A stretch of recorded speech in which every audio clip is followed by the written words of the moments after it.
Speed reading Bible, Genesis. In the beginning God created the heavens and the earth.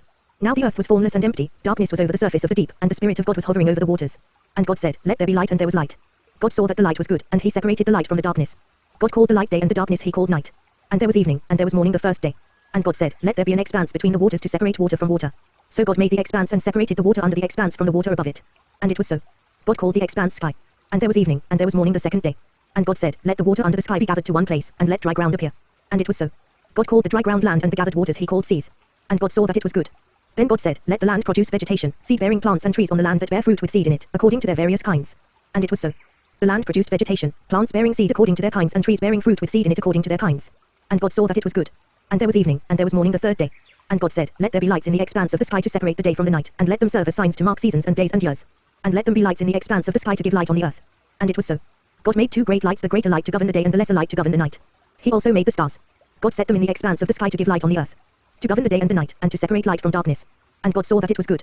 And there was evening, and there was morning the fourth day. And God said, Let the water teem with living creatures, and let birds fly above the earth across the expanse of the sky. So God created the great creatures of the sea and every living and moving thing with which the water teems, according to their kinds, and every winged bird according to its kind. And God saw that it was good. God blessed them and said, Be fruitful and increase in number and fill the water in the seas, and let the birds increase on the earth. And there was evening, and there was morning the fifth day. And God said, Let the land produce living creatures according to their kinds, livestock, creatures that move along the ground, and wild animals, each according to its kind. And it was so. God made the wild animals according to their kinds, the livestock according to their kinds, and all the creatures that move along the ground according to their kinds. And God saw that it was good. Then God said, Let us make man in our image, in our likeness, and let them rule over the fish of the sea and the birds of the air, over the livestock, over all the earth, and over all the creatures that move along the ground. So God created man in his own image, in the image of God he created him, male and female he created them. God blessed them and said to them, Be fruitful and increase in number, fill the earth and subdue it. Rule over the fish of the sea and the birds of the air and over every living creature that moves on the ground. Then God said, I give you every seed-bearing plant on the face of the whole earth and every tree that has fruit with seed in it. They will be yours for food. And to all the beasts of the earth and all the birds of the air and all the creatures that move on the ground, everything that has the breath of life in it, I give every green plant for food. And it was so. God saw all that he had made, and it was very good. And there was evening, and there was morning the sixth day. Thus the heavens and the earth were completed in all their vast array. By the seventh day God had finished the work he had been doing, so on the seventh day he rested from all his work. And God blessed the seventh day and made it holy, because on it he rested from all the work of creating that he had done. This is the account of the heavens and the earth when they were created. When the Lord God made the earth and the heavens. And no shrub of the field had yet appeared on the earth, and no plant of the field had yet sprung up, for the Lord God had not sent rain on the earth, and there was no man to work the ground. But streams came up from the earth and watered the whole surface of the ground. The Lord God formed the man from the dust of the ground and breathed into his nostrils the breath of life, and the man became a living being. Now the Lord God had planted a garden in the east, in Eden, and there he put the man he had formed. And the Lord God made all kinds of trees grow out of the ground, trees that were pleasing to the eye and good for food.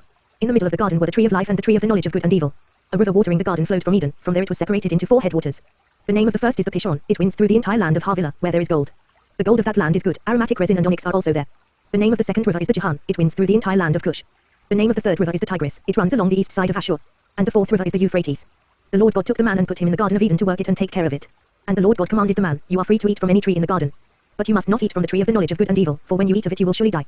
The Lord God said, It is not good for the man to be alone. I will make a helper suitable for him. Now the Lord God had formed out of the ground all the beasts of the field and all the birds of the air. He brought them to the man to see what he would name them, and whatever the man called each living creature, that was its name. So the man gave names to all the livestock, the birds of the air and all the beasts of the field. But for Adam no suitable helper was found. So the Lord God caused the man to fall into a deep sleep, and while he was sleeping, he took one of the man's ribs and closed up the place with flesh. Then the Lord God made a woman from the rib he had taken out of the man, and he brought her to the man. The man said, This is now bone of my bones and flesh of my flesh, she shall be called woman, for she was taken out of man. For this reason a man will leave his father and mother and be united to his wife, and they will become one flesh. The man and his wife were both naked, and they felt no shame. Now the serpent was more crafty than any of the wild animals the Lord God had made. He said to the woman, Did God really say, You must not eat from any tree in the garden? The woman said to the serpent, We may eat fruit from the trees in the garden. But God did say, You must not eat fruit from the tree that is in the middle of the garden, and you must not touch it, or you will die. You will not surely die, the serpent said to the woman. For God knows that when you eat of it your eyes will be opened, and you will be like God, knowing good and evil. When the woman saw that the fruit of the tree was good for food and pleasing to the eye, and also desirable for gaining wisdom, she took some and ate it. She also gave some to her husband, who was with her, and he ate it. Then the eyes of both of them were opened, and they realized they were naked, so they sewed fig leaves together and made coverings for themselves. Then the man and his wife heard the sound of the Lord God as he was walking in the garden in the cool of the day, and they hid from the Lord God among the trees of the garden. But the Lord God called to the man, Where are you?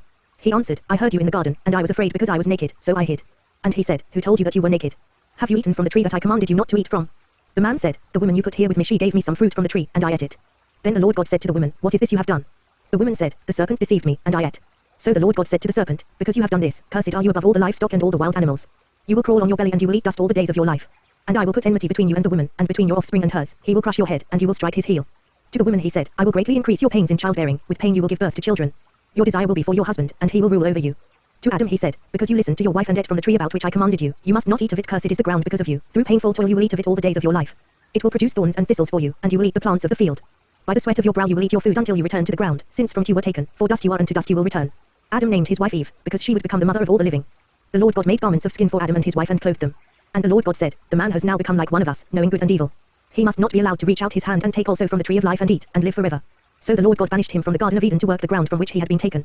After he drove the man out, he placed on the east side of the Garden of Eden cherubim and a flaming sword flashing back and forth to guard the way to the tree of life. Adam lay with his wife Eve, and she became pregnant and gave birth to Cain. She said, with the help of the Lord I have brought forth a man. Later she gave birth to his brother Abel. Now Abel kept flocks, and Cain worked the soil. In the course of time Cain brought some of the fruits of the soil as an offering to the Lord. But Abel brought fat portions from some of the firstborn of his flock. The Lord looked with favor on Abel and his offering. But on Cain and his offering he did not look with favor. So Cain was very angry, and his face was downcast. Then the Lord said to Cain, why are you angry? Why is your face downcast? If you do what is right, will you not be accepted? But if you do not do what is right, sin is crouching at your door, it desires to have you, but you must master it. Now Cain said to his brother Abel, let's go out to the field. And while they were in the field, Cain attacked his brother Abel and killed him. Then the Lord said to Cain, where is your brother Abel? I don't know, he replied. Am I my brother's keeper? The Lord said, what have you done? Listen. Your brother's blood cries out to me from the ground. Now you are under a curse and driven from the ground, which opened its mouth to receive your brother's blood from your hand. When you work the ground, it will no longer yield its crops for you. You will be a restless wanderer on the earth. Cain said to the Lord, my punishment is more than I can bear. Today you are driving me from the land, and I will be hidden from your presence. I will be a restless wanderer on the earth, and whoever finds me will kill me. But the Lord said to him, not so, if anyone kills Cain, he will suffer vengeance 7 times over. Then the Lord put a mark on Cain so that no one who found him would kill him. So Cain went out from the Lord's presence and lived in the land of Nod, east of Eden. Cain lay with his wife, and she became pregnant and gave birth to Enoch. Cain was then building a city, and he named it after his son Enoch. To Enoch was born Irad, and Irad was the father of Mehujael, and Mehujael was the father of Methushael, and Methushael was the father of Lamech. Lamech married 2 women, one named Ada and the other Zillah. Ada gave birth to Jabal, he was the father of those who live in tents and raise livestock. His brother's name was Jubal, he was the father of all who play the harp and flute. Zillah also had a son, Tubal-Cain, who forged all kinds of tools out of bronze and iron. Tubal-Cain's sister was Naamah. Lamech said to his wives, Ada and Zillah, listen to me, wives of Lamech, hear my words. I have killed a man for wounding me, a young man for injuring me. If Cain is avenged 7 times, then Lamech 77 times. Adam lay with his wife again, and she gave birth to a son and named him Seth, saying, God has granted me another child in place of Abel, since Cain killed him. Seth also had a son, and he named him Enosh. At that time men began to call on the name of the Lord. This is the written account of Adam's line. When God created man, he made him in the likeness of God. He created them male and female and blessed them. And when they were created, he called them man. When Adam had lived 130 years, he had a son in his own likeness, in his own image, and he named him Seth. After Seth was born, Adam lived 800 years and had other sons and daughters. Altogether, Adam lived 930 years, and then he died. When Seth had lived 105 years, he became the father of Enosh. And after he became the father of Enosh, Seth lived 807 years and had other sons and daughters. Altogether, Seth lived 912 years, and then he died. When Enosh had lived 90 years, he became the father of Kenan. And after he became the father of Kenan, Enosh lived 815 years and had other sons and daughters. Altogether, Enosh lived 905 years, and then he died. When Kenan had lived 70 years, he became the father of Mahalalel. And after he became the father of Mahalalel, Kenan lived 840 years and had other sons and daughters. Altogether, Kenan lived 910 years, and then he died. When Mahalalel had lived 65 years, he became the father of Jared. And after he became the father of Jared, Mahalalel lived 830 years and had other sons and daughters. Altogether, Mahalalel lived 895 years, and then he died. When Jared had lived 162 years, he became the father of Enoch. And after he became the father of Enoch, Jared lived 800 years and had other sons and daughters. Altogether, Jared lived 962 years, and then he died. When Enoch had lived 65 years, he became the father of Methuselah. And after he became the father of Methuselah, Enoch walked with God 300 years and had other sons and daughters. Altogether, Enoch lived 365 years. Enoch walked with God, then he was no more, because God took him away. When Methuselah had lived 187 years, he became the father of Lamech. And after he became the father of Lamech, Methuselah lived 782 years and had other sons and daughters. Altogether, Methuselah lived 969 years, and then he died. When Lamech had lived 182 years, he had a son. He named him Noah and said, he will comfort us in the labor and painful toil of our hands caused by the ground the Lord has cursed. After Noah was born, Lamech lived 595 years and had other sons and daughters. Altogether, Lamech lived 777 years, and then he died. After Noah was 500 years old, he became the father of Shem, Ham and Japheth. When men began to increase in number on the earth and daughters were born to them, the sons of God saw that the daughters of men were beautiful, and they married any of them they chose. Then the Lord said, my spirit will not contend with man forever, for he is mortal, his days will be 120 years. The Nephilim were on the earth in those days and also afterward when the sons of God went to the daughters of men and had children by them. They were the heroes of old, men of renown. The Lord saw how great man's wickedness on the earth had become, and that every inclination of the thoughts of his heart was only evil all the time. The Lord was grieved that he had made man on the earth, and his heart was filled with pain. So the Lord said, I will wipe mankind, whom I have created, from the face of the earth men and animals, and creatures that move along the ground, and birds of the air, for I am grieved that I have made them. But Noah found favor in the eyes of the Lord. This is the account of Noah. Noah was a righteous man, blameless among the people of his time, and he walked with God. Noah had 3 sons, Shem, Ham and Japheth. Now the earth was corrupt in God's sight and was full of violence.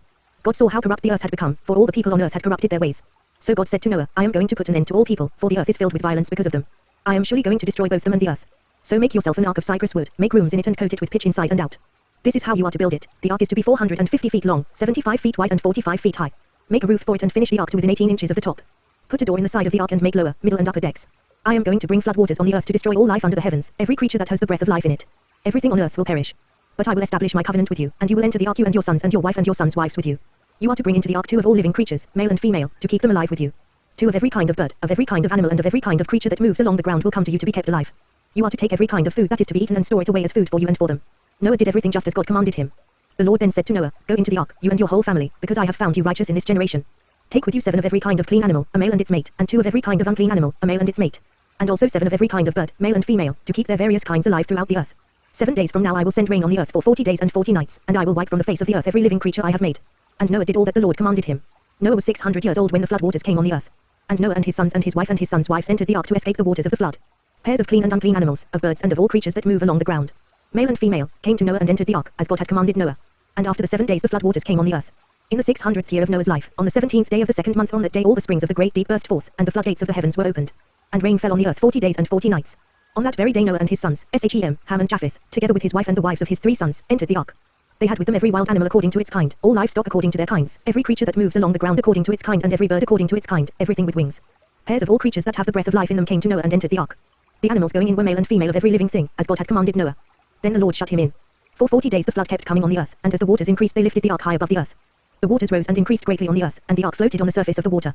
They rose greatly on the earth, and all the high mountains under the entire heavens were covered. The waters rose and covered the mountains to a depth of more than 20 feet. Every living thing that moved on the earth perished, birds, livestock, wild animals, all the creatures that swarm over the earth, and all mankind. Everything on dry land that had the breath of life in its nostrils died. Every living thing on the face of the earth was wiped out, men and animals and the creatures that move along the ground and the birds of the air were wiped from the earth. Only Noah was left, and those with him in the ark. The waters flooded the earth for 150 days. But God remembered Noah and all the wild animals and the livestock that were with him in the ark, and he sent a wind over the earth, and the waters receded. Now the springs of the deep and the floodgates of the heavens had been closed, and the rain had stopped falling from the sky. The water receded steadily from the earth. At the end of the 150 days the water had gone down. And on the 17th day of the 7th month the ark came to rest on the mountains of Ararat. The waters continued to recede until the 10th month, and on the 1st day of the 10th month the tops of the mountains became visible. After 40 days Noah opened the window he had made in the ark, and sent out a raven, and it kept flying back and forth until the water had dried up from the earth. Then he sent out a dove to see if the water had receded from the surface of the ground. But the dove could find no place to set its feet because there was water over all the surface of the earth, so it returned to Noah in the ark. He reached out his hand and took the dove and brought it back to himself in the ark. He waited 7 more days and again sent out the dove from the ark. When the dove returned to him in the evening, there in its beak was a freshly plucked olive leaf. Then Noah knew that the water had receded from the earth. He waited 7 more days and sent the dove out again, but this time it did not return to him. By the 1st day of the 1st month of Noah's 601st year, the water had dried up from the earth. Noah then removed the covering from the ark and saw that the surface of the ground was dry. By the 27th day of the 2nd month the earth was completely dry. Then God said to Noah, Come out of the ark, you and your wife and your sons and their wives. Bring out every kind of living creature that is with you, the birds, the animals, and all the creatures that move along the ground so they can multiply on the earth and be fruitful and increase in number upon it. So Noah came out, together with his sons and his wife and his sons' wives. All the animals and all the creatures that move along the ground and all the birds, everything that moves on the earth came out of the ark, one kind after another. Then Noah built an altar to the Lord and, taking some of all the clean animals and clean birds, he sacrificed burnt offerings on it. The Lord smelled the pleasing aroma and said in his heart, Never again will I curse the ground because of man, even though every inclination of his heart is evil from childhood. And never again will I destroy all living creatures, as I have done. As long as the earth endures, seedtime and harvest, cold and heat, summer and winter, day and night will never cease. Then God blessed Noah and his sons, saying to them, Be fruitful and increase in number and fill the earth. The fear and dread of you will fall upon all the beasts of the earth and all the birds of the air, upon every creature that moves along the ground, and upon all the fish of the sea, they are given into your hands. Everything that lives and moves will be food for you. Just as I gave you the green plants, I now give you everything. But you must not eat meat that has its lifeblood still in it. And for your lifeblood I will surely demand an accounting. I will demand an accounting from every animal. And from each man, too, I will demand an accounting for the life of his fellow man. Whoever sheds the blood of man, by man shall his blood be shed, for in the image of God has God made man. As for you, be fruitful and increase in number, multiply on the earth and increase upon it. Then God said to Noah and to his sons with him, I now establish my covenant with you and with your descendants after you. And with every living creature that was with you, the birds, the livestock and all the wild animals, all those that came out of the ark with you, every living creature on earth. I establish my covenant with you, never again will all life be cut off by the waters of a flood, never again will there be a flood to destroy the earth. And God said, This is the sign of the covenant I am making between me and you and every living creature with you, a covenant for all generations to come. I have set my rainbow in the clouds, and it will be the sign of the covenant between me and the earth. Whenever I bring clouds over the earth and the rainbow appears in the clouds, I will remember my covenant between me and you and all living creatures of every kind. Never again will the waters become a flood to destroy all life. Whenever the rainbow appears in the clouds, I will see it and remember the everlasting covenant between God and all living creatures of every kind on the earth. So God said to Noah, This is the sign of the covenant I have established between me and all life on the earth. The sons of Noah who came out of the ark were Shem, Ham and Japheth. Ham was the father of Canaan. These were the 3 sons of Noah, and from them came the people who were scattered over the earth. Noah, a man of the soil, proceeded to plant a vineyard. When he drank some of its wine, he became drunk and lay uncovered inside his tent. Ham, the father of Canaan, saw his father's nakedness and told his 2 brothers outside. But Shem and Japheth took a garment and laid it across their shoulders, then they walked in backward and covered their father's nakedness. Their faces were turned the other way so that they would not see their father's nakedness. When Noah awoke from his wine and found out what his youngest son had done to him, he said, Cursed be Canaan. The lowest of slaves will he be to his brothers. He also said, Blessed be the Lord, the God of Shem. May Canaan be the slave of Shem. May God extend the territory of Japheth, may Japheth live in the tents of Shem, and may Canaan be his slave. After the flood Noah lived 350 years. Altogether, Noah lived 950 years, and then he died. This is the account of Shem, Ham and Japheth, Noah's sons, who themselves had sons after the flood. The Japhethites. The sons of Japheth, Gomer, Magog, Madai, Javan, Tubal, Meshech and Tiras. The sons of Gomer, Ashkenaz, Riphoth and Togarmah. The sons of Javan, Elisha, Tarshish, the Kittim and the Redanim. From these the maritime people spread out into their territories by their clans within their nations, each with its own language. The Hamites. The sons of Ham, Cush, Mizraim, Put and Canaan. The sons of Cush, Sabah, Havilah, Subta, Rama and Subtika. The sons of Rama, Sheba and Dedan. Cush was the father of Nimrod, who grew to be a mighty warrior on the earth. He was a mighty hunter before the Lord, that is why it is said, like Nimrod, a mighty hunter before the Lord. The first centers of his kingdom were Babylon, Erech, Akkad and Calneh, in Shinar. From that land he went to Assyria, where he built Nineveh, Rehoboth, Calah, and Rizon, which is between Nineveh and Calah, that is the great city. Mizraim was the father of the Ludites, Anamites, Lehabites, Naphtuhites, Parthusites, Casluhites, from whom the Philistines came, and Caphtorites. Canaan was the father of Sidon his firstborn, and of the Hittites, Jebusites, Amorites, Girgashites, Hivites, Archites, Sinites, Arvadites, Zemarites and Hamathites. Later the Canaanite clan scattered, and the borders of Canaan reached from Sidon toward Jura as far as Gaza, and then toward Sodom, Gomorrah, Admah and Zeboim, as far as Lasha. These are the sons of Ham by their clans and languages, in their territories and nations. The Semites. Sons were also born to Shem, whose older brother was Japheth. Shem was the ancestor of all the sons of Eber. The sons of Shem, Elam, Ashur, Arphaxad, Lud and Aram. The sons of Aram, Uz, Hul, Geber and Meshech. Arphaxad was the father of Shelah, and Shelah the father of Eber. Two sons were born to Eber, one was named Peleg, because in his time the earth was divided, his brother was named Joktan. Joktan was the father of Armodad, Shalef, Hazamaveth, Jura, Hadaram, Uzal, Dikla, Obal, Abimael, Shbu, Ophir, Havilah and Jobab. All these were sons of Joktan. The region where they lived stretched from Mesha towards Saphah, in the eastern hill country. These are the sons of Shem by their clans and languages, in their territories and nations. These are the clans of Noah's sons, according to their lines of descent, within their nations. From these the nations spread out over the earth after the flood. Now the whole world had one language and a common speech. As men moved eastward, they found a plain in Shinar and settled there. They said to each other, "Come, let's make bricks and bake them thoroughly." They used brick instead of stone, and tar for mortar. Then they said, "Come, let us build ourselves a city, with a tower that reaches to the heavens, so that we may make a name for ourselves and not be scattered over the face of the whole earth." But the Lord came down to see the city and the tower that the men were building. The Lord said, "If as one people speaking the same language they have begun to do this, then nothing they plan to do will be impossible for them. Come, let us go down and confuse their language so they will not understand each other."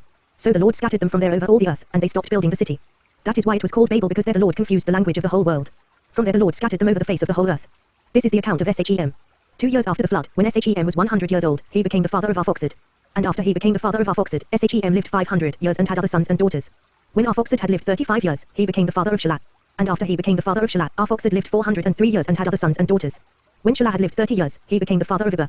And after he became the father of Eber, Shelah lived 403 years and had other sons and daughters. When Eber had lived 34 years, he became the father of Peleg. And after he became the father of Peleg, Eber lived 430 years and had other sons and daughters.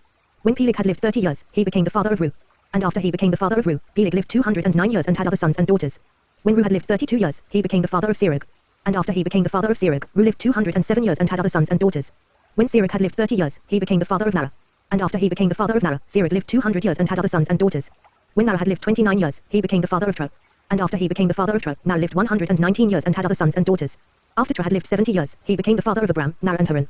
This is the account of Tro. Tro became the father of Abram, Nara and Haran. And Haran became the father of Lot.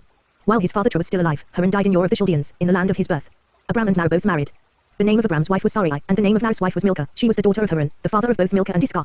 Now Sarai was barren, she had no children. Tro took his son Abram, his grandson Lot son of Haran, and his daughter-in-law Sarai, the wife of his son Abram, and together they set out from Ur of the Chaldeans to go to Canaan. But when they came to Haran, they settled there. Tro lived 205 years, and he died in Haran. The Lord had said to Abram, "Leave your country, your people and your father's household and go to the land I will show you. I will make you into a great nation and I will bless you. I will make your name great, and you will be a blessing. I will bless those who bless you, and whoever curses you I will curse, and all peoples on earth will be blessed through you." So Abram left, as the Lord had told him, and Lot went with him. Abram was 75 years old when he set out from Haran.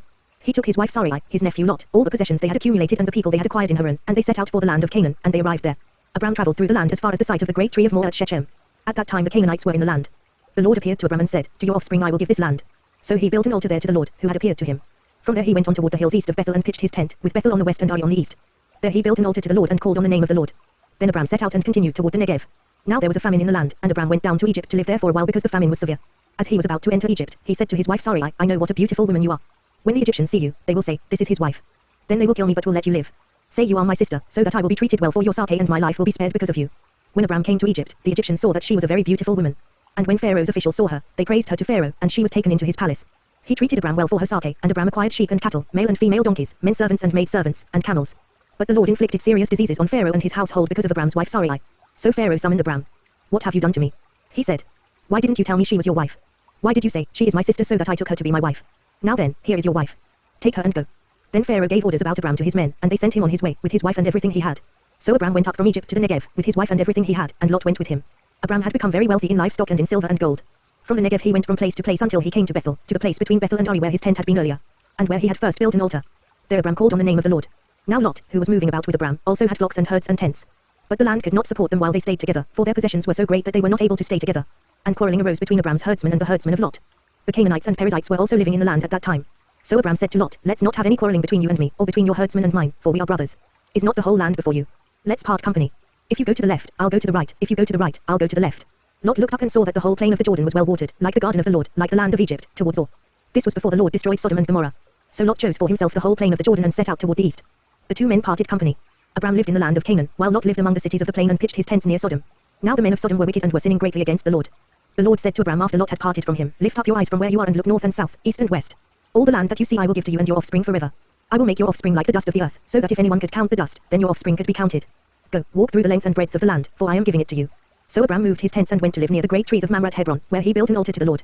At this time Amraphel king of Shinar, Arioch king of Elasar, Kedorlaomer king of Elam and Tidal king of Goim went to war against Bera king of Sodom, Bersha king of Gomorrah, Shinab king of Admah, Shmibah king of Zeboim, and the king of Bela, that is, Zor. All these latter kings joined forces in the valley of Siddim, the Salt Sea. For 12 years they had been subject to Kedorlaomer, but in the 13th year they rebelled. In the 14th year, Kedorlaomer and the kings allied with him went out and defeated the Rephites in Ashtroth Karnaim, the Zuzites in Ham, the Amites in Shaveh Kiriathaim, and the Hurites in the hill country of So, as far as El Paran near the desert. Then they turned back and went to En Mishpat, that is, Kadesh, and they conquered the whole territory of the Amalekites, as well as the Amorites who were living in Hazaz and Tamar. Then the king of Sodom, the king of Gomorrah, the king of Admah, the king of Zeboim and the king of Bela, that is, Zor, marched out and drew up their battle lines in the valley of Siddim. Against Kedorlaomer king of Elam, Tidal king of Goim, Amraphel king of Shinar and Arioch king of Elasar 4 kings against 5. Now the valley of Siddim was full of tar pits, and when the kings of Sodom and Gomorrah fled, some of the men fell into them and the rest fled to the hills. The 4 kings seized all the goods of Sodom and Gomorrah and all their food, then they went away. They also carried off Abram's nephew Lot and his possessions, since he was living in Sodom. One who had escaped came and reported this to Abram the Hebrew. Now Abram was living near the great trees of Mamre the Amorite, a brother of Eshcol and Anah, all of whom were allied with Abram.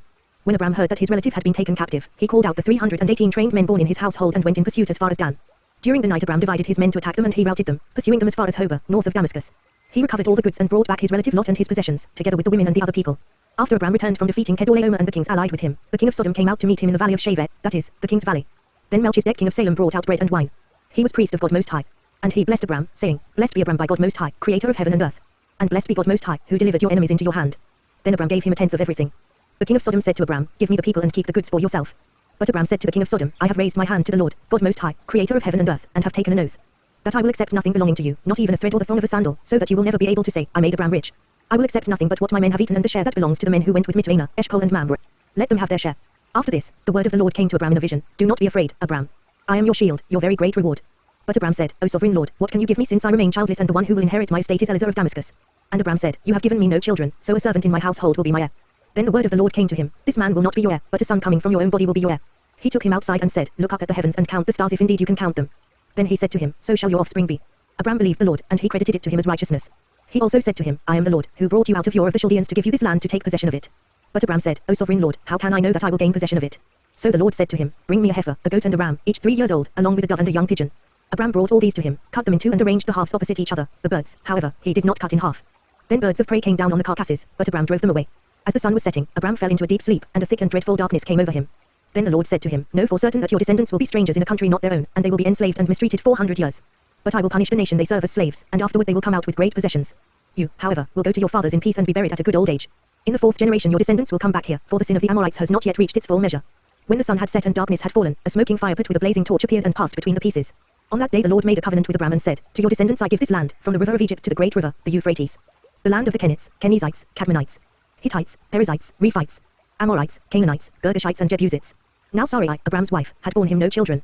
But she had an Egyptian maidservant named Hagar. So she said to Abram, The Lord has kept me from having children. Go, sleep with my maidservant, perhaps I can build a family through her.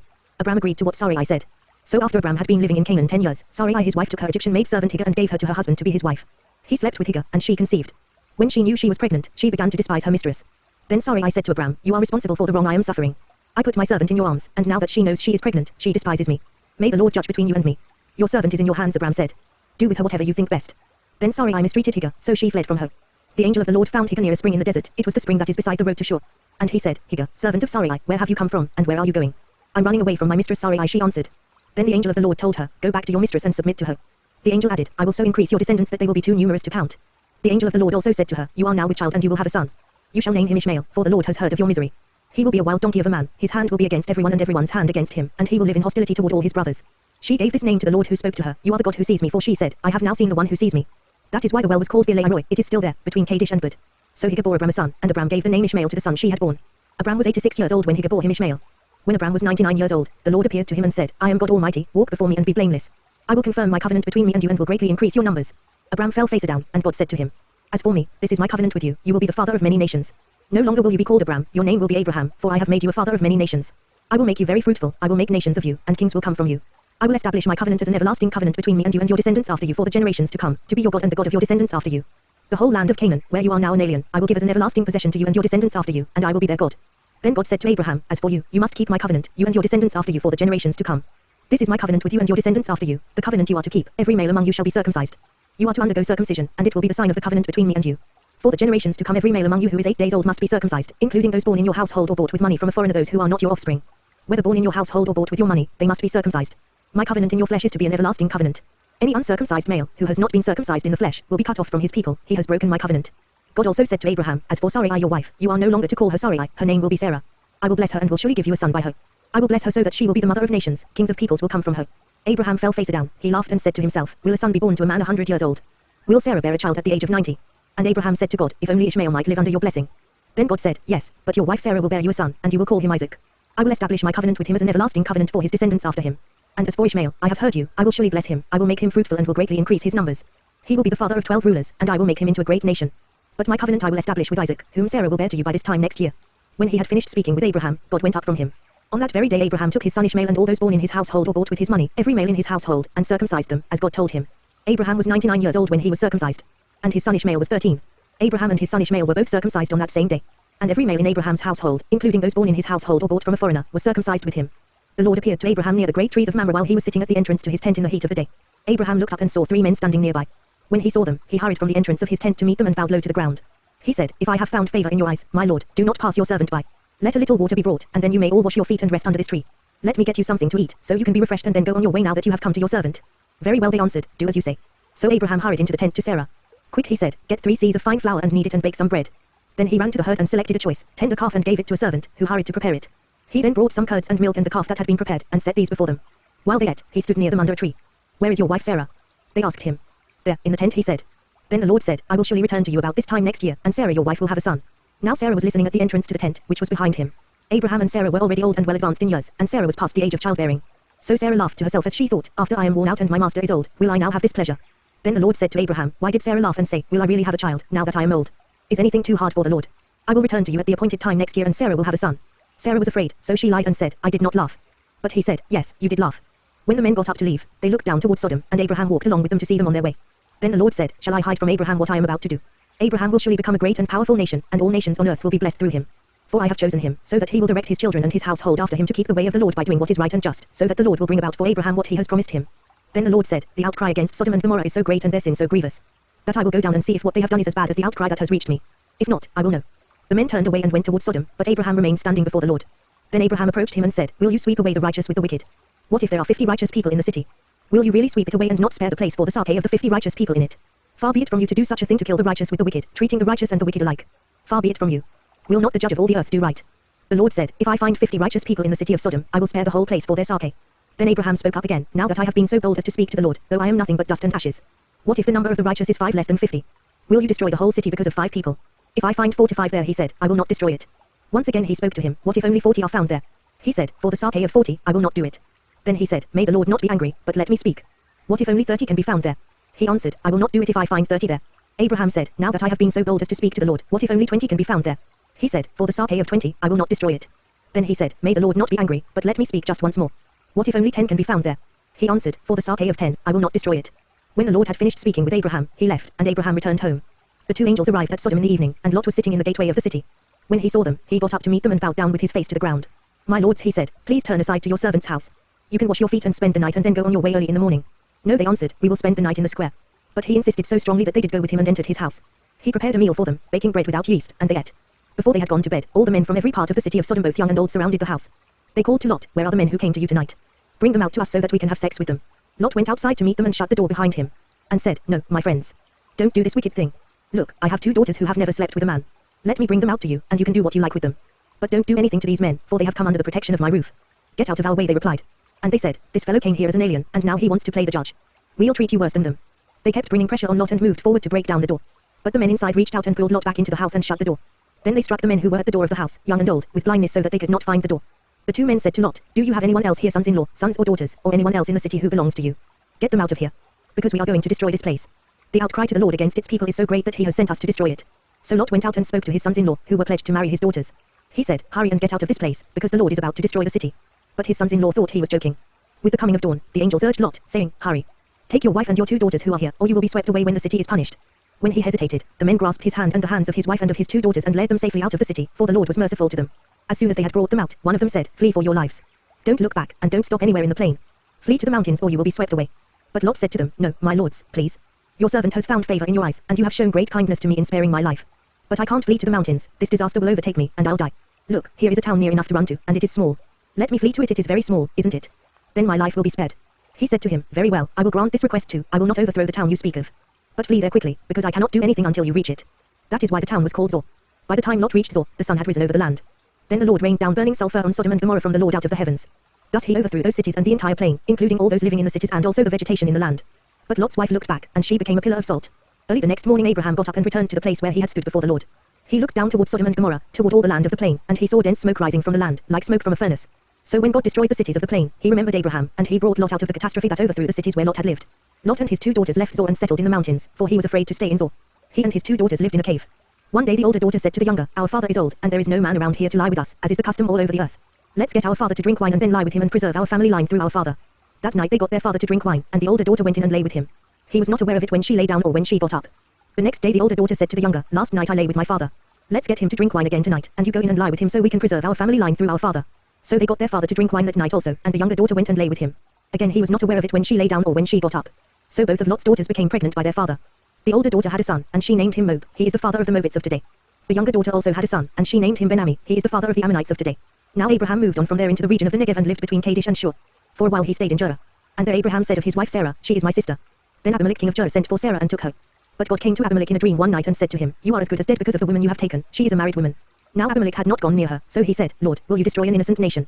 Did he not say to me, 'She is my sister,' and didn't she also say, 'He is my brother'? I have done this with a clear conscience and clean hands." Then God said to him in the dream, "Yes, I know you did this with a clear conscience, and so I have kept you from sinning against me. That is why I did not let you touch her. Now return the man's wife, for he is a prophet, and he will pray for you and you will live. But if you do not return her, you may be sure that you and all yours will die." Early the next morning Abimelech summoned all his officials, and when he told them all that had happened, they were very much afraid. Then Abimelech called Abraham in and said, "What have you done to us?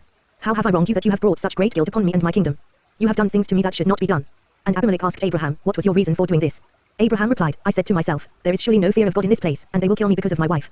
Besides, she really is my sister, the daughter of my father though not of my mother, and she became my wife. And when God had me wander from my father's household, I said to her, 'This is how you can show your love to me, everywhere we go, say of me, he is my brother.'" Then Abimelech brought sheep and cattle and male and female slaves and gave them to Abraham, and he returned Sarah his wife to him. And Abimelech said, "My land is before you, live wherever you like." To Sarah he said, "I am giving your brother 1,000 shekels of silver. This is to cover the offense against you before all who are with you, you are completely vindicated." Then Abraham prayed to God, and God healed Abimelech, his wife and his slave girls so they could have children again. For the Lord had closed up every womb in Abimelech's household because of Abraham's wife Sarah. Now the Lord was gracious to Sarah as he had said, and the Lord did for Sarah what he had promised. Sarah became pregnant and bore a son to Abraham in his old age, at the very time God had promised him. Abraham gave the name Isaac to the son Sarah bore him. When his son Isaac was 8 days old, Abraham circumcised him, as God commanded him. Abraham was 100 years old when his son Isaac was born to him. Sarah said, "God has brought me laughter, and everyone who hears about this will laugh with me." And she added, "Who would have said to Abraham that Sarah would nurse children? Yet I have borne him a son in his old age." The child grew and was weaned, and on the day Isaac was weaned Abraham held a great feast. But Sarah saw that the son whom Hagar the Egyptian had born to Abraham was mocking. And she said to Abraham, "Get rid of that slave woman and her son, for that slave woman's son will never share in the inheritance with my son Isaac." The matter distressed Abraham greatly because it concerned his son. But God said to him, "Do not be so distressed about the boy and your maidservant. Listen to whatever Sarah tells you, because it is through Isaac that your offspring will be reckoned. I will make the son of the maidservant into a nation also, because he is your offspring." Early the next morning Abraham took some food and a skin of water and gave them to Hagar. He set them on her shoulders and then sent her off with the boy. She went on her way and wandered in the desert of Beersheba. When the water in the skin was gone, she put the boy under one of the bushes. Then she went off and sat down nearby, about a bow shot away, for she thought, "I cannot watch the boy die." And as she sat there nearby, she began to sob. God heard the boy crying, and the angel of God called to Hagar from heaven and said to her, "What is the matter, Hagar? Do not be afraid, God has heard the boy crying as he lies there. Lift the boy up and take him by the hand, for I will make him into a great nation." Then God opened her eyes and she saw a well of water. So she went and filled the skin with water and gave the boy a drink. God was with the boy as he grew up. He lived in the desert and became an archer. While he was living in the desert of Paran, his mother got a wife for him from Egypt. At that time Abimelech and Phicol the commander of his forces said to Abraham, "God is with you in everything you do. Now swear to me here before God that you will not deal falsely with me or my children or my descendants. Show to me and the country where you are living as an alien the same kindness I have shown to you." Abraham said, "I swear it." Then Abraham complained to Abimelech about a well of water that Abimelech's servants had seized.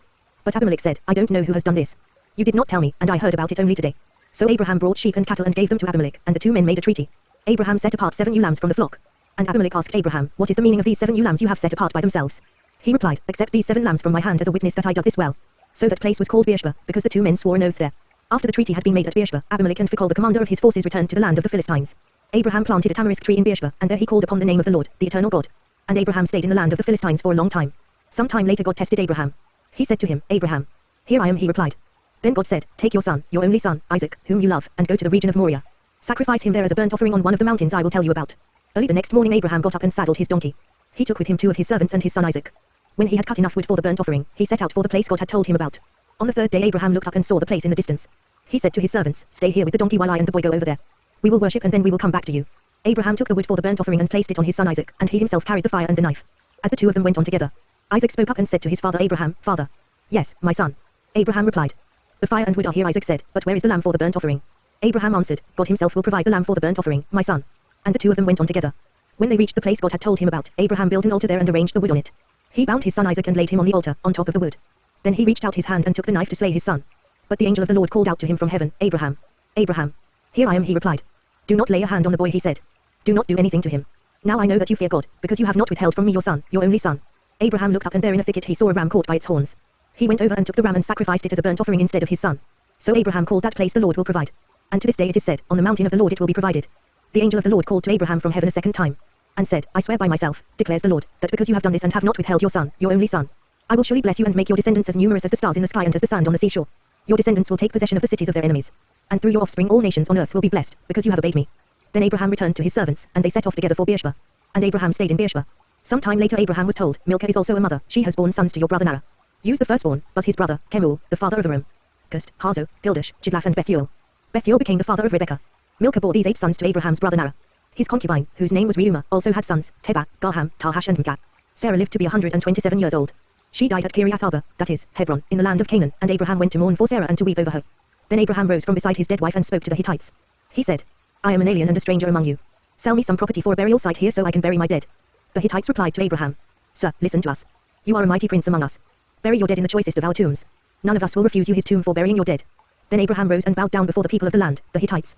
He said to them, If you are willing to let me bury my dead, then listen to me and intercede with Ephron son of Zohar on my behalf.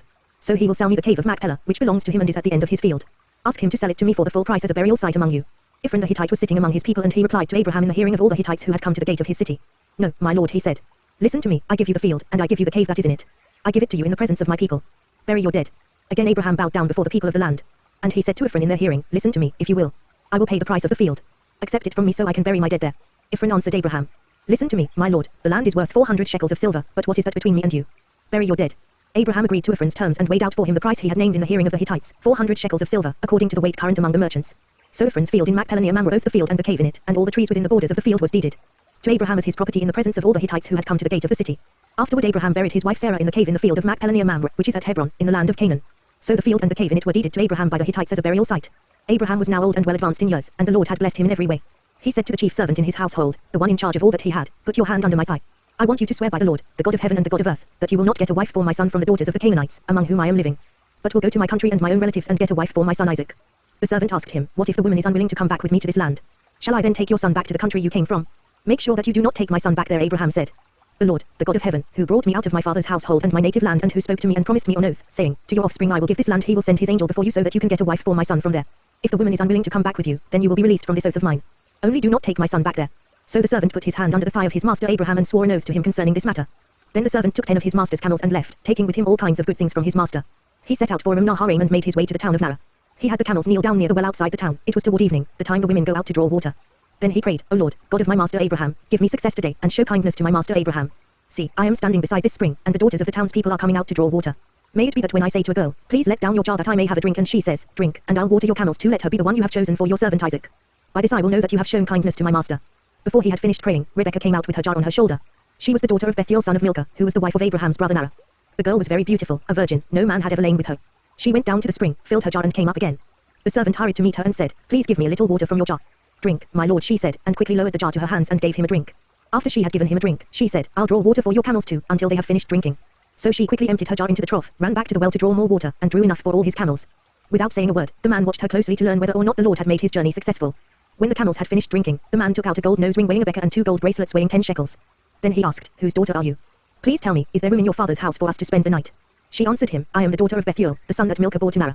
And she added, "We have plenty of straw and fodder, as well as room for you to spend the night." Then the man bowed down and worshipped the Lord, saying, "Praise be to the Lord, the God of my master Abraham, who has not abandoned his kindness and faithfulness to my master. As for me, the Lord has led me on the journey to the house of my master's relatives." The girl ran and told her mother's household about these things. Now Rebekah had a brother named Laban, and he hurried out to the man at the spring. As soon as he had seen the nose ring and the bracelets on his sister's arms, and had heard Rebekah tell what the man said to her, he went out to the man and found him standing by the camels near the spring. "Come, you who are blessed by the Lord," he said. "Why are you standing out here? I have prepared the house and a place for the camels." So the man went to the house, and the camels were unloaded. Straw and fodder were brought for the camels, and water for him and his men to wash their feet. Then food was set before him, but he said, "I will not eat until I have told you what I have to say." "Then tell us," Laban said. So he said, "I am Abraham's servant. The Lord has blessed my master abundantly, and he has become wealthy. He has given him sheep and cattle, silver and gold, men servants and maid servants, and camels and donkeys. My master's wife Sarah has borne him a son in her old age, and he has given him everything he owns. And my master made me swear an oath, and said, 'You must not get a wife for my son from the daughters of the Canaanites, in whose land I live. But go to my father's family and to my own clan, and get a wife for my son.' Then I asked my master, 'What if the woman will not come back with me?' He replied, 'The Lord, before whom I have walked, will send his angel with you and make your journey a success, so that you can get a wife for my son from my own clan and from my father's family. Then, when you go to my clan, you will be released from my oath. Even if they refuse to give her to you, you will be released from my oath.' When I came to the spring today, I said, 'O Lord, God of my master Abraham, if you will, please grant success to the journey on which I have come. See, I am standing beside this spring. If a maiden comes out to draw water and I say to her, "Please let me drink a little water from your jar," and if she says to me, "Drink, and I'll draw water for your camels too," let her be the one the Lord has chosen for my master's son." Before I finished praying in my heart, Rebekah came out, with her jar on her shoulder. She went down to the spring and drew water, and I said to her, "Please give me a drink." She quickly lowered her jar from her shoulder and said, "Drink, and I'll water your camels too." So I drank, and she watered the camels also. I asked her, "Whose daughter are you?" She said, "The daughter of Bethuel son of Nara, whom Milcah bore to him." Then I put the ring in her nose and the bracelets on her arms. And I bowed down and worshipped the Lord. I praised the Lord, the God of my master Abraham, who had led me on the right road to get the granddaughter of my master's brother for his son. Now if you will show kindness and faithfulness to my master, tell me, and if not, tell me, so I may know which way to turn. Laban and Bethuel answered, "This is from the Lord, we can say nothing to you one way or the other. Here is Rebekah, take her and go, and let her become the wife of your master's son, as the Lord has directed." When Abraham's servant heard what they said, he bowed down to the ground before the Lord. Then the servant brought out gold and silver jewelry and articles of clothing and gave them to Rebekah. He also gave costly gifts to her brother and to her mother. Then he and the men who were with him ate and drank and spent the night there. When they got up the next morning, he said, "Send me on my way to my master." But her brother and her mother replied, "Let the girl remain with us 10 days or so, then you may go." But he said to them, "Do not detain me, now that the Lord has granted success to my journey. Send me on my way so I may go to my master." Then they said, "Let's call the girl and ask her about it." So they called Rebekah and asked her, "Will you go with this man?" "I will go," she said. So they sent their sister Rebekah on her way, along with her nurse and Abraham's servant and his men. And they blessed Rebekah and said to her, "Our sister, may you increase to thousands upon thousands, may your offspring possess the gates of their enemies." Then Rebekah and her maids got ready and mounted their camels and went back with the man. So the servant took Rebekah and left. Now Isaac had come from Beer-lahai-roi, for he was living in the Negev. He went out to the field one evening to meditate, and as he looked up, he saw camels approaching. Rebekah also looked up and saw Isaac. She got down from her camel and asked the servant, "Who is that man in the field coming to meet us?" "He is my master," the servant answered. So she took her veil and covered herself. Then the servant told Isaac all he had done. Isaac brought her into the tent of his mother Sarah, and he married Rebekah. So she became his wife, and he loved her, and Isaac was comforted after his mother's death. Abraham took another wife, whose name was Keturah. She bore him Zimran, Jokshan, Medan, Midian, Ishbak and Shur. Jokshan was the father of Shua and Dedan. The descendants of Dedan were the Ashurites, the Letushites and the Leamites. The sons of Midian were Ephah, Hanok, Arbida and Eldah. All these were descendants of Keturah. Abraham left everything he owned to Isaac. But while he was still living, he gave gifts to the sons of his concubines and sent them away from his son Isaac to the land of the east. Altogether, Abraham lived 175 years. Then Abraham breathed his last and died at a good old age, an old man and full of years, and he was gathered to his people.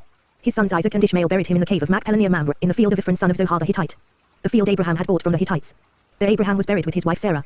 After Abraham's death, God blessed his son Isaac, who then lived near Beer-lahai-roi. This is the account of Abraham's son Ishmael, whom Sarah's maidservant, Hagar the Egyptian, bore to Abraham.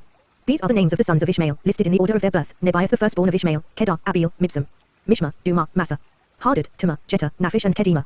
These were the sons of Ishmael, and these are the names of the 12 tribal rulers according to their settlements and camps. Altogether, Ishmael lived 137 years. He breathed his last and died, and he was gathered to his people. His descendants settled in the area from Havilah to Shur, near the border of Egypt, as you go toward Ashur. And they lived in hostility toward all their brothers.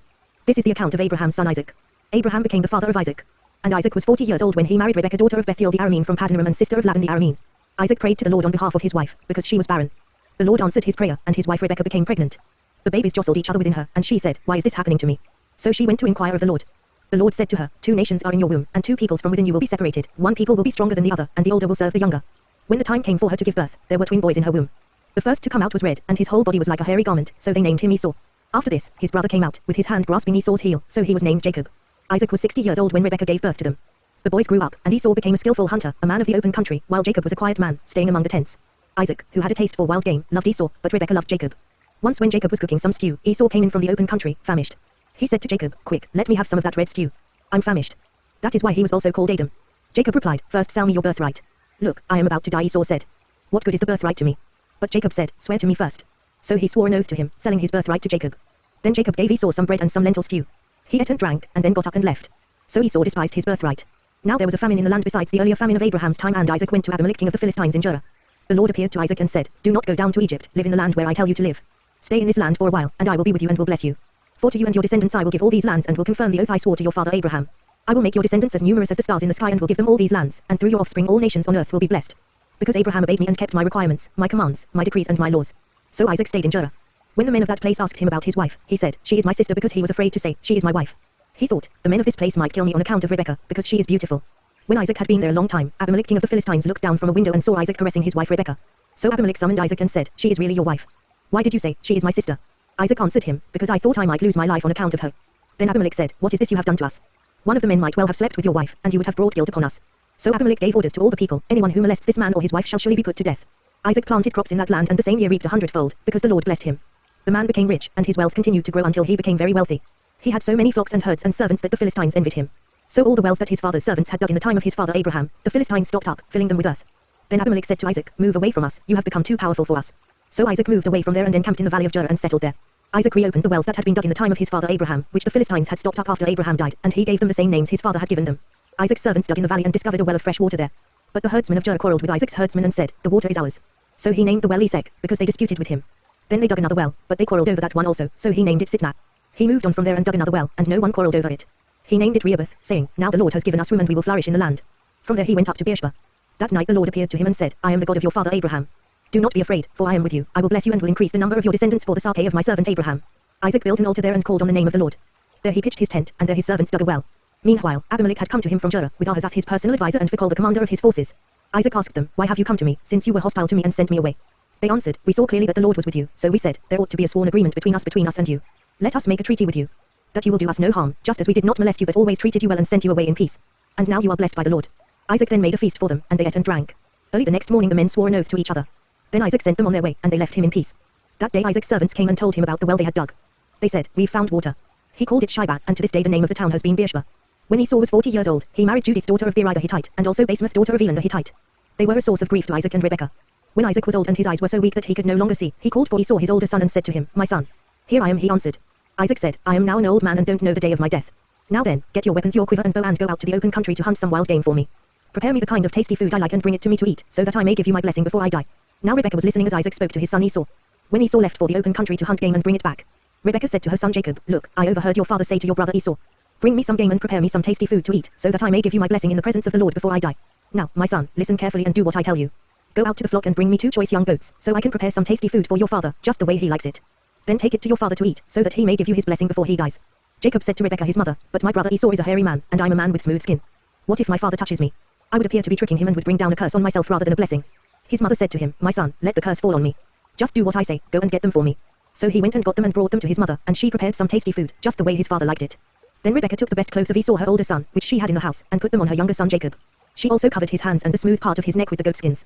Then she handed to her son Jacob the tasty food and the bread she had made. He went to his father and said, my father. Yes, my son, he answered. Who is it? Jacob said to his father, I am Esau your firstborn. I have done as you told me. Please sit up and eat some of my game so that you may give me your blessing. Isaac asked his son, how did you find it so quickly, my son? The Lord your God gave me success, he replied. Then Isaac said to Jacob, come near so I can touch you, my son, to know whether you really are my son Esau or not. Jacob went close to his father Isaac, who touched him and said, the voice is the voice of Jacob, but the hands are the hands of Esau. He did not recognize him, for his hands were hairy like those of his brother Esau, so he blessed him. Are you really my son Esau? He asked. I am, he replied. Then he said, my son, bring me some of your game to eat, so that I may give you my blessing. Jacob brought it to him and he ate, and he brought some wine and he drank. Then his father Isaac said to him, come here, my son, and kiss me. So he went to him and kissed him. When Isaac caught the smell of his clothes, he blessed him and said, the smell of my son is like the smell of a field that the Lord has blessed. May God give you of heaven's dew and of earth's richness and abundance of grain and new wine. May nations serve you and peoples bow down to you. Be lord over your brothers, and may the sons of your mother bow down to you. May those who curse you be cursed and those who bless you be blessed. After Isaac finished blessing him and Jacob had scarcely left his father's presence, his brother Esau came in from hunting. He too prepared some tasty food and brought it to his father. Then he said to him, my father, sit up and eat some of my game, so that you may give me your blessing. His father Isaac asked him, who are you? I am your son, he answered, your firstborn, Esau. Isaac trembled violently and said, who was it, then, that hunted game and brought it to me? I ate it just before you came and I blessed him and indeed he will be blessed. When Esau heard his father's words, he burst out with a loud and bitter cry and said to his father, bless me too, my father. But he said, your brother came deceitfully and took your blessing. Esau said, isn't he rightly named Jacob? He has deceived me these 2 times, he took my birthright, and now he's taken my blessing. Then he asked, haven't you reserved any blessing for me?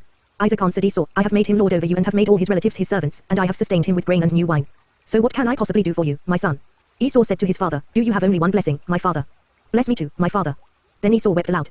His father Isaac answered him, your dwelling will be away from the earth's richness, away from the dew of heaven above. You will live by the sword and you will serve your brother. But when you grow restless, you will throw his yoke from off your neck. Esau held a grudge against Jacob because of the blessing his father had given him. He said to himself, the days of mourning for my father are near, then I will kill my brother Jacob. When Rebekah was told what her older son Esau had said, she sent for her younger son Jacob and said to him, your brother Esau is consoling himself with the thought of killing you. Now then, my son, do what I say, flee at once to my brother Laban in Haran. Stay with him for a while until your brother's fury subsides. When your brother is no longer angry with you and forgets what you did to him, I'll send word for you to come back from there.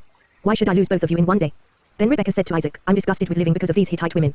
If Jacob takes a wife from among the women of this land, from Hittite women like these, my life will not be worth living. So Isaac called for Jacob and blessed him and commanded him, do not marry a Canaanite woman. Go at once to Padanaram, to the house of your mother's father Bethuel. Take a wife for yourself there, from among the daughters of Laban, your mother's brother. May God Almighty bless you and make you fruitful and increase your numbers until you become a community of peoples. May he give you and your descendants the blessing given to Abraham, so that you may take possession of the land where you now live as an alien, the land God gave to Abraham. Then Isaac sent Jacob on his way, and he went to Padanaram, to Laban son of Bethuel the Aramean, the brother of Rebekah, who was the mother of Jacob and Esau. Now Esau learned that Isaac had blessed Jacob and had sent him to Padanaram to take a wife from there, and that when he blessed him he commanded him, do not marry a Canaanite woman. And that Jacob had obeyed his father and mother and had gone to Padanaram. Esau then realized how displeasing the Canaanite women were to his father Isaac.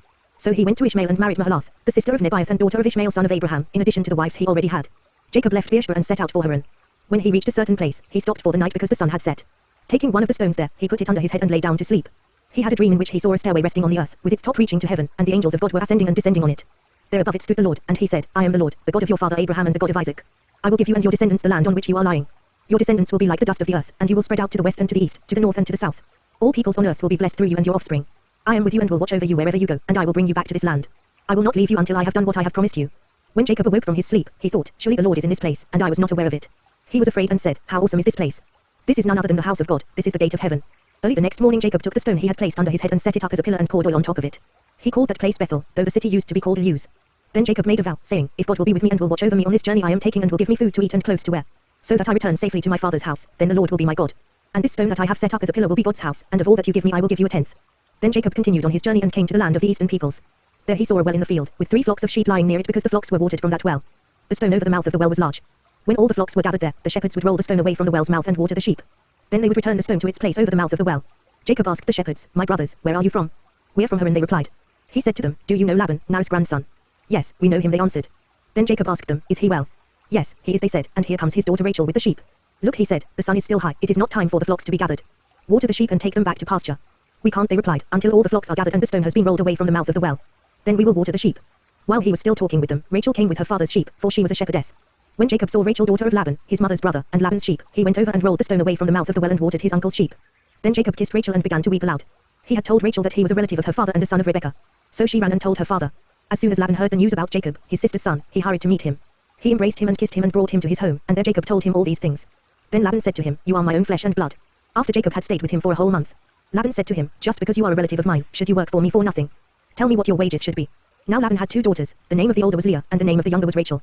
Leah had weak eyes, but Rachel was lovely in form, and beautiful. Jacob was in love with Rachel and said, I'll work for you 7 years in return for your younger daughter Rachel. Laban said, it's better that I give her to you than to some other man.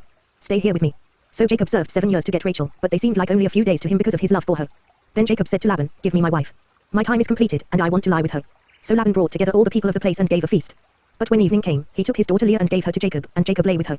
And Laban gave his servant girl Zilpah to his daughter as her maidservant. When morning came, there was Leah. So Jacob said to Laban, what is this you have done to me? I served you for Rachel, didn't I? Why have you deceived me? Laban replied, it is not our custom here to give the younger daughter in marriage before the older one. Finish this daughter's bridal week, then we will give you the younger one also, in return for another 7 years of work. And Jacob did so. He finished the week with Leah, and then Laban gave him his daughter Rachel to be his wife. Laban gave his servant girl Bilhah to his daughter Rachel as her maidservant. Jacob lay with Rachel also, and he loved Rachel more than Leah. And he worked for Laban another 7 years. When the Lord saw that Leah was not loved, he opened her womb, but Rachel was barren. Leah became pregnant and gave birth to a son. She named him Reuben, for she said, it is because the Lord has seen my misery. Surely my husband will love me now. She conceived again, and when she gave birth to a son she said, because the Lord heard that I am not loved, he gave me this one too. So she named him Simeon. Again she conceived, and when she gave birth to a son she said, now at last my husband will become attached to me, because I have borne him 3 sons. So he was named Levi. She conceived again, and when she gave birth to a son she said, this time I will praise the Lord. So she named him Judah. Then she stopped having children. When Rachel saw that she was not bearing Jacob any children, she became jealous of her sister. So she said to Jacob, give me children, or I'll die. Jacob became angry with her and said, am I in the place of God, who has kept you from having children? Then she said, here is Bilhah, my maidservant.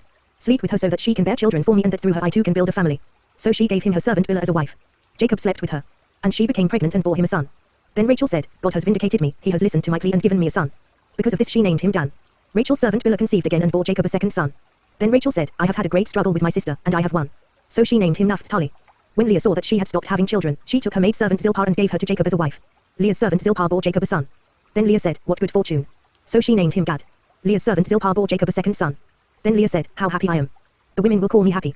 So she named him Asher. During wheat harvest, Reuben went out into the fields and found some mandrake plants, which he brought to his mother Leah. Rachel said to Leah, please give me some of your son's mandrakes. But she said to her, wasn't it enough that you took away my husband? Will you take my son's mandrakes too? Very well, Rachel said, he can sleep with you tonight in return for your son's mandrakes. So when Jacob came in from the fields that evening, Leah went out to meet him. You must sleep with me, she said. I have hired you with my son's mandrakes.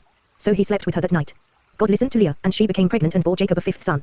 Then Leah said, God has rewarded me for giving my maidservant to my husband. So she named him Issachar. Leah conceived again and bore Jacob a sixth son. Then Leah said, God has presented me with a precious gift. This time my husband will treat me with honor, because I have borne him 6 sons. So she named him Zebulun. Some time later she gave birth to a daughter and named her Dinah. Then God remembered Rachel, he listened to her and opened her womb. She became pregnant and gave birth to a son and said, God has taken away my disgrace. She named him Joseph, and said, may the Lord add to me another son. After Rachel gave birth to Joseph, Jacob said to Laban, send me on my way so I can go back to my own homeland. Give me my wives and children, for whom I have served you, and I will be on my way. You know how much work I've done for you. But Laban said to him, if I have found favor in your eyes, please stay. I have learned by divination that the Lord has blessed me because of you. He added, name your wages, and I will pay them. Jacob said to him, you know how I have worked for you and how your livestock has fared under my care. The little you had before I came has increased greatly, and the Lord has blessed you wherever I have been. But now, when may I do something for my own household? What shall I give you? He asked. Don't give me anything, Jacob replied. But if you will do this one thing for me, I will go on tending your flocks and watching over them. Let me go through all your flocks today and remove from them every speckled or spotted sheep, every dark-colored lamb and every spotted or speckled goat. They will be my wages. And my honesty will testify for me in the future, whenever you check on the wages you have paid me. Any goat in my possession that is not speckled or spotted, or any lamb that is not dark-colored, will be considered stolen. Agreed, said Laban. Let it be as you have said. That same day he removed all the male goats that were streaked or spotted, and all the speckled or spotted female goats, all that had white on them, and all the dark-colored lambs, and he placed them in the care of his sons. Then he put a 3-day journey between himself and Jacob, while Jacob continued to tend the rest of Laban's flocks. Jacob, however, took fresh cut branches from poplar, almond and plane trees and made white stripes on them by peeling the bark and exposing the white inner wood of the branches. Then he placed the peeled branches in all the watering troughs, so that they would be directly in front of the flocks when they came to drink. When the flocks were in heat and came to drink, they mated in front of the branches. And they bore young that were streaked or speckled or spotted. Jacob set apart the young of the flock by themselves, but made the rest face the streaked and dark-colored animals that belonged to Laban. Thus he made separate flocks for himself and did not put them with Laban's animals. Whenever the stronger females were in heat, Jacob would place the branches in the troughs in front of the animals so they would mate near the branches. But if the animals were weak, he would not place them there. So the weak animals went to Laban and the strong ones to Jacob. In this way the man grew exceedingly prosperous and came to own large flocks, and made servants and men servants, and camels and donkeys. Jacob heard that Laban's sons were saying, Jacob has taken everything our father owned and has gained all this wealth from what belonged to our father. And Jacob noticed that Laban's attitude toward him was not what it had been. Then the Lord said to Jacob, go back to the land of your fathers and to your relatives, and I will be with you. So Jacob sent word to Rachel and Leah to come out to the fields where his flocks were. He said to them, I see that your father's attitude toward me is not what it was before, but the God of my father has been with me. You know that I've worked for your father with all my strength. Yet your father has cheated me by changing my wages 10 times. However, God has not allowed him to harm me. If he said, the speckled ones will be your wages, then all the flocks gave birth to speckled young, and if he said, the streaked ones will be your wages, then all the flocks bore streaked young. So God has taken away your father's livestock and has given them to me. In breeding season I once had a dream in which I looked up and saw that the male goats mating with the flock were streaked, speckled or spotted. The angel of God said to me in the dream, Jacob. I answered, here I am. And he said, look up and see that all the male goats mating with the flock are streaked, speckled or spotted, for I have seen all that Laban has been doing to you. I am the God of Bethel, where you anointed a pillar and where you made a vow to me. Now leave this land at once and go back to your native land. Then Rachel and Leah replied, do we still have any share in the inheritance of our father's estate? Does he not regard us as foreigners? Not only has he sold us, but he has used up what was paid for us. Surely all the wealth that God took away from our father belongs to us and our children. So do whatever God has told you. Then Jacob put his children and his wives on camels. And he drove all his livestock ahead of him, along with all the goods he had accumulated in Paddan Aram, to go to his father Isaac in the land of Canaan. When Laban had gone to shear his sheep, Rachel stole her father's household gods. Moreover, Jacob deceived Laban the Aramean by not telling him he was running away. So he fled with all he had, and crossing the river, he headed for the hill country of Gilead. On the 3rd day Laban was told that Jacob had fled. Taking his relatives with him, he pursued Jacob for 7 days and caught up with him in the hill country of Gilead. Then God came to Laban the Aramean in a dream at night and said to him, be careful not to say anything to Jacob, either good or bad. Jacob had pitched his tent in the hill country of Gilead when Laban overtook him, and Laban and his relatives camped there too. Then Laban said to Jacob, what have you done? You've deceived me, and you've carried off my daughters like captives in war. Why did you run off secretly and deceive me? Why didn't you tell me, so I could send you away with joy and singing to the music of tambourines and harps? You didn't even let me kiss my grandchildren and my daughters goodbye. You have done a foolish thing. I have the power to harm you, but last night the God of your father said to me, be careful not to say anything to Jacob, either good or bad. Now you have gone off because you longed to return to your father's house. But why did you steal my gods? Jacob answered Laban, I was afraid, because I thought you would take your daughters away from me by force. But if you find anyone who has your gods, he shall not live. In the presence of our relatives, see for yourself whether there is anything of yours here with me, and if so, take it. Now Jacob did not know that Rachel had stolen the gods. So Laban went into Jacob's tent and into Leah's tent and into the tent of the 2 maidservants, but he found nothing. After he came out of Leah's tent, he entered Rachel's tent. Now Rachel had taken the household gods and put them inside her camel's saddle and was sitting on them. Laban searched through everything in the tent but found nothing.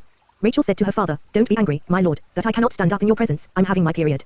So he searched but could not find the household gods. Jacob was angry and took Laban to task. "What is my crime?" he asked Laban. "What sin have I committed that you hunt me down? Now that you have searched through all my goods, what have you found that belongs to your household? Put it here in front of your relatives and mine, and let them judge between the two of us. I have been with you for 20 years now. Your sheep and goats have not miscarried, nor have I eaten rams from your flocks. I did not bring you animals torn by wild beasts, I bore the loss myself. And you demanded payment from me for whatever was stolen by day or night. This was my situation, the heat consumed me in the daytime and the cold at night, and sleep fled from my eyes. It was like this for the 20 years I was in your household. I worked for you 14 years for your 2 daughters and 6 years for your flocks, and you changed my wages 10 times. If the God of my father, the God of Abraham and the fear of Isaac, had not been with me, you would surely have sent me away empty-handed. But God has seen my hardship and the toil of my hands, and last night he rebuked you." Laban answered Jacob, "The women are my daughters, the children are my children, and the flocks are my flocks. All you see is mine. Yet what can I do today about these daughters of mine, or about the children they have borne? Come now, let's make a covenant, you and I, and let it serve as a witness between us." So Jacob took a stone and set it up as a pillar. He said to his relatives, "Gather some stones." So they took stones and piled them in a heap, and they ate there by the heap. Laban called it Jegar-sahar-jutta, and Jacob called it Galeed. Laban said, "This heap is a witness between you and me today." That is why it was called Galeed. It was also called Mizpah, because he said, "May the Lord keep watch between you and me when we are away from each other. If you mistreat my daughters or if you take any wives besides my daughters, even though no one is with us, remember that God is a witness between you and me." Laban also said to Jacob, "Here is this heap, and here is this pillar I have set up between you and me. This heap is a witness, and this pillar is a witness, that I will not go past this heap to your side to harm you and that you will not go past this heap and pillar to my side to harm me. May the God of Abraham and the God of Narah, the God of their father, judge between us." So Jacob took an oath in the name of the fear of his father Isaac. He offered a sacrifice there in the hill country and invited his relatives to a meal. After they had eaten, they spent the night there. Early the next morning Laban kissed his grandchildren and his daughters and blessed them. Then he left and returned home. Jacob also went on his way, and the angels of God met him. When Jacob saw them, he said, "This is the camp of God." So he named that place Mahanaim. Jacob sent messengers ahead of him to his brother Esau in the land of So, the country of Edom. He instructed them, "This is what you are to say to my master Esau, your servant Jacob says, I have been staying with Laban and have remained there till now. I have cattle and donkeys, sheep and goats, men servants and maid servants. Now I am sending this message to my lord, that I may find favor in your eyes." When the messengers returned to Jacob, they said, "We went to your brother Esau, and now he is coming to meet you, and 400 men are with him." In great fear and distress Jacob divided the people who were with him into 2 groups, and the flocks and herds and camels as well. He thought, if Esau comes and attacks one group, the group that is left may escape. Then Jacob prayed, "O God of my father Abraham, God of my father Isaac, O Lord, who said to me, Go back to your country and your relatives, and I will make you prosper. I am unworthy of all the kindness and faithfulness you have shown your servant. I had only my staff when I crossed this Jordan, but now I have become 2 groups. Save me, I pray, from the hand of my brother Esau, for I am afraid he will come and attack me, and also the mothers with their children. But you have said, I will surely make you prosper and will make your descendants like the sand of the sea, which cannot be counted." He spent the night there, and from what he had with him he selected a gift for his brother Esau. 200 female goats and 20 male goats, 200 ewes and 20 rams. 30 female camels with their young, 40 cows and 10 bulls, and 20 female donkeys and 10 male donkeys. He put them in the care of his servants, each herd by itself, and said to his servants, "Go ahead of me, and keep some space between the herds." He instructed the one in the lead, "When my brother Esau meets you and asks, 'To whom do you belong, and where are you going, and who owns all these animals in front of you?' then you are to say, 'They belong to your servant Jacob. They are a gift sent to my lord Esau, and he is coming behind us.'" He also instructed the second, the third and all the others who followed the herds, "You are to say the same thing to Esau when you meet him. And be sure to say, 'Your servant Jacob is coming behind us.'" For he thought, "I will pacify him with these gifts I am sending on ahead, later, when I see him, perhaps he will receive me." So Jacob's gifts went on ahead of him, but he himself spent the night in the camp. That night Jacob got up and took his 2 wives, his 2 maid servants and his 11 sons and crossed the ford of the Jabbok. After he had sent them across the stream, he sent over all his possessions. So Jacob was left alone, and a man wrestled with him till daybreak. When the man saw that he could not overpower him, he touched the socket of Jacob's hip so that his hip was wrenched as he wrestled with the man. Then the man said, "Let me go, for it is daybreak." But Jacob replied, "I will not let you go unless you bless me." The man asked him, "What is your name?" "Jacob," he answered. Then the man said, "Your name will no longer be Jacob, but Israel, because you have struggled with God and with men and have overcome." Jacob said, "Please tell me your name." But he replied, "Why do you ask my name?" Then he blessed him there. So Jacob called the place Peniel, saying, "It is because I saw God face to face, and yet my life was spared." The sun rose above him as he passed Peniel, and he was limping because of his hip. Therefore to this day the Israelites do not eat the tendon attached to the socket of the hip, because the socket of Jacob's hip was touched near the tendon.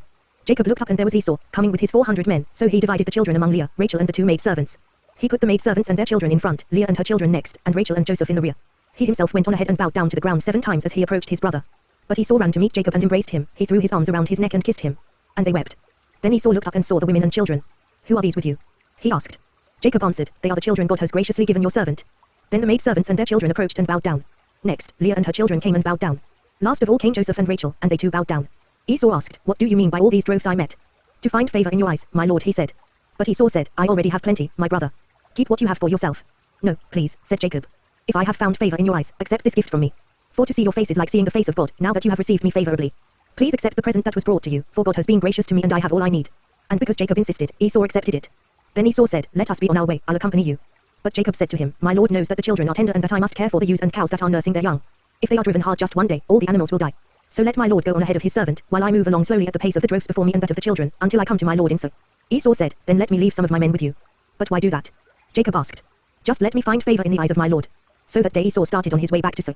Jacob, however, went to Succos, where he built a place for himself and made shelters for his livestock. That is why the place is called Succos.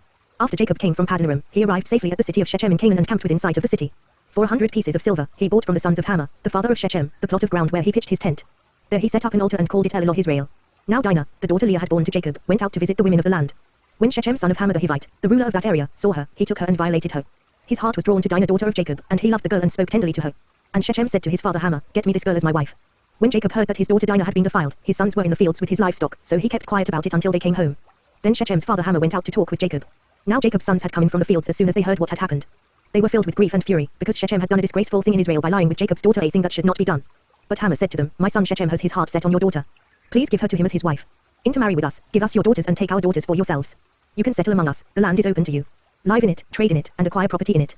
Then Shechem said to Dinah's father and brothers, "Let me find favor in your eyes, and I will give you whatever you ask. Make the price for the bride and the gift I am to bring as great as you like, and I'll pay whatever you ask me. Only give me the girl as my wife." Because their sister Dinah had been defiled, Jacob's sons replied deceitfully as they spoke to Shechem and his father Hamor. They said to them, "We can't do such a thing, we can't give our sister to a man who is not circumcised. That would be a disgrace to us. We will give our consent to you on one condition only, that you become like us by circumcising all your males. Then we will give you our daughters and take your daughters for ourselves. We'll settle among you and become one people with you. But if you will not agree to be circumcised, we'll take our sister and go." Their proposal seemed good to Hamor and his son Shechem. The young man, who was the most honored of all his father's household, lost no time in doing what they said, because he was delighted with Jacob's daughter. So Hamor and his son Shechem went to the gate of their city to speak to their fellow townsmen. "These men are friendly toward us," they said. "Let them live in our land and trade in it, the land has plenty of room for them. We can marry their daughters and they can marry ours. But the men will consent to live with us as one people only on the condition that our males be circumcised, as they themselves are. Won't their livestock, their property and all their other animals become ours? So let us give our consent to them, and they will settle among us." All the men who went out of the city gate agreed with Hamor and his son Shechem, and every male in the city was circumcised. 3 days later, while all of them were still in pain, 2 of Jacob's sons, Simeon and Levi, Dinah's brothers, took their swords and attacked the unsuspecting city, killing every male. They put Hamor and his son Shechem to the sword and took Dinah from Shechem's house and left.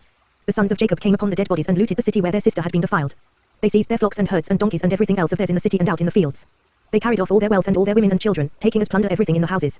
Then Jacob said to Simeon and Levi, "You have brought trouble on me by making me a stench to the Canaanites and Perizzites, the people living in this land. We are few in number, and if they join forces against me and attack me, I and my household will be destroyed." But they replied, "Should he have treated our sister like a prostitute?" Then God said to Jacob, "Go up to Bethel and settle there, and build an altar there to God, who appeared to you when you were fleeing from your brother Esau." So Jacob said to his household and to all who were with him, "Get rid of the foreign gods you have with you, and purify yourselves and change your clothes. Then come, let us go up to Bethel, where I will build an altar to God, who answered me in the day of my distress and who has been with me wherever I have gone." So they gave Jacob all the foreign gods they had and the rings in their ears, and Jacob buried them under the oak at Shechem. Then they set out, and the terror of God fell upon the towns all around them so that no one pursued them. Jacob and all the people with him came to Luz, that is, Bethel, in the land of Canaan. There he built an altar, and he called the place El Bethel, because it was there that God revealed himself to him when he was fleeing from his brother. Now Deborah, Rebekah's nurse, died and was buried under the oak below Bethel. So it was named in Bacath. After Jacob returned from Padanaram, God appeared to him again and blessed him. God said to him, "Your name is Jacob, but you will no longer be called Jacob, your name will be Israel." So he named him Israel. And God said to him, "I am God Almighty, be fruitful and increase in number. A nation and a community of nations will come from you, and kings will come from your body. The land I gave to Abraham and Isaac I also give to you, and I will give this land to your descendants after you." Then God went up from him at the place where he had talked with him. Jacob set up a stone pillar at the place where God had talked with him, and he poured out a drink offering on it, he also poured oil on it. Jacob called the place where God had talked with him Bethel. Then they moved on from Bethel. While they were still some distance from Ephrath, Rachel began to give birth and had great difficulty. And as she was having great difficulty in childbirth, the midwife said to her, "Don't be afraid, for you have another son." As she breathed her last for she was dying, she named her son Benoni. But his father named him Benjamin. So Rachel died and was buried on the way to Ephrath, that is, Bethlehem.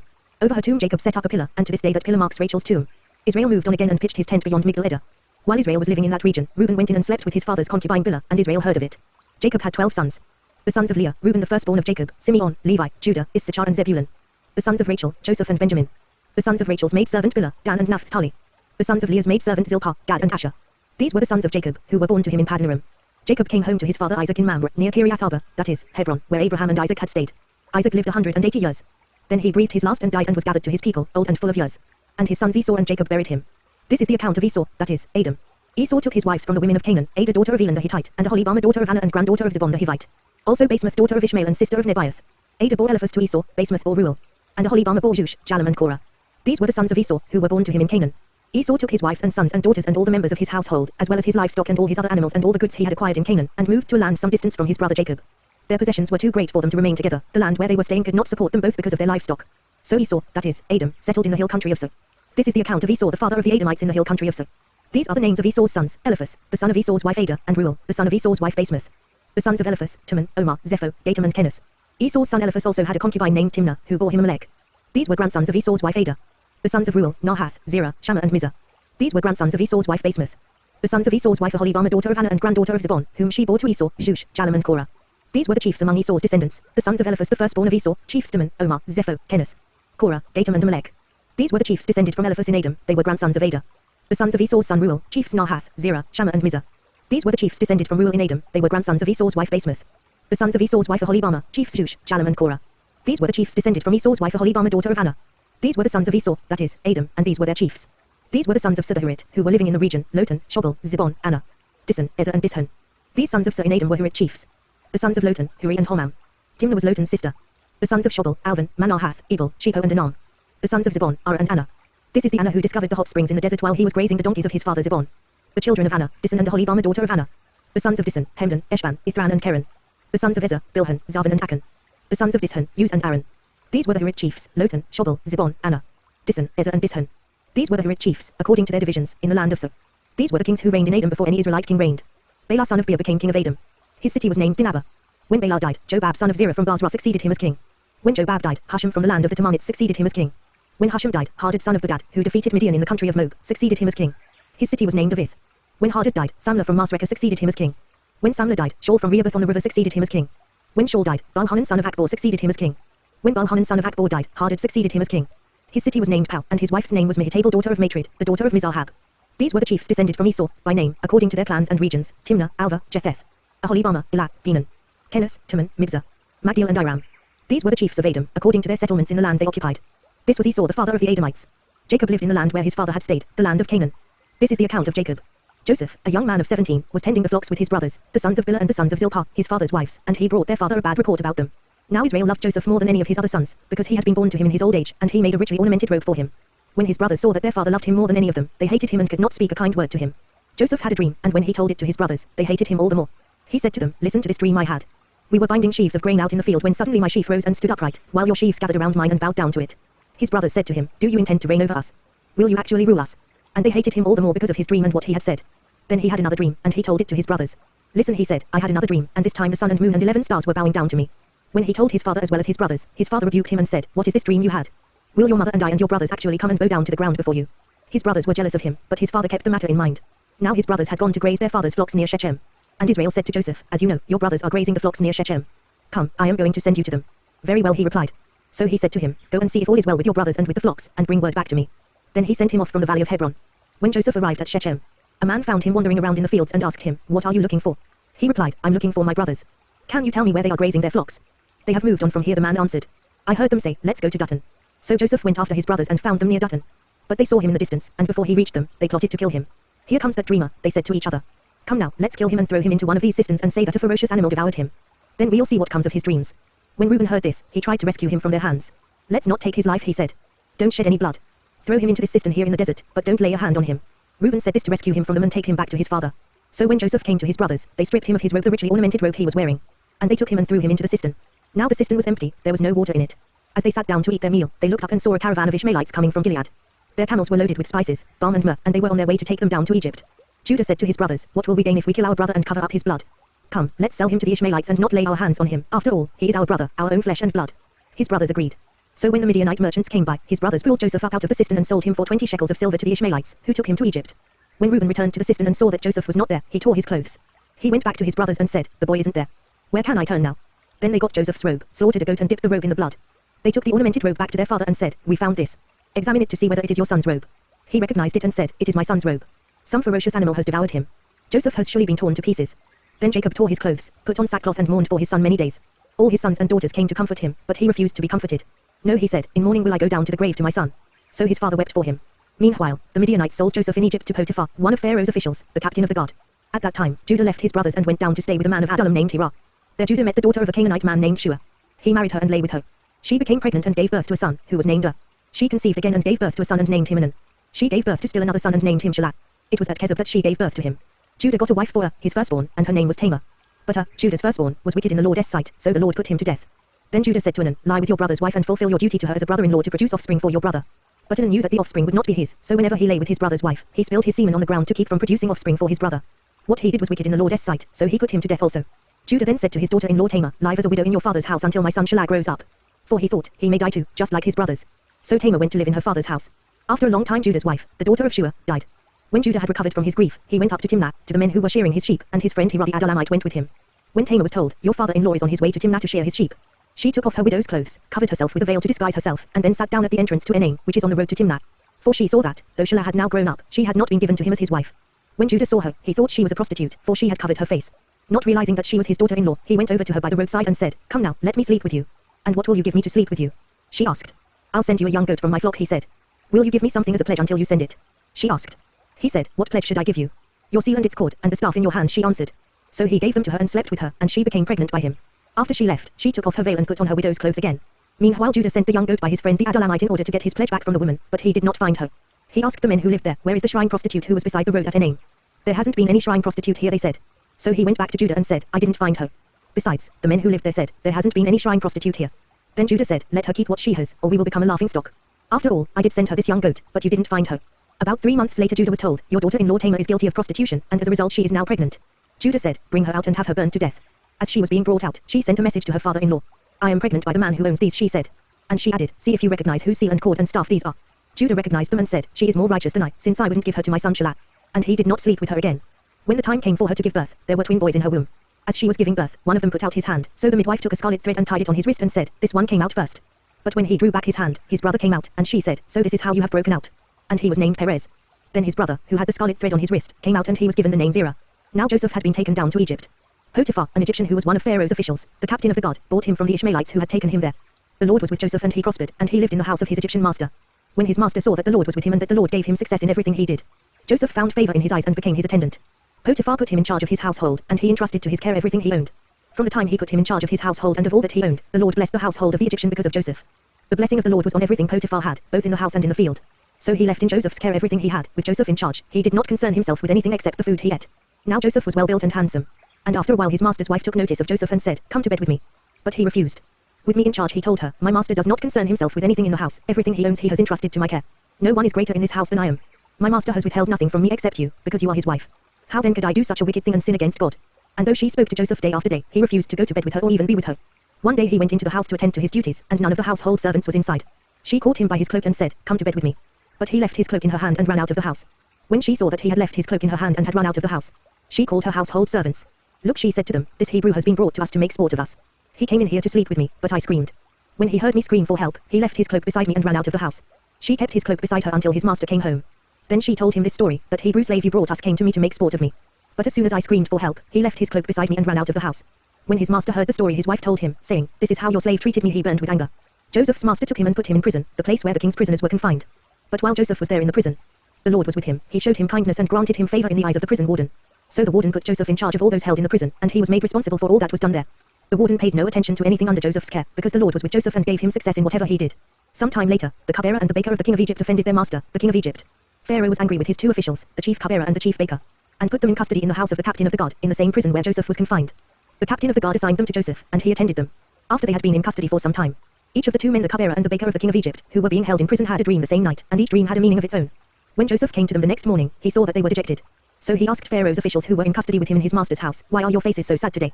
"We both had dreams," they answered, "but there is no one to interpret them." Then Joseph said to them, "Do not interpretations belong to God? Tell me your dreams." So the chief cupbearer told Joseph his dream. He said to him, "In my dream I saw a vine in front of me, and on the vine were 3 branches. As soon as it budded, it blossomed, and its clusters ripened into grapes. Pharaoh's cup was in my hand, and I took the grapes, squeezed them into Pharaoh's cup and put the cup in his hand. This is what it means." Joseph said to him. "The 3 branches are 3 days. Within 3 days Pharaoh will lift up your head and restore you to your position, and you will put Pharaoh's cup in his hand, just as you used to do when you were his cupbearer. But when all goes well with you, remember me and show me kindness, mention me to Pharaoh and get me out of this prison. For I was forcibly carried off from the land of the Hebrews, and even here I have done nothing to deserve being put in a dungeon." When the chief baker saw that Joseph had given a favorable interpretation, he said to Joseph, "I too had a dream. On my head were 3 baskets of bread. In the top basket were all kinds of baked goods for Pharaoh, but the birds were eating them out of the basket on my head. This is what it means." Joseph said. "The 3 baskets are 3 days. Within 3 days Pharaoh will lift off your head and hang you on a tree, and the birds will eat away your flesh." Now the 3rd day was Pharaoh's birthday, and he gave a feast for all his officials. He lifted up the heads of the chief cupbearer and the chief baker in the presence of his officials. He restored the chief cupbearer to his position, so that he once again put the cup into Pharaoh's hand. But he hanged the chief baker, just as Joseph had said to them in his interpretation. The chief cupbearer, however, did not remember Joseph. He forgot him. When 2 full years had passed, Pharaoh had a dream. He was standing by the Nile, when out of the river there came up 7 cows, sleek and fat, and they grazed among the reeds. After them, 7 other cows, ugly and gaunt, came up out of the Nile and stood beside those on the river bank. And the cows that were ugly and gaunt ate up the 7 sleek, fat cows. Then Pharaoh woke up. He fell asleep again and had a second dream. 7 heads of grain, healthy and good, were growing on a single stalk. After them, 7 other heads of grain sprouted thin and scorched by the east wind. The thin heads of grain swallowed up the 7 healthy, full heads. Then Pharaoh woke up, it had been a dream. In the morning his mind was troubled, so he sent for all the magicians and wise men of Egypt. Pharaoh told them his dreams, but no one could interpret them for him. Then the chief cupbearer said to Pharaoh, "Today I am reminded of my shortcomings. Pharaoh was once angry with his servants, and he imprisoned me and the chief baker in the house of the captain of the guard. Each of us had a dream the same night, and each dream had a meaning of its own. Now a young Hebrew was there with us, a servant of the captain of the guard. We told him our dreams, and he interpreted them for us, giving each man the interpretation of his dream. And things turned out exactly as he interpreted them to us. I was restored to my position, and the other man was hanged. So Pharaoh sent for Joseph, and he was quickly brought from the dungeon. When he had shaved and changed his clothes, he came before Pharaoh. Pharaoh said to Joseph, "I had a dream, and no one can interpret it. But I have heard it said of you that when you hear a dream you can interpret it." "I cannot do it," Joseph replied to Pharaoh, "but God will give Pharaoh the answer he desires." Then Pharaoh said to Joseph, "In my dream I was standing on the bank of the Nile. When out of the river there came up 7 cows, fat and sleek, and they grazed among the reeds. After them, 7 other cows came up scrawny and very ugly and lean. I had never seen such ugly cows in all the land of Egypt. The lean, ugly cows ate up the 7 fat cows that came up first. But even after they ate them, no one could tell that they had done so, they looked just as ugly as before. Then I woke up. In my dreams I also saw 7 heads of grain, full and good, growing on a single stalk. After them, 7 other heads sprouted withered and thin and scorched by the east wind. The thin heads of grain swallowed up the 7 good heads. I told this to the magicians, but none could explain it to me." Then Joseph said to Pharaoh, "The dreams of Pharaoh are one and the same. God has revealed to Pharaoh what he is about to do. The 7 good cows are 7 years, and the 7 good heads of grain are 7 years, it is one and the same dream. The 7 lean, ugly cows that came up afterward are 7 years, and so are the 7 worthless heads of grain scorched by the east wind, they are 7 years of famine. It is just as I said to Pharaoh, God has shown Pharaoh what he is about to do. 7 years of great abundance are coming throughout the land of Egypt. But 7 years of famine will follow them. Then all the abundance in Egypt will be forgotten, and the famine will ravage the land. The abundance in the land will not be remembered, because the famine that follows it will be so severe. The reason the dream was given to Pharaoh in 2 forms is that the matter has been firmly decided by God, and God will do it soon. And now let Pharaoh look for a discerning and wise man and put him in charge of the land of Egypt. Let Pharaoh appoint commissioners over the land to take a fifth of the harvest of Egypt during the 7 years of abundance. They should collect all the food of these good years that are coming and store up the grain under the authority of Pharaoh, to be kept in the cities for food. This food should be held in reserve for the country, to be used during the 7 years of famine that will come upon Egypt, so that the country may not be ruined by the famine." The plan seemed good to Pharaoh and to all his officials. So Pharaoh asked them, "Can we find anyone like this man, one in whom is the Spirit of God?" Then Pharaoh said to Joseph, "Since God has made all this known to you, there is no one so discerning and wise as you. You shall be in charge of my palace, and all my people are to submit to your orders. Only with respect to the throne will I be greater than you." So Pharaoh said to Joseph, "I hereby put you in charge of the whole land of Egypt." Then Pharaoh took his signet ring from his finger and put it on Joseph's finger. He dressed him in robes of fine linen and put a gold chain around his neck. He had him ride in a chariot as his second in command, and men shouted before him, "Make way." Thus he put him in charge of the whole land of Egypt. Then Pharaoh said to Joseph, "I am Pharaoh, but without your word no one will lift hand or foot in all Egypt." Pharaoh gave Joseph the names Aphinath-Paneah and gave him Asenath daughter of Potiphera, priest of On, to be his wife. And Joseph went throughout the land of Egypt. Joseph was 30 years old when he entered the service of Pharaoh king of Egypt. And Joseph went out from Pharaoh's presence and traveled throughout Egypt. During the 7 years of abundance the land produced plentifully. Joseph collected all the food produced in those 7 years of abundance in Egypt and stored it in the cities. In each city he put the food grown in the fields surrounding it. Joseph stored up huge quantities of grain, like the sand of the sea. It was so much that he stopped keeping records because it was beyond measure. Before the years of famine came, 2 sons were born to Joseph by Asenath daughter of Potiphera, priest of On. Joseph named his firstborn Manasseh and said, "It is because God has made me forget all my trouble and all my father's household." The second son he named Ephraim and said, "It is because God has made me fruitful in the land of my suffering." The 7 years of abundance in Egypt came to an end. And the 7 years of famine began, just as Joseph had said. There was famine in all the other lands, but in the whole land of Egypt there was food. When all Egypt began to feel the famine, the people cried to Pharaoh for food. Then Pharaoh told all the Egyptians, "Go to Joseph and do what he tells you."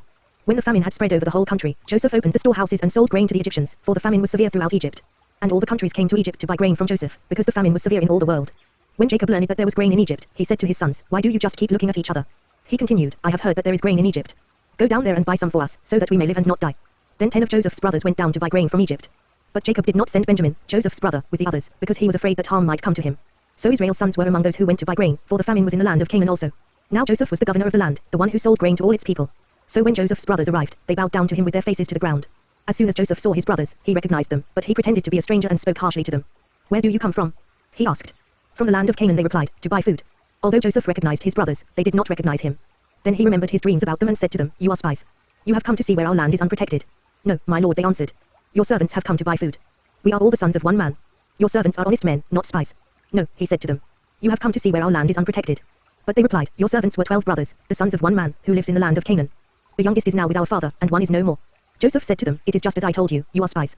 And this is how you will be tested, as surely as Pharaoh lives, you will not leave this place unless your youngest brother comes here. Send one of your number to get your brother, the rest of you will be kept in prison, so that your words may be tested to see if you are telling the truth. If you are not, then as surely as Pharaoh lives, you are spies." And he put them all in custody for 3 days. On the 3rd day, Joseph said to them, "Do this and you will live, for I fear God. If you are honest men, let one of your brothers stay here in prison, while the rest of you go and take grain back for your starving households. But you must bring your youngest brother to me, so that your words may be verified and that you may not die." This they proceeded to do. They said to one another, "Surely we are being punished because of our brother. We saw how distressed he was when he pleaded with us for his life, but we would not listen, that's why this distress has come upon us." Reuben replied, "Didn't I tell you not to sin against the boy? But you wouldn't listen. Now we must give an accounting for his blood." They did not realize that Joseph could understand them, since he was using an interpreter. He turned away from them and began to weep, but then turned back and spoke to them again. He had Simeon taken from them and bound before their eyes.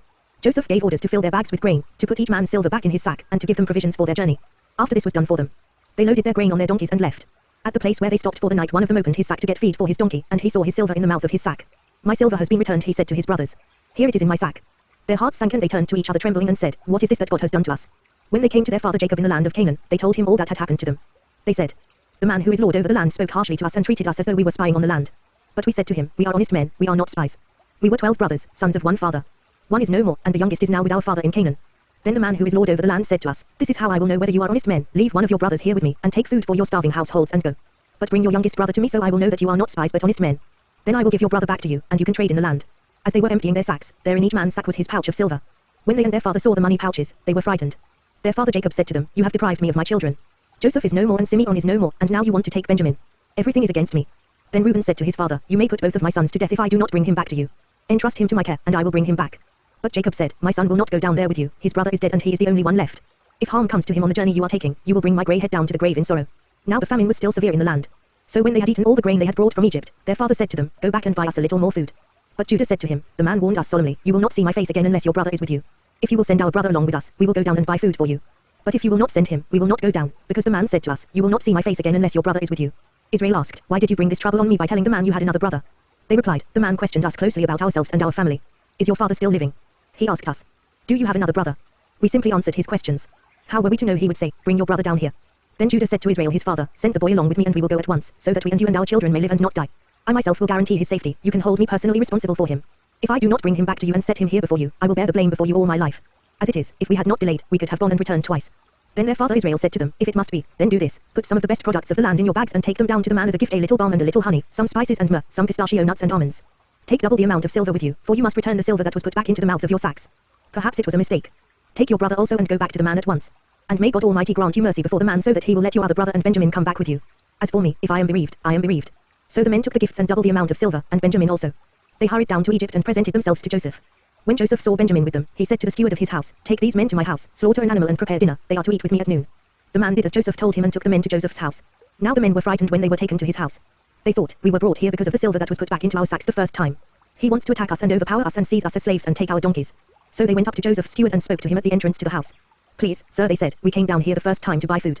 But at the place where we stopped for the night we opened our sacks and each of us found his silver the exact weight in the mouth of his sack. So we have brought it back with us. We have also brought additional silver with us to buy food. We don't know who put our silver in our sacks.' 'It's all right,' he said. 'Don't be afraid.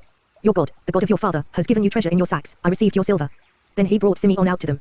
The steward took the men into Joseph's house, gave them water to wash their feet and provided fodder for their donkeys. They prepared their gifts for Joseph's arrival at noon, because they had heard that they were to eat there. When Joseph came home, they presented to him the gifts they had brought into the house, and they bowed down before him to the ground. He asked them how they were, and then he said, 'How is your aged father you told me about? Is he still living?' They replied, 'Your servant our father is still alive and well.' And they bowed low to pay him honor. As he looked about and saw his brother Benjamin, his own mother's son, he asked, 'Is this your youngest brother, the one you told me about?' And he said, 'God be gracious to you, my son.' Deeply moved at the sight of his brother, Joseph hurried out and looked for a place to weep. He went into his private room and wept there. After he had washed his face, he came out and, controlling himself, said, 'Serve the food.' They served him by himself, the brothers by themselves, and the Egyptians who ate with him by themselves, because Egyptians could not eat with Hebrews, for that is detestable to Egyptians. The men had been seated before him in the order of their ages, from the firstborn to the youngest, and they looked at each other in astonishment. When portions were served to them from Joseph's table, Benjamin's portion was 5 times as much as anyone else's. So they feasted and drank freely with him. Now Joseph gave these instructions to the steward of his house, 'Fill the men's sacks with as much food as they can carry, and put each man's silver in the mouth of his sack. Then put my cup, the silver one, in the mouth of the youngest one's sack, along with the silver for his grain.' And he did as Joseph said. As morning dawned, the men were sent on their way with their donkeys. They had not gone far from the city when Joseph said to his steward, 'Go after those men at once, and when you catch up with them, say to them, Why have you repaid good with evil? Isn't this the cup my master drinks from and also uses for divination? This is a wicked thing you have done.' When he caught up with them, he repeated these words to them. But they said to him, 'Why does my lord say such things? Far be it from your servants to do anything like that. We even brought back to you from the land of Canaan the silver we found inside the mouths of our sacks. So why would we steal silver or gold from your master's house? If any of your servants is found to have it, he will die, and the rest of us will become my lord's slaves.' 'Very well,' then he said, 'Let it be as you say. Whoever is found to have it will become my slave, the rest of you will be free from blame.' Each of them quickly lowered his sack to the ground and opened it. Then the steward proceeded to search, beginning with the oldest and ending with the youngest. And the cup was found in Benjamin's sack. At this, they tore their clothes. Then they all loaded their donkeys and returned to the city. Joseph was still in the house when Judah and his brothers came in, and they threw themselves to the ground before him. Joseph said to them, 'What is this you have done? Don't you know that a man like me can find things out by divination? What can we say to my lord?' Judah replied, 'What can we say? How can we prove our innocence? God has uncovered your servant's guilt. We are now my lord's slaves, we ourselves and the one who was found to have the cup.' But Joseph said, 'Far be it from me to do such a thing. Only the man who was found to have the cup will become my slave. The rest of you, go back to your father in peace. Then Judah went up to him and said, Please, my lord, let your servant speak a word to my lord. Do not be angry with your servant, though you are equal to Pharaoh himself. My lord asked his servants, Do you have a father or a brother? And we answered, We have an aged father, and there is a young son born to him in his old age. His brother is dead, and he is the only one of his mother's sons left, and his father loves him. Then you said to your servants, Bring him down to me so I can see him for myself. And we said to my lord, The boy cannot leave his father, if he leaves him, his father will die. But you told your servants, Unless your youngest brother comes down with you, you will not see my face again. When we went back to your servant my father, we told him what my lord had said. Then our father said, Go back and buy a little more food. But we said, We cannot go down. Only if our youngest brother is with us will we go. We cannot see the man's face unless our youngest brother is with us. Your servant my father said to us, You know that my wife bore me 2 sons. One of them went away from me, and I said, He has surely been torn to pieces. And I have not seen him since. If you take this one from me too and harm comes to him, you will bring my grey head down to the grave in misery. So now, if the boy is not with us when I go back to your servant my father, and if my father, whose life is closely bound up with the boy's life, sees that the boy isn't there, he will die. Your servants will bring the grey head of our father down to the grave in sorrow. Your servant guaranteed the boy's safety to my father. I said, If I do not bring him back to you, I will bear the blame before you, my father, all my life. Now then, please let your servant remain here as my lord's slave in place of the boy, and let the boy return with his brothers. How can I go back to my father if the boy is not with me? No. Do not let me see the misery that would come upon my father. Then Joseph could no longer control himself before all his attendants, and he cried out, Have everyone leave my presence. So there was no one with Joseph when he made himself known to his brothers. And he wept so loudly that the Egyptians heard him, and Pharaoh's household heard about it. Joseph said to his brothers, I am Joseph. Is my father still living? But his brothers were not able to answer him, because they were terrified at his presence. Then Joseph said to his brothers, Come close to me. When they had done so, he said, I am your brother Joseph, the one you sold into Egypt. And now, do not be distressed and do not be angry with yourselves for selling me here, because it was to save lives that God sent me ahead of you. For 2 years now there has been famine in the land, and for the next 5 years there will not be plowing and reaping. But God sent me ahead of you to preserve for you a remnant on earth and to save your lives by a great deliverance. So then, it was not you who sent me here, but God. He made me father to Pharaoh, lord of his entire household and ruler of all Egypt. Now hurry back to my father and say to him, This is what your son Joseph says, God has made me lord of all Egypt. Come down to me, don't delay. You shall live in the region of Goshen and be near me you, your children and grandchildren, your flocks and herds, and all you have. I will provide for you there, because 5 years of famine are still to come. Otherwise you and your household and all who belong to you will become destitute. You can see for yourselves, and so can my brother Benjamin, that it is really I who am speaking to you. Tell my father about all the honor accorded me in Egypt and about everything you have seen. And bring my father down here quickly. Then he threw his arms around his brother Benjamin and wept, and Benjamin embraced him, weeping. And he kissed all his brothers and wept over them. Afterward his brothers talked with him. When the news reached Pharaoh's palace that Joseph's brothers had come, Pharaoh and all his officials were pleased. Pharaoh said to Joseph, Tell your brothers, do this, load your animals and return to the land of Canaan. And bring your father and your families back to me. I will give you the best of the land of Egypt and you can enjoy the fat of the land. You are also directed to tell them, Do this, take some carts from Egypt for your children and your wives, and get your father and come. Never mind about your belongings, because the best of all Egypt will be yours. So the sons of Israel did this. Joseph gave them carts, as Pharaoh had commanded, and he also gave them provisions for their journey. To each of them he gave new clothing, but to Benjamin he gave 300 shekels of silver and 5 sets of clothes. And this is what he sent to his father, 10 donkeys loaded with the best things of Egypt, and 10 female donkeys loaded with grain and bread and other provisions for his journey. Then he sent his brothers away, and as they were leaving he said to them, Don't quarrel on the way. So they went up out of Egypt and came to their father Jacob in the land of Canaan. They told him, Joseph is still alive. In fact, he is ruler of all Egypt. Jacob was stunned, he did not believe them. But when they told him everything Joseph had said to them, and when he saw the carts Joseph had sent to carry him back, the spirit of their father Jacob revived. And Israel said, I'm convinced. My son Joseph is still alive. I will go and see him before I die. So Israel set out with all that was his, and when he reached Beersheba, he offered sacrifices to the God of his father Isaac. And God spoke to Israel in a vision at night and said, Jacob. Jacob. Here I am, he replied. I am God, the God of your father, he said. Do not be afraid to go down to Egypt, for I will make you into a great nation there. I will go down to Egypt with you, and I will surely bring you back again. And Joseph's own hand will close your eyes. Then Jacob left Beersheba, and Israel's sons took their father Jacob and their children and their wives in the carts that Pharaoh had sent to transport him. They also took with them their livestock and the possessions they had acquired in Canaan, and Jacob and all his offspring went to Egypt. He took with him to Egypt his sons and grandsons and his daughters and granddaughters all his offspring. These are the names of the sons of Israel, Jacob and his descendants, who went to Egypt, Reuben the firstborn of Jacob. The sons of Reuben, Hanok, Palu, Hezron and Carmi. The sons of Simeon, Jemuel, Jumin, Ohad, Jekin, Zohar and Shaul the son of a Canaanite woman. The sons of Levi, Jeshon, Kohath and Merari. The sons of Judah, Anan, Shelah, Perez and Zerah, but Anan had died in the land of Canaan. The sons of Perez, Hezron and Hamul. The sons of Issachar, Tola, Pua, Jashub and Shimron. The sons of Zebulun, Sead, Elon and Jaleel. These were the sons Leah bore to Jacob in Padanaram, besides his daughter Dinah. These sons and daughters of his were 33 in all. The sons of Gad, Zephon, Hagi, Shuni, Isban, Eri, Arodi and Doli. The sons of Asher, Imnah, Ishva, Ishvi and Beriah. Their sister was Sarah. The sons of Beriah, Heber and Machil. These were the children born to Jacob by Zilpah, whom Laban had given to his daughter Leah 16 in all. The sons of Jacob's wife Rachel, Joseph and Benjamin. In Egypt, Manasseh and Ephraim were born to Joseph by Asenath daughter of Potipharah, priest of On. The sons of Benjamin, Bela, Becca, Ashbel, Jurah, Naaman, Ai, Rosh, Muppim, Huppim and Ard. These were the sons of Rachel who were born to Jacob 14 in all. The son of Dan, Hushim. The sons of Naphtali, Jaziel, Guni, Jezer and Shillim. These were the sons born to Jacob by Bilhah, whom Laban had given to his daughter Rachel 7 in all. All those who went to Egypt with Jacob, those who were his direct descendants, not counting his sons' wives, numbered 66 persons. With the 2 sons who had been born to Joseph in Egypt, the members of Jacob's family, which went to Egypt, were 70 in all. Now Jacob sent Judah ahead of him to Joseph to get directions to Goshen. When they arrived in the region of Goshen, Joseph had his chariot made ready and went to Goshen to meet his father Israel. As soon as Joseph appeared before him, he threw his arms around his father and wept for a long time. Israel said to Joseph, now I am ready to die, since I have seen for myself that you are still alive. Then Joseph said to his brothers and to his father's household, I will go up and speak to Pharaoh and will say to him, my brothers and my father's household, who were living in the land of Canaan, have come to me. The men are shepherds, they tend livestock, and they have brought along their flocks and herds and everything they own. When Pharaoh calls you in and asks, what is your occupation? You should answer, your servants have tended livestock from our boyhood on, just as our fathers did. Then you will be allowed to settle in the region of Goshen, for all shepherds are detestable to the Egyptians. Joseph went and told Pharaoh, my father and brothers, with their flocks and herds and everything they own, have come from the land of Canaan and are now in Goshen. He chose 5 of his brothers and presented them before Pharaoh. Pharaoh asked the brothers, what is your occupation? Your servants are shepherds, they replied to Pharaoh, just as our fathers were. They also said to him, we have come to live here a while, because the famine is severe in Canaan and your servants' flocks have no pasture. So now, please let your servants settle in Goshen. Pharaoh said to Joseph, your father and your brothers have come to you. And the land of Egypt is before you, settle your father and your brothers in the best part of the land. Let them live in Goshen. And if you know of any among them with special ability, put them in charge of my own livestock. Then Joseph brought his father Jacob in and presented him before Pharaoh. After Jacob blessed Pharaoh. Pharaoh asked him, how old are you? And Jacob said to Pharaoh, the years of my pilgrimage are 130. My years have been few and difficult, and they do not equal the years of the pilgrimage of my fathers. Then Jacob blessed Pharaoh and went out from his presence. So Joseph settled his father and his brothers in Egypt and gave them property in the best part of the land, the district of Ramses, as Pharaoh directed. Joseph also provided his father and his brothers and all his father's household with food, according to the number of their children. There was no food, however, in the whole region because the famine was severe. Both Egypt and Canaan wasted away because of the famine. Joseph collected all the money that was to be found in Egypt and Canaan in payment for the grain they were buying, and he brought it to Pharaoh's palace. When the money of the people of Egypt and Canaan was gone, all Egypt came to Joseph and said, give us food. Why should we die before your eyes? Our money is used up. Then bring your livestock, said Joseph. I will sell you food in exchange for your livestock, since your money is gone. So they brought their livestock to Joseph, and he gave them food in exchange for their horses, their sheep and goats, their cattle and donkeys. And he brought them through that year with food in exchange for all their livestock. When that year was over, they came to him the following year and said, we cannot hide from our Lord the fact that since our money is gone and our livestock belongs to you, there is nothing left for our Lord except our bodies and our land. Why should we perish before your eyes, we and our land as well? Buy us and our land in exchange for food, and we with our land will be in bondage to Pharaoh. Give us seed so that we may live and not die, and that the land may not become desolate. So Joseph bought all the land in Egypt for Pharaoh. The Egyptians, one and all, sold their fields, because the famine was too severe for them. The land became Pharaoh's.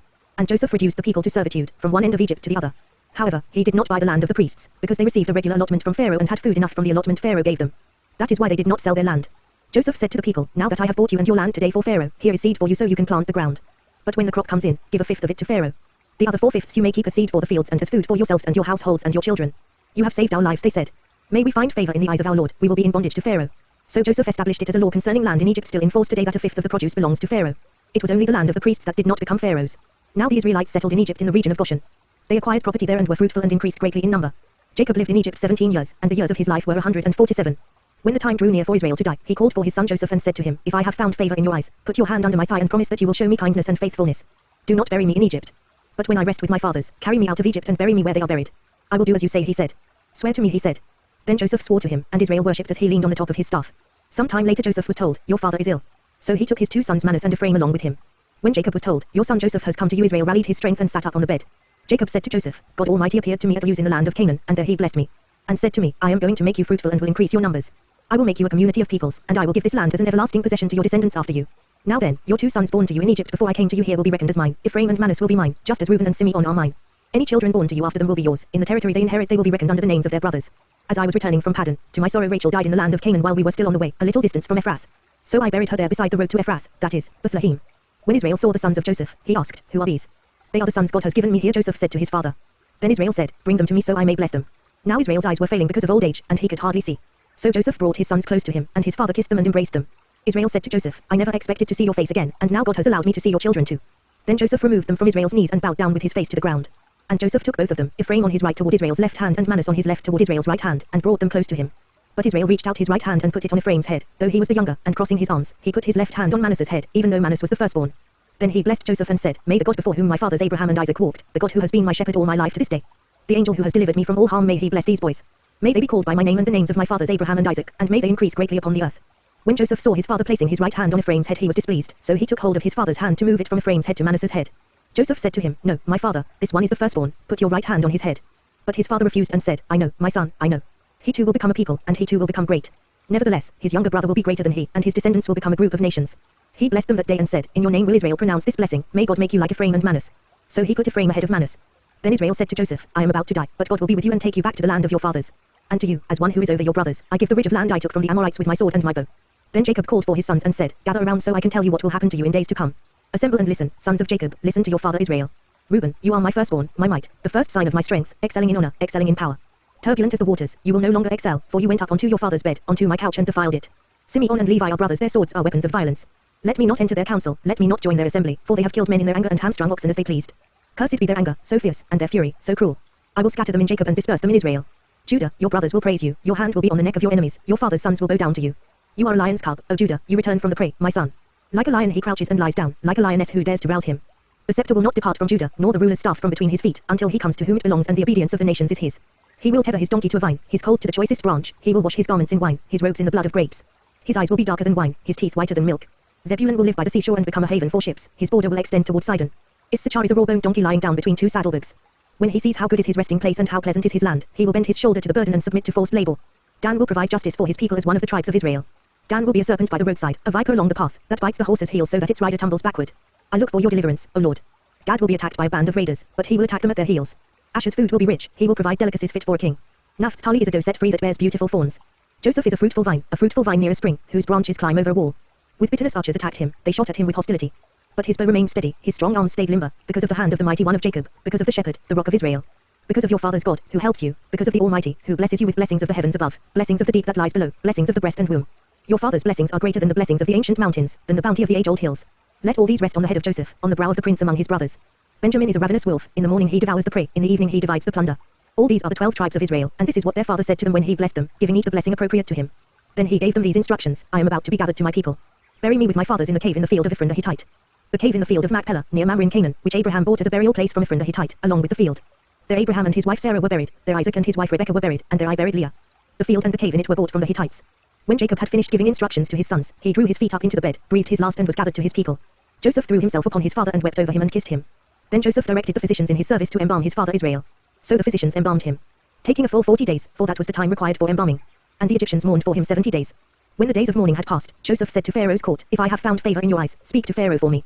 Tell him, my father made me swear an oath and said, I am about to die, bury me in the tomb I dug for myself in the land of Canaan. Now let me go up and bury my father, then I will return. Pharaoh said, Go up and bury your father, as he made you swear to do. So Joseph went up to bury his father. All Pharaoh's officials accompanied him, the dignitaries of his court and all the dignitaries of Egypt. Besides all the members of Joseph's household and his brothers and those belonging to his father's household. Only their children and their flocks and herds were left in Goshen. Chariots and horsemen also went up with him. It was a very large company. When they reached the threshing floor of Atad, near the Jordan, they lamented loudly and bitterly, and there Joseph observed a 7-day period of mourning for his father. When the Canaanites who lived there saw the mourning at the threshing floor of Atad, they said, The Egyptians are holding a solemn ceremony of mourning. That is why that place near the Jordan is called Abel Mizraim. So Jacob's sons did as he had commanded them. They carried him to the land of Canaan and buried him in the cave in the field of Machpelah, near Mamre, which Abraham had bought as a burial place from Ephron the Hittite, along with the field. After burying his father, Joseph returned to Egypt, together with his brothers and all the others who had gone with him to bury his father. When Joseph's brothers saw that their father was dead, they said, What if Joseph holds a grudge against us and pays us back for all the wrongs we did to him? So they sent word to Joseph, saying, Your father left these instructions before he died. This is what you are to say to Joseph, I ask you to forgive your brothers the sins and the wrongs they committed in treating you so badly. Now please forgive the sins of the servants of the God of your father. When their message came to him, Joseph wept. His brothers then came and threw themselves down before him. We are your slaves, they said. But Joseph said to them, Don't be afraid. Am I in the place of God? You intended to harm me, but God intended it for good to accomplish what is now being done, the saving of many lives. So then, don't be afraid. I will provide for you and your children. And he reassured them and spoke kindly to them. Joseph stayed in Egypt, along with all his father's family. He lived 110 years. And saw the third generation of Ephraim's children. Also the children of Machzah son of Manus were placed at birth on Joseph's knees. Then Joseph said to his brothers, I am about to die. But God will surely come to your aid and take you up out of this land to the land he promised on oath to Abraham, Isaac and Jacob. And Joseph made the sons of Israel swear an oath and said, God will surely come to your aid, and then you must carry my bones up from this place. So Joseph died at the age of 110. And after they embalmed him, he was placed in a coffin in Egypt. Speed Reading Bible, Exodus. These are the names of the sons of Israel who went to Egypt with Jacob, each with his family. Reuben, Simeon, Levi and Judah. Issachar, Zebulun and Benjamin. Dan and Naphtali, Gad and Asher. The descendants of Jacob numbered 70 in all. Joseph was already in Egypt. Now Joseph and all his brothers and all that generation died. But the Israelites were fruitful and multiplied greatly and became exceedingly numerous, so that the land was filled with them. Then a new king, who did not know about Joseph, came to power in Egypt. Look, he said to his people, the Israelites have become much too numerous for us. Come, we must deal shrewdly with them or they will become even more numerous and, if war breaks out, will join our enemies, fight against us and leave the country. So they put slave masters over them to oppress them with forced labor, and they built Pithom and Ramses as store cities for Pharaoh. But the more they were oppressed, the more they multiplied and spread, so the Egyptians came to dread the Israelites. And worked them ruthlessly. They made their lives bitter with hard labor in brick and mortar and with all kinds of work in the fields. In all their hard labor the Egyptians used them ruthlessly. The king of Egypt said to the Hebrew midwives, whose names were Shiphrah and Puah, when you help the Hebrew women in childbirth and observe them on the delivery stool, if it is a boy, kill him, but if it is a girl, let her live. The midwives, however, feared God and did not do what the king of Egypt had told them to do, they let the boys live. Then the king of Egypt summoned the midwives and asked them, Why have you done this? Why have you let the boys live? The midwives answered Pharaoh, Hebrew women are not like Egyptian women, they are vigorous and give birth before the midwives arrive. So God was kind to the midwives and the people increased and became even more numerous. And because the midwives feared God, he gave them families of their own. Then Pharaoh gave this order to all his people, every boy that is born you must throw into the Nile, but let every girl live. Now a man of the house of Levi married a Levite woman. And she became pregnant and gave birth to a son. When she saw that he was a fine child, she hid him for 3 months. But when she could hide him no longer, she got a papyrus basket for him and coated it with tar and pitch. Then she placed the child in it and put it among the reeds along the bank of the Nile. His sister stood at a distance to see what would happen to him. Then Pharaoh's daughter went down to the Nile to bathe, and her attendants were walking along the river bank. She saw the basket among the reeds and sent her slave girl to get it. She opened it and saw the baby. He was crying, and she felt sorry for him. "This is one of the Hebrew babies," she said. Then his sister asked Pharaoh's daughter, "Shall I go and get one of the Hebrew women to nurse the baby for you?" "Yes, go," she answered. And the girl went and got the baby's mother. Pharaoh's daughter said to her, "Take this baby and nurse him for me, and I will pay you." So the woman took the baby and nursed him. When the child grew older, she took him to Pharaoh's daughter and he became her son. She named him Moses, saying, "I drew him out of the water." One day, after Moses had grown up, he went out to where his own people were and watched them at their hard labor. He saw an Egyptian beating a Hebrew, one of his own people. Glancing this way and that and seeing no one, he killed the Egyptian and hid him in the sand. The next day he went out and saw 2 Hebrews fighting. He asked the one in the wrong, "Why are you hitting your fellow Hebrew?" The man said, "Who made you ruler and judge over us? Are you thinking of killing me as you killed the Egyptian?" Then Moses was afraid and thought, "What I did must have become known." When Pharaoh heard of this, he tried to kill Moses, but Moses fled from Pharaoh and went to live in Midian, where he sat down by a well. Now a priest of Midian had 7 daughters, and they came to draw water and fill the troughs to water their father's flock. Some shepherds came along and drove them away, but Moses got up and came to their rescue and watered their flock. When the girls returned to rule their father, he asked them, "Why have you returned so early today?" They answered, "An Egyptian rescued us from the shepherds. He even drew water for us and watered the flock." "And where is he?" he asked his daughters. "Why did you leave him? Invite him to have something to eat." Moses agreed to stay with the man, who gave his daughter Zipporah to Moses in marriage. Zipporah gave birth to a son, and Moses named him Geshon, saying, "I have become an alien in a foreign land." During that long period, the king of Egypt died. The Israelites groaned in their slavery and cried out, and their cry for help because of their slavery went up to God. God heard their groaning and he remembered his covenant with Abraham, with Isaac and with Jacob. So God looked on the Israelites and was concerned about them. Now Moses was tending the flock of Jethro his father-in-law, the priest of Midian, and he led the flock to the far side of the desert and came to Horeb, the mountain of God. There the angel of the Lord appeared to him in flames of fire from within a bush. Moses saw that though the bush was on fire it did not burn up. So Moses thought, "I will go over and see this strange sight why the bush does not burn up." When the Lord saw that he had gone over to look, God called to him from within the bush, "Moses, Moses." And Moses said, "Here I am." "Do not come any closer," God said. "Take off your sandals, for the place where you are standing is holy ground." Then he said, "I am the God of your father, the God of Abraham, the God of Isaac and the God of Jacob." At this, Moses hid his face, because he was afraid to look at God. The Lord said, "I have indeed seen the misery of my people in Egypt. I have heard them crying out because of their slave drivers, and I am concerned about their suffering. So I have come down to rescue them from the hand of the Egyptians and to bring them up out of that land into a good and spacious land, a land flowing with milk and honey, the home of the Canaanites, Hittites, Amorites, Perizzites, Hivites and Jebusites. And now the cry of the Israelites has reached me, and I have seen the way the Egyptians are oppressing them. So now, go. I am sending you to Pharaoh to bring my people the Israelites out of Egypt." But Moses said to God, "Who am I, that I should go to Pharaoh and bring the Israelites out of Egypt?" And God said, "I will be with you. And this will be the sign to you that it is I who have sent you. When you have brought the people out of Egypt, you will worship God on this mountain." Moses said to God, "Suppose I go to the Israelites and say to them, the God of your fathers has sent me to you, and they ask me, what is his name? Then what shall I tell them?" God said to Moses, "I am who I am. This is what you are to say to the Israelites, I am has sent me to you." God also said to Moses, "Say to the Israelites, the Lord, the God of your fathers, the God of Abraham, the God of Isaac and the God of Jacob has sent me to you. This is my name forever, the name by which I am to be remembered from generation to generation. Go, assemble the elders of Israel and say to them, the Lord, the God of your fathers, the God of Abraham, Isaac and Jacob appeared to me and said, I have watched over you and have seen what has been done to you in Egypt. And I have promised to bring you up out of your misery in Egypt into the land of the Canaanites, Hittites, Amorites, Perizzites, Hivites and Jebusites, a land flowing with milk and honey. The elders of Israel will listen to you. Then you and the elders are to go to the king of Egypt and say to him, the Lord, the God of the Hebrews, has met with us. Let us take a 3-day journey into the desert to offer sacrifices to the Lord our God. But I know that the king of Egypt will not let you go unless a mighty hand compels him. So I will stretch out my hand and strike the Egyptians with all the wonders that I will perform among them. After that, he will let you go. And I will make the Egyptians favorably disposed toward this people, so that when you leave you will not go empty-handed. Every woman is to ask her neighbor and any woman living in her house for articles of silver and gold and for clothing, which you will put on your sons and daughters. And so you will plunder the Egyptians. Moses answered, What if they do not believe me or listen to me and say, the Lord did not appear to you? Then the Lord said to him, What is that in your hand? A staff, he replied. The Lord said, Throw it on the ground. Moses threw it on the ground and it became a snake, and he ran from it. Then the Lord said to him, Reach out your hand and take it by the tail. So Moses reached out and took hold of the snake, and it turned back into a staff in his hand. This, said the Lord, is so that they may believe that the Lord, the God of their fathers, the God of Abraham, the God of Isaac and the God of Jacob has appeared to you. Then the Lord said, Put your hand inside your cloak. So Moses put his hand into his cloak, and when he took it out, it was leprous, like snow. Now put it back into your cloak, he said. So Moses put his hand back into his cloak, and when he took it out, it was restored, like the rest of his flesh. Then the Lord said, If they do not believe you or pay attention to the first miraculous sign, they may believe the second. But if they do not believe these 2 signs or listen to you, take some water from the Nile and pour it on the dry ground. The water you take from the river will become blood on the ground. Moses said to the Lord, O Lord, I have never been eloquent, neither in the past nor since you have spoken to your servant. I am slow of speech and tongue. The Lord said to him, Who gave man his mouth? Who makes him deaf or mute? Who gives him sight or makes him blind? Is it not I, the Lord? Now go, I will help you speak and will teach you what to say. But Moses said, O Lord, please send someone else to do it. Then the Lord's anger burned against Moses, and he said, What about your brother, Aaron the Levite? I know he can speak well. He is already on his way to meet you, and his heart will be glad when he sees you. You shall speak to him and put words in his mouth. I will help both of you speak and will teach you what to do. He will speak to the people for you, and it will be as if he were your mouth and as if you were God to him. But take this staff in your hand so you can perform miraculous signs with it. Then Moses went back to Jethro his father-in-law and said to him, Let me go back to my own people in Egypt to see if any of them are still alive. Jethro said, Go, and I wish you well. Now the Lord had said to Moses in Midian, Go back to Egypt, for all the men who wanted to kill you are dead. So Moses took his wife and sons, put them on a donkey and started back to Egypt. And he took the staff of God in his hand. The Lord said to Moses, when you return to Egypt, see that you perform before Pharaoh all the wonders I have given you the power to do.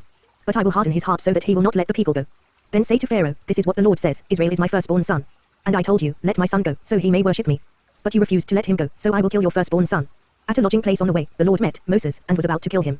But Zipporah took a flint knife, cut off her son's foreskin and touched Moses' feet with it. Surely you are a bridegroom of blood to me, she said. So the Lord let him alone. At that time she said bridegroom of blood, referring to circumcision. The Lord said to Aaron, go into the desert to meet Moses.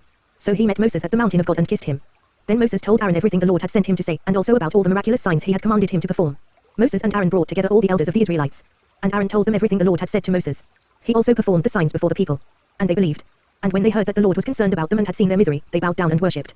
Afterward Moses and Aaron went to Pharaoh and said, this is what the Lord, the God of Israel, says, let my people go, so that they may hold a festival to me in the desert. Pharaoh said, who is the Lord, that I should obey him and let Israel go? I do not know the Lord, and I will not let Israel go. Then they said, the God of the Hebrews has met with us. Now let us take a 3-day journey into the desert to offer sacrifices to the Lord our God, or he may strike us with plagues or with the sword. But the king of Egypt said, Moses and Aaron, why are you taking the people away from their labor? Get back to your work. Then Pharaoh said, look, the people of the land are now numerous, and you are stopping them from working. That same day Pharaoh gave this order to the slave drivers and foremen in charge of the people. You are no longer to supply the people with straw for making bricks, let them go and gather their own straw. But require them to make the same number of bricks as before, don't reduce the quota. They are lazy, that is why they are crying out, let us go and sacrifice to our God. Make the work harder for the men so that they keep working and pay no attention to lies. Then the slave drivers and the foremen went out and said to the people, this is what Pharaoh says, I will not give you any more straw. Go and get your own straw wherever you can find it, but your work will not be reduced at all. So the people scattered all over Egypt to gather stubble to use for straw. The slave drivers kept pressing them, saying, complete the work required of you for each day, just as when you had straw. The Israelite foremen appointed by Pharaoh's slave drivers were beaten and were asked, why didn't you meet your quota of bricks yesterday or today, as before? Then the Israelite foreman went and appealed to Pharaoh, why have you treated your servants this way? Your servants are given no straw, yet we are told, make bricks. Your servants are being beaten, but the fault is with your own people. Pharaoh said, lazy, that's what you are, lazy.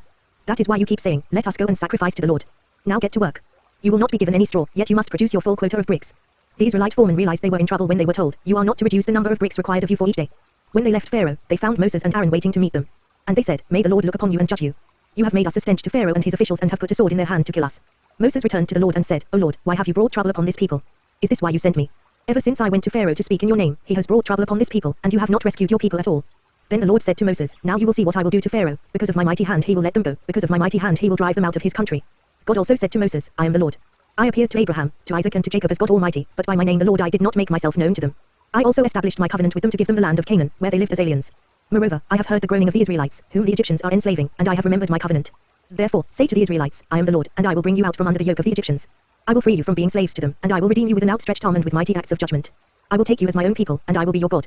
Then you will know that I am the Lord your God, who brought you out from under the yoke of the Egyptians. And I will bring you to the land I swore with uplifted hand to give to Abraham, to Isaac and to Jacob. I will give it to you as a possession. I am the Lord. Moses reported this to the Israelites, but they did not listen to him because of their discouragement and cruel bondage. Then the Lord said to Moses, go, tell Pharaoh king of Egypt to let the Israelites go out of his country. But Moses said to the Lord, if the Israelites will not listen to me, why would Pharaoh listen to me, since I speak with faltering lips? Now the Lord spoke to Moses and Aaron about the Israelites and Pharaoh king of Egypt, and he commanded them to bring the Israelites out of Egypt. These were the heads of their families. The sons of Reuben the firstborn son of Israel were Hanok and Palu, Hezron and Carmi. These were the clans of Reuben. The sons of Simeon were Jemuel, Jamin, Ohad, Jekin, Zohar and Shaul the son of a Canaanite woman. These were the clans of Simeon. These were the names of the sons of Levi according to their records, Gershon, Kohath and Merari. Levi lived 137 years. The sons of Gershon, by clans, were Libni and Shimea. The sons of Kohath were Amram, Ijah, Hebron and Uzziel. Kohath lived 133 years. The sons of Merari were Mali and Mushi. These were the clans of Levi according to their records. Amram married his father's sister Joshb, who bore him Aaron and Moses. Amram lived 137 years. The sons of Ijah were Korah, Nepheg and Zikri. The sons of Uzziel were Mishal, Elzaphan and Sithri. Aaron married Elishba, daughter of Amminadab and sister of Nahshon, and she bore him Nadab and Abihu, Elazar and Ithamar. The sons of Korah were Asa, Elkanah and Abiasaph. These were the Korahite clans. Elazar son of Aaron married one of the daughters of Putiel, and she bore him Phinehas. These were the heads of the Levite families, clan by clan. It was this same Aaron and Moses to whom the Lord said, bring the Israelites out of Egypt by their divisions. They were the ones who spoke to Pharaoh king of Egypt about bringing the Israelites out of Egypt. It was the same Moses and Aaron. Now when the Lord spoke to Moses in Egypt, he said to him, I am the Lord. Tell Pharaoh king of Egypt everything I tell you. But Moses said to the Lord, since I speak with faltering lips, why would Pharaoh listen to me? Then the Lord said to Moses, see, I have made you like God to Pharaoh, and your brother Aaron will be your prophet. You are to say everything I command you, and your brother Aaron is to tell Pharaoh to let the Israelites go out of his country. But I will harden Pharaoh's heart, and though I multiply my miraculous signs and wonders in Egypt, he will not listen to you. Then I will lay my hand on Egypt, and with mighty acts of judgment I will bring out my divisions, my people the Israelites. And the Egyptians will know that I am the Lord when I stretch out my hand against Egypt and bring the Israelites out of it. Moses and Aaron did just as the Lord commanded them. Moses was 80 years old and Aaron 83 when they spoke to Pharaoh. The Lord said to Moses and Aaron, when Pharaoh says to you, perform a miracle, then say to Aaron, take your staff and throw it down before Pharaoh and it will become a snake. So Moses and Aaron went to Pharaoh and did just as the Lord commanded. Aaron threw his staff down in front of Pharaoh and his officials, and it became a snake. Pharaoh then summoned wise men and sorcerers, and the Egyptian magicians also did the same things by their secret arts. Each one threw down his staff and it became a snake. But Aaron's staff swallowed up their staffs. Yet Pharaoh's heart became hard and he would not listen to them, just as the Lord had said. Then the Lord said to Moses, Pharaoh's heart is unyielding, he refuses to let the people go. Go to Pharaoh in the morning as he goes out to the water. Wait on the bank of the Nile to meet him, and take in your hand the staff that was changed into a snake. Then say to him, the Lord, the God of the Hebrews, has sent me to say to you, let my people go, so that they may worship me in the desert. But until now you have not listened. This is what the Lord says, by this you will know that I am the Lord, with the staff that is in my hand I will strike the water of the Nile, and it will be changed into blood. The fish in the Nile will die, and the river will stink, the Egyptians will not be able to drink its water. The Lord said to Moses, tell Aaron, take your staff and stretch out your hand over the waters of Egypt, over the streams and canals, over the ponds and all the reservoirs, and they will turn to blood. Blood will be everywhere in Egypt, even in the wooden buckets and stone jars. Moses and Aaron did just as the Lord had commanded. He raised his staff in the presence of Pharaoh and his officials and struck the water of the Nile, and all the water was changed into blood. The fish in the Nile died, and the river smelled so bad that the Egyptians could not drink its water. Blood was everywhere in Egypt. But the Egyptian magicians did the same things by their secret arts, and Pharaoh's heart became hard, he would not listen to Moses and Aaron, just as the Lord had said. Instead, he turned and went into his palace, and did not take even this to heart. And all the Egyptians dug along the Nile to get drinking water, because they could not drink the water of the river. 7 days passed after the Lord struck the Nile. Then the Lord said to Moses, go to Pharaoh and say to him, this is what the Lord says, let my people go, so that they may worship me. If you refuse to let them go, I will plague your whole country with frogs. The Nile will teem with frogs. They will come up into your palace and your bedroom and onto your bed, into the houses of your officials and on your people, and into your ovens and kneading troughs. The frogs will go up on you and your people and all your officials. Then the Lord said to Moses, tell Aaron, stretch out your hand with your staff over the streams and canals and ponds, and make frogs come up on the land of Egypt. So Aaron stretched out his hand over the waters of Egypt, and the frogs came up and covered the land. But the magicians did the same things by their secret arts, they also made frogs come up on the land of Egypt. Pharaoh summoned Moses and Aaron and said, pray to the Lord to take the frogs away from me and my people, and I will let your people go to offer sacrifices to the Lord. Moses said to Pharaoh, I leave to you the honor of setting the time for me to pray for you and your officials and your people, that you and your houses may be rid of the frogs, except for those that remain in the Nile. Tomorrow Pharaoh said. Moses replied, it will be as you say, so that you may know there is no one like the Lord our God. The frogs will leave you and your houses, your officials and your people, they will remain only in the Nile. After Moses and Aaron left Pharaoh, Moses cried out to the Lord about the frogs he had brought on Pharaoh. And the Lord did what Moses asked. The frogs died in the houses, in the courtyards and in the fields. They were piled into heaps, and the land reeked of them. But when Pharaoh saw that there was relief, he hardened his heart and would not listen to Moses and Aaron, just as the Lord had said. Then the Lord said to Moses, tell Aaron, stretch out your staff and strike the dust of the ground, and throughout the land of Egypt the dust will become gnats. They did this, and when Aaron stretched out his hand with the staff and struck the dust of the ground, gnats came upon men and animals. All the dust throughout the land of Egypt became gnats. But when the magicians tried to produce gnats by their secret arts, they could not. And the gnats were on men and animals. The magicians said to Pharaoh, this is the finger of God. But Pharaoh's heart was hard and he would not listen, just as the Lord had said. Then the Lord said to Moses, get up early in the morning and confront Pharaoh as he goes to the water and say to him, this is what the Lord says, let my people go, so that they may worship me. If you do not let my people go, I will send swarms of flies on you and your officials, on your people and into your houses. The houses of the Egyptians will be full of flies, and even the ground where they are. But on that day I will deal differently with the land of Goshen, where my people live, no swarms of flies will be there, so that you will know that I, the Lord, am in this land. I will make a distinction between my people and your people. This miraculous sign will occur tomorrow. And the Lord did this. Dense swarms of flies poured into Pharaoh's palace and into the houses of his officials, and throughout Egypt the land was ruined by the flies. Then Pharaoh summoned Moses and Aaron and said, go, sacrifice to your God here in the land. But Moses said, that would not be right. The sacrifices we offer the Lord our God would be detestable to the Egyptians. And if we offer sacrifices that are detestable in their eyes, will they not stone us? We must take a 3-day journey into the desert to offer sacrifices to the Lord our God, as he commands us. Pharaoh said, I will let you go to offer sacrifices to the Lord your God in the desert, but you must not go very far. Now pray for me. Moses answered, as soon as I leave you, I will pray to the Lord, and tomorrow the flies will leave Pharaoh and his officials and his people. Only be sure that Pharaoh does not act deceitfully again by not letting the people go to offer sacrifices to the Lord. Then Moses left Pharaoh and prayed to the Lord. And the Lord did what Moses asked. The flies left Pharaoh and his officials and his people, not a fly remained. But this time also Pharaoh hardened his heart and would not let the people go. Then the Lord said to Moses, go to Pharaoh and say to him, this is what the Lord, the God of the Hebrews, says, let my people go, so that they may worship me. If you refuse to let them go and continue to hold them back, the hand of the Lord will bring a terrible plague on your livestock in the field, on your horses and donkeys and camels, and on your cattle and sheep and goats. But the Lord will make a distinction between the livestock of Israel and that of Egypt, so that no animal belonging to the Israelites will die. The Lord set a time and said, tomorrow the Lord will do this in the land. And the next day the Lord did it. All the livestock of the Egyptians died, but not one animal belonging to the Israelites died. Pharaoh sent men to investigate and found that not even one of the animals of the Israelites had died. Yet his heart was unyielding and he would not let the people go. Then the Lord said to Moses and Aaron, take handfuls of soot from a furnace and have Moses toss it into the air in the presence of Pharaoh. It will become fine dust over the whole land of Egypt, and festering boils will break out on men and animals throughout the land. So they took soot from a furnace and stood before Pharaoh. Moses tossed it into the air, and festering boils broke out on men and animals. The magicians could not stand before Moses because of the boils that were on them and on all the Egyptians. But the Lord hardened Pharaoh's heart and he would not listen to Moses and Aaron, just as the Lord had said to Moses. Then the Lord said to Moses, get up early in the morning, confront Pharaoh and say to him, this is what the Lord, the God of the Hebrews, says, let my people go, so that they may worship me. All this time I will send the full force of my plagues against you and against your officials and your people, so you may know that there is no one like me in all the earth. For by now I could have stretched out my hand and struck you and your people with a plague that would have wiped you off the earth. But I have raised you up for this very purpose, that I might show you my power and that my name might be proclaimed in all the earth. You still set yourself against my people and will not let them go. Therefore, at this time tomorrow I will send the worst hailstorm that has ever fallen on Egypt, from the day it was founded till now. Give an order now to bring your livestock and everything you have in the field to a place of shelter, because the hail will fall on every man and animal that has not been brought in and is still out in the field, and they will die. Those officials of Pharaoh who feared the word of the Lord hurried to bring their slaves and their livestock inside. But those who ignored the word of the Lord left their slaves and livestock in the field. Then the Lord said to Moses, stretch out your hand toward the sky so that hail will fall all over Egypt on men and animals and on everything growing in the fields of Egypt. When Moses stretched out his staff toward the sky, the Lord sent thunder and hail, and lightning flashed down to the ground. So the Lord rained hail on the land of Egypt. Hail fell and lightning flashed back and forth. It was the worst storm in all the land of Egypt since it had become a nation. Throughout Egypt hail struck everything in the fields, both men and animals. It beat down everything growing in the fields and stripped every tree. The only place it did not hail was the land of Goshen, where the Israelites were. Then Pharaoh summoned Moses and Aaron. This time I have sinned, he said to them. The Lord is in the right, and I and my people are in the wrong. Pray to the Lord, for we have had enough thunder and hail. I will let you go, you don't have to stay any longer. Moses replied, when I have gone out of the city, I will spread out my hands in prayer to the Lord. The thunder will stop and there will be no more hail, so you may know that the earth is the Lord's. But I know that you and your officials still do not fear the Lord God. The flax and barley were destroyed, since the barley had headed and the flax was in bloom. The wheat and spelt, however, were not destroyed, because they ripen later. Then Moses left Pharaoh and went out of the city. He spread out his hands toward the Lord, the thunder and hail stopped, and the rain no longer poured down on the land. When Pharaoh saw that the rain and hail and thunder had stopped, he sinned again, he and his officials hardened their hearts. So Pharaoh's heart was hard and he would not let the Israelites go, just as the Lord had said through Moses. Then the Lord said to Moses, go to Pharaoh, for I have hardened his heart and the hearts of his officials so that I may perform these miraculous signs of mine among them. That you may tell your children and grandchildren how I dealt harshly with the Egyptians and how I performed my signs among them, and that you may know that I am the Lord. So Moses and Aaron went to Pharaoh and said to him, this is what the Lord, the God of the Hebrews, says, how long will you refuse to humble yourself before me? Let my people go, so that they may worship me. If you refuse to let them go, I will bring locusts into your country tomorrow. They will cover the face of the ground so that it cannot be seen. They will devour what little you have left after the hail, including every tree that is growing in your fields. They will fill your houses and those of all your officials and all the Egyptians, something neither your fathers nor your forefathers have ever seen from the day they settled in this land till now. Then Moses turned and left Pharaoh. Pharaoh's officials said to him, how long will this man be a snare to us? Let the people go, so that they may worship the Lord their God. Do you not yet realize that Egypt is ruined? Then Moses and Aaron were brought back to Pharaoh. Go, worship the Lord your God, he said. But just who will be going? Moses answered, we will go with our young and old, with our sons and daughters, and with our flocks and herds, because we are to celebrate a festival to the Lord. Pharaoh said, the Lord be with you if I let you go, along with your women and children. Clearly you are bent on evil. No. Have only the men go, and worship the Lord, since that's what you have been asking for. Then Moses and Aaron were driven out of Pharaoh's presence. And the Lord said to Moses, stretch out your hand over Egypt so that locusts will swarm over the land and devour everything growing in the fields, everything left by the hail.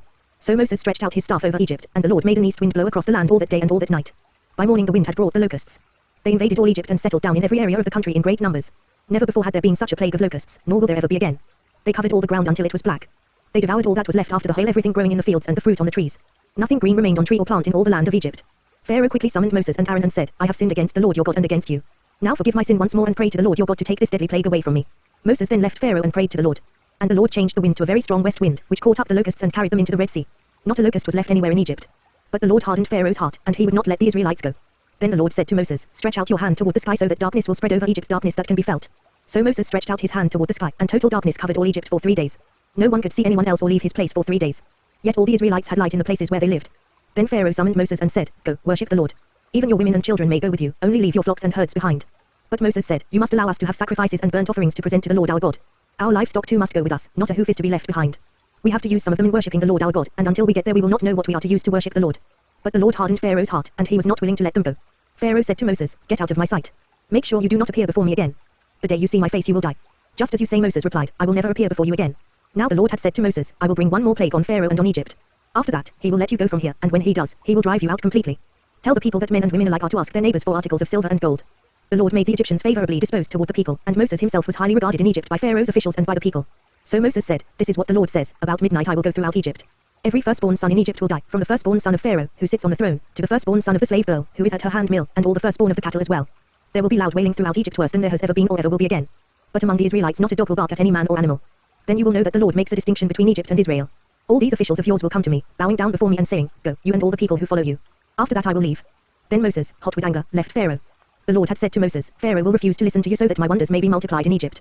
Moses and Aaron performed all these wonders before Pharaoh, but the Lord hardened Pharaoh's heart, and he would not let the Israelites go out of his country. The Lord said to Moses and Aaron in Egypt, this month is to be for you the first month of your year. Tell the whole community of Israel that on the 10th day of this month each man is to take a lamb for his family, one for each household. If any household is too small for a whole lamb, they must share one with their nearest neighbor, having taken into account the number of people there are. You are to determine the amount of lamb needed in accordance with what each person will eat. The animals you choose must be year-old males without defect, and you may take them from the sheep or the goats. Take care of them until the 14th day of the month, when all the people of the community of Israel must slaughter them at twilight. Then they are to take some of the blood and put it on the sides and tops of the door frames of the houses where they eat the lambs. That same night they are to eat the meat roasted over the fire, along with bitter herbs, and bread made without yeast. Do not eat the meat raw or cooked in water, but roast it over the fire, head, legs and inner parts. Do not leave any of it till morning. If some is left till morning, you must burn it. This is how you are to eat it, with your cloak tucked into your belt, your sandals on your feet and your staff in your hand. Eat it in haste, it is the Lord's Passover.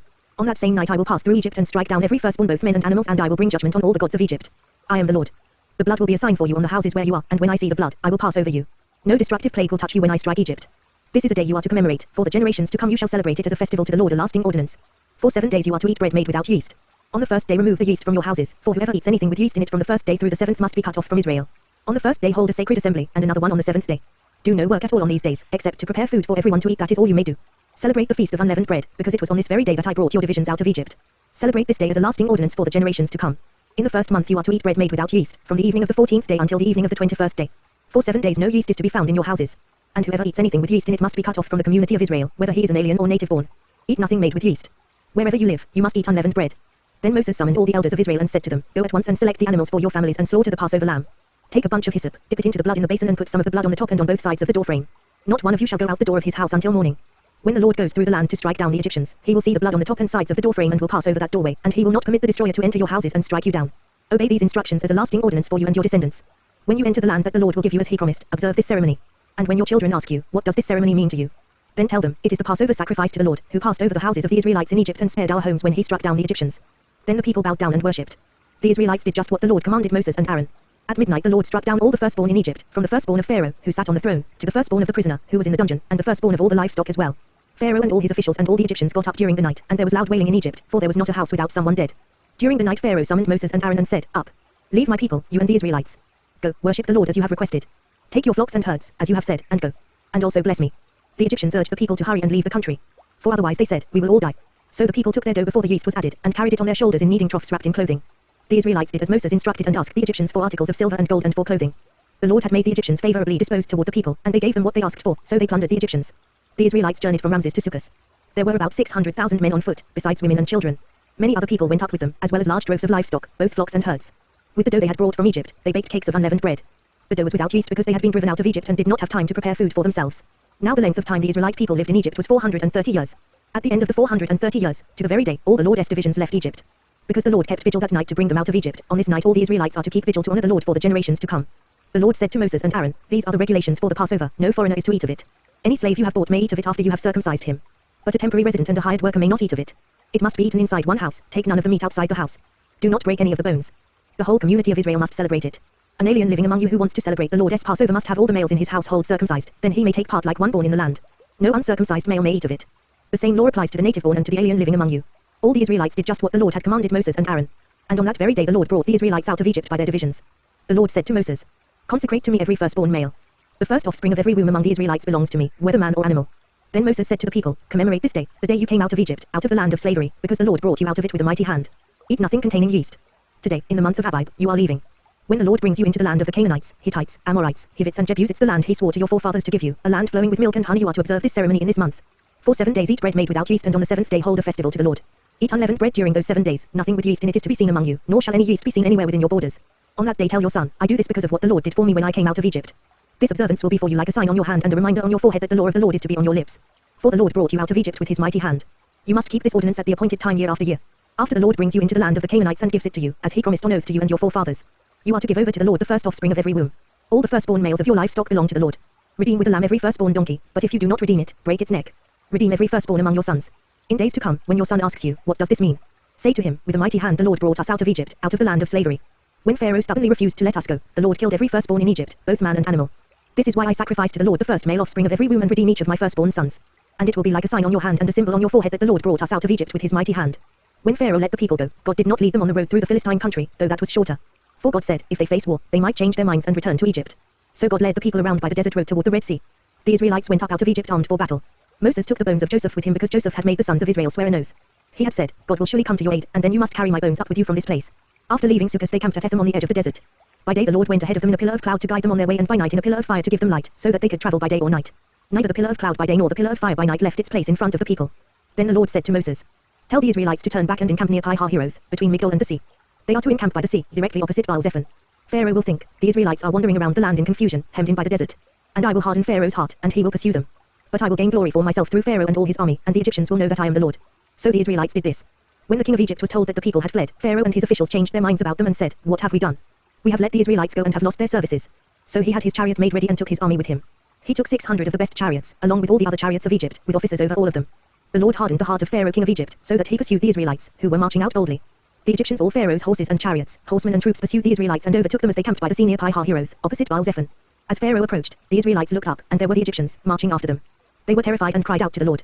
They said to Moses, was it because there were no graves in Egypt that you brought us to the desert to die? What have you done to us by bringing us out of Egypt? Didn't we say to you in Egypt, leave us alone, let us serve the Egyptians? It would have been better for us to serve the Egyptians than to die in the desert. Moses answered the people, do not be afraid.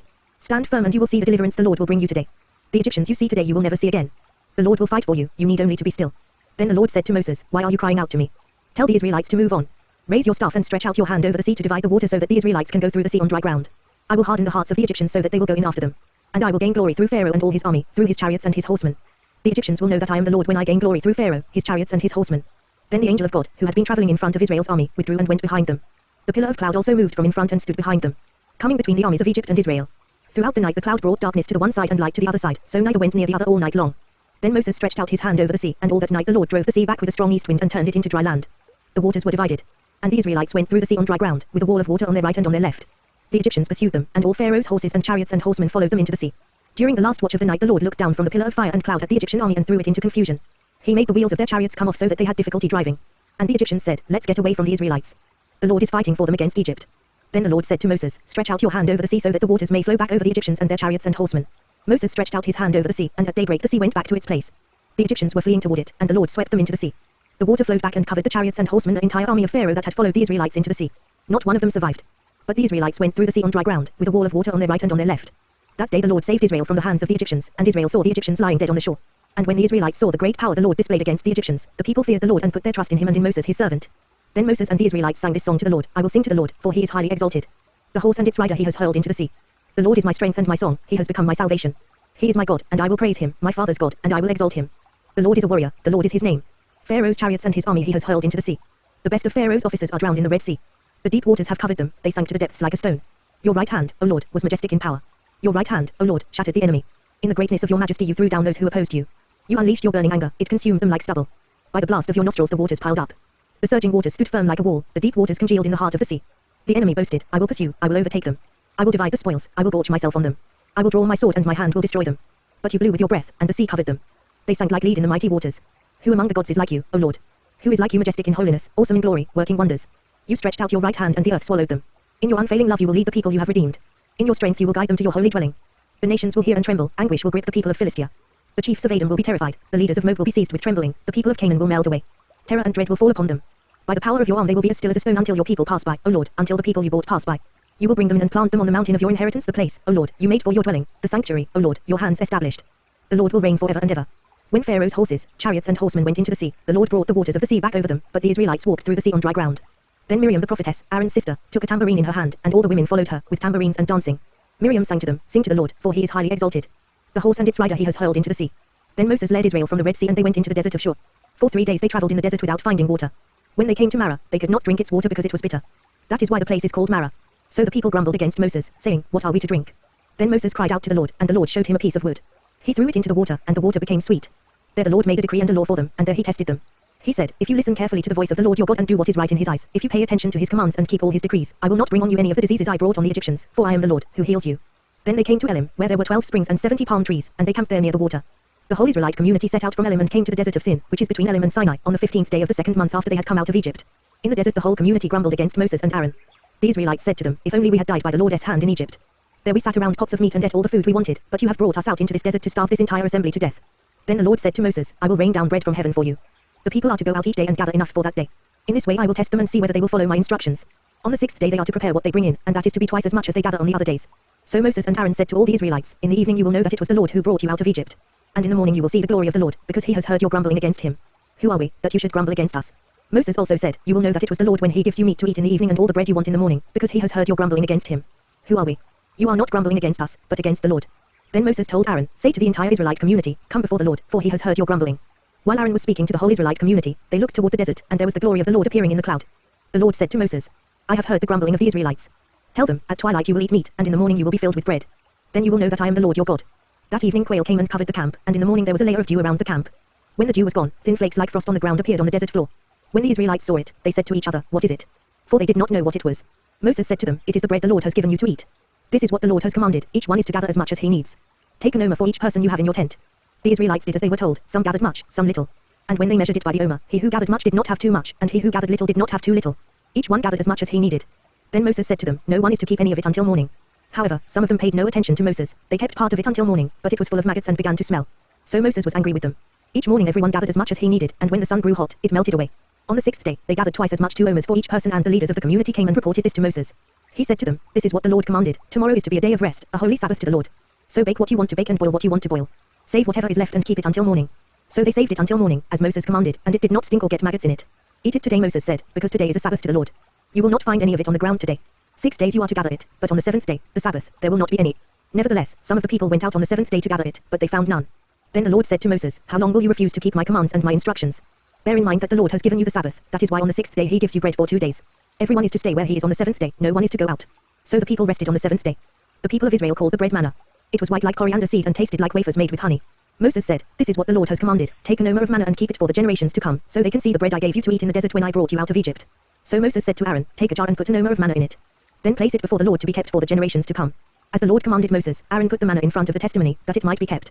The Israelites ate manna 40 years, until they came to a land that was settled. They ate manna until they reached the border of Canaan. An omer is 1/10 of an ephah. The whole Israelite community set out from the desert of Sin, traveling from place to place as the Lord commanded. They camped at Rephidim, but there was no water for the people to drink. So they quarreled with Moses and said, "Give us water to drink." Moses replied, "Why do you quarrel with me? Why do you put the Lord to the test?" But the people were thirsty for water there, and they grumbled against Moses.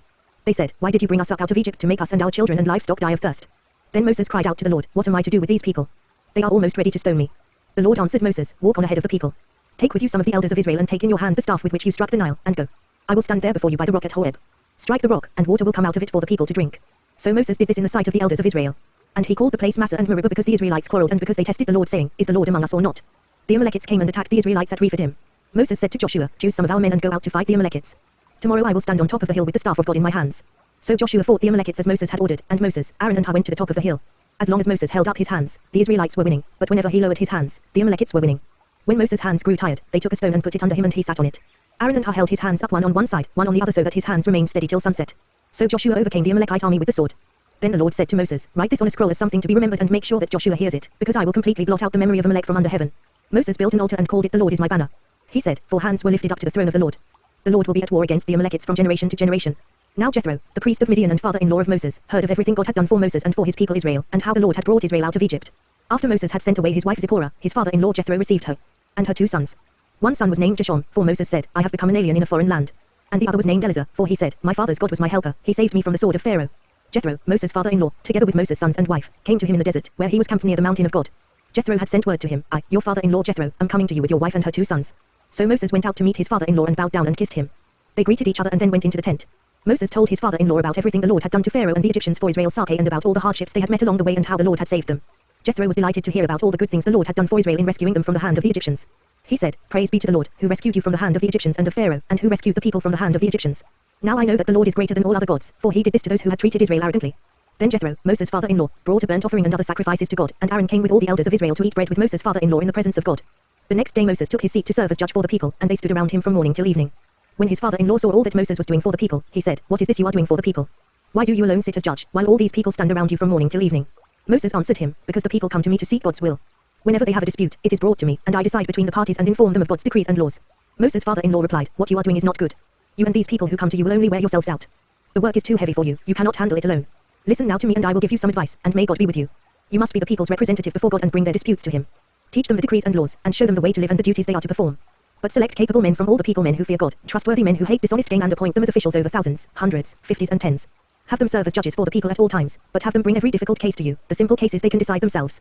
That will make your load lighter, because they will share it with you. If you do this and God so commands, you will be able to stand the strain, and all these people will go home satisfied." Moses listened to his father-in-law and did everything he said. He chose capable men from all Israel and made them leaders of the people, officials over thousands, hundreds, fifties and tens. They served as judges for the people at all times. The difficult cases they brought to Moses, but the simple ones they decided themselves. Then Moses sent his father-in-law on his way, and Jethro returned to his own country. In the 3rd month after the Israelites left Egypt, on the very day they came to the desert of Sinai. After they set out from Rephidim, they entered the desert of Sinai, and Israel camped there in the desert in front of the mountain. Then Moses went up to God, and the Lord called to him from the mountain and said, "This is what you are to say to the house of Jacob and what you are to tell the people of Israel. You yourselves have seen what I did to Egypt, and how I carried you on eagle's wings and brought you to myself. Now if you obey me fully and keep my covenant, then out of all nations you will be my treasured possession. Although the whole earth is mine, you will be for me a kingdom of priests and a holy nation. These are the words you are to speak to the Israelites." So Moses went back and summoned the elders of the people and set before them all the words the Lord had commanded him to speak. The people all responded together, "We will do everything the Lord has said." So Moses brought their answer back to the Lord. The Lord said to Moses, "I am going to come to you in a dense cloud, so that the people will hear me speaking with you and will always put their trust in you." Then Moses told the Lord what the people had said. And the Lord said to Moses, Go to the people and consecrate them today and tomorrow.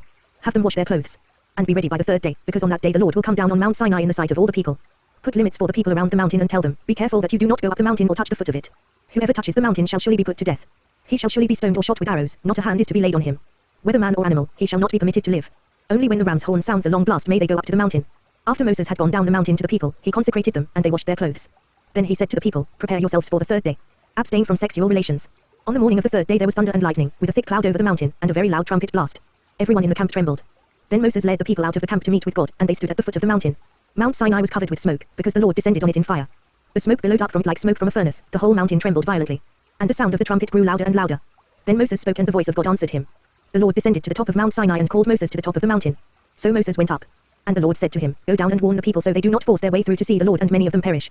Even the priests, who approach the Lord, must consecrate themselves, or the Lord will break out against them. Moses said to the Lord, The people cannot come up Mount Sinai, because you yourself warned us, put limits around the mountain and set it apart as holy. The Lord replied, Go down and bring Aaron up with you. But the priests and the people must not force their way through to come up to the Lord, or he will break out against them. So Moses went down to the people and told them. And God spoke all these words. I am the Lord your God, who brought you out of Egypt, out of the land of slavery. You shall have no other gods before me. You shall not make for yourself an idol in the form of anything in heaven above or on the earth beneath or in the waters below. You shall not bow down to them or worship them, for I, the Lord your God, am a jealous God, punishing the children for the sin of the fathers to the third and fourth generation of those who hate me, but showing love to 1,000 generations of those who love me and keep my commandments. You shall not misuse the name of the Lord your God, for the Lord will not hold anyone guiltless who misuses his name. Remember the Sabbath day by keeping it holy. 6 days you shall labor and do all your work. But the seventh day is a Sabbath to the Lord your God. On it you shall not do any work, neither you, nor your son or daughter, nor your manservant or maidservant, nor your animals, nor the alien within your gates. For in 6 days the Lord made the heavens and the earth, the sea, and all that is in them, but he rested on the seventh day. Therefore the Lord blessed the Sabbath day and made it holy. Honor your father and your mother, so that you may live long in the land the Lord your God is giving you. You shall not murder. You shall not commit adultery. You shall not steal. You shall not give false testimony against your neighbor. You shall not covet your neighbor's house. You shall not covet your neighbor's wife, or his manservant or maidservant, his ox or donkey, or anything that belongs to your neighbor. When the people saw the thunder and lightning and heard the trumpet and saw the mountain in smoke, they trembled with fear. They stayed at a distance, and said to Moses, Speak to us yourself and we will listen. But do not have God speak to us or we will die. Moses said to the people, Do not be afraid. God has come to test you, so that the fear of God will be with you to keep you from sinning. The people remained at a distance, while Moses approached the thick darkness where God was. Then the Lord said to Moses, Tell the Israelites this, You have seen for yourselves that I have spoken to you from heaven. Do not make any gods to be alongside me, do not make for yourselves gods of silver or gods of gold. Make an altar of earth for me and sacrifice on it your burnt offerings and fellowship offerings, your sheep and goats and your cattle. Wherever I cause my name to be honored, I will come to you and bless you. If you make an altar of stones for me, do not build it with dressed stones, for you will defile it if you use a tool on it. And do not go up to my altar on steps, lest your nakedness be exposed on it. These are the laws you are to set before them. If you buy a Hebrew servant, he is to serve you for 6 years. But in the 7th year, he shall go free, without paying anything. If he comes alone, he is to go free alone, but if he has a wife when he comes, she is to go with him. If his master gives him a wife and she bears him sons or daughters, the woman and her children shall belong to her master, and only the man shall go free. But if the servant declares, I love my master and my wife and children and do not want to go free, then his master must take him before the judges. He shall take him to the door or the doorpost and pierce his ear with an awl. Then he will be his servant for life. If a man sells his daughter as a servant, she is not to go free as men servants do. If she does not please the master who has selected her for himself, he must let her be redeemed. He has no right to sell her to foreigners, because he has broken faith with her. If he selects her for his son, he must grant her the rights of a daughter. If he marries another woman, he must not deprive the first one of her food, clothing and marital rights. If he does not provide her with these 3 things, she is to go free, without any payment of money. Anyone who strikes a man and kills him shall surely be put to death. However, if he does not do it intentionally, but God lets it happen, he is to flee to a place I will designate. But if a man schemes and kills another man deliberately, take him away from my altar and put him to death. Anyone who attacks his father or his mother must be put to death. Anyone who kidnaps another and either sells him or still has him when he is caught must be put to death. Anyone who curses his father or mother must be put to death. If men quarrel and one hits the other with a stone or with his fist and he does not die but is confined to bed, the one who struck the blow will not be held responsible if the other gets up and walks around outside with his staff. However, he must pay the injured man for the loss of his time and see that he is completely healed. If a man beats his male or female slave with a rod and the slave dies as a direct result, he must be punished. But he is not to be punished if the slave gets up after a day or 2, since the slave is his property. If men who are fighting hit a pregnant woman and she gives birth prematurely but there is no serious injury, the offender must be fined whatever the woman's husband demands and the court allows. But if there is serious injury, you are to take life for life. Eye for eye, tooth for tooth, hand for hand, foot for foot. Burn for burn, wound for wound, bruise for bruise. If a man hits a manservant or maidservant in the eye and destroys it, he must let the servant go free to compensate for the eye.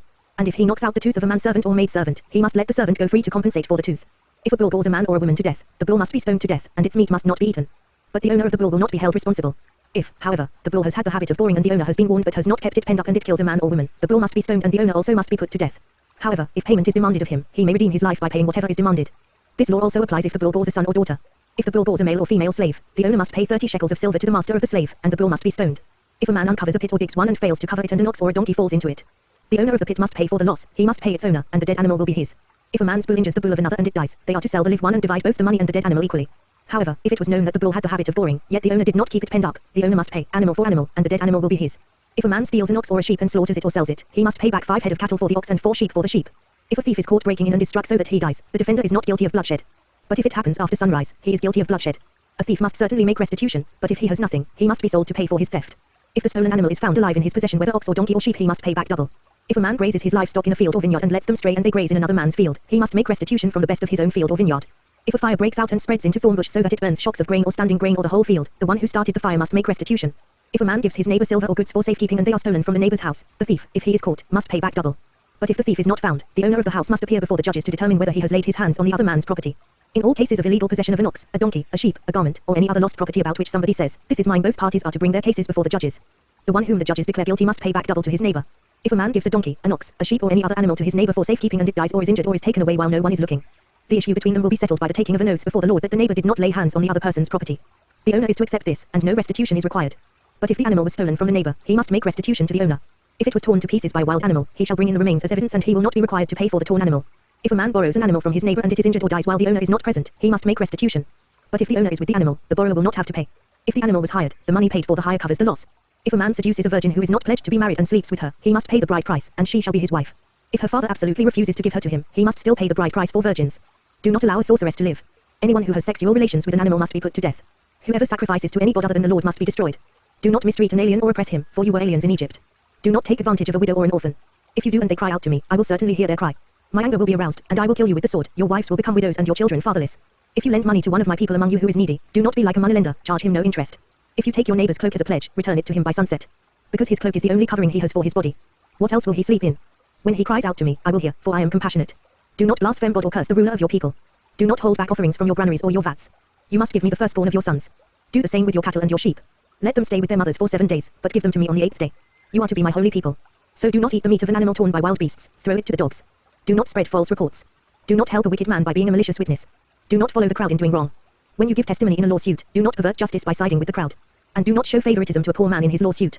If you come across your enemy's ox or donkey wandering off, be sure to take it back to him. If you see the donkey of someone who hates you fallen down under its load, do not leave it there, be sure you help him with it. Do not deny justice to your poor people in their lawsuits. Have nothing to do with a false charge and do not put an innocent or honest person to death, for I will not acquit the guilty. Do not accept a bribe, for a bribe blinds those who see and twists the words of the righteous. Do not oppress an alien, you yourselves know how it feels to be aliens, because you were aliens in Egypt. For 6 years you are to sow your fields and harvest the crops. But during the 7th year let the land lie unplowed and unused.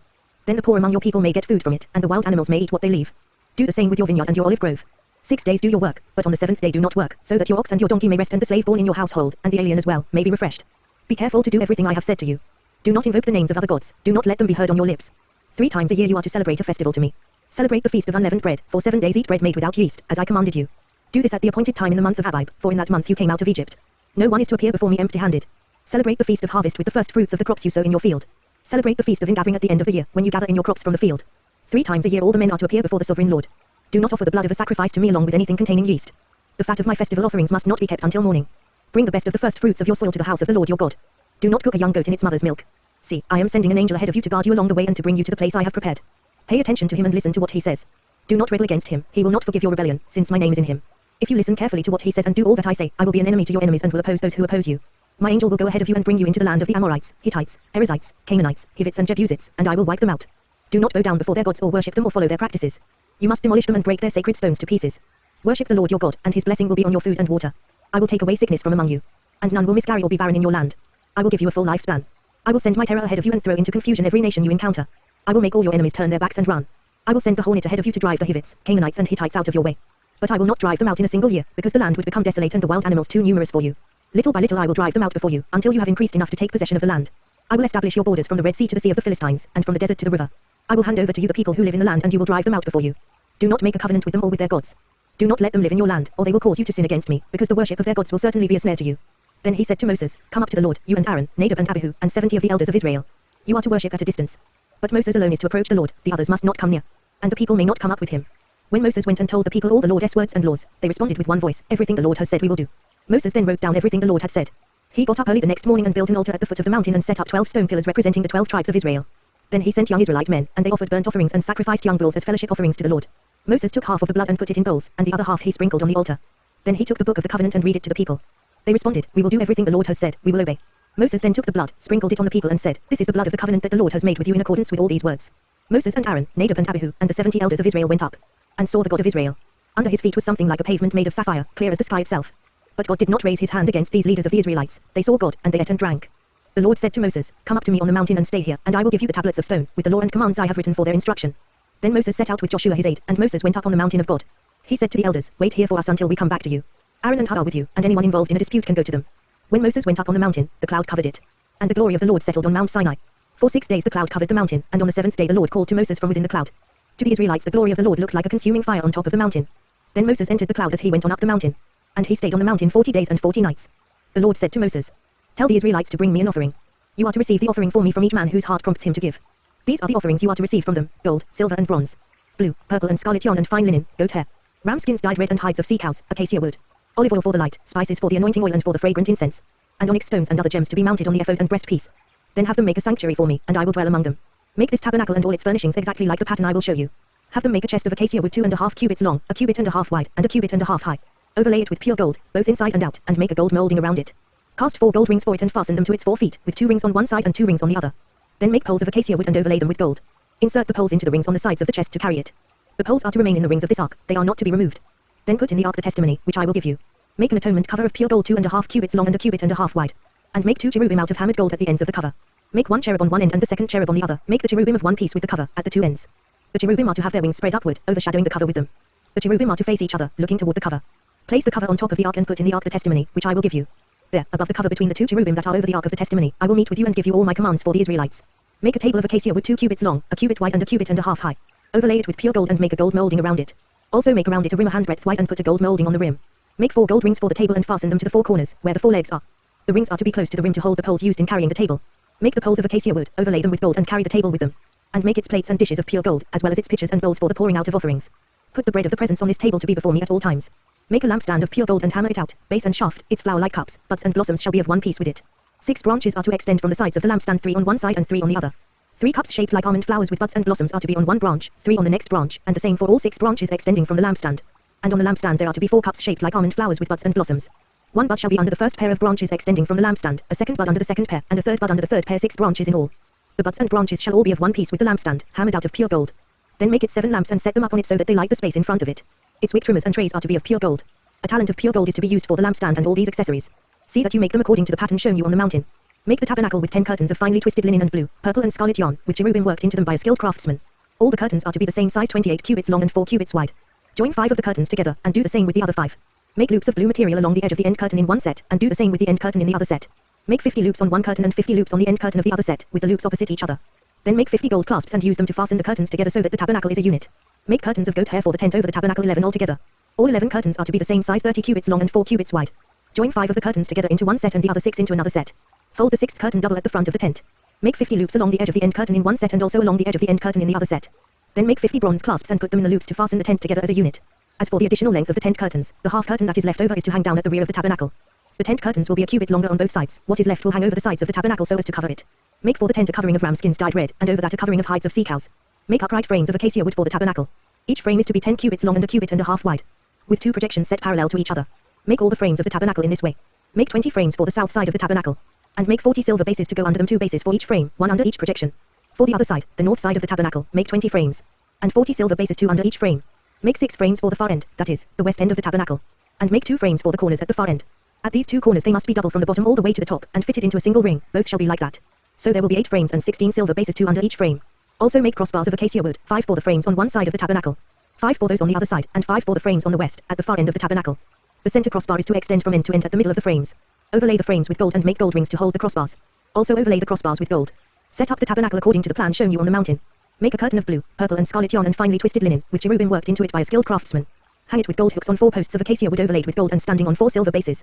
Hang the curtain from the clasps and place the ark of the testimony behind the curtain. The curtain will separate the holy place from the most holy place. Put the atonement cover on the ark of the testimony in the most holy place. Place the table outside the curtain on the north side of the tabernacle and put the lampstand opposite it on the south side. For the entrance to the tent make a curtain of blue, purple and scarlet yarn and finely twisted linen, the work of an embroiderer. Make gold hooks for this curtain and 5 posts of acacia wood overlaid with gold. And cast 5 bronze bases for them. Build an altar of acacia wood, 3 cubits high, it is to be square, 5 cubits long and 5 cubits wide. Make a horn at each of the 4 corners, so that the horns and the altar are of one piece, and overlay the altar with bronze. Make all its utensils of bronze, its pots to remove the ashes, and its shovels, sprinkling bowls, meat forks and firepans. Make a grating for it, a bronze network, and make a bronze ring at each of the 4 corners of the network. Put it under the ledge of the altar so that it is halfway up the altar. Make poles of acacia wood for the altar and overlay them with bronze.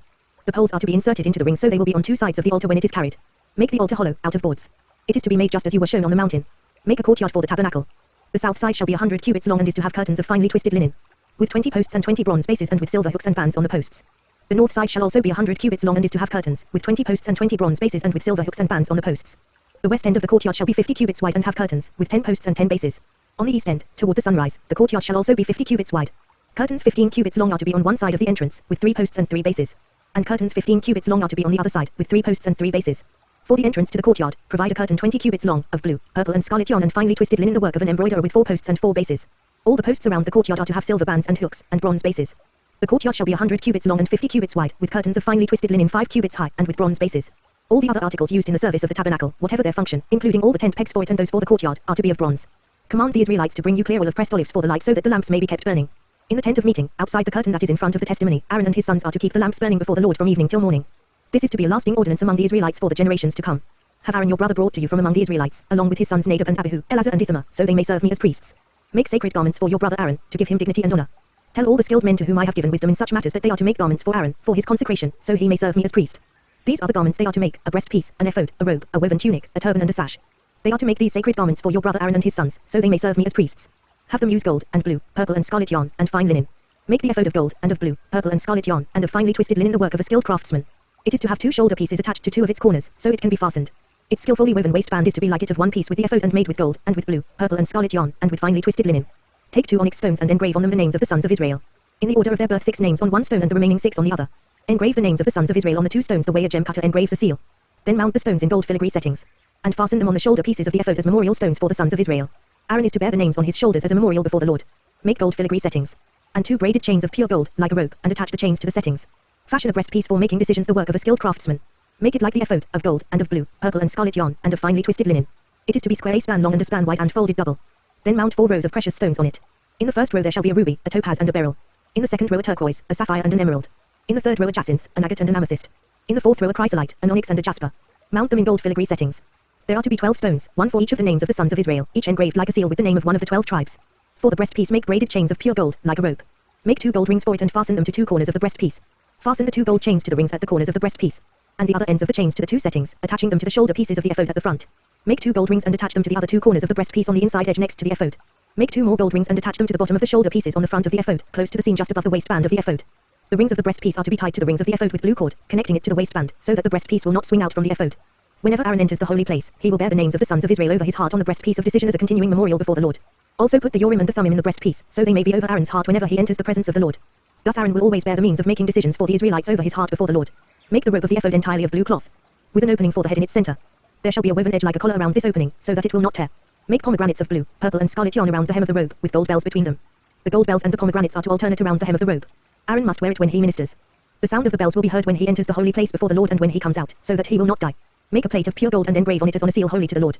Fasten a blue cord to it to attach it to the turban. It is to be on the front of the turban. It will be on Aaron's forehead, and he will bear the guilt involved in the sacred gifts the Israelites consecrate, whatever their gifts may be. It will be on Aaron's forehead continually so that they will be acceptable to the Lord. Weave the tunic of fine linen and make the turban of fine linen. The sash is to be the work of an embroiderer. Make tunics, sashes and headbands for Aaron's sons, to give them dignity and honor. After you put these clothes on your brother Aaron and his sons, anoint and ordain them. Consecrate them so they may serve me as priests. Make linen undergarments as a covering for the body, reaching from the waist to the thigh. Aaron and his sons must wear them whenever they enter the tent of meeting or approach the altar to minister in the holy place, so that they will not incur guilt and die. This is to be a lasting ordinance for Aaron and his descendants. This is what you are to do to consecrate them, so they may serve me as priests. Take a young bull and 2 rams without defect. And from fine wheat flour, without yeast, make bread, and cakes mixed with oil, and wafers spread with oil. Put them in a basket and present them in it along with the bull and the 2 rams. Then bring Aaron and his sons to the entrance to the tent of meeting and wash them with water. Take the garments and dress Aaron with the tunic, the robe of the ephod itself and the breastpiece. Fasten the ephod on him by its skillfully woven waistband. Put the turban on his head and attach the sacred diadem to the turban. Take the anointing oil and anoint him by pouring it on his head. Bring his sons and dress them in tunics, and put headbands on them. Then tie sashes on Aaron and his sons. The priesthood is theirs by lasting ordinance. In this way you shall ordain Aaron and his sons. Bring the bull to the front of the tent of meeting, and Aaron and his sons shall lay their hands on its head. Slaughter it in the Lord's presence at the entrance to the tent of meeting. Take some of the bull's blood and put it on the horns of the altar with your finger, and pour out the rest of it at the base of the altar. Then take all the fat around the inner parts, the covering of the liver, and both kidneys with the fat on them, and burn them on the altar. But burn the bull's flesh and its hide and its offal outside the camp. It is a sin offering. Take one of the rams, and Aaron and his sons shall lay their hands on its head. Slaughter it and take the blood and sprinkle it against the altar on all sides. Cut the ram into pieces and wash the inner parts and the legs, putting them with the head and the other pieces. Then burn the entire ram on the altar. It is a burnt offering to the Lord, a pleasing aroma, an offering made to the Lord by fire. Take the other ram, and Aaron and his sons shall lay their hands on its head. Slaughter it, take some of its blood and put it on the lobes of the right ears of Aaron and his sons, on the thumbs of their right hands, and on the big toes of their right feet. Then sprinkle blood against the altar on all sides. And take some of the blood on the altar and some of the anointing oil and sprinkle it on Aaron and his garments and on his sons and their garments. Then he and his sons and their garments will be consecrated. Take from this ram the fat tail, the fat around the inner parts, the covering of the liver, both kidneys with the fat on them, and the right thigh. This is the ram for the ordination. From the basket of bread made without yeast, which is before the Lord, take a loaf, and a cake made with oil, and a wafer. Put all these in the hands of Aaron and his sons and wave them before the Lord as a wave offering. Then take them from their hands and burn them on the altar along with the burnt offering for a pleasing aroma to the Lord, an offering made to the Lord by fire. After you take the breast of the ram for Aaron's ordination, wave it before the Lord as a wave offering, and it will be your share. Consecrate those parts of the ordination ram that belong to Aaron and his sons, the breast that was waved and the thigh that was presented. This is always to be the regular share from the Israelites for Aaron and his sons. It is the contribution the Israelites are to make to the Lord from their fellowship offerings. Aaron's sacred garments will belong to his descendants so that they can be anointed and ordained in them. The son who succeeds him as priest and comes to the tent of meeting to minister in the holy place is to wear them 7 days. Take the ram for the ordination and cook the meat in a sacred place. At the entrance to the tent of meeting, Aaron and his sons are to eat the meat of the ram and the bread that is in the basket. They are to eat these offerings by which atonement was made for their ordination and consecration. But no one else may eat them, because they are sacred. And if any of the meat of the ordination ram or any bread is left over till morning, burn it up. It must not be eaten, because it is sacred. Do for Aaron and his sons everything I have commanded you, taking 7 days to ordain them. Sacrifice a bull each day as a sin offering to make atonement. Purify the altar by making atonement for it, and anoint it to consecrate it. For 7 days make atonement for the altar and consecrate it. Then the altar will be most holy, and whatever touches it will be holy. This is what you are to offer on the altar regularly each day, 2 lambs a year old. Offer one in the morning and the other at twilight. With the first lamb offer a tenth of an ephah of fine flour mixed with a quarter of a hin of oil from pressed olives, and a quarter of a hin of wine as a drink offering. Sacrifice the other lamb at twilight with the same grain offering and its drink offering as in the morning, a pleasing aroma, an offering made to the Lord by fire. For the generations to come this burnt offering is to be made regularly at the entrance to the tent of meeting before the Lord. There I will meet you and speak to you. There also I will meet with the Israelites, and the place will be consecrated by my glory. So I will consecrate the tent of meeting and the altar and will consecrate Aaron and his sons to serve me as priests. Then I will dwell among the Israelites and be their God. They will know that I am the Lord their God, who brought them out of Egypt so that I might dwell among them. I am the Lord their God.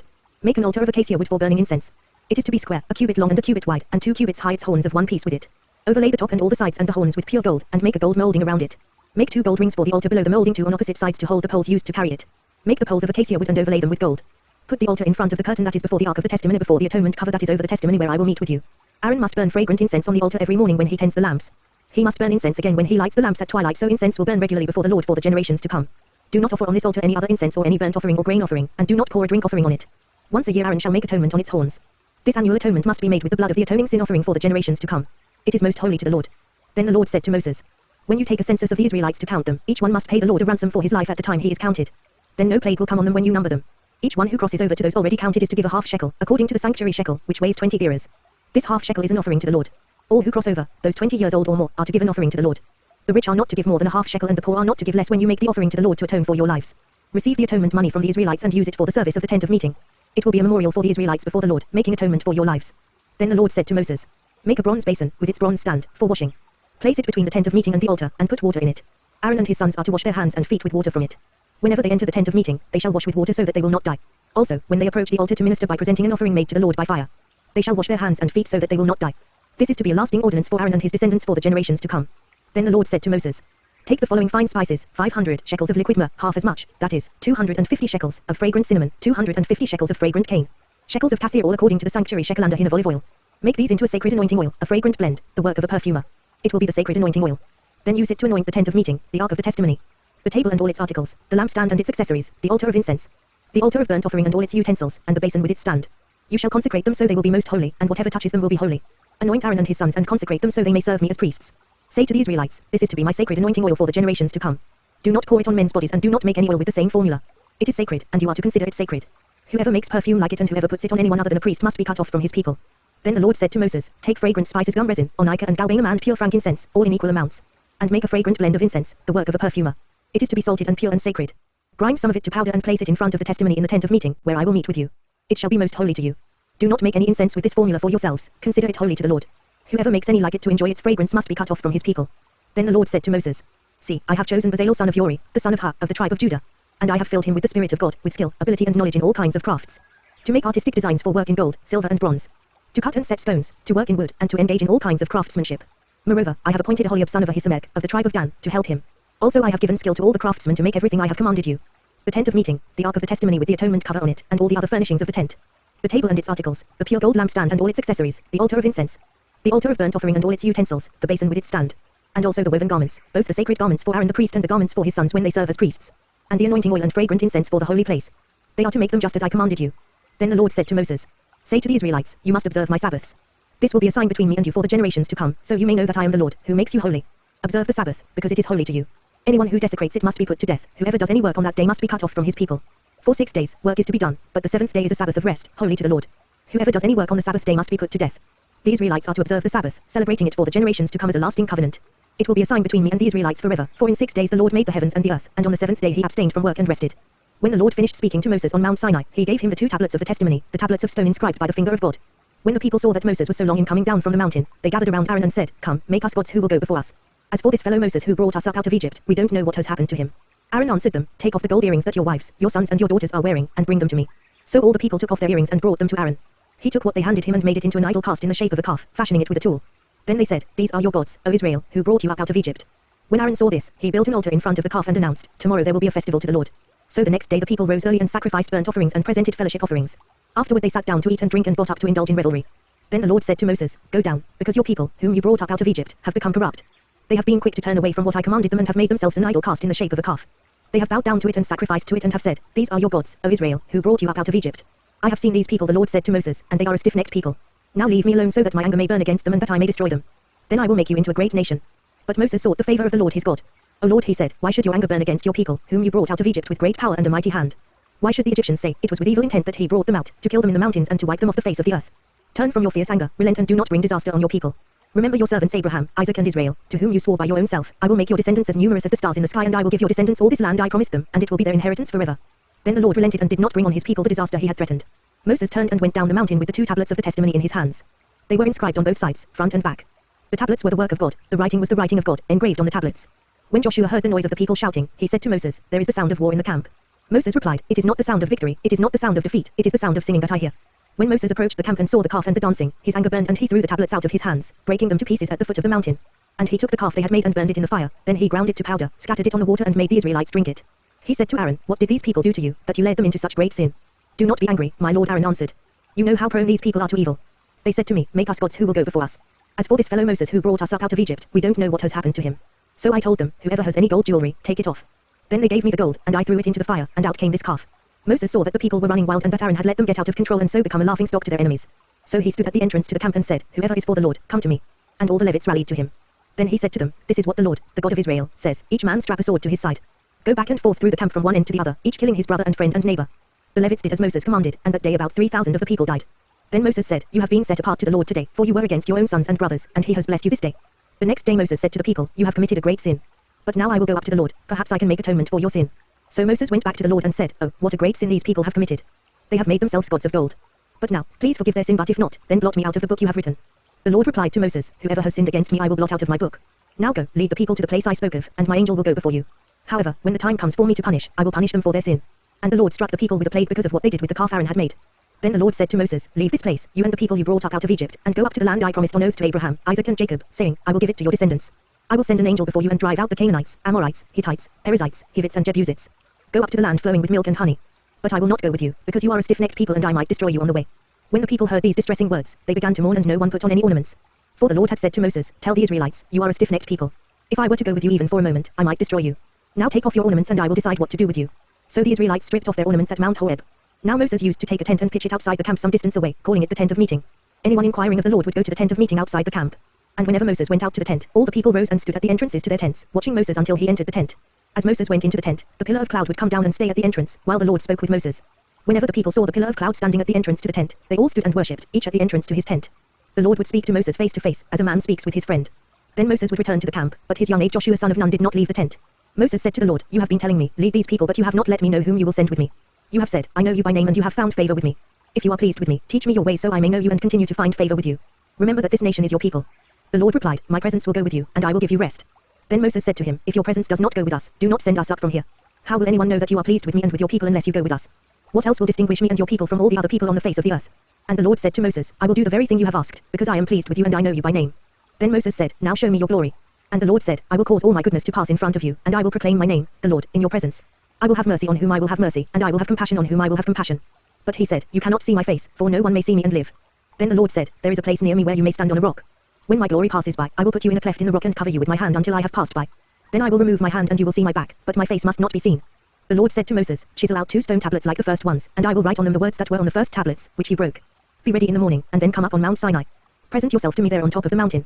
No one is to come with you or be seen anywhere on the mountain, not even the flocks and herds may graze in front of the mountain.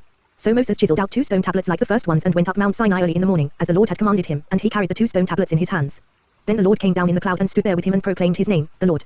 And he passed in front of Moses, proclaiming, the Lord, the compassionate and gracious God, slow to anger, abounding in love and faithfulness, maintaining love to thousands, and forgiving wickedness, rebellion and sin. Yet he does not leave the guilty unpunished, he punishes the children and their children for the sin of the fathers to the 3rd and 4th generation. Moses bowed to the ground at once and worshipped. O Lord, if I have found favor in your eyes, he said, then let the Lord go with us. Although this is a stiff-necked people, forgive our wickedness and our sin, and take us as your inheritance. Then the Lord said, I am making a covenant with you. Before all your people I will do wonders never before done in any nation in all the world. The people you live among will see how awesome is the work that I, the Lord, will do for you. Obey what I command you today. I will drive out before you the Amorites, Canaanites, Hittites, Perizzites, Hivites and Jebusites. Be careful not to make a treaty with those who live in the land where you are going, or they will be a snare among you.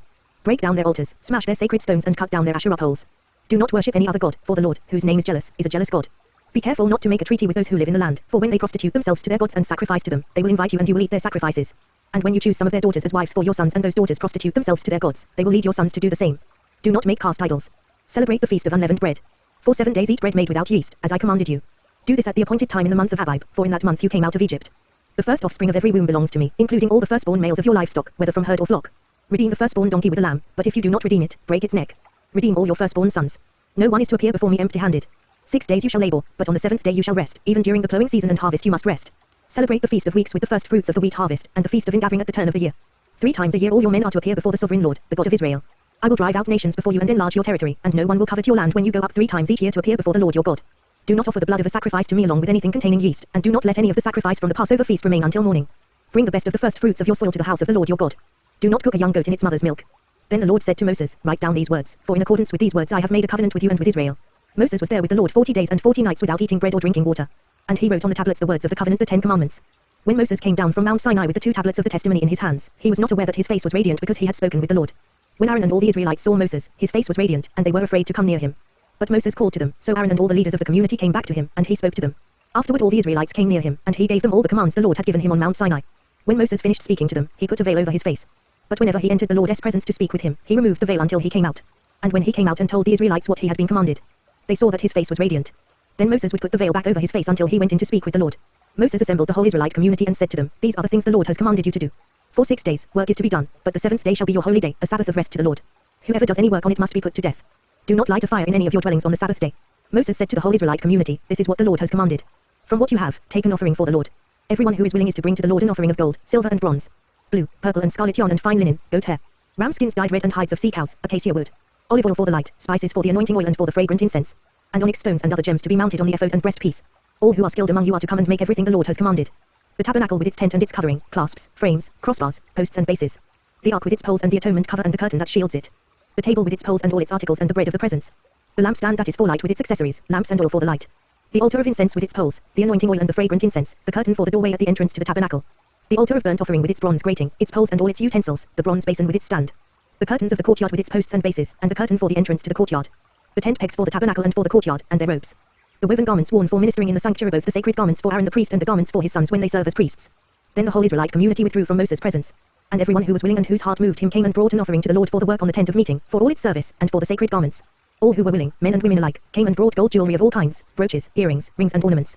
They all presented their gold as a wave offering to the Lord. Everyone who had blue, purple or scarlet yarn or fine linen, or goat hair, ram skins dyed red or hides of sea cows brought them. Those presenting an offering of silver or bronze brought it as an offering to the Lord, and everyone who had acacia wood for any part of the work brought it. Every skilled woman spun with her hands and brought what she had spun, blue, purple or scarlet yarn or fine linen. And all the women who were willing and had the skill spun the goat hair. The leaders brought onyx stones and other gems to be mounted on the ephod and breastpiece. They also brought spices and olive oil for the light and for the anointing oil and for the fragrant incense. All the Israelite men and women who were willing brought to the Lord freewill offerings for all the work the Lord through Moses had commanded them to do. Then Moses said to the Israelites, see, the Lord has chosen Bezalel son of Uri, the son of Hur, of the tribe of Judah. And he has filled him with the Spirit of God, with skill, ability and knowledge in all kinds of crafts. To make artistic designs for work in gold, silver and bronze. To cut and set stones, to work in wood and to engage in all kinds of artistic craftsmanship. And he has given both him and Aholiab son of Ahisamach, of the tribe of Dan, the ability to teach others. He has filled them with skill to do all kinds of work as craftsmen, designers, embroiderers in blue, purple and scarlet yarn and fine linen, and weavers, all of them master craftsmen and designers. So Bezalel, Aholiab and every skilled person to whom the Lord has given skill and ability to know how to carry out all the work of constructing the sanctuary are to do the work just as the Lord has commanded. Then Moses summoned Bezalel and Aholiab and every skilled person to whom the Lord had given ability and who was willing to come and do the work. They received from Moses all the offerings the Israelites had brought to carry out the work of constructing the sanctuary. And the people continued to bring freewill offerings morning after morning. So all the skilled craftsmen who were doing all the work on the sanctuary left their work. And said to Moses, the people are bringing more than enough for doing the work the Lord commanded to be done. Then Moses gave an order and they sent this word throughout the camp, no man or woman is to make anything else as an offering for the sanctuary. And so the people were restrained from bringing more. Because what they already had was more than enough to do all the work.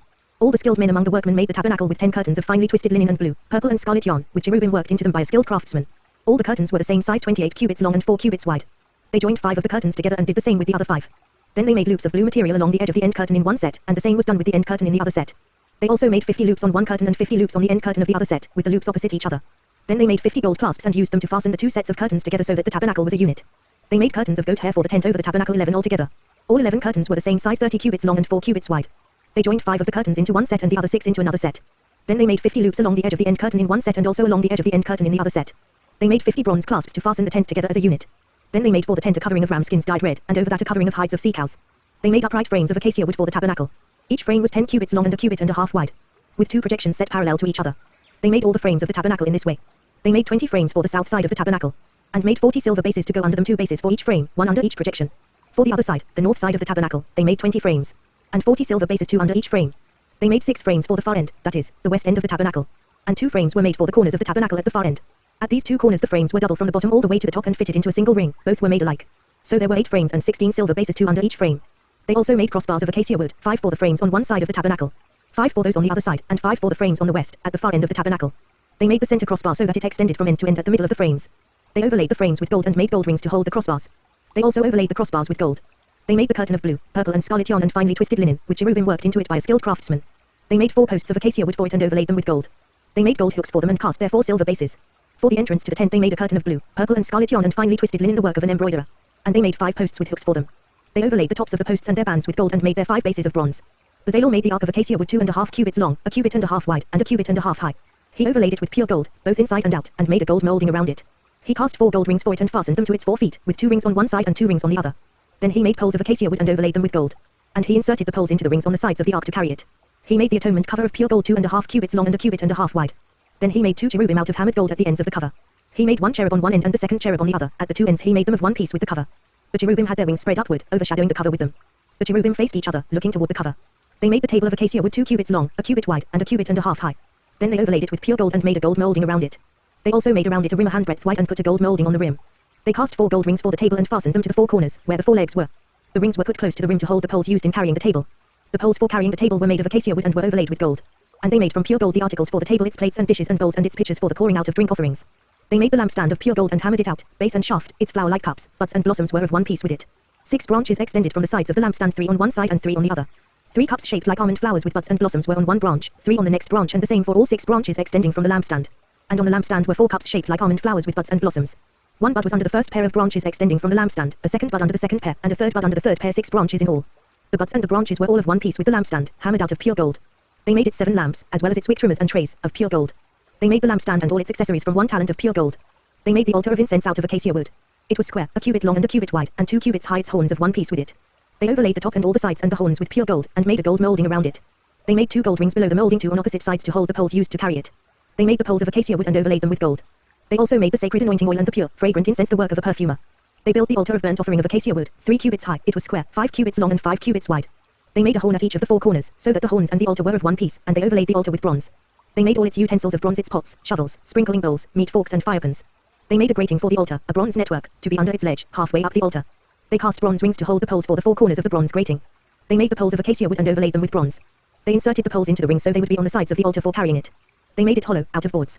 They made the bronze basin and its bronze stand from the mirrors of the women who served at the entrance to the tent of meeting. Next they made the courtyard. The south side was 100 cubits long and had curtains of finely twisted linen, with 20 posts and 20 bronze bases, and with silver hooks and bands on the posts. The north side was also 100 cubits long and had 20 posts and 20 bronze bases, with silver hooks and bands on the posts. The west end was 50 cubits wide and had curtains, with 10 posts and 10 bases, with silver hooks and bands on the posts. The east end, toward the sunrise, was also 50 cubits wide. Curtains 15 cubits long were on one side of the entrance, with 3 posts and 3 bases. And curtains 15 cubits long were on the other side of the entrance to the courtyard, with 3 posts and 3 bases. All the curtains around the courtyard were of finely twisted linen. The bases for the posts were bronze. The hooks and bands on the posts were silver, and their tops were overlaid with silver, so all the posts of the courtyard had silver bands. The curtain for the entrance to the courtyard was of blue, purple and scarlet yarn and finely twisted linen, the work of an embroiderer. It was 20 cubits long and, like the curtains of the courtyard, 5 cubits high, with 4 posts and 4 bronze bases. Their hooks and bands were silver, and their tops were overlaid with silver. All the tent pegs of the tabernacle and of the surrounding courtyard were bronze. These are the amounts of the materials used for the tabernacle of the testimony, which were recorded at Moses' command by the Levites under the direction of Ithamar son of Aaron, the priest. Bezalel son of Uri, the son of Hur, of the tribe of Judah, made everything the Lord commanded Moses. With him was Aholiab son of Ahisamach, of the tribe of Dan, a craftsman and designer, and an embroiderer in blue, purple and scarlet yarn and fine linen. The total amount of the gold from the wave offering used for all the work on the sanctuary was 29 talents and 730 shekels, according to the sanctuary shekel. The silver obtained from those of the community who were counted in the census was 100 talents and 1,775 shekels, according to the sanctuary shekel. 1 becker per person, that is, half a shekel, according to the sanctuary shekel, from everyone who had crossed over to those counted, 20 years old or more, a total of 603,550 men. The 100 talents of silver were used to cast the bases for the sanctuary and for the curtain 100 bases from the 100 talents, 1 talent for each base. They used the 1,775 shekels to make the hooks for the posts, to overlay the tops of the posts, and to make their bands. The bronze from the wave offering was 70 talents and 2,400 shekels. They used it to make the bases for the entrance to the tent of meeting, the bronze altar with its bronze grating and all its utensils. The bases for the surrounding courtyard and those for its entrance and all the tent pegs for the tabernacle and those for the surrounding courtyard. From the blue, purple and scarlet yarn they made woven garments for ministering in the sanctuary. They also made sacred garments for Aaron, as the Lord commanded Moses. They made the ephod of gold, and of blue, purple and scarlet yarn, and of finely twisted linen. They hammered out thin sheets of gold and cut strands to be worked into the blue, purple and scarlet yarn and fine linen, the work of a skilled craftsman. They made shoulder pieces for the ephod, which were attached to 2 of its corners, so it could be fastened. Its skillfully woven waistband was like it of one piece with the ephod and made with gold, and with blue, purple and scarlet yarn, and with finely twisted linen, as the Lord commanded Moses. They mounted the onyx stones in gold filigree settings and engraved them like a seal with the names of the sons of Israel. Then they fastened them on the shoulder pieces of the ephod as memorial stones for the sons of Israel, as the Lord commanded Moses. They fashioned the breastpiece the work of a skilled craftsman. They made it like the ephod, of gold, and of blue, purple and scarlet yarn, and of finely twisted linen. It was square a span long and a span wide and folded double. Then they mounted 4 rows of precious stones on it. In the first row there was a ruby, a topaz and a beryl. In the second row a turquoise, a sapphire and an emerald. In the third row a jacinth, an agate and an amethyst. In the fourth row a chrysolite, an onyx and a jasper. They were mounted in gold filigree settings. There were 12 stones, 1 for each of the names of the sons of Israel, each engraved like a seal with the name of one of the 12 tribes. For the breastpiece they made braided chains of pure gold, like a rope. They made 2 gold filigree settings and 2 gold rings, and fastened the rings to 2 of the corners of the breastpiece. They fastened the 2 gold chains to the rings at the corners of the breastpiece, and the other ends of the chains to the 2 settings, attaching them to the shoulder pieces of the ephod at the front. They made 2 gold rings and attached them to the other 2 corners of the breastpiece on the inside edge next to the ephod. Then they made 2 more gold rings and attached them to the bottom of the shoulder pieces on the front of the ephod, close to the seam just above the waistband of the ephod. They tied the rings of the breastpiece to the rings of the ephod with blue cord, connecting it to the waistband so that the breastpiece would not swing out from the ephod as the Lord commanded Moses. They made the robe of the ephod entirely of blue cloth, the work of a weaver, with an opening in the center of the robe like the opening of a collar, and a band around this opening, so that it would not tear. They made pomegranates of blue, purple and scarlet yarn and finely twisted linen around the hem of the robe. And they made bells of pure gold and attached them around the hem between the pomegranates. The bells and pomegranates alternated around the hem of the robe to be worn for ministering, as the Lord commanded Moses. For Aaron and his sons, they made tunics of fine linen, the work of a weaver, and the turban of fine linen, the linen headbands and the undergarments of finely twisted linen. The sash was of finely twisted linen and blue, purple and scarlet yarn, the work of an embroiderer, as the Lord commanded Moses. They made the plate, the sacred diadem, out of pure gold and engraved on it, like an inscription on a seal, holy to the Lord. Then they fastened a blue cord to it to attach it to the turban, as the Lord commanded Moses. So all the work on the tabernacle, the tent of meeting, was completed. The Israelites did everything just as the Lord commanded Moses. Then they brought the tabernacle to Moses, the tent and all its furnishings, its clasps, frames, crossbars, posts and bases. The covering of ram skins dyed red, the covering of hides of sea cows and the shielding curtain. The ark of the testimony with its poles and the atonement cover. The table with all its articles and the bread of the presence. The pure gold lampstand with its row of lamps and all its accessories, and the oil for the light. The gold altar, the anointing oil, the fragrant incense, and the curtain for the entrance to the tent. The bronze altar with its bronze grating, its poles and all its utensils, the basin with its stand. The curtains of the courtyard with its posts and bases, and the curtain for the entrance to the courtyard, the ropes and tent pegs for the courtyard, all the furnishings for the tabernacle, the tent of meeting. And the woven garments worn for ministering in the sanctuary, both the sacred garments for Aaron the priest and the garments for his sons when serving as priests. The Israelites had done all the work just as the Lord had commanded Moses. Moses inspected the work and saw that they had done it just as the Lord had commanded. So Moses blessed them. Then the Lord said to Moses, "Set up the tabernacle, the tent of meeting, on the first day of the first month. Place the ark of the testimony in it and shield the ark with the curtain. Bring in the table and set out what belongs on it. Then bring in the lampstand and set up its lamps. Place the gold altar of incense in front of the ark of the testimony and put the curtain at the entrance to the tabernacle. Place the altar of burnt offering in front of the entrance to the tabernacle, the tent of meeting. Place the basin between the tent of meeting and the altar and put water in it. Set up the courtyard around it and put the curtain at the entrance to the courtyard. Take the anointing oil and anoint the tabernacle and everything in it, consecrate it and all its furnishings, and it will be holy. Then anoint the altar of burnt offering and all its utensils, consecrate the altar, and it will be most holy. Anoint the basin and its stand and consecrate them. Bring Aaron and his sons to the entrance to the tent of meeting and wash them with water. Then dress Aaron in the sacred garments, anoint him and consecrate him so he may serve me as priest. Bring his sons and dress them in tunics. Anoint them just as you anointed their father, so they may serve me as priests. Their anointing will be to a priesthood that will continue for all generations to come." Moses did everything just as the Lord commanded him. So the tabernacle was set up on the first day of the first month in the second year. When Moses set up the tabernacle, he put the bases in place, erected the frames, inserted the crossbars and set up the posts. Then he spread the tent over the tabernacle and put the covering over the tent, as the Lord commanded him. He took the testimony and placed it in the ark, attached the poles to the ark and put the atonement cover over it. Then he brought the ark into the tabernacle and hung the shielding curtain and shielded the ark of the testimony, as the Lord commanded him. Moses placed the table in the tent of meeting on the north side of the tabernacle outside the curtain, and set out the bread on it before the Lord, as the Lord commanded him. He placed the lampstand in the tent of meeting opposite the table on the south side of the tabernacle, and set up the lamps before the Lord, as the Lord commanded him. Moses placed the gold altar in the tent of meeting in front of the curtain, and burnt fragrant incense on it, as the Lord commanded him. Then he put up the curtain at the entrance to the tabernacle. He set the altar of burnt offering near the entrance to the tabernacle, the tent of meeting, and offered on it burnt offerings and grain offerings, as the Lord commanded him. He placed the basin between the tent of meeting and the altar and put water in it for washing. And Moses and Aaron and his sons used it to wash their hands and feet. They washed whenever they entered the tent of meeting or approached the altar, as the Lord commanded Moses. Then Moses set up the courtyard around the tabernacle and altar and put up the curtain at the entrance to the courtyard. And so Moses finished the work. The glory of the Lord. Then the cloud covered the tent of meeting, and the glory of the Lord filled the tabernacle. Moses could not enter the tent of meeting because the cloud had settled upon it, and the glory of the Lord filled the tabernacle. In all the travels of the Israelites, whenever the cloud lifted from above the tabernacle, they would set out. But if the cloud did not lift, they did not set out until the day it lifted. So the cloud of the Lord was over the tabernacle by day, and fire was in the cloud by night, in the sight of all the house of Israel during all their travels. Speed Reading Bible, Leviticus. The Lord called to Moses and spoke to him from the tent of meeting. He said, "Speak to the Israelites and say to them, when any of you brings an offering to the Lord, bring as your offering an animal from either the herd or the flock. If the offering is a burnt offering from the herd, he is to offer a male without defect. He must present it at the entrance to the tent of meeting so that it will be acceptable to the Lord. He is to lay his hand on the head of the burnt offering, and it will be accepted on his behalf to make atonement for him. He is to slaughter the young bull before the Lord, and then Aaron's sons the priests shall bring the blood and sprinkle it against the altar on all sides at the entrance to the tent of meeting. He is to skin the burnt offering and cut it into pieces. The sons of Aaron the priest are to put fire on the altar and arrange wood on the fire. Then Aaron's sons the priests shall arrange the pieces, including the head and the fat, on the burning wood that is on the altar. He is to wash the inner parts and the legs with water, and the priest is to burn all of it on the altar. It is a burnt offering, an offering made by fire, an aroma pleasing to the Lord. If the offering is a burnt offering from the flock, from either the sheep or the goats, he is to offer a male without defect. He is to slaughter it at the north side of the altar before the Lord, and Aaron's sons the priests shall sprinkle its blood against the altar on all sides. He is to cut it into pieces, and the priest shall arrange them, including the head and the fat, on the burning wood that is on the altar. He is to wash the inner parts and the legs with water, and the priest is to bring all of it and burn it on the altar. It is a burnt offering, an offering made by fire, an aroma pleasing to the Lord. If the offering to the Lord is a burnt offering of birds, he is to offer a dove or a young pigeon. The priest shall bring it to the altar, wring off the head and burn it on the altar. Its blood shall be drained out on the side of the altar. He is to remove the crop with its contents and throw it to the east side of the altar, where the ashes are. He shall tear it open by the wings, not severing it completely, and then the priest shall burn it on the wood that is on the fire on the altar. It is a burnt offering, an offering made by fire, an aroma pleasing to the Lord. When someone brings a grain offering to the Lord, his offering is to be of fine flour. He is to pour oil on it, put incense on it, and take it to Aaron's sons the priests. The priest shall take a handful of the fine flour and oil, together with all the incense, and burn this as a memorial portion on the altar, an offering made by fire, an aroma pleasing to the Lord. The rest of the grain offering belongs to Aaron and his sons. It is a most holy part of the offerings made to the Lord by fire. If you bring a grain offering baked in an oven, it is to consist of fine flour, cakes made without yeast and mixed with oil, or wafers made without yeast and spread with oil. If your grain offering is prepared on a griddle, it is to be made of fine flour mixed with oil, and without yeast. Crumble it and pour oil on it, it is a grain offering. If your grain offering is cooked in a pan, it is to be made of fine flour and oil. Bring the grain offering made of these things to the Lord, present it to the priest, who shall take it to the altar. He shall take out the memorial portion from the grain offering and burn it on the altar as an offering made by fire, an aroma pleasing to the Lord. The rest of the grain offering belongs to Aaron and his sons. It is a most holy part of the offerings made to the Lord by fire.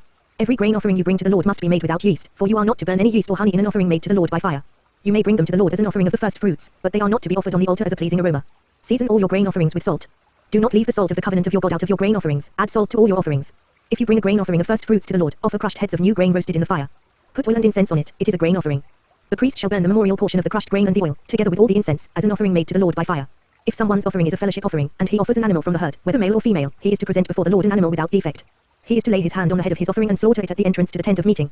Then Aaron's sons the priests shall sprinkle the blood against the altar on all sides. From the fellowship offering he is to bring a sacrifice made to the Lord by fire, all the fat that covers the inner parts or is connected to them. Both kidneys with the fat on them near the loins, and the covering of the liver, which he will remove with the kidneys. Then Aaron's sons are to burn it on the altar on top of the burnt offering that is on the burning wood, as an offering made by fire, an aroma pleasing to the Lord. If he offers an animal from the flock as a fellowship offering to the Lord, he is to offer a male or female without defect.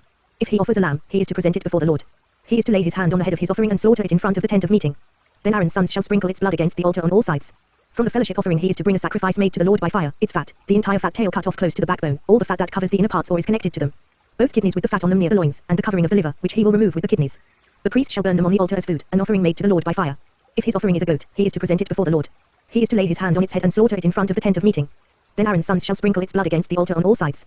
From what he offers he is to make this offering to the Lord by fire, all the fat that covers the inner parts or is connected to them. Both kidneys with the fat on them near the loins, and the covering of the liver, which he will remove with the kidneys. The priest shall burn them on the altar as food, an offering made by fire, a pleasing aroma. All the fat is the Lord's. This is a lasting ordinance for the generations to come. Wherever you live, you must not eat any fat or any blood. The Lord said to Moses, "Say to the Israelites, when anyone sins unintentionally and does what is forbidden in any of the Lord's commands. If the anointed priest sins, bringing guilt on the people, he must bring to the Lord a young bull without defect as a sin offering for the sin he has committed. He is to present the bull at the entrance to the tent of meeting before the Lord. He is to lay his hand on its head and slaughter it before the Lord. Then the anointed priest shall take some of the bull's blood and carry it into the tent of meeting. He is to dip his finger into the blood and sprinkle some of it 7 times before the Lord, in front of the curtain of the sanctuary. The priest shall then put some of the blood on the horns of the altar of fragrant incense that is before the Lord in the tent of meeting. The rest of the bull's blood he shall pour out at the base of the altar of burnt offering at the entrance to the tent of meeting. He shall remove all the fat from the bull of the sin offering, the fat that covers the inner parts or is connected to them. Both kidneys with the fat on them near the loins, and the covering of the liver, which he will remove with the kidneys. Just as the fat is removed from the ox sacrificed as a fellowship offering. Then the priest shall burn them on the altar of burnt offering. But the hide of the bull and all its flesh, as well as the head and legs, the inner parts and offal. That is, all the rest of the bull he must take outside the camp to a place ceremonially clean, where the ashes are thrown, and burn it in a wood fire on the ash heap. If the whole Israelite community sins unintentionally and does what is forbidden in any of the Lord's commands, even though the community is unaware of the matter, they are guilty. When they become aware of the sin they committed, the assembly must bring a young bull as a sin offering and present it before the tent of meeting. The elders of the community are to lay their hands on the bull's head before the Lord, and the bull shall be slaughtered before the Lord. Then the anointed priest is to take some of the bull's blood into the tent of meeting. He shall dip his finger into the blood and sprinkle it before the Lord 7 times in front of the curtain. He is to put some of the blood on the horns of the altar that is before the Lord in the tent of meeting. The rest of the blood he shall pour out at the base of the altar of burnt offering at the entrance to the tent of meeting. He shall remove all the fat from it and burn it on the altar. And do with this bull just as he did with the bull for the sin offering. In this way the priest will make atonement for them, and they will be forgiven. Then he shall take the bull outside the camp and burn it as he burned the first bull. This is the sin offering for the community. When a leader sins unintentionally and does what is forbidden in any of the commands of the Lord his God, he is guilty. When he is made aware of the sin he committed, he must bring as his offering a male goat without defect. He is to lay his hand on the goat's head and slaughter it at the place where the burnt offering is slaughtered before the Lord. It is a sin offering. Then the priest shall take some of the blood of the sin offering with his finger and put it on the horns of the altar of burnt offering and pour out the rest of the blood at the base of the altar. He shall burn all the fat on the altar as he burned the fat of the fellowship offering. In this way the priest will make atonement for the man's sin, and he will be forgiven. If a member of the community sins unintentionally and does what is forbidden in any of the Lord's commands, he is guilty. When he is made aware of the sin he committed, he must bring as his offering for the sin he committed a female goat without defect. He is to lay his hand on the head of the sin offering and slaughter it at the place of the burnt offering. Then the priest is to take some of the blood with his finger and put it on the horns of the altar of burnt offering and pour out the rest of the blood at the base of the altar. He shall remove all the fat, just as the fat is removed from the fellowship offering, and the priest shall burn it on the altar as an aroma pleasing to the Lord. In this way the priest will make atonement for him, and he will be forgiven. If he brings a lamb as his sin offering, he is to bring a female without defect. He is to lay his hand on its head and slaughter it for a sin offering at the place where the burnt offering is slaughtered. Then the priest shall take some of the blood of the sin offering with his finger and put it on the horns of the altar of burnt offering and pour out the rest of the blood at the base of the altar. He shall remove all the fat, just as the fat is removed from the lamb of the fellowship offering, and the priest shall burn it on the altar on top of the offerings made to the Lord by fire. In this way the priest will make atonement for him for the sin he has committed, and he will be forgiven. If a person sins because he does not speak up when he hears a public charge to testify regarding something he has seen or learned about, he will be held responsible. Or if a person touches anything ceremonially unclean, whether the carcasses of unclean wild animals or of unclean livestock or of unclean creatures that move along the ground even though he is unaware of it, he has become unclean and is guilty. Or if he touches human uncleanness, anything that would make him unclean even though he is unaware of it, when he learns of it he will be guilty. Or if a person thoughtlessly takes an oath to do anything, whether good or evil in any matter one might carelessly swear about even though he is unaware of it, in any case when he learns of it he will be guilty. When anyone is guilty in any of these ways, he must confess in what way he has sinned. And, as a penalty for the sin he has committed, he must bring to the Lord a female lamb or goat from the flock as a sin offering, and the priest shall make atonement for him for his sin. If he cannot afford a lamb, he is to bring 2 doves or 2 young pigeons to the Lord as a penalty for his sin, one for a sin offering and the other for a burnt offering. He is to bring them to the priest, who shall first offer the one for the sin offering. He is to wring its head from its neck, not severing it completely. And is to sprinkle some of the blood of the sin offering against the side of the altar. The rest of the blood must be drained out at the base of the altar. It is a sin offering. The priest shall then offer the other as a burnt offering in the prescribed way and make atonement for him for the sin he has committed, and he will be forgiven. If, however, he cannot afford 2 doves or 2 young pigeons, he is to bring as an offering for his sin 1/10 of an ephah of fine flour for a sin offering. He must not put oil or incense on it, because it is a sin offering. He is to bring it to the priest, who shall take a handful of it as a memorial portion and burn it on the altar on top of the offerings made to the Lord by fire. It is a sin offering. In this way the priest will make atonement for him for any of these sins he has committed, and he will be forgiven. The rest of the offering will belong to the priest, as in the case of the grain offering. The Lord said to Moses, when a person commits a violation and sins unintentionally in regard to any of the Lord's holy things, he is to bring to the Lord as a penalty a ram from the flock, one without defect and of the proper value in silver, according to the sanctuary shekel. It is a guilt offering. He must make restitution for what he has failed to do in regard to the holy things, add 1/5 of the value to that and give it all to the priest, who will make atonement for him with the ram as a guilt offering, and he will be forgiven. If a person sins and does what is forbidden in any of the Lord's commands, even though he does not know it, he is guilty and will be held responsible. He is to bring to the priest as a guilt offering a ram from the flock, one without defect and of the proper value. In this way the priest will make atonement for him for the wrong he has committed unintentionally, and he will be forgiven. It is a guilt offering. He has been guilty of wrongdoing against the Lord. The Lord said to Moses, if anyone sins and is unfaithful to the Lord by deceiving his neighbor about something entrusted to him or left in his care or stolen, or if he cheats him, or if he finds lost property and lies about it, or if he swears falsely, or if he commits any such sin that people may do. When he thus sins and becomes guilty, he must return what he has stolen or taken by extortion, or what was entrusted to him, or the lost property he found, or whatever it was he swore falsely about. He must make restitution in full, add 1/5 of the value to it and give it all to the owner on the day he presents his guilt offering. And as a penalty he must bring to the priest, that is, to the Lord, his guilt offering, a ram from the flock, one without defect and of the proper value. In this way the priest will make atonement for him before the Lord, and he will be forgiven for any of these things he did that made him guilty. The Lord said to Moses, give Aaron and his sons this command, these are the regulations for the burnt offering. The burnt offering is to remain on the altar half throughout the night, till morning, and the fire must be kept burning on the altar. The priest shall then put on his linen clothes, with linen undergarments next to his body, and shall remove the ashes of the burnt offering that the fire has consumed on the altar and place them beside the altar. Then he is to take off these clothes and put on others, and carry the ashes outside the camp to a place that is ceremonially clean. The fire on the altar must be kept burning, it must not go out.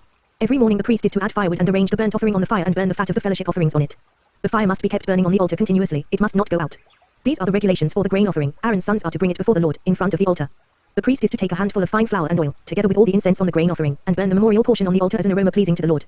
Aaron and his sons shall eat the rest of it, but it is to be eaten without yeast in a holy place. They are to eat it in the courtyard of the tent of meeting. It must not be baked with yeast. I have given it as their share of the offerings made to me by fire. Like the sin offering and the guilt offering, it is most holy. Any male descendant of Aaron may eat it. It is his regular share of the offerings made to the Lord by fire for the generations to come. Whatever touches them will become holy. The Lord also said to Moses, this is the offering Aaron and his sons are to bring to the Lord on the day he is anointed, 1/10 of an ephah of fine flour as a regular grain offering, half of it in the morning and half in the evening. Prepare it with oil on a griddle, bring it well mixed and present the grain offering broken in pieces as an aroma pleasing to the Lord. The son who is to succeed him as anointed priest shall prepare it. It is the Lord's regular share and is to be burned completely. Every grain offering of a priest shall be burned completely, it must not be eaten. The Lord said to Moses, say to Aaron and his sons, these are the regulations for the sin offering. The sin offering is to be slaughtered before the Lord in the place the burnt offering is slaughtered, it is most holy. The priest who offers it shall eat it, it is to be eaten in a holy place, in the courtyard of the tent of meeting. Whatever touches any of the flesh will become holy, and if any of the blood is spattered on a garment, you must wash it in a holy place. The clay pot the meat is cooked in must be broken, but if it is cooked in a bronze pot, the pot is to be scoured and rinsed with water. Any male in a priest's family may eat it, it is most holy. But any sin offering whose blood is brought into the tent of meeting to make atonement in the holy place must not be eaten, it must be burned.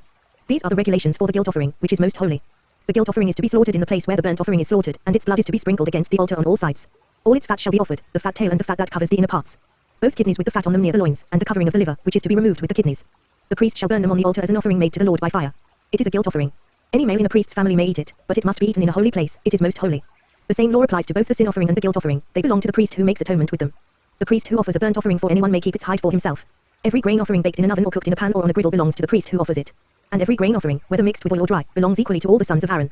These are the regulations for the fellowship offering a person may present to the Lord. If he offers it as an expression of thankfulness, then along with this thank offering he is to offer cakes of bread made without yeast and mixed with oil, wafers made without yeast and spread with oil, and cakes of fine flour well kneaded and mixed with oil. Along with his fellowship offering of thanksgiving he is to present an offering with cakes of bread made with yeast. He is to bring one of each kind as an offering, a contribution to the Lord. It belongs to the priest who sprinkles the blood of the fellowship offerings. The meat of his fellowship offering of thanksgiving must be eaten on the day it is offered, he must leave none of it till morning. If, however, his offering is the result of a vow or is a free will offering, the sacrifice shall be eaten on the day he offers it, but anything left over may be eaten on the next day. Any meat of the sacrifice left over till the third day must be burned up. If any meat of the fellowship offering is eaten on the third day, it will not be accepted. It will not be credited to the one who offered it, for it is impure. The person who eats any of it will be held responsible. Meat that touches anything ceremonially unclean must not be eaten, it must be burned up. As for other meat, anyone ceremonially clean may eat it. But if anyone who is unclean eats any meat of the fellowship offering belonging to the Lord, that person must be cut off from his people.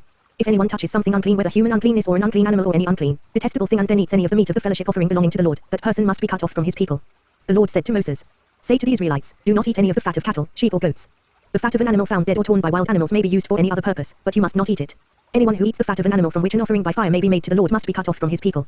And wherever you live, you must not eat the blood of any bird or animal. If anyone eats blood, that person must be cut off from his people. The Lord said to Moses, say to the Israelites, anyone who brings a fellowship offering to the Lord is to bring part of it as his sacrifice to the Lord. With his own hands he is to bring the offering made to the Lord by fire, he is to bring the fat, together with the breast, and wave the breast before the Lord as a wave offering. The priest shall burn the fat on the altar, but the breast belongs to Aaron and his sons. You are to give the right thigh of your fellowship offerings to the priest as a contribution. The son of Aaron who offers the blood and the fat of the fellowship offering shall have the right thigh as his share. From the fellowship offerings of the Israelites, I have taken the breast that is waved and the thigh that is presented and have given them to Aaron the priest and his sons as their regular share from the Israelites. This is the portion of the offerings made to the Lord by fire that were allotted to Aaron and his sons on the day they were presented to serve the Lord as priests. On the day they were anointed, the Lord commanded that the Israelites give this to them as their regular share for the generations to come. These, then, are the regulations for the burnt offering, the grain offering, the sin offering, the guilt offering, the ordination offering and the fellowship offering, which the Lord gave Moses on Mount Sinai on the day he commanded the Israelites to bring their offerings to the Lord in the desert of Sinai. The Lord said to Moses, bring Aaron and his sons, their garments, the anointing oil, the bull for the sin offering, the 2 rams and the basket containing bread made without yeast, and gather the entire assembly at the entrance to the tent of meeting. Moses did as the Lord commanded him, and the assembly gathered at the entrance to the tent of meeting. Moses said to the assembly, this is what the Lord has commanded to be done. Then Moses brought Aaron and his sons forward and washed them with water. He put the tunic on Aaron, tied the sash around him, clothed him with the robe and put the ephod on him. He also tied the ephod to him by its skillfully woven waistband, so it was fastened on him. He placed the breastpiece on him and put the Urim and Thummim in the breastpiece. Then he placed the turban on Aaron's head and set the gold plate, the sacred diadem, on the front of it, as the Lord commanded Moses. Then Moses took the anointing oil and anointed the tabernacle and everything in it, and so consecrated them. He sprinkled some of the oil on the altar 7 times, anointing the altar and all its utensils and the basin with its stand, to consecrate them. He poured some of the anointing oil on Aaron's head and anointed him to consecrate him. Then he brought Aaron's sons forward, put tunics on them, tied sashes around them and put headbands on them, as the Lord commanded Moses. He then presented the bull for the sin offering, and Aaron and his sons laid their hands on its head. Moses slaughtered the bull and took some of the blood, and with his finger he put it on all the horns of the altar to purify the altar. He poured out the rest of the blood at the base of the altar. So he consecrated it to make atonement for it. Moses also took all the fat around the inner parts, the covering of the liver, and both kidneys and their fat, and burned it on the altar. But the bull with its hide and its flesh and its offal he burned up outside the camp, as the Lord commanded Moses. He then presented the ram for the burnt offering, and Aaron and his sons laid their hands on its head. Then Moses slaughtered the ram and sprinkled the blood against the altar on all sides. He cut the ram into pieces and burned the head, the pieces and the fat. He washed the inner parts and the legs with water and burned the whole ram on the altar as a burnt offering, a pleasing aroma, an offering made to the Lord by fire, as the Lord commanded Moses. He then presented the other ram, the ram for the ordination, and Aaron and his sons laid their hands on its head. Moses slaughtered the ram and took some of its blood and put it on the lobe of Aaron's right ear, on the thumb of his right hand and on the big toe of his right foot. Moses also brought Aaron's sons forward and put some of the blood on the lobes of their right ears, on the thumbs of their right hands and on the big toes of their right feet. Then he sprinkled blood against the altar on all sides. He took the fat tail, all the fat around the inner parts, the covering of the liver, both kidneys and their fat and the right thigh. Then from the basket of bread made without yeast, which was before the Lord, he took a cake of bread, and one made with oil, and a wafer. He put these on the fat portions and on the right thigh. He put all these in the hands of Aaron and his sons and waved them before the Lord as a wave offering. Then Moses took them from their hands and burned them on the altar on top of the burnt offering as an ordination offering, a pleasing aroma, an offering made to the Lord by fire. He also took the breast Moses' share of the ordination ram and waved it before the Lord as a wave offering, as the Lord commanded Moses.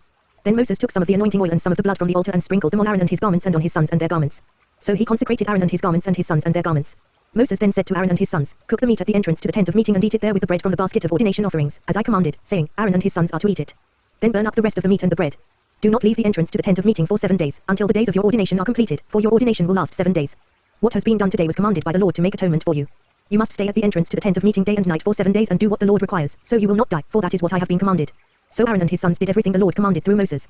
On the 8th day Moses summoned Aaron and his sons and the elders of Israel. He said to Aaron, Take a bull calf for your sin offering and a ram for your burnt offering, both without defect, and present them before the Lord. Then say to the Israelites, Take a male goat for a sin offering, a calf and a lamb both a year old and without defect for a burnt offering, and an ox and a ram for a fellowship offering to sacrifice before the Lord, together with a grain offering mixed with oil. For today the Lord will appear to you. They took the things Moses commanded to the front of the tent of meeting, and the entire assembly came near and stood before the Lord. Then Moses said, This is what the Lord has commanded you to do, so that the glory of the Lord may appear to you. Moses said to Aaron, Come to the altar and sacrifice your sin offering and your burnt offering and make atonement for yourself and the people. Sacrifice the offering that is for the people and make atonement for them, as the Lord has commanded. So Aaron came to the altar and slaughtered the calf as a sin offering for himself. His sons brought the blood to him, and he dipped his finger into the blood and put it on the horns of the altar. The rest of the blood he poured out at the base of the altar. On the altar he burned the fat, the kidneys and the covering of the liver from the sin offering, as the Lord commanded Moses. The flesh and the hide he burned up outside the camp. Then he slaughtered the burnt offering. His sons handed him the blood, and he sprinkled it against the altar on all sides. They handed him the burnt offering piece by piece, including the head, and he burned them on the altar. He washed the inner parts and the legs and burned them on top of the burnt offering on the altar. Aaron then brought the offering that was for the people. He took the goat for the people's sin offering and slaughtered it and offered it for a sin offering as he did with the first one. He brought the burnt offering and offered it in the prescribed way. He also brought the grain offering, took a handful of it and burned it on the altar in addition to the morning's burnt offering. He slaughtered the ox and the ram as the fellowship offering for the people. His sons handed him the blood, and he sprinkled it against the altar on all sides. But the fat portions of the ox and the ram, the fat tail, the layer of fat, the kidneys and the covering of the liver, these they laid on the breasts, and then Aaron burned the fat on the altar. Aaron waved the breasts and the right thigh before the Lord as a wave offering, as Moses commanded. Then Aaron lifted his hands toward the people and blessed them. And having sacrificed the sin offering, the burnt offering and the fellowship offering, he stepped down. Moses and Aaron then went into the tent of meeting. When they came out, they blessed the people, and the glory of the Lord appeared to all the people. Fire came out from the presence of the Lord and consumed the burnt offering and the fat portions on the altar. And when all the people saw it, they shouted for joy and fell face down. Aaron's sons Nadab and Abihu took their censers, put fire in them and added incense, and they offered an authorized fire before the Lord, contrary to his command. So fire came out from the presence of the Lord and consumed them, and they died before the Lord. Moses then said to Aaron, This is what the Lord spoke of when he said, Among those who approach me I will show myself holy, in the sight of all the people I will be honored. Aaron remained silent. Moses summoned Mishal and Elzaphan, sons of Aaron's uncle Uzziel, and said to them, Come here, carry your cousins outside the camp, away from the front of the sanctuary. So they came and carried them, still in their tunics, outside the camp, as Moses ordered. Then Moses said to Aaron and his sons Eleazar and Ithamar, Do not let your hair become unkempt, and do not tear your clothes, or you will die and the Lord will be angry with the whole community. But your relatives, all the house of Israel, may mourn for those the Lord has destroyed by fire. Do not leave the entrance to the tent of meeting or you will die, because the Lord's anointing oil is on you. So they did as Moses said. Then the Lord said to Aaron, You and your sons are not to drink wine or other fermented drink whenever you go into the tent of meeting, or you will die. This is a lasting ordinance for the generations to come. You must distinguish between the holy and the common, between the unclean and the clean. And you must teach the Israelites all the decrees the Lord has given them through Moses. Moses said to Aaron and his remaining sons, Eleazar and Ithamar, Take the grain offering left over from the offerings made to the Lord by fire and eat it prepared without yeast beside the altar, for it is most holy. Eat it in a holy place, because it is your share and your sons' share of the offerings made to the Lord by fire, for so I have been commanded. But you and your sons and your daughters may eat the breast that was waved and the thigh that was presented. Eat them in a ceremonially clean place, they have been given to you and your children as your share of the Israelites' fellowship offerings. The thigh that was presented and the breast that was waved must be brought with the fat portions of the offerings made by fire, to be waved before the Lord as a wave offering. This will be the regular share for you and your children, as the Lord has commanded. When Moses inquired about the goat of the sin offering and found that it had been burned up, he was angry with Eleazar and Ithamar, Aaron's remaining sons, and asked, Why didn't you eat the sin offering in the sanctuary area? It is most holy, it was given to you to take away the guilt of the community by making atonement for them before the Lord. Since its blood was not taken into the holy place, you should have eaten the goat in the sanctuary area, as I commanded. Aaron replied to Moses, Today they sacrificed their sin offering and their burnt offering before the Lord, but such things as this have happened to me. Would the Lord have been pleased if I had eaten the sin offering today? When Moses heard this, he was satisfied. The Lord said to Moses and Aaron, Say to the Israelites, of all the animals that live on land, these are the ones you may eat. You may eat any animal that has a split hoof completely divided and that chews the cud. There are some that only chew the cud or only have a split hoof, but you must not eat them. The camel, though it chews the cud, does not have a split hoof, it is ceremonially unclean for you. The coney, though it chews the cud, does not have a split hoof, it is unclean for you. The rabbit, though it chews the cud, does not have a split hoof, it is unclean for you. And the pig, though it has a split hoof completely divided, does not chew the cud, it is unclean for you. You must not eat their meat or touch their carcasses, they are unclean for you. Of all the creatures living in the water of the seas and the streams, you may eat any that have fins and scales. But all creatures in the seas or streams that do not have fins and scales, whether among all the swarming things or among all the other living creatures in the water, you are to detest. And since you are to detest them, you must not eat their meat and you must detest their carcasses. Anything living in the water that does not have fins and scales is to be detestable to you. These are the birds you are to detest and not eat because they are detestable, the eagle, the vulture, the black vulture, the red kite, any kind of black kite, any kind of raven, the horned owl, the screech owl, the gull, any kind of hawk, the little owl, the cormorant, the great owl, the white owl, the desert owl, the osprey, the stork, any kind of heron, the hoopoe and the bat. All flying insects that walk on all fours are to be detestable to you. There are, however, some winged creatures that walk on all fours that you may eat, those that have jointed legs for hopping on the ground. Of these you may eat any kind of locust, katydid, cricket or grasshopper. But all other winged creatures that have 4 legs you are to detest.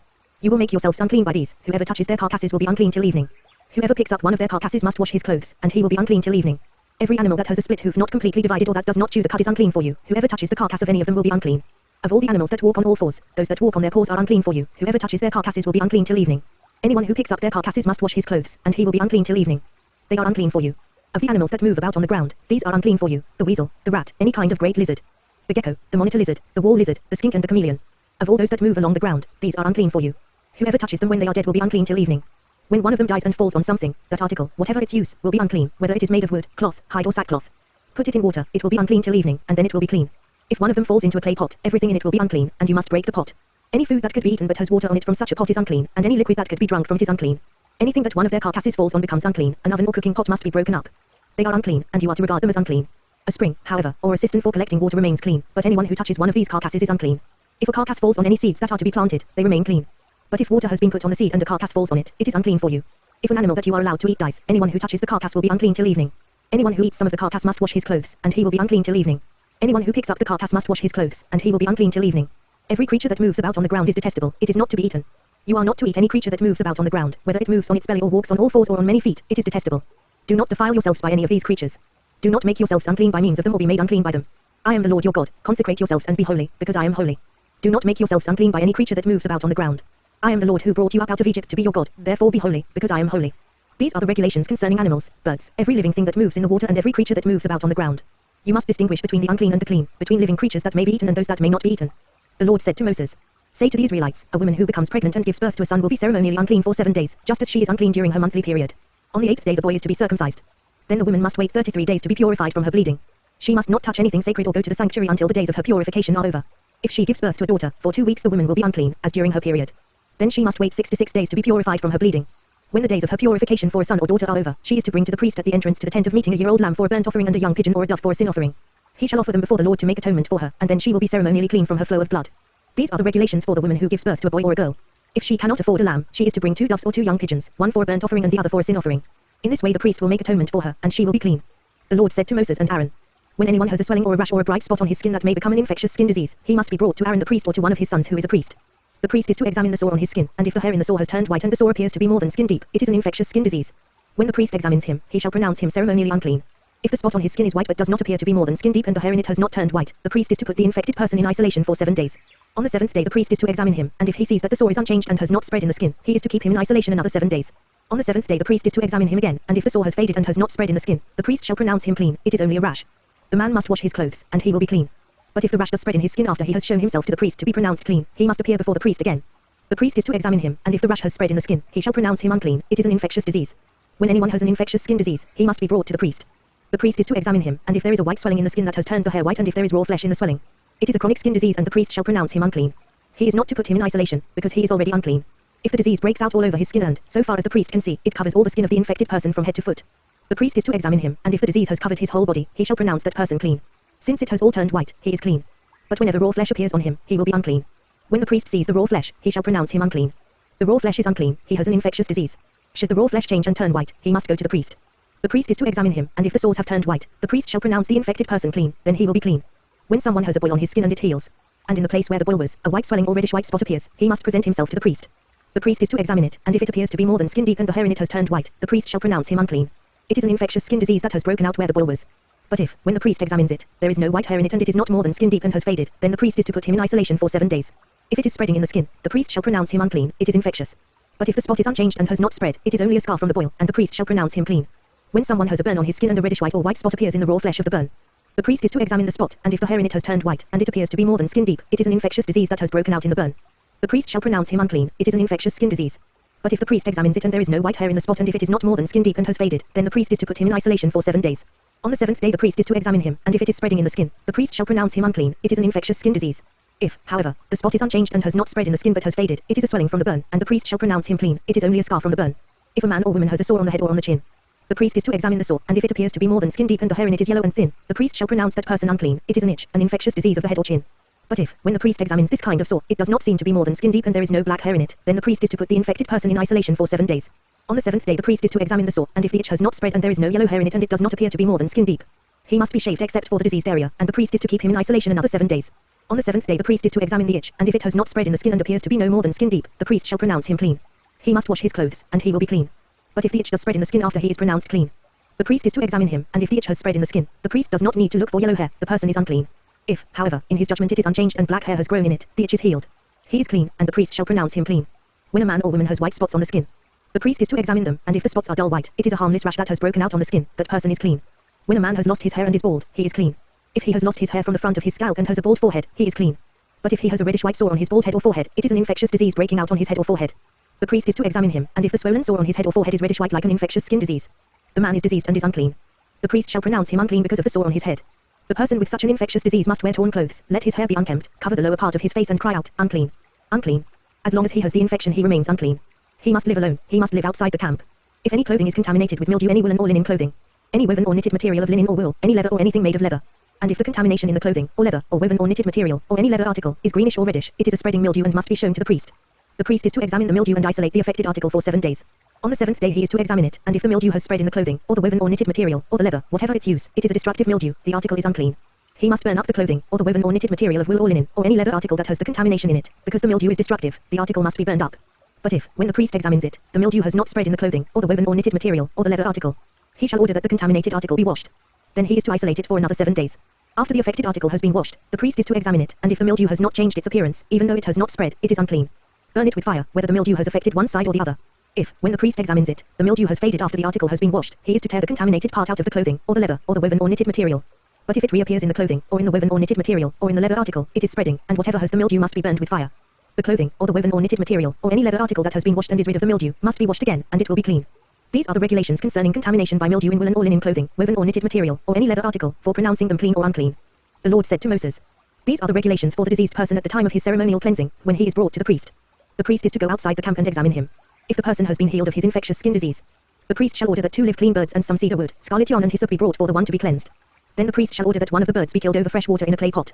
He is then to take the live bird and dip it, together with the cedar wood, the scarlet yarn and the hyssop, into the blood of the bird that was killed over the fresh water. 7 times he shall sprinkle the one to be cleansed of the infectious disease and pronounce him clean. Then he is to release the live bird in the open fields. The person to be cleansed must wash his clothes, shave off all his hair and bathe with water, then he will be ceremonially clean. After this he may come into the camp, but he must stay outside his tent for 7 days. On the 7th day he must shave off all his hair, he must shave his head, his beard, his eyebrows and the rest of his hair. He must wash his clothes and bathe himself with water, and he will be clean. On the 8th day he must bring 2 male lambs and 1 ewe lamb a year old, each without defect, along with 3/10 of an ephah of fine flour mixed with oil for a grain offering, and 1 log of oil. The priest who pronounces him clean shall present both the one to be cleansed and his offerings before the Lord at the entrance to the tent of meeting. Then the priest is to take one of the male lambs and offer it as a guilt offering, along with the log of oil. He shall wave them before the Lord as a wave offering. He is to slaughter the lamb in the holy place where the sin offering and the burnt offering are slaughtered. Like the sin offering, the guilt offering belongs to the priest, it is most holy. The priest is to take some of the blood of the guilt offering and put it on the lobe of the right ear of the one to be cleansed, on the thumb of his right hand and on the big toe of his right foot. The priest shall then take some of the log of oil, pour it in the palm of his own left hand. Dip his right forefinger into the oil in his palm, and with his finger sprinkle some of it before the Lord 7 times. The priest is to put some of the oil remaining in his palm on the lobe of the right ear of the one to be cleansed, on the thumb of his right hand and on the big toe of his right foot, on top of the blood of the guilt offering. The rest of the oil in his palm the priest shall put on the head of the one to be cleansed and make atonement for him before the Lord. Then the priest is to sacrifice the sin offering and make atonement for the one to be cleansed from his uncleanness. After that, the priest shall slaughter the burnt offering, and offer it on the altar, together with the grain offering, and make atonement for him, and he will be clean. If, however, he is poor and cannot afford these, he must take 1 male lamb as a guilt offering to be waved to make atonement for him, together with 1/10 of an ephah of fine flour mixed with oil for a grain offering, a log of oil, and 2 doves or 2 young pigeons, which he can afford, 1 for a sin offering and the other for a burnt offering. On the 8th day he must bring them for his cleansing to the priest at the entrance to the tent of meeting, before the Lord. The priest is to take the lamb for the guilt offering, together with the log of oil, and wave them before the Lord as a wave offering. He shall slaughter the lamb for the guilt offering and take some of its blood and put it on the lobe of the right ear of the one to be cleansed, on the thumb of his right hand and on the big toe of his right foot. The priest is to pour some of the oil into the palm of his own left hand, and with his right forefinger sprinkle some of the oil from his palm 7 times before the Lord. Some of the oil in his palm he is to put on the same places he put the blood of the guilt offering on the lobe of the right ear of the one to be cleansed, on the thumb of his right hand and on the big toe of his right foot. The rest of the oil in his palm the priest shall put on the head of the one to be cleansed, to make atonement for him before the Lord. Then he shall sacrifice the doves or the young pigeons, which the person can afford. One as a sin offering and the other as a burnt offering, together with the grain offering. In this way the priest will make atonement before the Lord on behalf of the one to be cleansed. These are the regulations for anyone who has an infectious skin disease and who cannot afford the regular offerings for his cleansing. The Lord said to Moses and Aaron, when you enter the land of Canaan, which I am giving you as your possession, and I put a spreading mildew in a house in that land, the owner of the house must go and tell the priest, I have seen something that looks like mildew in my house. The priest is to order the house to be emptied before he goes in to examine the mildew, so that nothing in the house will be pronounced unclean. After this the priest is to go in and inspect the house. He is to examine the mildew on the walls, and if it has greenish or reddish depressions that appear to be deeper than the surface of the wall, the priest shall go out the doorway of the house and close it up for 7 days. On the 7th day the priest shall return to inspect the house. If the mildew has spread on the walls, he is to order that the contaminated stones be torn out and thrown into an unclean place outside the town. He must have all the inside walls of the house scraped and the material that is scraped off dumped into an unclean place outside the town. Then they are to take other stones to replace these and take new clay and plaster the house. If the mildew reappears in the house after the stones have been torn out and the house scraped and plastered, the priest is to go and examine it, and if the mildew has spread in the house, it is a destructive mildew, the house is unclean. It must be torn down its stones, timbers and all the plaster and taken out of the town to an unclean place. Anyone who goes into the house while it is closed up will be unclean till evening. Anyone who sleeps or eats in the house must wash his clothes. But if the priest comes to examine it and the mildew has not spread after the house has been plastered, he shall pronounce the house clean, because the mildew is gone. To purify the house he is to take 2 birds and some cedar wood, scarlet yarn and hyssop. He shall kill one of the birds over fresh water in a clay pot. Then he is to take the cedar wood, the hyssop, the scarlet yarn and the live bird, dip them into the blood of the dead bird and the fresh water, and sprinkle the house 7 times. He shall purify the house with the bird's blood, the fresh water, the live bird, the cedar wood, the hyssop and the scarlet yarn. Then he is to release the live bird in the open fields outside the town. In this way he will make atonement for the house, and it will be clean. These are the regulations for any infectious skin disease, for an itch, for mildew in clothing or in a house, and for a swelling, a rash or a bright spot. To determine when something is clean or unclean. These are the regulations for infectious skin diseases and mildew. The Lord said to Moses and Aaron, "Speak to the Israelites and say to them, when any man has a bodily discharge, the discharge is unclean. Whether it continues flowing from his body or is blocked, it will make him unclean. This is how his discharge will bring about uncleanness. Any bed the man with the discharge lies on will be unclean, and anything he sits on will be unclean. Anyone who touches his bed must wash his clothes and bathe with water, and he will be unclean till evening. Whoever sits on anything that the man with the discharge sat on must wash his clothes and bathe with water, and he will be unclean till evening. Whoever touches the man who has a discharge must wash his clothes and bathe with water, and he will be unclean till evening. If the man with the discharge spits on someone who is clean, that person must wash his clothes and bathe with water, and he will be unclean till evening. Everything the man sits on when riding will be unclean. And whoever touches any of the things that were under him will be unclean till evening. Whoever picks up those things must wash his clothes and bathe with water, and he will be unclean till evening. Anyone the man with the discharge touches without rinsing his hands with water must wash his clothes and bathe with water, and he will be unclean till evening. A clay pot that the man touches must be broken, and any wooden article is to be rinsed with water. When a man is cleansed from his discharge, he is to count off 7 days for his ceremonial cleansing. He must wash his clothes and bathe himself with fresh water, and he will be clean. On the 8th day he must take 2 doves or 2 young pigeons and come before the Lord to the entrance to the tent of meeting and give them to the priest. The priest is to sacrifice them, the one for a sin offering and the other for a burnt offering. In this way he will make atonement before the Lord for the man because of his discharge. When a man has an emission of semen, he must bathe his whole body with water, and he will be unclean till evening. Any clothing or leather that has semen on it must be washed with water, and it will be unclean till evening. When a man lies with a woman and there is an emission of semen, both must bathe with water, and they will be unclean till evening. When a woman has her regular flow of blood, the impurity of her monthly period will last 7 days, and anyone who touches her will be unclean till evening. Anything she lies on during her period will be unclean, and anything she sits on will be unclean. Whoever touches her bed must wash his clothes and bathe with water, and he will be unclean till evening. Whoever touches anything she sits on must wash his clothes and bathe with water, and he will be unclean till evening. Whether it is the bed or anything she was sitting on, when anyone touches it, he will be unclean till evening. If a man lies with her and her monthly flow touches him, he will be unclean for 7 days. Any bed he lies on will be unclean. When a woman has a discharge of blood for many days at a time other than her monthly period or has a discharge that continues beyond her period, she will be unclean as long as she has the discharge, just as in the days of her period. Any bed she lies on while her discharge continues will be unclean, as is her bed during her monthly period, and anything she sits on will be unclean, as during her period. Whoever touches them will be unclean. He must wash his clothes and bathe with water, and he will be unclean till evening. When she is cleansed from her discharge, she must count off 7 days, and after that she will be ceremonially clean. On the 8th day she must take 2 doves or 2 young pigeons and bring them to the priest at the entrance to the tent of meeting. The priest is to sacrifice one for a sin offering and the other for a burnt offering. In this way he will make atonement for her before the Lord for the uncleanness of her discharge. You must keep the Israelites separate from things that make them unclean, so they will not die in their uncleanness for defiling my dwelling place, which is among them. These are the regulations for a man with a discharge, for anyone made unclean by an emission of semen. For a woman in her monthly period, for a man or a woman with a discharge, and for a man who lies with a woman who is ceremonially unclean. The Lord spoke to Moses after the death of the 2 sons of Aaron who died when they approached the Lord. The Lord said to Moses, "Tell your brother Aaron not to come whenever he chooses into the most holy place behind the curtain in front of the atonement cover on the ark, or else he will die, because I appear in the cloud over the atonement cover." This is how Aaron is to enter the sanctuary area, with a young bull for a sin offering and a ram for a burnt offering. He is to put on the sacred linen tunic, with linen undergarments next to his body. He is to tie the linen sash around him and put on the linen turban. These are sacred garments, so he must bathe himself with water before he puts them on. From the Israelite community he is to take 2 male goats for a sin offering and a ram for a burnt offering. Aaron is to offer the bull for his own sin offering to make atonement for himself and his household. Then he is to take the 2 goats and present them before the Lord at the entrance to the tent of meeting. He is to cast lots for the 2 goats, 1 lot for the Lord and the other for the scapegoat. Aaron shall bring the goat whose lot falls to the Lord and sacrifice it for a sin offering. But the goat chosen by lot as the scapegoat shall be presented alive before the Lord to be used for making atonement by sending it into the desert as a scapegoat. Aaron shall bring the bull for his own sin offering to make atonement for himself and his household, and he is to slaughter the bull for his own sin offering. He is to take a censer full of burning coals from the altar before the Lord and 2 handfuls of finely ground fragrant incense and take them behind the curtain. He is to put the incense on the fire before the Lord, and the smoke of the incense will conceal the atonement cover above the testimony, so that he will not die. He is to take some of the bull's blood and with his finger sprinkle it on the front of the atonement cover, then he shall sprinkle some of it with his finger 7 times before the atonement cover. He shall then slaughter the goat for the sin offering for the people and take its blood behind the curtain and do with it as he did with the bull's blood. He shall sprinkle it on the atonement cover and in front of it. In this way he will make atonement for the most holy place because of the uncleanness and rebellion of the Israelites, whatever their sins have been. He is to do the same for the tent of meeting, which is among them in the midst of their uncleanness. No one is to be in the tent of meeting from the time Aaron goes in to make atonement in the most holy place until he comes out, having made atonement for himself, his household and the whole community of Israel. Then he shall come out to the altar that is before the Lord and make atonement for it. He shall take some of the bull's blood and some of the goat's blood and put it on all the horns of the altar. He shall sprinkle some of the blood on it with his finger 7 times to cleanse it and to consecrate it from the uncleanness of the Israelites. When Aaron has finished making atonement for the most holy place, the tent of meeting and the altar, he shall bring forward the live goat. He is to lay both hands on the head of the live goat and confess over it all the wickedness and rebellion of the Israelites, all their sins, and put them on the goat's head. He shall send the goat away into the desert in the care of a man appointed for the task. The goat will carry on itself all their sins to a solitary place, and the man shall release it in the desert. Then Aaron is to go into the tent of meeting and take off the linen garments he put on before he entered the most holy place, and he is to leave them there. He shall bathe himself with water in a holy place and put on his regular garments. Then he shall come out and sacrifice the burnt offering for himself and the burnt offering for the people, to make atonement for himself and for the people. He shall also burn the fat of the sin offering on the altar. The man who releases the goat as a scapegoat must wash his clothes and bathe himself with water, afterward he may come into the camp. The bull and the goat for the sin offerings, whose blood was brought into the most holy place to make atonement, must be taken outside the camp, their hides, flesh and offal are to be burned up. The man who burns them must wash his clothes and bathe himself with water, afterward he may come into the camp. This is to be a lasting ordinance for you. On the 10th day of the 7th month you must deny yourselves and not do any work whether native born or an alien living among you. Because on this day atonement will be made for you, to cleanse you. Then, before the Lord, you will be clean from all your sins. It is a Sabbath of rest, and you must deny yourselves. It is a lasting ordinance. The priest who is anointed and ordained to succeed his father as high priest is to make atonement. He is to put on the sacred linen garments, and make atonement for the most holy place, for the tent of meeting and the altar, and for the priests and all the people of the community. This is to be a lasting ordinance for you. Atonement is to be made once a year for all the sins of the Israelites. And it was done, as the Lord commanded Moses. The Lord said to Moses, "Speak to Aaron and his sons and to all the Israelites and say to them, this is what the Lord has commanded. Any Israelite who sacrifices an ox, a lamb or a goat in the camp or outside of it, instead of bringing it to the entrance to the tent of meeting to present it as an offering to the Lord in front of the tabernacle of the Lord, that man shall be considered guilty of bloodshed. He has shed blood and must be cut off from his people. This is so the Israelites will bring to the Lord the sacrifices they are now making in the open fields. They must bring them to the priest, that is, to the Lord, at the entrance to the tent of meeting and sacrifice them as fellowship offerings. The priest is to sprinkle the blood against the altar of the Lord at the entrance to the tent of meeting and burn the fat as an aroma pleasing to the Lord. They must no longer offer any of their sacrifices to the goat idols to whom they prostitute themselves. This is to be a lasting ordinance for them and for the generations to come. Say to them, any Israelite or any alien living among them who offers a burnt offering or sacrifice, and does not bring it to the entrance to the tent of meeting to sacrifice it to the Lord, that man must be cut off from his people. Any Israelite or any alien living among them who eats any blood, I will set my face against that person who eats blood and will cut him off from his people.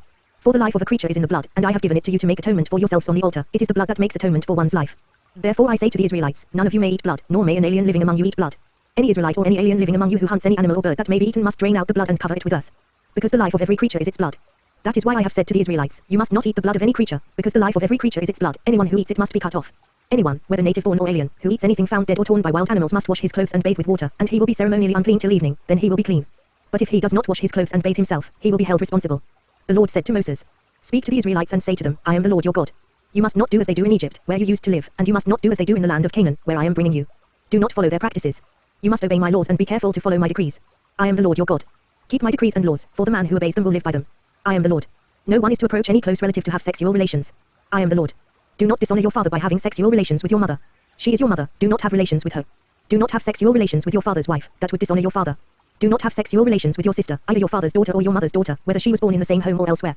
Do not have sexual relations with your son's daughter or your daughter's daughter, that would dishonor you. Do not have sexual relations with the daughter of your father's wife, born to your father, she is your sister. Do not have sexual relations with your father's sister, she is your father's close relative. Do not have sexual relations with your mother's sister, because she is your mother's close relative. Do not dishonor your father's brother by approaching his wife to have sexual relations, she is your aunt. Do not have sexual relations with your daughter-in-law. She is your son's wife, do not have relations with her. Do not have sexual relations with your brother's wife, that would dishonor your brother. Do not have sexual relations with both a woman and her daughter. Do not have sexual relations with either her son's daughter or her daughter's daughter, they are her close relatives. That is wickedness. Do not take your wife's sister as a rival wife and have sexual relations with her while your wife is living. Do not approach a woman to have sexual relations during the uncleanness of her monthly period. Do not have sexual relations with your neighbor's wife and defile yourself with her. Do not give any of your children to be sacrificed to Molech, for you must not profane the name of your God. I am the Lord. Do not lie with a man as one lies with a woman, that is detestable. Do not have sexual relations with an animal and defile yourself with it. A woman must not present herself to an animal to have sexual relations with it, that is a perversion.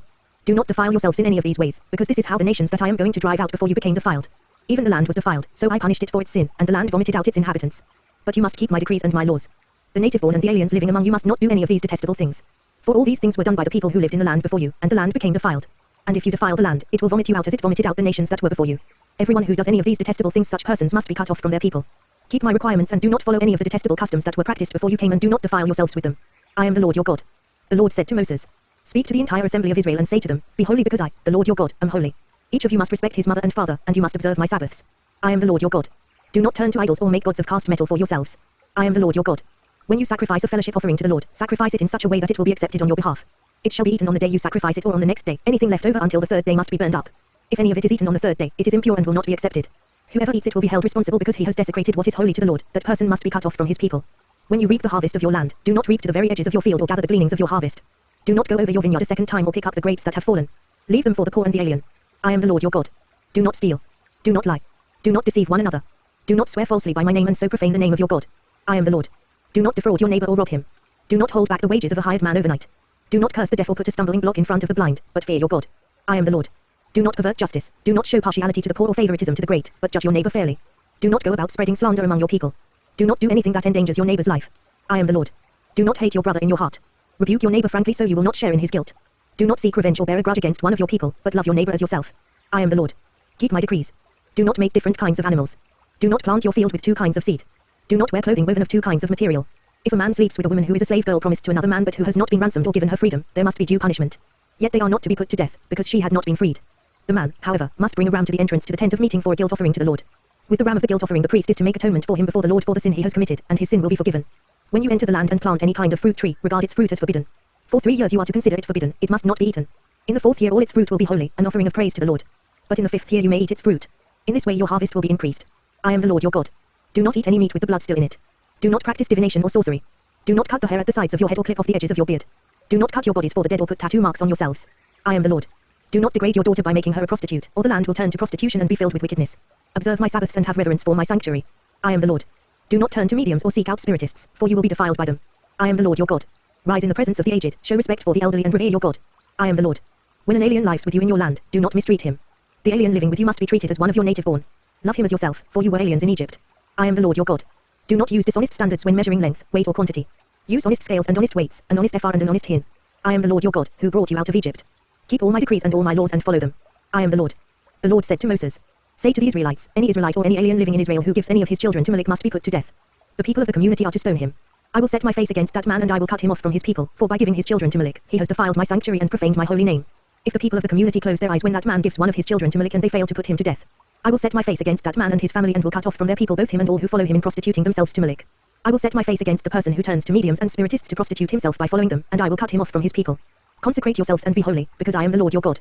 Keep my decrees and follow them. I am the Lord, who makes you holy. If anyone curses his father or mother, he must be put to death. He has cursed his father or his mother, and his blood will be on his own head. If a man commits adultery with another man's wife with the wife of his neighbor, both the adulterer and the adulteress must be put to death. If a man sleeps with his father's wife, he has dishonored his father. Both the man and the woman must be put to death, their blood will be on their own heads. If a man sleeps with his daughter-in-law, both of them must be put to death. What they have done is a perversion, their blood will be on their own heads. If a man lies with a man as one lies with a woman, both of them have done what is detestable. They must be put to death, their blood will be on their own heads. If a man marries both a woman and her mother, it is wicked. Both he and they must be burned in the fire, so that no wickedness will be among you. If a man has sexual relations with an animal, he must be put to death, and you must kill the animal. If a woman approaches an animal to have sexual relations with it, kill both the woman and the animal. They must be put to death, their blood will be on their own heads. If a man marries his sister, the daughter of either his father or his mother, and they have sexual relations, it is a disgrace. They must be cut off before the eyes of their people. He has dishonored his sister and will be held responsible. If a man lies with a woman during her monthly period and has sexual relations with her, he has exposed the source of her flow, and she has also uncovered it. Both of them must be cut off from their people. Do not have sexual relations with the sister of either your mother or your father, for that would dishonor a close relative. Both of you would be held responsible. If a man sleeps with his aunt, he has dishonored his uncle. They will be held responsible, they will die childless. If a man marries his brother's wife, it is an act of impurity, he has dishonored his brother. They will be childless. Keep all my decrees and laws and follow them, so that the land where I am bringing you to live may not vomit you out. You must not live according to the customs of the nations I am going to drive out before you. Because they did all these things, I abhorred them. But I said to you, you will possess their land, I will give it to you as an inheritance, a land flowing with milk and honey. I am the Lord your God, who has set you apart from the nations. You must therefore make a distinction between clean and unclean animals and between unclean and clean birds. Do not defile yourselves by any animal or bird or anything that moves along the ground, those which I have set apart as unclean for you. You are to be holy to me because I, the Lord, am holy, and I have set you apart from the nations to be my own. A man or woman who is a medium or spiritist among you must be put to death. You are to stone them, their blood will be on their own heads. The Lord said to Moses, speak to the priests, the sons of Aaron, and say to them, a priest must not make himself ceremonially unclean for any of his people who die, except for a close relative, such as his mother or father, his son or daughter, his brother, or an unmarried sister who is dependent on him since she has no husband for her, he may make himself unclean. He must not make himself unclean for people related to him by marriage, and so defile himself. Priests must not shave their heads or shave off the edges of their beards or cut their bodies. They must be holy to their God and must not profane the name of their God. Because they present the offerings made to the Lord by fire, the food of their God, they are to be holy. They must not marry women defiled by prostitution or divorced from their husbands, because priests are holy to their God. Regard them as holy, because they offer up the food of your God. Consider them holy, because I the Lord am holy, I who make you holy. If a priest's daughter defiles herself by becoming a prostitute, she disgraces her father, she must be burned in the fire. The high priest, the one among his brothers who has had the anointing oil poured on his head and who has been ordained to wear the priestly garments, must not let his hair become unkempt or tear his clothes. He must not enter a place where there is a dead body. He must not make himself unclean, even for his father or mother. Nor leave the sanctuary of his God or desecrate it, because he has been dedicated by the anointing oil of his God. I am the Lord. The woman he marries must be a virgin. He must not marry a widow, a divorced woman, or a woman defiled by prostitution, but only a virgin from his own people. So he will not defile his offspring among his people. I am the Lord, who makes him holy. The Lord said to Moses, say to Aaron, for the generations to come none of your descendants who has a defect may come near to offer the food of his God. No man who has any defect may come near, no man who is blind or lame, disfigured or deformed. No man with a crippled foot or hand. Or who is hunchbacked or dwarfed, or who has any eye defect, or who has festering or running sores or damaged testicles. No descendant of Aaron the priest who has any defect is to come near to present the offerings made to the Lord by fire. He has a defect, he must not come near to offer the food of his God. He may eat the most holy food of his God, as well as the holy food. Yet because of his defect, he must not go near the curtain or approach the altar, and so desecrate my sanctuary. I am the Lord, who makes them holy. So Moses told this to Aaron and his sons and to all the Israelites. The Lord said to Moses, tell Aaron and his sons to treat with respect the sacred offerings the Israelites consecrate to me, so they will not profane my holy name. I am the Lord. Say to them, for the generations to come, if any of your descendants is ceremonially unclean and yet comes near the sacred offerings that the Israelites consecrate to the Lord, that person must be cut off from my presence. I am the Lord. If a descendant of Aaron has an infectious skin disease or a bodily discharge, he may not eat the sacred offerings until he is cleansed. He will also be unclean if he touches something defiled by a corpse or by anyone who has an emission of semen. Or if he touches any crawling thing that makes him unclean, or any person who makes him unclean, whatever the uncleanness may be. The one who touches any such thing will be unclean till evening. He must not eat any of the sacred offerings unless he has bathed himself with water. When the sun goes down, he will be clean, and after that he may eat the sacred offerings, for they are his food. He must not eat anything found dead or torn by wild animals, and so become unclean through it. I am the Lord. The priests are to keep my requirements so that they do not become guilty and die for treating them with contempt. I am the Lord, who makes them holy. No one outside a priest's family may eat the sacred offering, nor may the guest of a priest or his hired worker eat it. But if a priest buys a slave with money, or if a slave is born in his household, that slave may eat his food. If a priest's daughter marries anyone other than a priest, she may not eat any of the sacred contributions. But if a priest's daughter becomes a widow or is divorced, yet has no children, and she returns to live in her father's house as in her youth, she may eat of her father's food. No unauthorized person, however, may eat any of it. If anyone eats a sacred offering by mistake, he must make restitution to the priest for the offering and add a fifth of the value to it. The priests must not desecrate the sacred offerings the Israelites present to the Lord, by allowing them to eat the sacred offerings and so bring upon them guilt requiring payment. I am the Lord, who makes them holy. The Lord said to Moses, Speak to Aaron and his sons and to all the Israelites and say to them, if any of you either an Israelite or an alien living in Israel presents a gift for a burnt offering to the Lord, either to fulfill a vow or as a freewill offering, you must present a male without defect from the cattle, sheep or goats in order that it may be accepted on your behalf. Do not bring anything with a defect, because it will not be accepted on your behalf. When anyone brings from the herd or flock a fellowship offering to the Lord to fulfill a special vow or as a freewill offering, it must be without defect or blemish to be acceptable. Do not offer to the Lord the blind, the injured or the maimed, or anything with warts or festering or running sores. Do not place any of these on the altar as an offering made to the Lord by fire. You may, however, present as a freewill offering an ox or a sheep that is deformed or stunted, but it will not be accepted in fulfillment of a vow. You must not offer to the Lord an animal whose testicles are bruised, crushed, torn or cut. You must not do this in your own land. And you must not accept such animals from the hand of a foreigner and offer them as the food of your God. They will not be accepted on your behalf, because they are deformed and have defects. The Lord said to Moses, When a calf, a lamb or a goat is born, it is to remain with its mother for 7 days. From the 8th day on, it will be acceptable as an offering made to the Lord by fire. Do not slaughter a cow or a sheep and its young on the same day. When you sacrifice a thank offering to the Lord, sacrifice it in such a way that it will be accepted on your behalf. It must be eaten that same day, leave none of it till morning. I am the Lord. Keep my commands and follow them. I am the Lord. Do not profane my holy name. I must be acknowledged as holy by the Israelites. I am the Lord, who makes you holy, and who brought you out of Egypt to be your God. I am the Lord.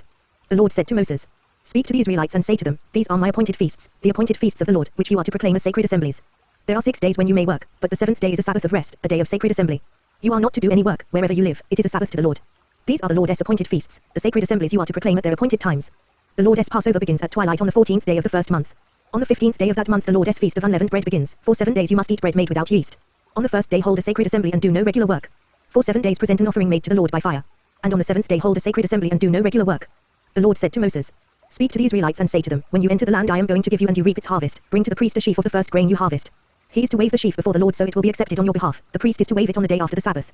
On the day you wave the sheaf, you must sacrifice as a burnt offering to the Lord a lamb a year old without defect.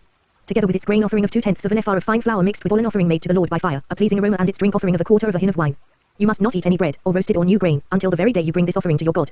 This is to be a lasting ordinance for the generations to come, wherever you live. From the day after the Sabbath, the day you brought the sheaf of the wave offering, count off 7 full weeks. Count off 50 days up to the day after the 7th Sabbath, and then present an offering of new grain to the Lord. From wherever you live, bring 2 loaves made of 2/10 of an ephah of fine flour, baked with yeast, as a wave offering of first fruits to the Lord. Present with this bread 7 male lambs, each a year old and without defect, 1 young bull and 2 rams. They will be a burnt offering to the Lord, together with their grain offerings and drink offerings, an offering made by fire, an aroma pleasing to the Lord. Then sacrifice 1 male goat for a sin offering and 2 lambs, each a year old, for a fellowship offering. The priest is to wave the 2 lambs before the Lord as a wave offering, together with the bread of the first fruits. They are a sacred offering to the Lord for the priest. On that same day you are to proclaim a sacred assembly and do no regular work. This is to be a lasting ordinance for the generations to come, wherever you live. When you reap the harvest of your land, do not reap to the very edges of your field or gather the gleanings of your harvest. Leave them for the poor and the alien. I am the Lord your God. The Lord said to Moses, Say to the Israelites, on the first day of the 7th month you are to have a day of rest, a sacred assembly commemorated with trumpet blasts. Do no regular work, but present an offering made to the Lord by fire. The Lord said to Moses, The 10th day of this 7th month is the day of atonement. Hold a sacred assembly and deny yourselves, and present an offering made to the Lord by fire. Do no work on that day, because it is the day of atonement, when atonement is made for you before the Lord your God. Anyone who does not deny himself on that day must be cut off from his people. I will destroy from among his people anyone who does any work on that day. You shall do no work at all. This is to be a lasting ordinance for the generations to come, wherever you live. It is a Sabbath of rest for you, and you must deny yourselves. From the evening of the 9th day of the month until the following evening you are to observe your Sabbath. The Lord said to Moses, Say to the Israelites, on the 15th day of the 7th month the Lord's Feast of Tabernacles begins, and it lasts for 7 days. The first day is a sacred assembly, do no regular work. For 7 days present offerings made to the Lord by fire, and on the 8th day hold a sacred assembly and present an offering made to the Lord by fire. It is the closing assembly, do no regular work. These are the Lord's appointed feasts, which you are to proclaim as sacred assemblies for bringing offerings made to the Lord by fire, the burnt offerings and grain offerings, sacrifices and drink offerings required for each day. These offerings are in addition to those for the Lord's Sabbaths and in addition to your gifts and whatever you have vowed and all the free will offerings you give to the Lord. So beginning with the 15th day of the 7th month, after you have gathered the crops of the land, celebrate the festival to the Lord for 7 days. The first day is a day of rest, and the 8th day also is a day of rest. On the first day you are to take choice fruit from the trees, and palm fronds, leafy branches and poplars, and rejoice before the Lord your God for 7 days. Celebrate this as a festival to the Lord for 7 days each year. This is to be a lasting ordinance for the generations to come. Celebrate it in the 7th month. Live in booths for 7 days. All native-born Israelites are to live in booths. So your descendants will know that I had the Israelites live in booths when I brought them out of Egypt. I am the Lord your God. So Moses announced to the Israelites the appointed feasts of the Lord. The Lord said to Moses, command the Israelites to bring you clear oil of pressed olives for the light so that the lamps may be kept burning continually. Outside the curtain of the testimony in the tent of meeting, Aaron is to tend the lamps before the Lord from evening till morning, continually. This is to be a lasting ordinance for the generations to come. The lamps on the pure gold lampstand before the Lord must be tended continually. Take fine flour and bake 12 loaves of bread, using 2/10 of an ephah for each loaf. Set them in 2 rows, 6 in each row, on the table of pure gold before the Lord. Along each row put some pure incense as a memorial portion to represent the bread and to be an offering made to the Lord by fire. This bread is to be set out before the Lord regularly, Sabbath after Sabbath, on behalf of the Israelites, as a lasting covenant. It belongs to Aaron and his sons, who are to eat it in a holy place, because it is a most holy part of their regular share of the offerings made to the Lord by fire. A blasphemer stoned. Now the son of an Israelite mother and an Egyptian father went out among the Israelites, and a fight broke out in the camp between him and an Israelite. The son of the Israelite woman blasphemed the name with a curse, so they brought him to Moses. His mother's name was Shelomith, the daughter of Debri the Danite. They put him in custody until the will of the Lord should be made clear to them. Then the Lord said to Moses, take the blasphemer outside the camp. All those who heard him are to lay their hands on his head, and the entire assembly is to stone him. Say to the Israelites, if anyone curses his God, he will be held responsible. Anyone who blasphemes the name of the Lord must be put to death. The entire assembly must stone him. Whether an alien or native-born, when he blasphemes the name, he must be put to death. If anyone takes the life of a human being, he must be put to death. Anyone who takes the life of someone's animal must make restitution life for life. If anyone injures his neighbor, whatever he has done must be done to him. Fracture for fracture, eye for eye, tooth for tooth. As he has injured the other, so he is to be injured. Whoever kills an animal must make restitution, but whoever kills a man must be put to death. You are to have the same law for the alien and the native-born. I am the Lord your God. Then Moses spoke to the Israelites, and they took the blasphemer outside the camp and stoned him. The Israelites did as the Lord commanded Moses. The Lord said to Moses on Mount Sinai, speak to the Israelites and say to them, when you enter the land I am going to give you, the land itself must observe a Sabbath to the Lord. For 6 years sow your fields, and for 6 years prune your vineyards and gather their crops. But in the 7th year the land is to have a Sabbath of rest, a Sabbath to the Lord. Do not sow your fields or prune your vineyards. Do not reap what grows of itself or harvest the grapes of your untended vines. The land is to have a year of rest. Whatever the land yields during the Sabbath year will be food for you for yourself, your manservant and maidservant, and the hired worker and temporary resident who live among you, as well as for your livestock and the wild animals in your land. Whatever the land produces may be eaten. Count off 7 Sabbaths of years 7 times 7 years so that the 7 Sabbaths of years amount to a period of 49 years. Then have the trumpet sounded everywhere on the 10th day of the 7th month, on the day of atonement sound the trumpet throughout your land. Consecrate the 50th year and proclaim liberty throughout the land to all its inhabitants. It shall be a jubilee for you, each one of you is to return to his family property and each to his own clan. The 50th year shall be a jubilee for you, do not sow and do not reap what grows of itself or harvest the untended vines. For it is a jubilee and is to be holy for you, eat only what is taken directly from the fields. In this year of jubilee everyone is to return to his own property. If you sell land to one of your countrymen or buy any from him, do not take advantage of each other. You are to buy from your countryman on the basis of the number of years since the jubilee, and he is to sell to you on the basis of the number of years left for harvesting crops. When the years are many, you are to increase the price, and when the years are few, you are to decrease the price, because what he is really selling you is the number of crops. Do not take advantage of each other, but fear your God. I am the Lord your God. Follow my decrees and be careful to obey my laws, and you will live safely in the land. Then the land will yield its fruit, and you will eat your fill and live there in safety. You may ask, what will we eat in the 7th year if we do not plant or harvest our crops? I will send you such a blessing in the 6th year that the land will yield enough for 3 years. While you plant during the 8th year, you will eat from the old crop and will continue to eat from it until the harvest of the 9th year comes in. The land must not be sold permanently, because the land is mine and you are but aliens and my tenants. Throughout the country that you hold as a possession, you must provide for the redemption of the land. If one of your countrymen becomes poor and sells some of his property, his nearest relative is to come and redeem what his countryman has sold. If, however, a man has no one to redeem it for him but he himself prospers and acquires sufficient means to redeem it, he is to determine the value for the year since he sold it and refund the balance to the man to whom he sold it. He can then go back to his own property. But if he does not acquire the means to repay him, what he sold will remain in the possession of the buyer until the year of Jubilee. It will be returned in the Jubilee, and he can then go back to his property. If a man sells a house in a walled city, he retains the right of redemption a full year after its sale. During that time he may redeem it. If it is not redeemed before a full year has passed, the house in the walled city shall belong permanently to the buyer and his descendants. It is not to be returned in the Jubilee.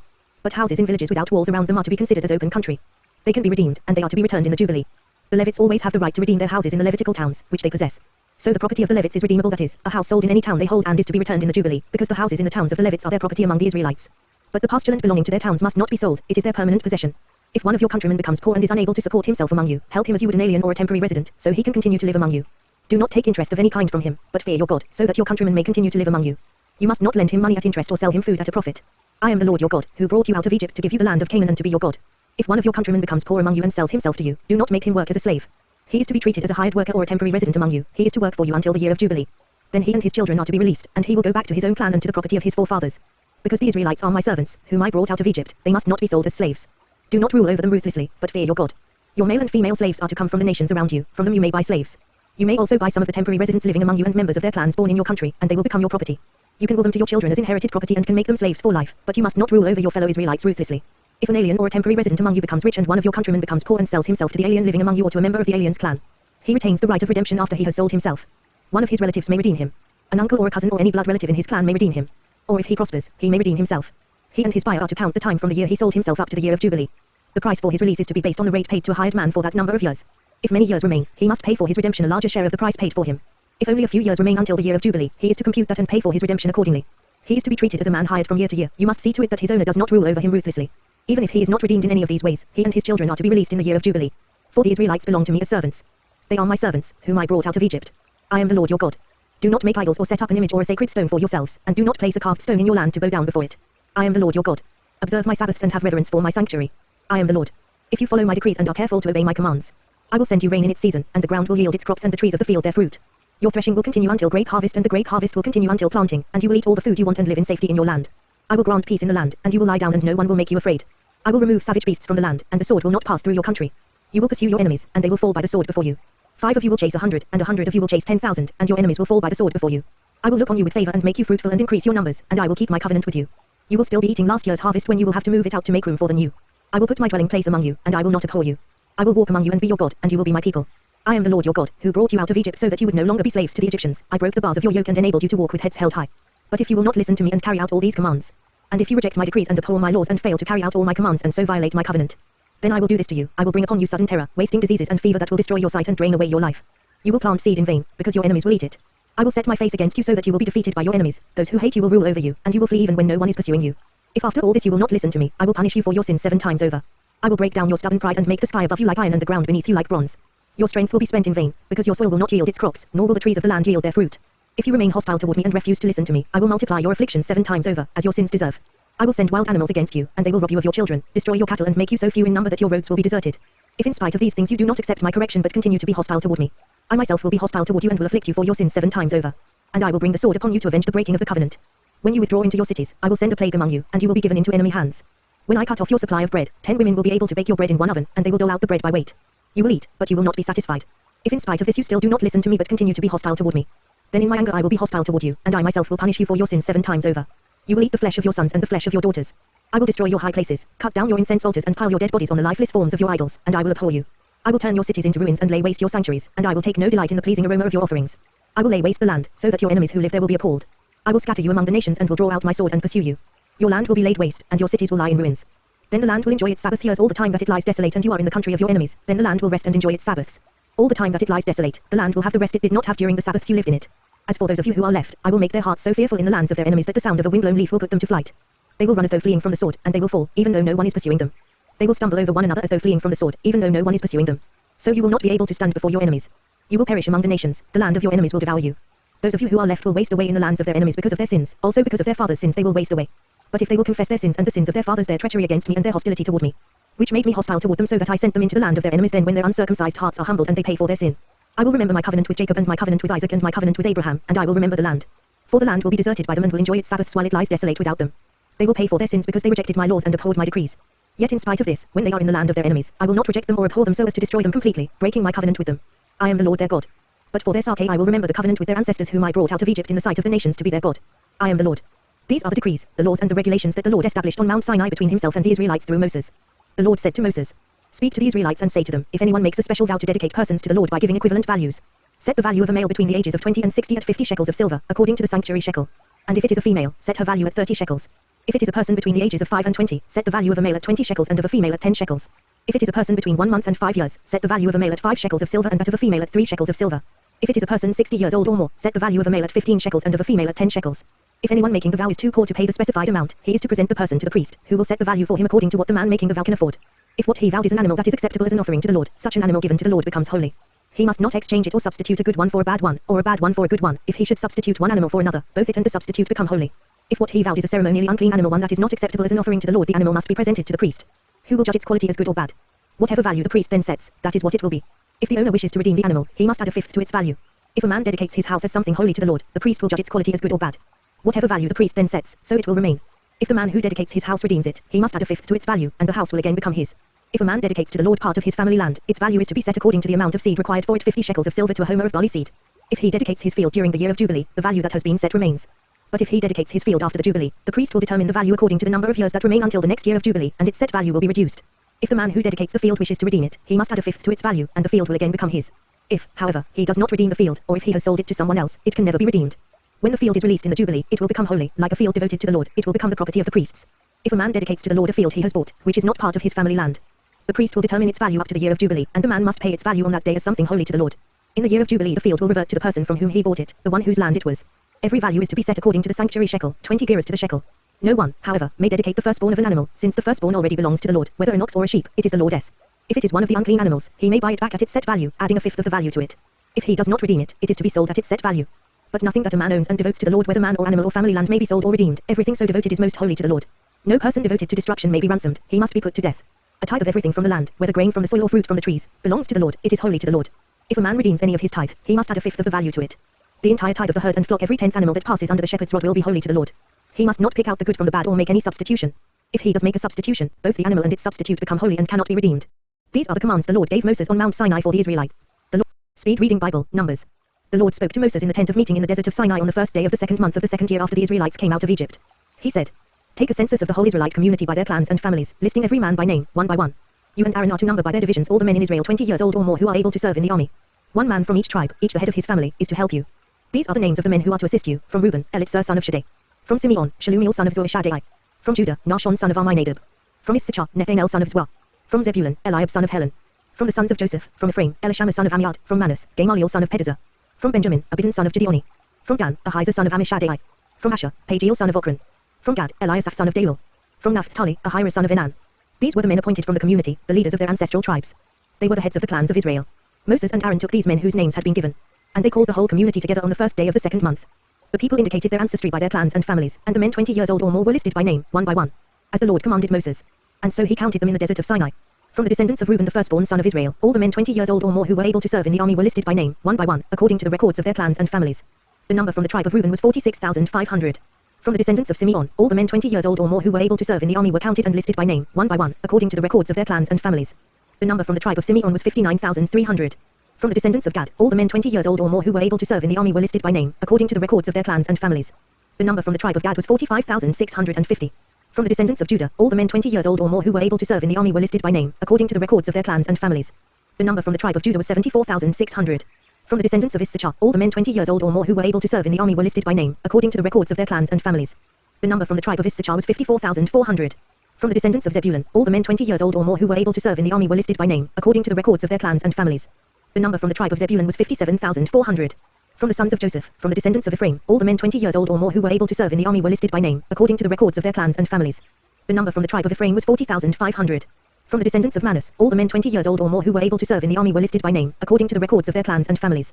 The number from the tribe of Manasseh was 32,200. From the descendants of Benjamin, all the men 20 years old or more who were able to serve in the army were listed by name, according to the records of their clans and families. The number from the tribe of Benjamin was 35,400. From the descendants of Dan, all the men 20 years old or more who were able to serve in the army were listed by name, according to the records of their clans and families. The number from the tribe of Dan was 62,700. From the descendants of Asher, all the men 20 years old or more who were able to serve in the army were listed by name, according to the records of their clans and families. The number from the tribe of Asher was 41,500. From the descendants of Naphtali, all the men 20 years old or more who were able to serve in the army were listed by name, according to the records of their clans and families. The number from the tribe of Naphtali was 53,400. These were the men counted by Moses and Aaron and the 12 leaders of Israel, each one representing his family. All the Israelites 20 years old or more who were able to serve in Israel's army were counted according to their families. The total number was 603,550. The families of the tribe of Levi, however, were not counted along with the others. The Lord had said to Moses, "You must not count the tribe of Levi or include them in the census of the other Israelites. Instead, appoint the Levites to be in charge of the tabernacle of the testimony over all its furnishings and everything belonging to it. They are to carry the tabernacle and all its furnishings, they are to take care of it and encamp around it. Whenever the tabernacle is to move, the Levites are to take it down, and whenever the tabernacle is to be set up, the Levites shall do it. Anyone else who goes near it shall be put to death. The Israelites are to set up their tents by divisions, each man in his own camp under his own standard.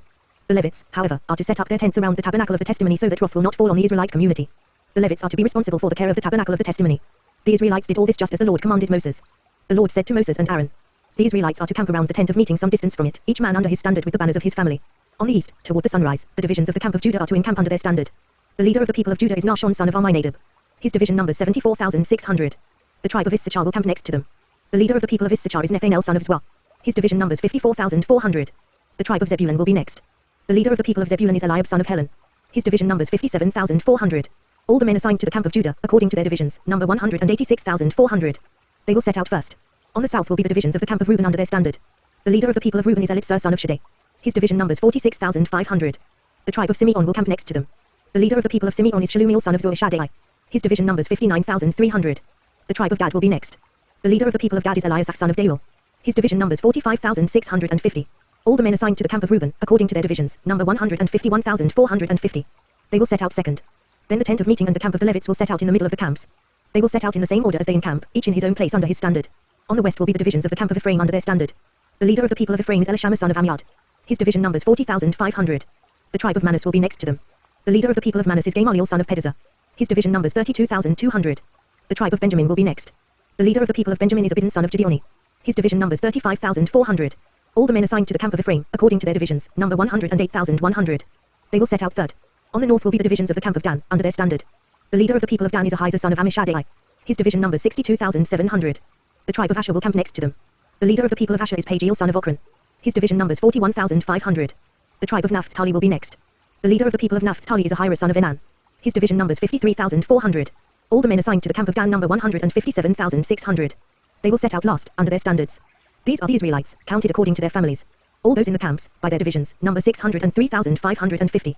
The Levites, however, were not counted along with the other Israelites, as the Lord commanded Moses. So the Israelites did everything the Lord commanded Moses, that is the way they encamped under their standards, and that is the way they set out, each with his clan and family. This is the account of the family of Aaron and Moses at the time the Lord talked with Moses on Mount Sinai. The names of the sons of Aaron were Nadab the firstborn and Abihu, Eleazar and Ithamar.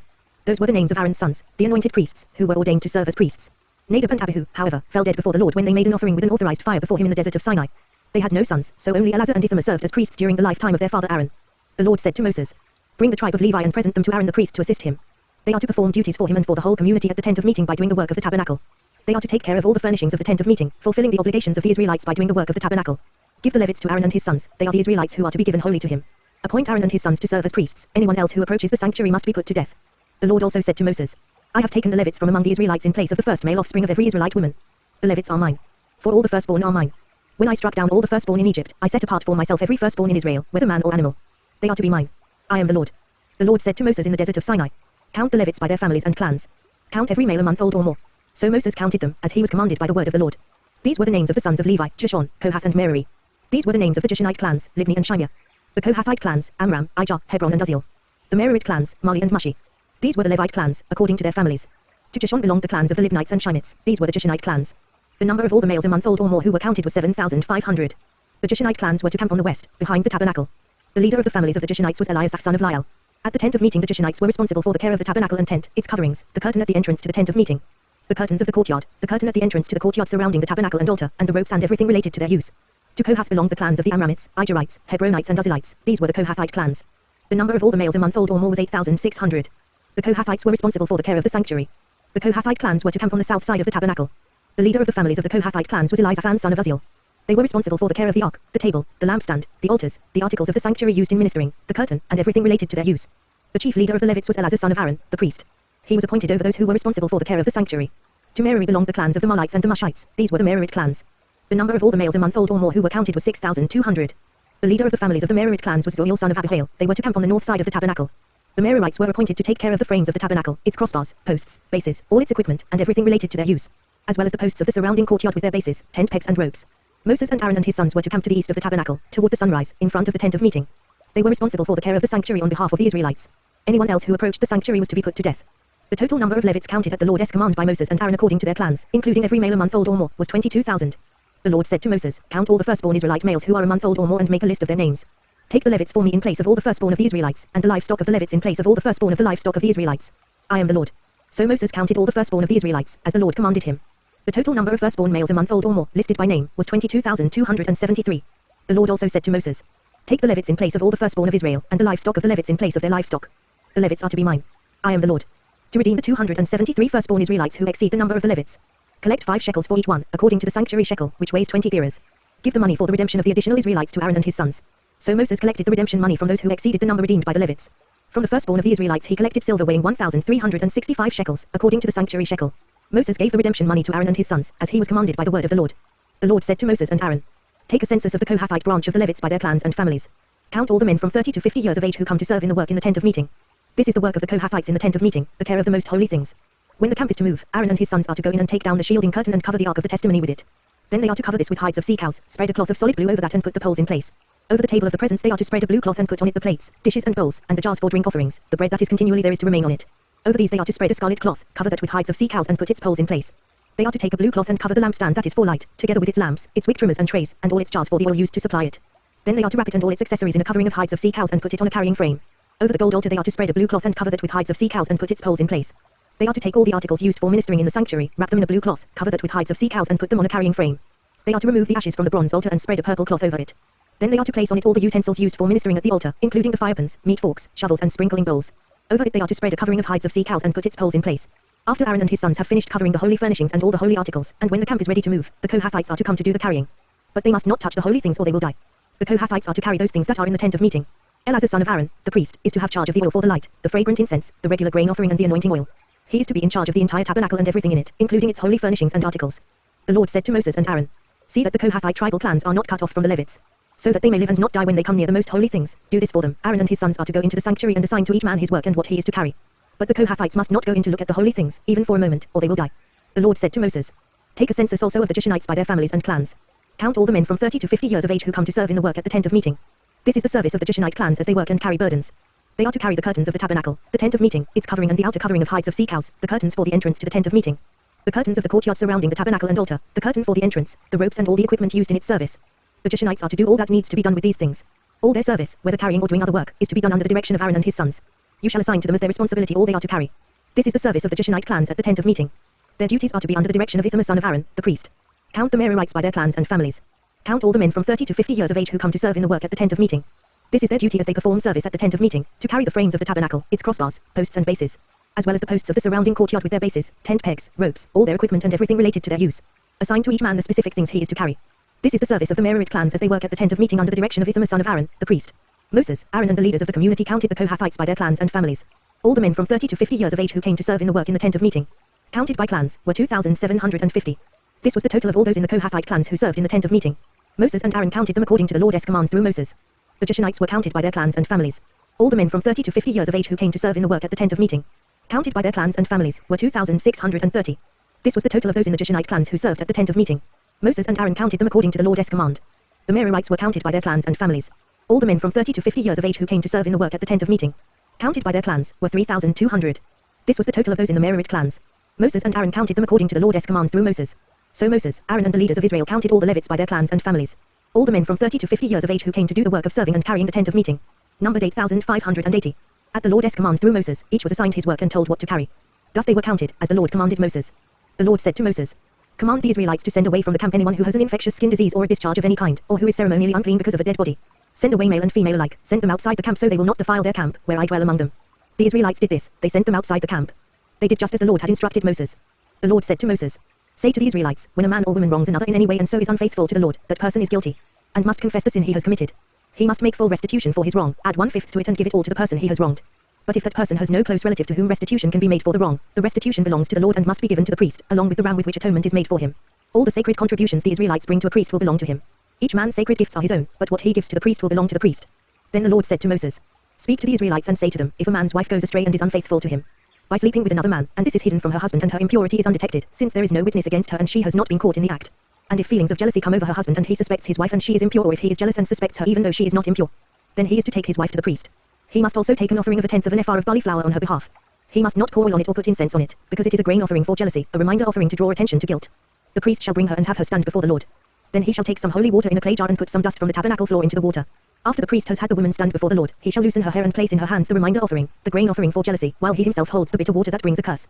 Then the priest shall put the woman under oath and say to her, if no other man has slept with you and you have not gone astray and become impure while married to your husband, may this bitter water that brings a curse not harm you.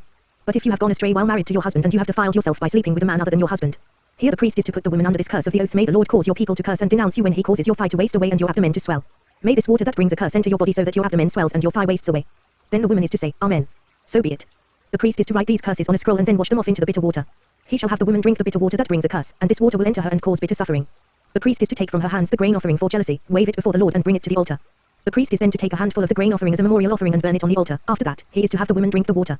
If she has defiled herself and been unfaithful to her husband, then when she is made to drink the water that brings a curse, it will go into her and cause bitter suffering, her abdomen will swell and her thigh waste away, and she will become accursed among her people. If, however, the woman has not defiled herself and is free from impurity, she will be cleared of guilt and will be able to have children. This, then, is the law of jealousy when a woman goes astray and defiles herself while married to her husband, or when feelings of jealousy come over a man because he suspects his wife. The priest is to have her stand before the Lord and is to apply this entire law to her. The husband will be innocent of any wrongdoing, but the woman will bear the consequences of her sin. The Lord said to Moses, Speak to the Israelites and say to them, if a man or woman wants to make a special vow, a vow of separation to the Lord as a Nazirite, he must abstain from wine and other fermented drink and must not drink vinegar made from wine or from other fermented drink. He must not drink grape juice or eat grapes or raisins. As long as he is a Nazirite, he must not eat anything that comes from the grapevine, not even the seeds or skins. During the entire period of his vow of separation no razor may be used on his head. He must be holy until the period of his separation to the Lord is over. He must let the hair of his head grow long. Throughout the period of his separation to the Lord he must not go near a dead body. Even if his own father or mother or brother or sister dies, he must not make himself ceremonially unclean on account of them, because the symbol of his separation to God is on his head. Throughout the period of his separation he is consecrated to the Lord. If someone dies suddenly in his presence, thus defiling the hair he has dedicated, he must shave his head on the day of his cleansing the 7th day. Then on the 8th day he must bring 2 doves or 2 young pigeons to the priest at the entrance to the tent of meeting. The priest is to offer one as a sin offering and the other as a burnt offering to make atonement for him because he sinned by being in the presence of the dead body. That same day he is to consecrate his head. He must dedicate himself to the Lord for the period of his separation and must bring a year-old male lamb as a guilt offering. The previous days do not count, because he became defiled during his separation. Now this is the law for the Nazirite when the period of his separation is over. He is to be brought to the entrance to the tent of meeting. There he is to present his offerings to the Lord, a year-old male lamb without defect for a burnt offering, a year-old ewe lamb without defect for a sin offering, a ram without defect for a fellowship offering, together with their grain offerings and drink offerings, and a basket of bread made without yeast, cakes made of fine flour mixed with oil, and wafers spread with oil. The priest is to present them before the Lord and make the sin offering and the burnt offering. He is to present the basket of unleavened bread and is to sacrifice the ram as a fellowship offering to the Lord, together with its grain offering and drink offering. Then at the entrance to the tent of meeting, the Nazirite must shave off the hair that he dedicated. He is to take the hair and put it in the fire that is under the sacrifice of the fellowship offering. After the Nazirite has shaved off the hair of his dedication, the priest is to place in his hands a boiled shoulder of the ram, and a cake and a wafer from the basket, both made without yeast. The priest shall then wave them before the Lord as a wave offering. They are holy and belong to the priest, together with the breast that was waved and the thigh that was presented. After that, the Nazirite may drink wine. This is the law of the Nazirite who vows his offering to the Lord in accordance with his separation, in addition to whatever else he can afford. He must fulfill the vow he has made, according to the law of the Nazirite. The Lord said to Moses, "Tell Aaron and his sons, this is how you are to bless the Israelites. Say to them, the Lord bless you and keep you. The Lord make his face shine upon you and be gracious to you. The Lord turn his face toward you and give you peace. So they will put my name on the Israelites, and I will bless them." When Moses finished setting up the tabernacle, he anointed it and consecrated it and all its furnishings. He also anointed and consecrated the altar and all its utensils. Then the leaders of Israel, the heads of families who were the tribal leaders in charge of those who were counted, made offerings. They brought as their gifts before the Lord 6 covered carts and 12 oxen, an ox from each leader and a cart from every 2. These they presented before the tabernacle. The Lord said to Moses, "Accept these from them, that they may be used in the work at the tent of meeting. Give them to the Levites as each man's work requires." So Moses took the carts and oxen and gave them to the Levites. He gave 2 carts and 4 oxen to the Gershonites, as their work required. And he gave 4 carts and 8 oxen to the Merarites, as their work required. They were all under the direction of Ithamar son of Aaron, the priest. But Moses did not give any to the Kohathites, because they were to carry on their shoulders the holy things, for which they were responsible. When the altar was anointed, the leaders brought their offerings for its dedication and presented them before the altar. For the Lord had said to Moses, each day one leader is to bring his offering for the dedication of the altar. The one who brought his offering on the first day was Nahshon son of Amminadab of the tribe of Judah. His offering was 1 silver plate weighing 130 shekels, and 1 silver sprinkling bowl weighing 70 shekels, both according to the sanctuary shekel, each filled with fine flour mixed with oil as a grain offering. 1 gold dish weighing 10 shekels, filled with incense. 1 young bull, 1 ram and 1 male lamb a year old, for a burnt offering. 1 male goat for a sin offering. And 2 oxen, 5 rams, 5 male goats and 5 male lambs a year old, to be sacrificed as a fellowship offering. This was the offering of Nahshon son of Amminadab. On the second day Nethanel son of Zwa, the leader of Issachar, brought his offering. The offering he brought was 1 silver plate weighing 130 shekels, and 1 silver sprinkling bowl weighing 70 shekels, both according to the sanctuary shekel, each filled with fine flour mixed with oil as a grain offering. 1 gold dish weighing 10 shekels, filled with incense. 1 young bull, 1 ram and 1 male lamb a year old, for a burnt offering. 1 male goat for a sin offering. And 2 oxen, 5 rams, 5 male goats and 5 male lambs a year old, to be sacrificed as a fellowship offering. This was the offering of Nethanel son of Zwa. On the third day, Eliab son of Helon, the leader of the people of Zebulun, brought his offering. His offering was 1 silver plate weighing 130 shekels, and 1 silver sprinkling bowl weighing 70 shekels, both according to the sanctuary shekel, each filled with fine flour mixed with oil as a grain offering. 1 gold dish weighing 10 shekels, filled with incense. 1 young bull, 1 ram and 1 male lamb a year old, for a burnt offering. 1 male goat for a sin offering. And 2 oxen, 5 rams, 5 male goats and 5 male lambs a year old, to be sacrificed as a fellowship offering. This was the offering of Eliab son of Helon. On the fourth day Elitsur son of Shaddai, the leader of the people of Reuben, brought his offering. His offering was 1 silver plate weighing 130 shekels, and 1 silver sprinkling bowl weighing 70 shekels, both according to the sanctuary shekel, each filled with fine flour mixed with oil as a grain offering. 1 gold dish weighing 10 shekels, filled with incense. 1 young bull, 1 ram and 1 male lamb a year old, for a burnt offering. 1 male goat for a sin offering. And 2 oxen, 5 rams, 5 male goats and 5 male lambs a year old, to be sacrificed as a fellowship offering. This was the offering of Elitsur son of Shaddai. On the fifth day Shalumiel son of Zurishaddai, the leader of the people of Simeon, brought his offering. His offering was 1 silver plate weighing 130 shekels, and 1 silver sprinkling bowl weighing 70 shekels, both according to the sanctuary shekel, each filled with fine flour mixed with oil as a grain offering. 1 gold dish weighing 10 shekels, filled with incense. 1 young bull, 1 ram and 1 male lamb a year old, for a burnt offering. 1 male goat for a sin offering. And 2 oxen, 5 rams, 5 male goats and 5 male lambs a year old, to be sacrificed as a fellowship offering. This was the offering of Shalumiel son of Zurishaddai. On the sixth day Eliasaph son of Deuel, the leader of the people of Gad, brought his offering. His offering was 1 silver plate weighing 130 shekels, and 1 silver sprinkling bowl weighing 70 shekels, both according to the sanctuary shekel, each filled with fine flour mixed with oil as a grain offering. 1 gold dish weighing 10 shekels, filled with incense. 1 young bull, 1 ram and 1 male lamb a year old, for a burnt offering. 1 male goat for a sin offering. And 2 oxen, 5 rams, 5 male goats and 5 male lambs a year old, to be sacrificed as a fellowship offering. This was the offering of Eliasaph son of Deuel. On the seventh day Elishama son of Ammiad, the leader of the people of Ephraim, brought his offering. His offering was 1 silver plate weighing 130 shekels, and 1 silver sprinkling bowl weighing 70 shekels, both according to the sanctuary shekel, each filled with fine flour mixed with oil as a grain offering. 1 gold dish weighing 10 shekels, filled with incense. 1 young bull, 1 ram and 1 male lamb a year old, for a burnt offering. 1 male goat for a sin offering. And 2 oxen, 5 rams, 5 male goats and 5 male lambs a year old, to be sacrificed as a fellowship offering. This was the offering of Elishama son of Ammiad. On the 8th day Gamaliel son of Pedazur, the leader of the people of Manus, brought his offering. His offering was 1 silver plate weighing 130 shekels, and 1 silver sprinkling bowl weighing 70 shekels, both according to the sanctuary shekel, each filled with fine flour mixed with oil as a grain offering. 1 gold dish weighing 10 shekels, filled with incense. 1 young bull, 1 ram and 1 male lamb a year old, for a burnt offering. 1 male goat for a sin offering. And 2 oxen, 5 rams, 5 male goats and 5 male lambs a year old, to be sacrificed as a fellowship offering. This was the offering of Gamaliel son of Pedazur. On the 9th day Abidin son of Gideoni, the leader of the people of Benjamin, brought his offering. His offering was 1 silver plate weighing 130 shekels, and 1 silver sprinkling bowl weighing 70 shekels, both according to the sanctuary shekel, each filled with fine flour mixed with oil as a grain offering. 1 gold dish weighing 10 shekels, filled with incense. 1 young bull, 1 ram and 1 male lamb a year old, for a burnt offering. 1 male goat for a sin offering. And 2 oxen, 5 rams, 5 male goats and 5 male lambs a year old, to be sacrificed as a fellowship offering. This was the offering of Abidin son of Gideoni. On the 10th day Ahijah son of Ammishaddai, the leader of the people of Dan, brought his offering. His offering was 1 silver plate weighing 130 shekels, and 1 silver sprinkling bowl weighing 70 shekels, both according to the sanctuary shekel, each filled with fine flour mixed with oil as a grain offering. 1 gold dish weighing 10 shekels, filled with incense. 1 young bull, 1 ram and 1 male lamb a year old, for a burnt offering. 1 male goat for a sin offering. And 2 oxen, 5 rams, 5 male goats and 5 male lambs a year old, to be sacrificed as a fellowship offering. This was the offering of Ahijah son of Ammishaddai. On the 11th day Pagiel son of Ochran, the leader of the people of Asher, brought his offering. His offering was 1 silver plate weighing 130 shekels, and 1 silver sprinkling bowl weighing 70 shekels, both according to the sanctuary shekel, each filled with fine flour mixed with oil as a grain offering. 1 gold dish weighing 10 shekels, filled with incense. 1 young bull, 1 ram and 1 male lamb a year old, for a burnt offering. 1 male goat for a sin offering. And 2 oxen, 5 rams, 5 male goats and 5 male lambs a year old, to be sacrificed as a fellowship offering. This was the offering of Pagiel son of Ochran. On the 12th day Ahira son of Enan, the leader of the people of Naphtali, brought his offering. His offering was 1 silver plate weighing 130 shekels, and 1 silver sprinkling bowl weighing 70 shekels, both according to the sanctuary shekel, each filled with fine flour mixed with oil as a grain offering. 1 gold dish weighing 10 shekels, filled with incense.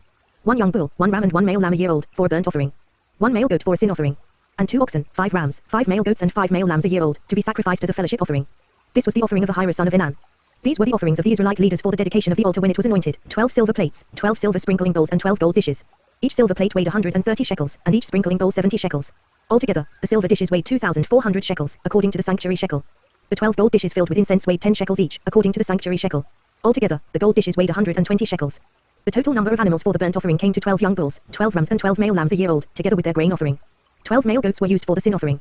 The total number of animals for the sacrifice of the fellowship offering came to 24 oxen, 60 rams, 60 male goats and 60 male lambs a year old. These were the offerings for the dedication of the altar after it was anointed. When Moses entered the tent of meeting to speak with the Lord, he heard the voice speaking to him from between the 2 cherubim above the atonement cover on the ark of the testimony. And he spoke with him. The Lord said to Moses, "Speak to Aaron and say to him, when you set up the 7 lamps, they are to light the area in front of the lampstand." Aaron did so. He set up the lamps so that they faced forward on the lampstand, just as the Lord commanded Moses.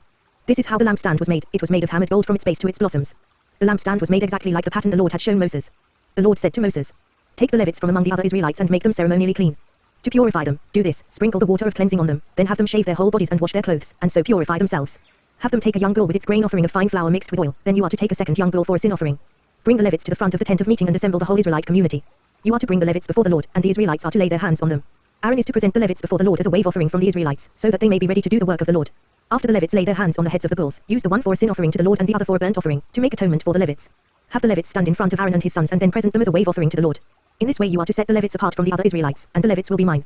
After you have purified the Levites and presented them as a wave offering, they are to come to do their work at the tent of meeting. They are the Israelites who are to be given wholly to me. I have taken them as my own in place of the firstborn, the first male offspring from every Israelite woman. Every firstborn male in Israel, whether man or animal, is mine. When I struck down all the firstborn in Egypt, I set them apart for myself. And I have taken the Levites in place of all the firstborn sons in Israel. Of all the Israelites, I have given the Levites as gifts to Aaron and his sons to do the work at the tent of meeting on behalf of the Israelites and to make atonement for them so that no plague will strike the Israelites when they go near the sanctuary. Moses, Aaron and the whole Israelite community did with the Levites just as the Lord commanded Moses. The Levites purified themselves and washed their clothes. Then Aaron presented them as a wave offering before the Lord and made atonement for them to purify them. After that, the Levites came to do their work at the tent of meeting under the supervision of Aaron and his sons. They did with the Levites just as the Lord commanded Moses. The Lord said to Moses, "This applies to the Levites, men 25 years old or more shall come to take part in the work at the tent of meeting. But at the age of 50, they must retire from their regular service and work no longer. They may assist their brothers in performing their duties at the tent of meeting, but they themselves must not do the work. This, then, is how you are to assign the responsibilities of the Levites." The Lord spoke to Moses in the desert of Sinai in the first month of the second year after they came out of Egypt. He said, "Have the Israelites celebrate the Passover at the appointed time. Celebrate it at the appointed time, at twilight on the 14th day of this month, in accordance with all its rules and regulations." So Moses told the Israelites to celebrate the Passover. And they did so in the desert of Sinai at twilight on the 14th day of the first month. The Israelites did everything just as the Lord commanded Moses. But some of them could not celebrate the Passover on that day because they were ceremonially unclean on account of a dead body. So they came to Moses and Aaron that same day. and said to Moses, We have become unclean because of a dead body, but why should we be kept from presenting the Lord's offering with the other Israelites at the appointed time? Moses answered them, Wait until I find out what the Lord commands concerning you. Then the Lord said to Moses, Tell the Israelites, when any of you or your descendants are unclean because of a dead body or are away on a journey, they may still celebrate the Lord's Passover. They are to celebrate it on the 14th day of the second month at twilight. They are to eat the lamb, together with unleavened bread and bitter herbs. They must not leave any of it till morning or break any of its bones. When they celebrate the Passover, they must follow all the regulations. But if a man who is ceremonially clean and not on a journey fails to celebrate the Passover, that person must be cut off from his people because he did not present the Lord's offering at the appointed time. That man will bear the consequences of his sin. An alien living among you who wants to celebrate the Lord's Passover must do so in accordance with its rules and regulations. You must have the same regulations for the alien and the native born. On the day the tabernacle, the tent of the testimony, was set up, the cloud covered it. From evening till morning the cloud above the tabernacle looked like fire. That is how it continued to be, the cloud covered it, and at night it looked like fire. Whenever the cloud lifted from above the tent, the Israelites set out, wherever the cloud settled, the Israelites encamped. At the Lord's command the Israelites set out, and at his command they encamped. As long as the cloud stayed over the tabernacle, they remained in camp.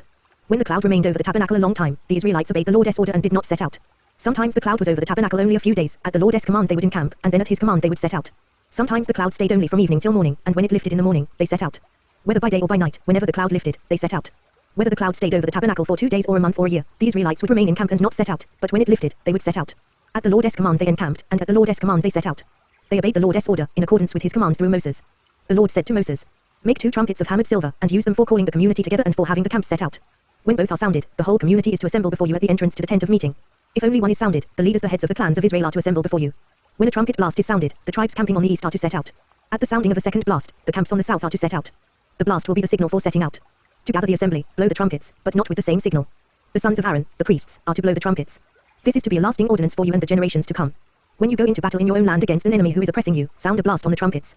Then you will be remembered by the Lord your God and rescued from your enemies. Also at your times of rejoicing, your appointed feasts and new moon festivals, you are to sound the trumpets over your burnt offerings and fellowship offerings, and they will be a memorial for you before your God. I am the Lord your God. On the 20th day of the second month of the second year, the cloud lifted from above the tabernacle of the testimony. Then the Israelites set out from the desert of Sinai and traveled from place to place until the cloud came to rest in the desert of Paran. They set out, this first time, at the Lord's command through Moses. The divisions of the camp of Judah went first, under their standard. Nahshon son of Amminadab was in command. Nethanel son of Zua was over the division of the tribe of Issachar. And Eliab son of Helon was over the division of the tribe of Zebulun. Then the tabernacle was taken down, and the Gershonites and Merarites, who carried it, set out. The divisions of the camp of Reuben went next, under their standard. Elitzur son of Shaddai was in command. Shalumiel son of Zurishaddai was over the division of the tribe of Simeon. And Eliasaph son of Deuel was over the division of the tribe of Gad. Then the Kohathites set out, carrying the holy things. The tabernacle was to be set up before they arrived. The divisions of the camp of Ephraim went next, under their standard. Elishama son of Ammiad was in command. Gamaliel son of Pedazur was over the division of the tribe of Manasseh. And Abidan son of Gideoni was over the division of the tribe of Benjamin. Finally, as the rear guard for all the units, the divisions of the camp of Dan set out, under their standard. Ahijah son of Ammishaddai was in command. Pagiel son of Ochran was over the division of the tribe of Asher.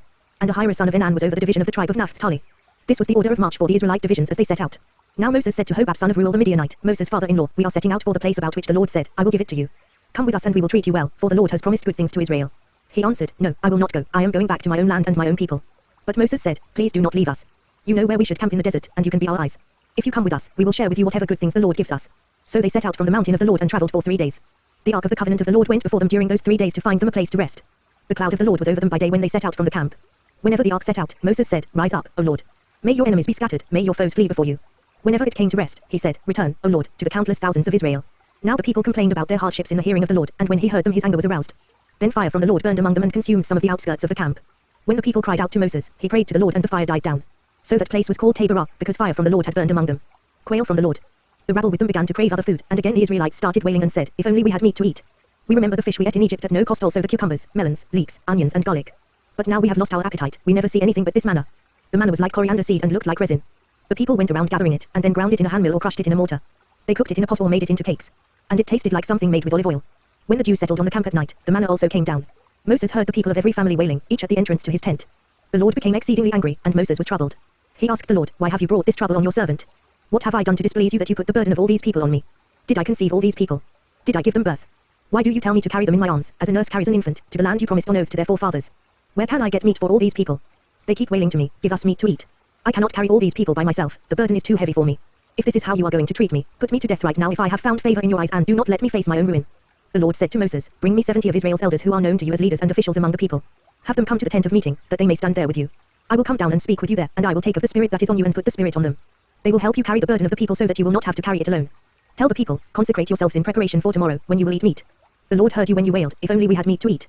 We were better off in Egypt. Now the Lord will give you meat, and you will eat it. You will not eat it for just 1 day, or 2 days, or 5, 10 or 20 days. but for a whole month until it comes out of your nostrils and you loathe it because you have rejected the Lord, who is among you, and have wailed before him, saying, Why did we ever leave Egypt? But Moses said, Here I am among 600,000 men on foot, and you say, I will give them meat to eat for a whole month. Would they have enough if flocks and herds were slaughtered for them? Would they have enough if all the fish in the sea were caught for them? The Lord answered Moses, Is the Lord's arm too short? You will now see whether or not what I say will come true for you. So Moses went out and told the people what the Lord had said. He brought together 70 of their elders and had them stand around the tent. Then the Lord came down in the cloud and spoke with him, and he took of the spirit that was on him and put the spirit on the 70 elders. When the spirit rested on them, they prophesied, but they did not do so again. However, 2 men, whose names were Eldad and Medad, had remained in the camp. They were listed among the elders, but did not go out to the tent. Yet the spirit also rested on them, and they prophesied in the camp. A young man ran and told Moses, Eldad and Medad are prophesying in the camp. Joshua son of Nun, who had been Moses' aide since youth, spoke up and said, Moses, my lord, stop them. But Moses replied, Are you jealous for my sake?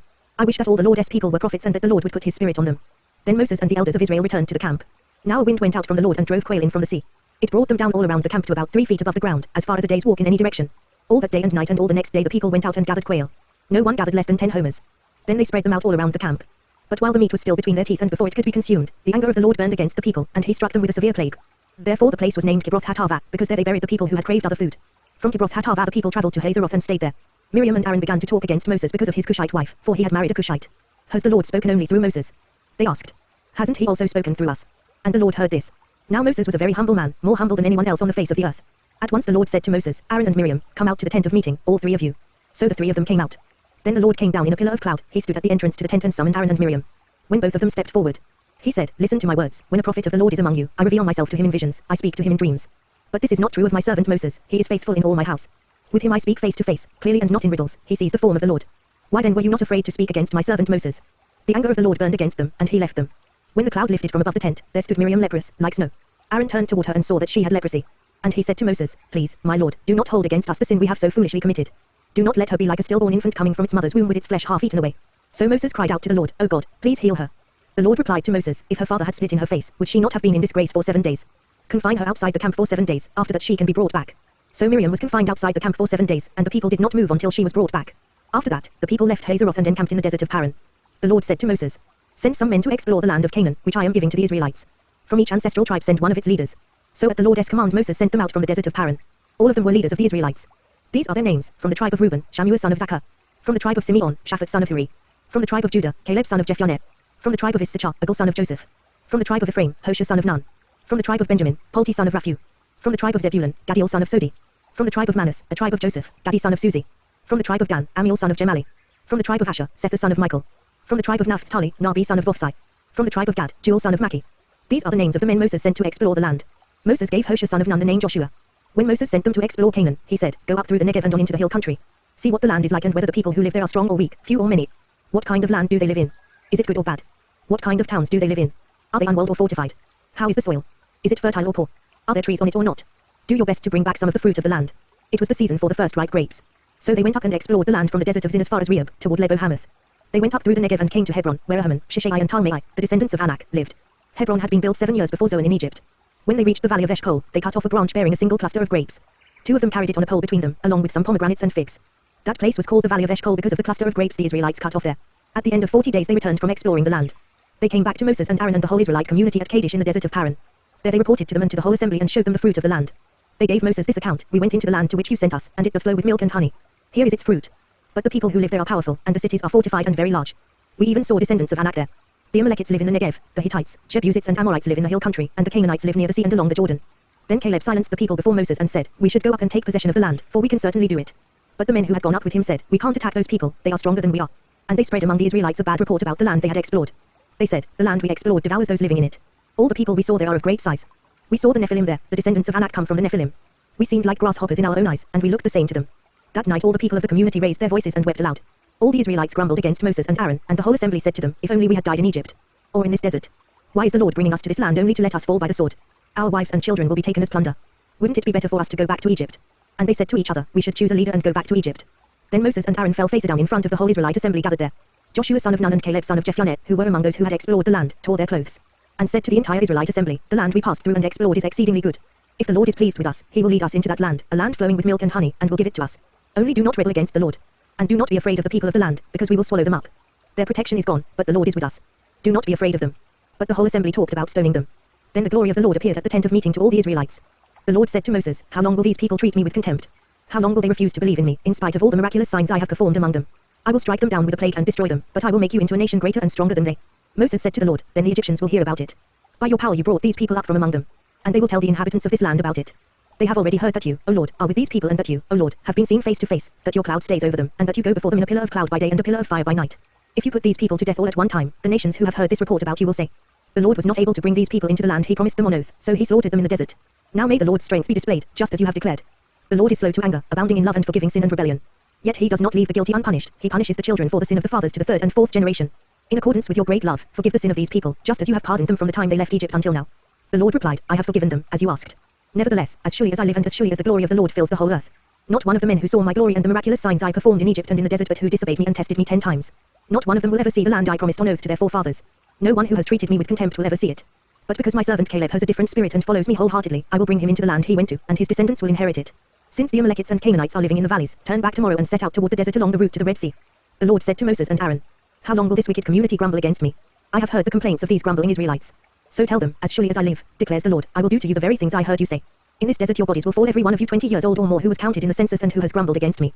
Not one of you will enter the land I swore with uplifted hand to make your home, except Caleb son of Jephunneh and Joshua son of Nun. As for your children that you said would be taken as plunder, I will bring them in to enjoy the land you have rejected. But your bodies will fall in this desert. Your children will be shepherds here for 40 years, suffering for your unfaithfulness, until the last of your bodies lies in the desert.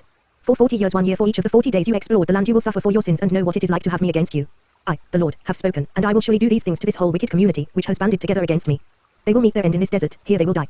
So the men Moses had sent to explore the land, who returned and made the whole community grumble against him by spreading a bad report about it.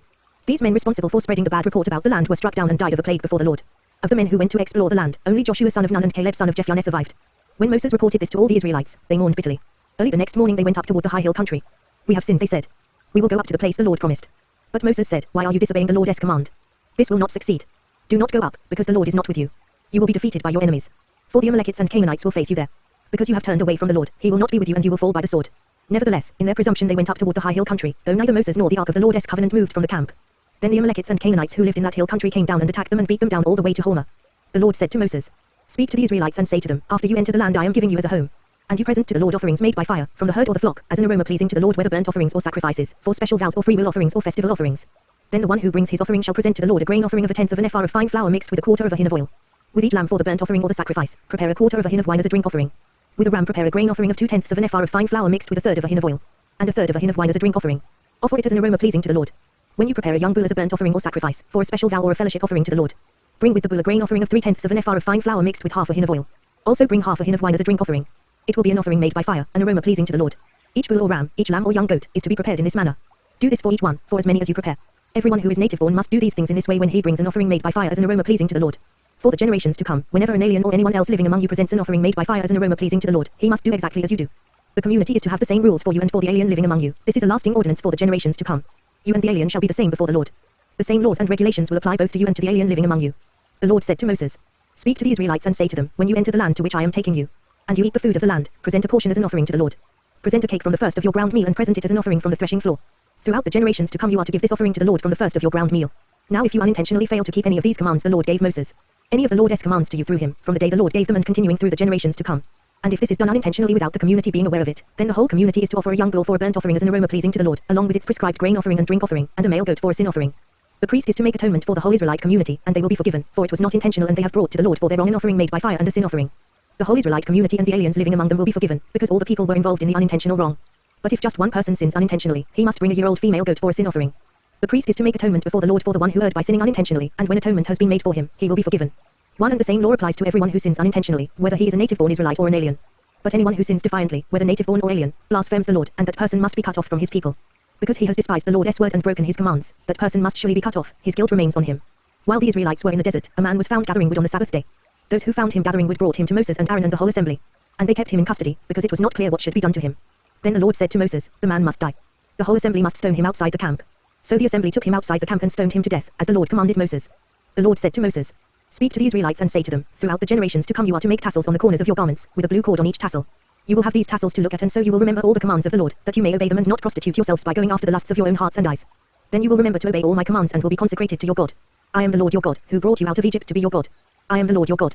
Korah son of Ijah, the son of Kohath, the son of Levi, and certain Reubenites Dathan and Abiram, sons of Eliab, and On son of Peleth became insolent, and rose up against Moses. With them were 250 Israelite men, well-known community leaders who had been appointed members of the council. They came as a group to oppose Moses and Aaron and said to them, "You have gone too far. The whole community is holy, every one of them, and the Lord is with them. Why then do you set yourselves above the Lord's assembly?" When Moses heard this, he fell face down. Then he said to Korah and all his followers, "In the morning the Lord will show who belongs to him and who is holy, and he will have that person come near him. The man he chooses he will cause to come near him. You, Korah, and all your followers are to do this, take censers. And tomorrow put fire and incense in them before the Lord. The man the Lord chooses will be the one who is holy. You Levites have gone too far." Moses also said to Korah, "Now listen, you Levites. Isn't it enough for you that the God of Israel has separated you from the rest of the Israelite community and brought you near himself to do the work at the Lord's tabernacle and to stand before the community and minister to them? He has brought you and all your fellow Levites near himself, but now you are trying to get the priesthood too. It is against the Lord that you and all your followers have banded together. Who is Aaron that you should grumble against him?" Then Moses summoned Dathan and Abiram, the sons of Eliab. But they said, "We will not come. Isn't it enough that you have brought us up out of a land flowing with milk and honey to kill us in the desert? And now you also want to lord it over us. Moreover, you haven't brought us into a land flowing with milk and honey or given us an inheritance of fields and vineyards.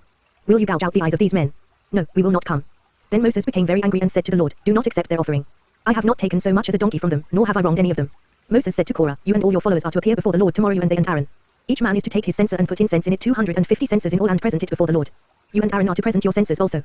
So each man took his censer, put fire and incense in it, and stood with Moses and Aaron at the entrance to the tent of meeting. When Korah had gathered all his followers in opposition to them at the entrance to the tent of meeting, the glory of the Lord appeared to the entire assembly. The Lord said to Moses and Aaron, "Separate yourselves from this assembly so I can put an end to them at once." But Moses and Aaron fell face down and cried out, "O God, God of the spirits of all mankind, will you be angry with the entire assembly when only one man sins?" Then the Lord said to Moses, "Say to the assembly, move away from the tents of Korah, Dathan and Abiram." Moses got up and went to Dathan and Abiram, and the elders of Israel followed him. He warned the assembly, "Move back from the tents of these wicked men. Do not touch anything belonging to them, or you will be swept away because of all their sins." So they moved away from the tents of Korah, Dathan and Abiram. Dathan and Abiram had come out and were standing with their wives, children and little ones at the entrances to their tents. Then Moses said, "This is how you will know that the Lord has sent me to do all these things and that it was not my idea. If these men die a natural death and experience only what usually happens to men, then the Lord has not sent me. But if the Lord brings about something totally new, and the earth opens its mouth and swallows them, with everything that belongs to them, and they go down alive into the grave, then you will know that these men have treated the Lord with contempt." As soon as he finished saying all this, the ground under them split apart. And the earth opened its mouth and swallowed them, with their households and all Korah's men and all their possessions. They went down alive into the grave, with everything they owned, the earth closed over them, and they perished and were gone from the community. At their cries, all the Israelites around them fled, shouting, "The earth is going to swallow us too." And fire came out from the Lord and consumed the 250 men who were offering the incense. The Lord said to Moses, "Tell Eleazar son of Aaron, the priest, to take the censers out of the smoldering remains and scatter the coals some distance away, for the censers are holy. The censers of the men who sinned at the cost of their lives. Hammer the censers into sheets to overlay the altar, for they were presented before the Lord and have become holy. Let them be assigned to the Israelites." So Eleazar the priest collected the bronze censers brought by those who had been burned up, and he had them hammered out to overlay the altar, as the Lord directed him through Moses. This was to remind the Israelites that no one except a descendant of Aaron should come to burn incense before the Lord, or he would become like Korah and his followers. The next day the whole Israelite community grumbled against Moses and Aaron. "You have killed the Lord's people," they said. But when the assembly gathered in opposition to Moses and Aaron and turned toward the tent of meeting, suddenly the cloud covered it and the glory of the Lord appeared. Then Moses and Aaron went to the front of the tent of meeting. And the Lord said to Moses, "Get away from this assembly so I can put an end to them at once." And they fell face down. Then Moses said to Aaron, "Take your censer and put incense in it, along with fire from the altar, and hurry to the assembly to make atonement for them. Wrath has come out from the Lord, the plague has started." So Aaron did as Moses said, and ran into the midst of the assembly. The plague had already started among the people, but Aaron offered the incense and made atonement for them. He stood between the living and the dead, and the plague stopped. But 14,700 people died from the plague, in addition to those who had died because of Korah. Then Aaron returned to Moses at the entrance to the tent of meeting, for the plague had stopped. The Lord said to Moses, "Speak to the Israelites and get 12 staffs from them, one from the leader of each of their ancestral tribes. Write the name of each man on his staff. On the staff of Levi write Aaron's name, for there must be one staff for the head of each ancestral tribe. Place them in the tent of meeting in front of the testimony, where I meet with you. The staff belonging to the man I choose will sprout, and I will rid myself of this constant grumbling against you by the Israelites." So Moses spoke to the Israelites, and their leaders gave him 12 staffs, one for the leader of each of their ancestral tribes, and Aaron's staff was among them. Moses placed the staffs before the Lord in the tent of the testimony. The next day Moses entered the tent of the testimony and saw that Aaron's staff, which represented the house of Levi, had not only sprouted but had bud, blossomed and produced almonds. Then Moses brought out all the staffs from the Lord's presence to all the Israelites. They looked at them, and each man took his own staff. The Lord said to Moses, "Put back Aaron's staff in front of the testimony, to be kept as a sign to the rebellious. This will put an end to their grumbling against me, so that they will not die." Moses did just as the Lord commanded him. The Israelites said to Moses, "We will die. We are lost, we are all lost. Anyone who even comes near the tabernacle of the Lord will die. Are we all going to die?" The Lord said to Aaron, "You, your sons and your father's family are to bear the responsibility for offenses against the sanctuary, and you and your sons alone are to bear the responsibility for offenses against the priesthood. Bring your fellow Levites from your ancestral tribe to join you and assist you when you and your sons minister before the tent of the testimony. They are to be responsible to you and are to perform all the duties of the tent, but they must not go near the furnishings of the sanctuary or the altar, or both they and you will die. They are to join you and be responsible for the care of the tent of meeting, all the work at the tent, and no one else may come near where you are. You are to be responsible for the care of the sanctuary and the altar, so that wrath will not fall on the Israelites again. I myself have selected your fellow Levites from among the Israelites as a gift to you, dedicated to the Lord to do the work at the tent of meeting. But only you and your sons may serve as priests in connection with everything at the altar and inside the curtain. I am giving you the service of the priesthood as a gift. Anyone else who comes near the sanctuary must be put to death." Then the Lord said to Aaron, "I myself have put you in charge of the offerings presented to me. All the holy offerings the Israelites give me I give to you and your sons as your portion and regular share. You are to have the part of the most holy offerings that is kept from the fire. From all the gifts they bring me as most holy offerings, whether grain or sin or guilt offerings, that part belongs to you and your sons. Eat it as something most holy, every male shall eat it. You must regard it as holy. This also is yours, whatever is set aside from the gifts of all the wave offerings of the Israelites. I give this to you and your sons and daughters as your regular share. Everyone in your household who is ceremonially clean may eat it. I give you all the finest olive oil and all the finest new wine and grain they give the Lord as the first fruits of their harvest. All the land's first fruits that they bring to the Lord will be yours. Everyone in your household who is ceremonially clean may eat it. Everything in Israel that is devoted to the Lord is yours. The first offspring of every womb, both man and animal, that is offered to the Lord is yours. But you must redeem every firstborn son and every firstborn male of unclean animals. When they are a month old, you must redeem them at the redemption price set at 5 shekels of silver, according to the sanctuary shekel, which weighs 20 gerahs. But you must not redeem the firstborn of an ox, a sheep or a goat, they are holy. Sprinkle their blood on the altar and burn their fat as an offering made by fire, an aroma pleasing to the Lord. Their meat is to be yours, just as the breast of the wave offering and the right thigh are yours. Whatever is set aside from the holy offerings the Israelites present to the Lord I give to you and your sons and daughters as your regular share. It is an everlasting covenant of salt before the Lord for both you and your offspring. The Lord said to Aaron, you will have no inheritance in their land, nor will you have any share among them. I am your share and your inheritance among the Israelites. I give to the Levites all the tithes in Israel as their inheritance in return for the work they do while serving at the tent of meeting. From now on the Israelites must not go near the tent of meeting, or they will bear the consequences of their sin and will die. It is the Levites who are to do the work at the tent of meeting and bear the responsibility for offenses against it. This is a lasting ordinance for the generations to come. They will receive no inheritance among the Israelites. Instead, I give to the Levites as their inheritance the tithes that the Israelites present as an offering to the Lord. That is why I said concerning them, they will have no inheritance among the Israelites. The Lord said to Moses, speak to the Levites and say to them, when you receive from the Israelites the tithe I give you as your inheritance, you must present a tenth of that tithe as the Lord's offering. Your offering will be reckoned to you as grain from the threshing floor or juice from the winepress. In this way you also will present an offering to the Lord from all the tithes you receive from the Israelites. From these tithes you must give the Lord's portion to Aaron the priest. You must present as the Lord's portion the best and holiest part of everything given to you. Say to the Levites, when you present the best part, it will be reckoned to you as the product of the threshing floor or the winepress. You and your households may eat the rest of it anywhere, for it is your wages for your work at the tent of meeting. By presenting the best part of it you will not be guilty in this matter, then you will not defile the holy offerings of the Israelites, and you will not die. The Lord said to Moses and Aaron, this is a requirement of the law that the Lord has commanded, tell the Israelites to bring you a red heifer without defect or blemish and that has never been under yoke. Give it to Eleazar the priest, it is to be taken outside the camp and slaughtered in his presence. Then Eleazar the priest is to take some of its blood on his finger and sprinkle it 7 times toward the front of the tent of meeting. While he watches, the heifer is to be burned its hide, flesh, blood and offal. The priest is to take some cedar wood, hyssop and scarlet wool and throw them onto the burning heifer. After that, the priest must wash his clothes and bathe himself with water. He may then come into the camp, but he will be ceremonially unclean till evening. The man who burns it must also wash his clothes and bathe with water, and he too will be unclean till evening. A man who is clean shall gather up the ashes of the heifer and put them in a ceremonially clean place outside the camp. They shall be kept by the Israelite community for use in the water of cleansing, it is for purification from sin. The man who gathers up the ashes of the heifer must also wash his clothes, and he too will be unclean till evening. This will be a lasting ordinance both for the Israelites and for the aliens living among them. Whoever touches the dead body of anyone will be unclean for 7 days. He must purify himself with the water on the 3rd day and on the 7th day, then he will be clean. But if he does not purify himself on the 3rd and 7th days, he will not be clean. Whoever touches the dead body of anyone and fails to purify himself defiles the Lord's tabernacle. That person must be cut off from Israel. Because the water of cleansing has not been sprinkled on him, he is unclean, his uncleanness remains on him.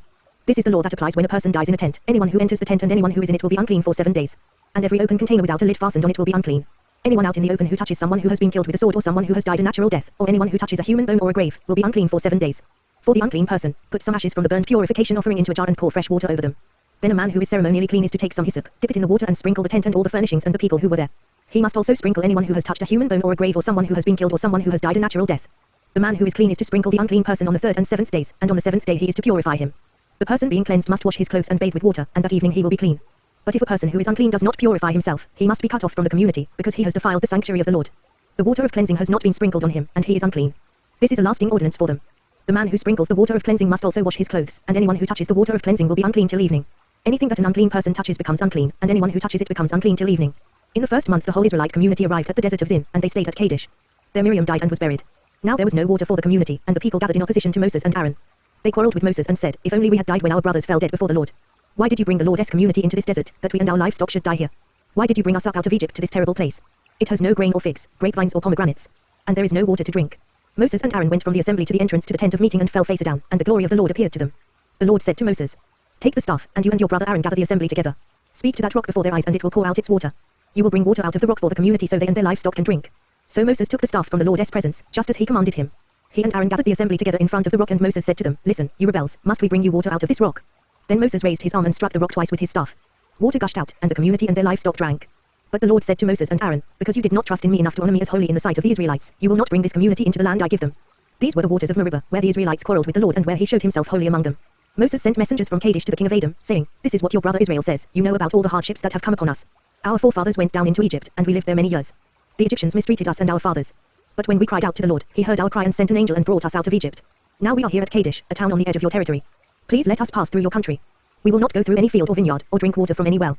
We will travel along the king's highway and not turn to the right or to the left until we have passed through your territory. But Adam answered, You may not pass through here. If you try, we will march out and attack you with the sword. The Israelites replied, We will go along the main road, and if we or our livestock drink any of your water, we will pay for it. We only want to pass through on foot, nothing else. Again they answered, You may not pass through. Then Adam came out against them with a large and powerful army. Since Adam refused to let them go through their territory, Israel turned away from them. The whole Israelite community set out from Kadesh and came to Mount Hor. At Mount Hor, near the border of Edom, the Lord said to Moses and Aaron, Aaron will be gathered to his people. He will not enter the land I give the Israelites, because both of you rebelled against my command at the waters of Meribah. Get Aaron and his son Eleazar and take them up Mount Hor.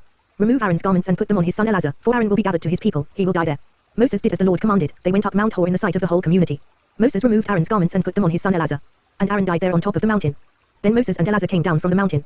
And when the whole community learned that Aaron had died, the entire house of Israel mourned for him 30 days. When the Canaanite king of Arad, who lived in the Negev, heard that Israel was coming along the road to Atharim, he attacked the Israelites and captured some of them. Then Israel made this vow to the Lord, If you will deliver these people into our hands, we will totally destroy their cities. The Lord listened to Israel's plea and gave the Canaanites over to them. They completely destroyed them and their towns, so the place was named Hormah. They traveled from Mount Hor along the route to the Red Sea, to go around Edom. But the people grew impatient on the way. They spoke against God and against Moses, and said, Why have you brought us up out of Egypt to die in the desert? There is no bread. There is no water. And we detest this miserable food. Then the Lord sent venomous snakes among them, they bit the people and many Israelites died. The people came to Moses and said, We sinned when we spoke against the Lord and against you. Pray that the Lord will take the snakes away from us. So Moses prayed for the people. The Lord said to Moses, Make a snake and put it up on a pole, anyone who is bitten can look at it and live. So Moses made a bronze snake and put it up on a pole. Then when anyone was bitten by a snake and looked at the bronze snake, he lived. The Israelites moved on and camped at Abath. Then they set out from Abath and camped in Abarim, in the desert that faces Moab toward the sunrise. From there they moved on and camped in the Zid valley. They set out from there and camped alongside the Arnon, which is in the desert extending into Amorite territory. The Arnon is the border of Moab, between Moab and the Amorites. That is why the book of the wars of the Lord says, Way heaven suffer and the ravines, the Arnon. And the slopes of the ravines that lead to the site of Ar and lie along the border of Moab. From there they continued on to Beer, the well where the Lord said to Moses, Gather the people together and I will give them water. Then Israel sang this song, Spring up, O well. Sing about it. About the well that the princes dug, that the nobles of the people sank the nobles with scepters and staffs. Then they went from the desert to Mattanah. From Mattanah to Nahaliel, from Nahaliel to Bamoth. And from Bamoth to the valley in Moab where the top of Pisgah overlooks the wasteland. Israel sent messengers to say to Sihon king of the Amorites, Let us pass through your country. We will not turn aside into any field or vineyard, or drink water from any well. We will travel along the king's highway until we have passed through your territory. But Sihon would not let Israel pass through his territory. He mustered his entire army and marched out into the desert against Israel. When he reached Jahaz, he fought with Israel. Israel, however, put him to the sword and took over his land from the Arnon to the Jabbok, but only as far as the Ammonites, because their border was fortified. Israel captured all the cities of the Amorites and occupied them, including Heshbon and all its surrounding settlements. Heshbon was the city of Sihon king of the Amorites, who had fought against the former king of Moab and had taken from him all his land as far as the Arnon. That is why the poets say, Come to Heshbon and let it be rebuilt, let Sihon's city be restored. Fire went out from Heshbon, a blaze from the city of Sihon. It consumed Ar of Moab, the citizens of Arnon's heights. Woe to you, O Moab! You are destroyed, O people of Chemosh. He has given up his sons as fugitives and his daughters as captives to Sihon king of the Amorites. But we have overthrown them, Heshbon is destroyed all the way to Dibon. We have demolished them as far as Nophah, which extends to Medeba. So Israel settled in the land of the Amorites. After Moses had sent spies to Jazer, the Israelites captured its surrounding settlements and drove out the Amorites who were there. Then they turned and went up along the road toward Bashan, and Og king of Bashan and his whole army marched out to meet them in battle at Edrei. The Lord said to Moses, Do not be afraid of him, for I have handed him over to you, with his whole army and his land. Do to him what you did to Sihon king of the Amorites, who reigned in Heshbon. So they struck him down, together with his sons and his whole army, leaving them no survivors. And they took possession of his land. Then the Israelites traveled to the plains of Moab and camped along the Jordan across from Jericho. Now Balak son of Zippor saw all that Israel had done to the Amorites. And Moab was terrified because there were so many people. Indeed, Moab was filled with dread because of the Israelites. The Moabites said to the elders of Midian, This horde is going to lick up everything around us, as an ox licks up the grass of the field. So Balak son of Zippor, who was king of Moab at that time, sent messengers to summon Balaam son of Beor, who was at Pethah, near the river, in his native land. Balak said, A people has come out of Egypt, they cover the face of the land and have settled next to me. Now come and put a curse on these people, because they are too powerful for me. Perhaps then I will be able to defeat them and drive them out of the country. For I know that those you bless are blessed, and those you curse are cursed. The elders of Moab and Midian left, taking with them the fee for divination. When they came to Balaam, they told him what Balak had said. Spend the night here, Balaam said to them, and I will bring you back the answer the Lord gives me. So the Moabite princes stayed with him. God came to Balaam and asked, Who are these men with you? Balaam said to God, Balak son of Zippor, king of Moab, sent me this message. A people that has come out of Egypt covers the face of the land. Now come and put a curse on them for me. Perhaps then I will be able to fight them and drive them away. But God said to Balaam, Do not go with them. You must not put a curse on those people, because they are blessed. The next morning Balaam got up and said to Balak's princes, Go back to your own country, for the Lord has refused to let me go with you. So the Moabite princes returned to Balak and said, Balaam refused to come with us. Then Balak sent other princes, more numerous and more distinguished than the first. They came to Balaam and said, This is what Balak son of Zippor says, Do not let anything keep you from coming to me. Because I will reward you handsomely and do whatever you say. Come and put a curse on these people for me. But Balaam answered them, Even if Balak gave me his palace filled with silver and gold, I could not do anything great or small to go beyond the command of the Lord my God. Now stay here tonight as the others did, and I will find out what else the Lord will tell me. That night God came to Balaam and said, Since these men have come to summon you, go with them, but do only what I tell you. Balaam got up in the morning, saddled his donkey and went with the princes of Moab. But God was very angry when he went, and the angel of the Lord stood in the road to oppose him. Balaam was riding on his donkey, and his 2 servants were with him. When the donkey saw the angel of the Lord standing in the road with a drawn sword in his hand, she turned off the road into a field. Balaam beat her to get her back on the road. Then the angel of the Lord stood in a narrow path between 2 vineyards, with walls on both sides. When the donkey saw the angel of the Lord, she pressed close to the wall, crushing Balaam's foot against it. So he beat her again. Then the angel of the Lord moved on ahead and stood in a narrow place where there was no room to turn, either to the right or to the left. When the donkey saw the angel of the Lord, she lay down under Balaam, and he was angry and beat her with his staff. Then the Lord opened the donkey's mouth, and she said to Balaam, What have I done to you to make you beat me these 3 times? Balaam answered the donkey, You have made a fool of me. If I had a sword in my hand, I would kill you right now. The donkey said to Balaam, Am I not your own donkey, which you have always ridden, to this day? Have I been in the habit of doing this to you? No, he said. Then the Lord opened Balaam's eyes, and he saw the angel of the Lord standing in the road with his sword drawn. So he bowed low and fell face down. The angel of the Lord asked him, Why have you beaten your donkey these 3 times? I have come here to oppose you because your path is a reckless one before me. The donkey saw me and turned away from me these 3 times. If she had not turned away, I would certainly have killed you by now, but I would have spared her. Balaam said to the angel of the Lord, I have sinned. I did not realize you were standing in the road to oppose me. Now if you are displeased, I will go back. The angel of the Lord said to Balaam, Go with the men, but speak only what I tell you. So Balaam went with the princes of Balak.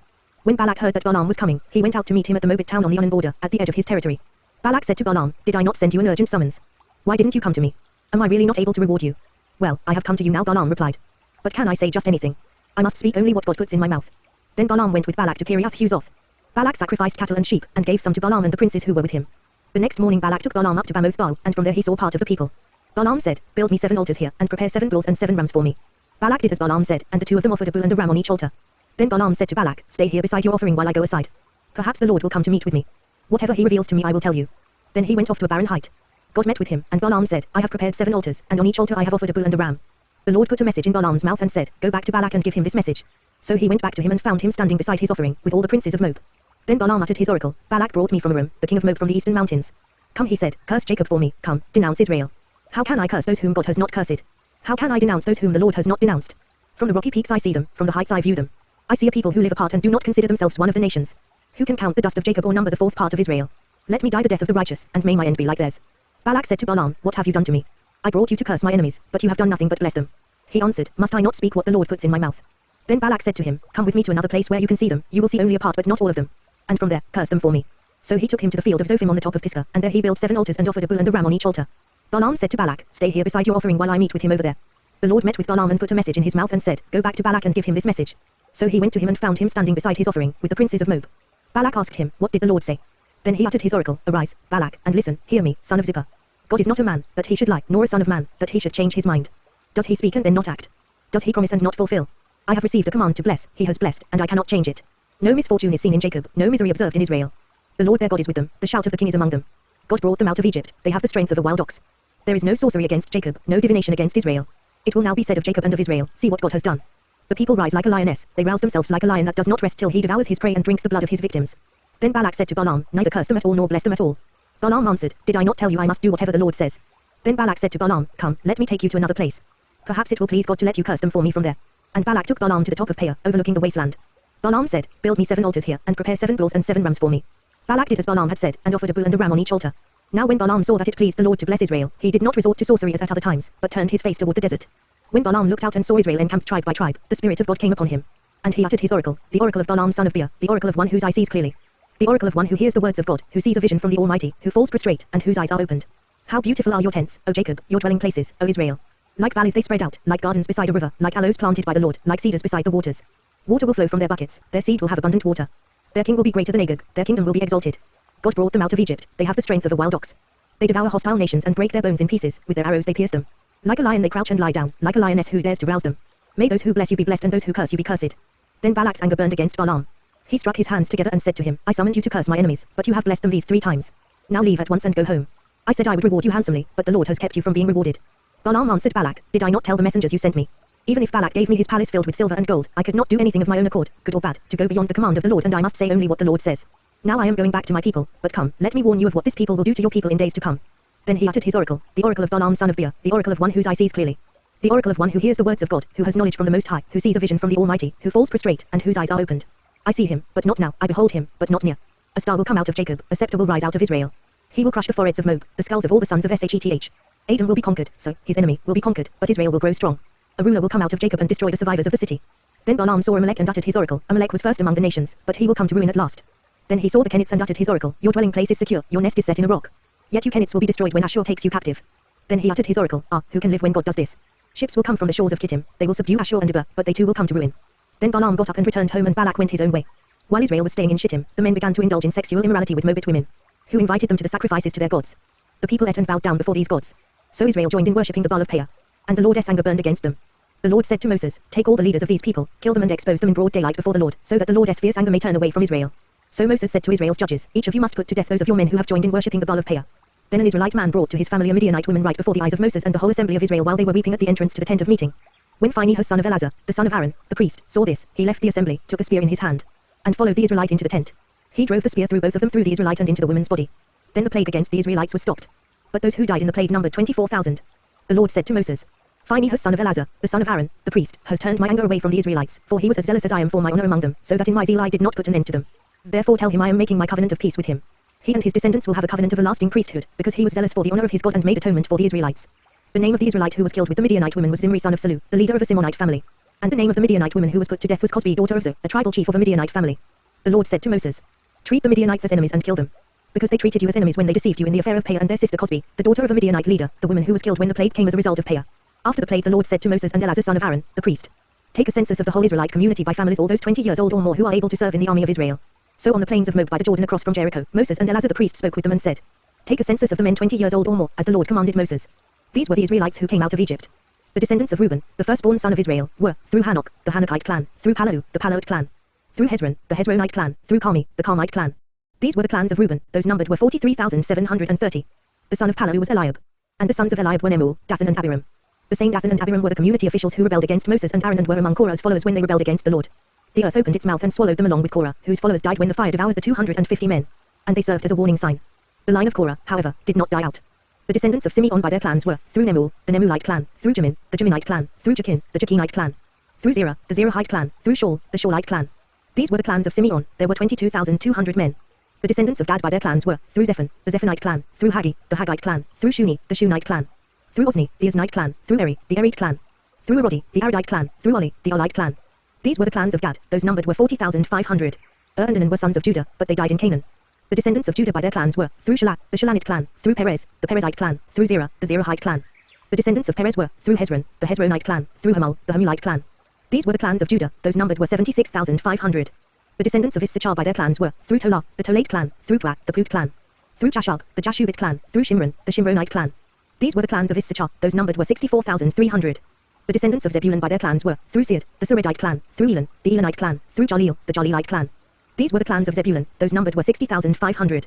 The descendants of Joseph by their clans through Manus and Ephraim were, the descendants of Manus, through Machzah, the Machirite clan. Machzah was the father of Gilead, through Gilead, the Gileadite clan. These were the descendants of Gilead, through Uzzah, the Izarite clan, through Helik, the Helikite clan, through Azriel, the Azraelite clan, through Shechem, the Shechemite clan, through Shmiddah, the Shmidite clan, through Hebher, the Hebherite clan. Zelophehad son of Hebher had no sons, he had only daughters, whose names were Mahlah, Noah, Hoglah, Milcah and Tirzah. These were the clans of Manus, those numbered were 52,700. These were the descendants of Ephraim by their clans, through Shaphilah, the Shaphelahite clan, through Becca, the Bechirite clan, through Tahan, the Tahanite clan. These were the descendants of Shaphilah, through Iran, the Iranite clan. These were the clans of Ephraim, those numbered were 32,500. These were the descendants of Joseph by their clans. The descendants of Benjamin by their clans were, through Bela, the Belit clan, through Ashbel, the Ashbelite clan, through Ahiram, the Ahiramite clan, through Shupham, the Shuphamite clan, through Hupham, the Huphamite clan. The descendants of Bela through Ard and Naaman were, through Ard, the Ardite clan, through Naaman, the Naamite clan. These were the clans of Benjamin, those numbered were 45,600. These were the descendants of Dan by their clans, through Shuham, the Shuhamite clan. These were the clans of Dan. All of them were Shuhamite clans, and those numbered were 64,400. The descendants of Asher by their clans were, through Imlah, the Imnite clan, through Ishvi, the Ishvite clan, through Beriah, the Berit clan, and through the descendants of Beriah, through Heber, the Heberite clan, through Machil, the Machilite clan. Asher had a daughter named Sarah. These were the clans of Asher, those numbered were 53,400. The descendants of Naphtali by their clans were, through Jaziel, the Jazilite clan, through Guni, the Gunite clan, through Jezer, the Jezerite clan, through Shillim, the Shillemite clan. These were the clans of Naphtali, those numbered were 45,400. The total number of the men of Israel was 601,730. The Lord said to Moses, the land is to be allotted to them as an inheritance based on the number of names. To a larger group give a larger inheritance, and to a smaller group a smaller one. Each is to receive its inheritance according to the number of those listed. Be sure that the land is distributed by lot. What each group inherits will be according to the names for its ancestral tribe. Each inheritance is to be distributed by lot among the larger and smaller groups. These were the Levites who were counted by their clans, through Jashon, the Jashonite clan, through Kohath, the Kohathite clan, through Merari, the Merarite clan. These also were Levite clans, the Libnite clan, the Hebronite clan, the Malite clan, the Mushite clan, the Korahite clan. Kohath was the forefather of Amram. The name of Amram's wife was Joshbt, a descendant of Levi, who was born to the Levites in Egypt. To Amram she bore Aaron, Moses and their sister Miriam. Aaron was the father of Nadab and Abihu, Eleazar and Ithamar. But Nadab and Abihu died when they made an offering before the Lord with an authorized fire. All the male Levites a month old or more numbered 23,000. They were not counted along with the other Israelites because they received no inheritance among them. These are the ones counted by Moses and Eleazar the priest when they counted the Israelites on the plains of Moab by the Jordan across from Jericho. Not one of them was among those counted by Moses and Aaron the priest when they counted the Israelites in the desert of Sinai. For the Lord had told those Israelites they would surely die in the desert, and not one of them was left except Caleb son of Jephunneh and Joshua son of Nun. The daughters of Zelophehad son of Hepher, the son of Gilead, the son of Machzah, the son of Manus, belonged to the clans of Manus son of Joseph. The names of the daughters were Mahlah, Noah, Hoglah, Milcah and Tirzah. They approached the entrance to the tent of meeting and stood before Moses, Eleazar the priest, the leaders and the whole assembly, and said, Our father died in the desert. He was not among Korah's followers, who banded together against the Lord, but he died for his own sin and left no sons. Why should our father's name disappear from his clan because he had no son? Give us property among our father's relatives. So Moses brought their case before the Lord. And the Lord said to him, What Zelophehad's daughters are saying is right. You must certainly give them property as an inheritance among their father's relatives and turn their father's inheritance over to them. Say to the Israelites, if a man dies and leaves no son, turn his inheritance over to his daughter. If he has no daughter, give his inheritance to his brothers. If he has no brothers, give his inheritance to his father's brothers. If his father had no brothers, give his inheritance to the nearest relative in his clan, that he may possess it. This is to be a legal requirement for the Israelites, as the Lord commanded Moses. Then the Lord said to Moses, Go up this mountain in the Abarim range and see the land I have given the Israelites. After you have seen it, you too will be gathered to your people, as your brother Aaron was. For when the community rebelled at the waters in the desert of Zin, both of you disobeyed my command to honor me as holy before their eyes. These were the waters of Meribah Kadesh, in the desert of Zin. Moses said to the Lord, May the Lord, the God of the spirits of all mankind, appoint a man over this community, to go out and come in before them, one who will lead them out and bring them in, so the Lord's people will not be like sheep without a shepherd. So the Lord said to Moses, Take Joshua son of Nun, a man in whom is the Spirit, and lay your hand on him. Have him stand before Eleazar the priest and the entire assembly and commission him in their presence. Give him some of your authority so the whole Israelite community will obey him. He is to stand before Eleazar the priest, who will obtain decisions for him by inquiring of the Urim before the Lord. At his command he and the entire community of the Israelites will go out, and at his command they will come in. Moses did as the Lord commanded him. He took Joshua and had him stand before Eleazar the priest and the whole assembly. Then he laid his hands on him and commissioned him, as the Lord instructed through Moses. The Lord said to Moses, Give this command to the Israelites and say to them, See that you present to me at the appointed time the food for my offerings made by fire, as an aroma pleasing to me. Say to them, This is the offering made by fire that you are to present to the Lord, 2 lambs a year old without defect, as a regular burnt offering each day. Prepare 1 lamb in the morning and the other at twilight. Together with a grain offering of 1/10 of an ephah of fine flour mixed with 1/4 of a hin of oil from pressed olives. This is the regular burnt offering instituted at Mount Sinai as a pleasing aroma, an offering made to the Lord by fire. The accompanying drink offering is to be 1/4 of a hin of fermented drink with each lamb. Pour out the drink offering to the Lord at the sanctuary. Prepare the 2nd lamb at twilight, along with the same kind of grain offering and drink offering that you prepare in the morning. This is an offering made by fire, an aroma pleasing to the Lord. On the Sabbath day, make an offering of 2 lambs a year old without defect, together with its drink offering and a grain offering of 2/10 of an ephah of fine flour mixed with oil. This is the burnt offering for every Sabbath, in addition to the regular burnt offering and its drink offering. On the first of every month, present to the Lord a burnt offering of 2 young bulls, 1 ram and 7 male lambs a year old, all without defect. With each bull there is to be a grain offering of 3/10 of an ephah of fine flour mixed with oil, with the ram, a grain offering of 2/10 of an ephah of fine flour mixed with oil. And with each lamb, a grain offering of 1/10 of an ephah of fine flour mixed with oil. This is for a burnt offering, a pleasing aroma, an offering made to the Lord by fire. With each bull there is to be a drink offering of 1/2 a hin of wine, with the ram, 1/3 of a hin, and with each lamb, 1/4 of a hin. This is the monthly burnt offering to be made at each new moon during the year. Besides the regular burnt offering with its drink offering, 1 male goat is to be presented to the Lord as a sin offering. On the 14th day of the first month the Lord's Passover is to be held. On the 15th day of this month there is to be a festival, for 7 days eat bread made without yeast. On the first day hold a sacred assembly and do no regular work. Present to the Lord an offering made by fire, a burnt offering of 2 young bulls, 1 ram and 7 male lambs a year old, all without defect. With each bull prepare a grain offering of 3/10 of an ephah of fine flour mixed with oil, with the ram, 2/10. And with each of the 7 lambs, 1/10. Include 1 male goat as a sin offering to make atonement for you. Prepare these in addition to the regular morning burnt offering. In this way prepare the food for the offering made by fire every day for 7 days as an aroma pleasing to the Lord. It is to be prepared in addition to the regular burnt offering and its drink offering. On the 7th day hold a sacred assembly and do no regular work.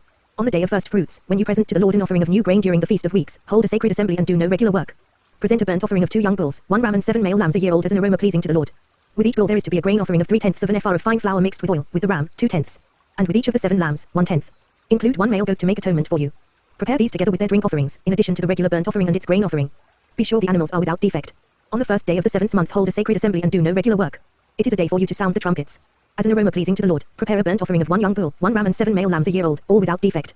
With the bull prepare a grain offering of 3/10 of an ephah of fine flour mixed with oil, with the ram, 2/10. And with each of the 7 lambs, 1/10. Include 1 male goat as a sin offering to make atonement for you. These are in addition to the monthly and daily burnt offerings with their grain offerings and drink offerings as specified. They are offerings made to the Lord by fire, a pleasing aroma. On the 10th day of this 7th month hold a sacred assembly. You must deny yourselves and do no work. Present as an aroma pleasing to the Lord a burnt offering of 1 young bull, 1 ram and 7 male lambs a year old, all without defect. With the bull prepare a grain offering of 3/10 of an ephah of fine flour mixed with oil, with the ram, 2/10. And with each of the 7 lambs, 1/10. Include 1 male goat as a sin offering, in addition to the sin offering for atonement and the regular burnt offering with its grain offering, and their drink offerings. On the 15th day of the 7th month, hold a sacred assembly and do no regular work. Celebrate a festival to the Lord for 7 days. Present an offering made by fire as an aroma pleasing to the Lord, a burnt offering of 13 young bulls, 2 rams and 14 male lambs a year old, all without defect. With each of the 13 bulls prepare a grain offering of 3/10 of an ephah of fine flour mixed with oil, with each of the 2 rams, 2/10. And with each of the 14 lambs, 1/10. Include 1 male goat as a sin offering, in addition to the regular burnt offering with its grain offering and drink offering. On the 2nd day prepare 12 young bulls, 2 rams and 14 male lambs a year old, all without defect. With the bulls, rams and lambs, prepare their grain offerings and drink offerings according to the number specified. Include 1 male goat as a sin offering, in addition to the regular burnt offering with its grain offering, and their drink offerings. On the 3rd day prepare 11 bulls, 2 rams and 14 male lambs a year old, all without defect. With the bulls, rams and lambs, prepare their grain offerings and drink offerings according to the number specified. Include 1 male goat as a sin offering, in addition to the regular burnt offering with its grain offering and drink offering. On the 4th day prepare 10 bulls, 2 rams and 14 male lambs a year old, all without defect. With the bulls, rams and lambs, prepare their grain offerings and drink offerings according to the number specified. Include 1 male goat as a sin offering, in addition to the regular burnt offering with its grain offering and drink offering. On the 5th day prepare 9 bulls, 2 rams and 14 male lambs a year old, all without defect. With the bulls, rams and lambs, prepare their grain offerings and drink offerings according to the number specified. Include 1 male goat as a sin offering, in addition to the regular burnt offering with its grain offering and drink offering. On the 6th day prepare 8 bulls, 2 rams and 14 male lambs a year old, all without defect. With the bulls, rams and lambs, prepare their grain offerings and drink offerings according to the number specified. Include 1 male goat as a sin offering, in addition to the regular burnt offering with its grain offering and drink offering. On the 7th day prepare 7 bulls, 2 rams and 14 male lambs a year old, all without defect. With the bulls, rams and lambs, prepare their grain offerings and drink offerings according to the number specified. Include 1 male goat as a sin offering, in addition to the regular burnt offering with its grain offering and drink offering.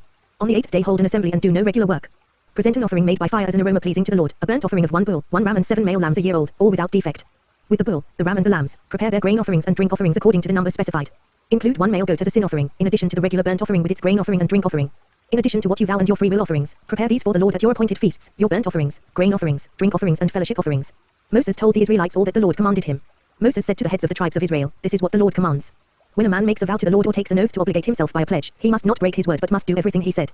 When a young woman still living in her father's house makes a vow to the Lord or obligates herself by a pledge, and her father hears about her vow or pledge but says nothing to her, then all her vows and every pledge by which she obligated herself will stand. But if her father forbids her when he hears about it, none of her vows or the pledges by which she obligated herself will stand. The Lord will release her because her father has forbidden her. If she marries after she makes a vow or after her lips utter a rash promise by which she obligates herself, and her husband hears about it but says nothing to her, then her vows or the pledges by which she obligated herself will stand. But if her husband forbids her when he hears about it, he nullifies the vow that obligates her or the rash promise by which she obligates herself, and the Lord will release her.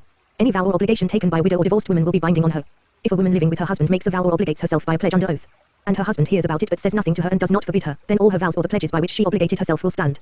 But if her husband nullifies them when he hears about them, then none of the vows or pledges that came from her lips will stand. Her husband has nullified them, and the Lord will release her. Her husband may confirm or nullify any vow she makes or any sworn pledge to deny herself.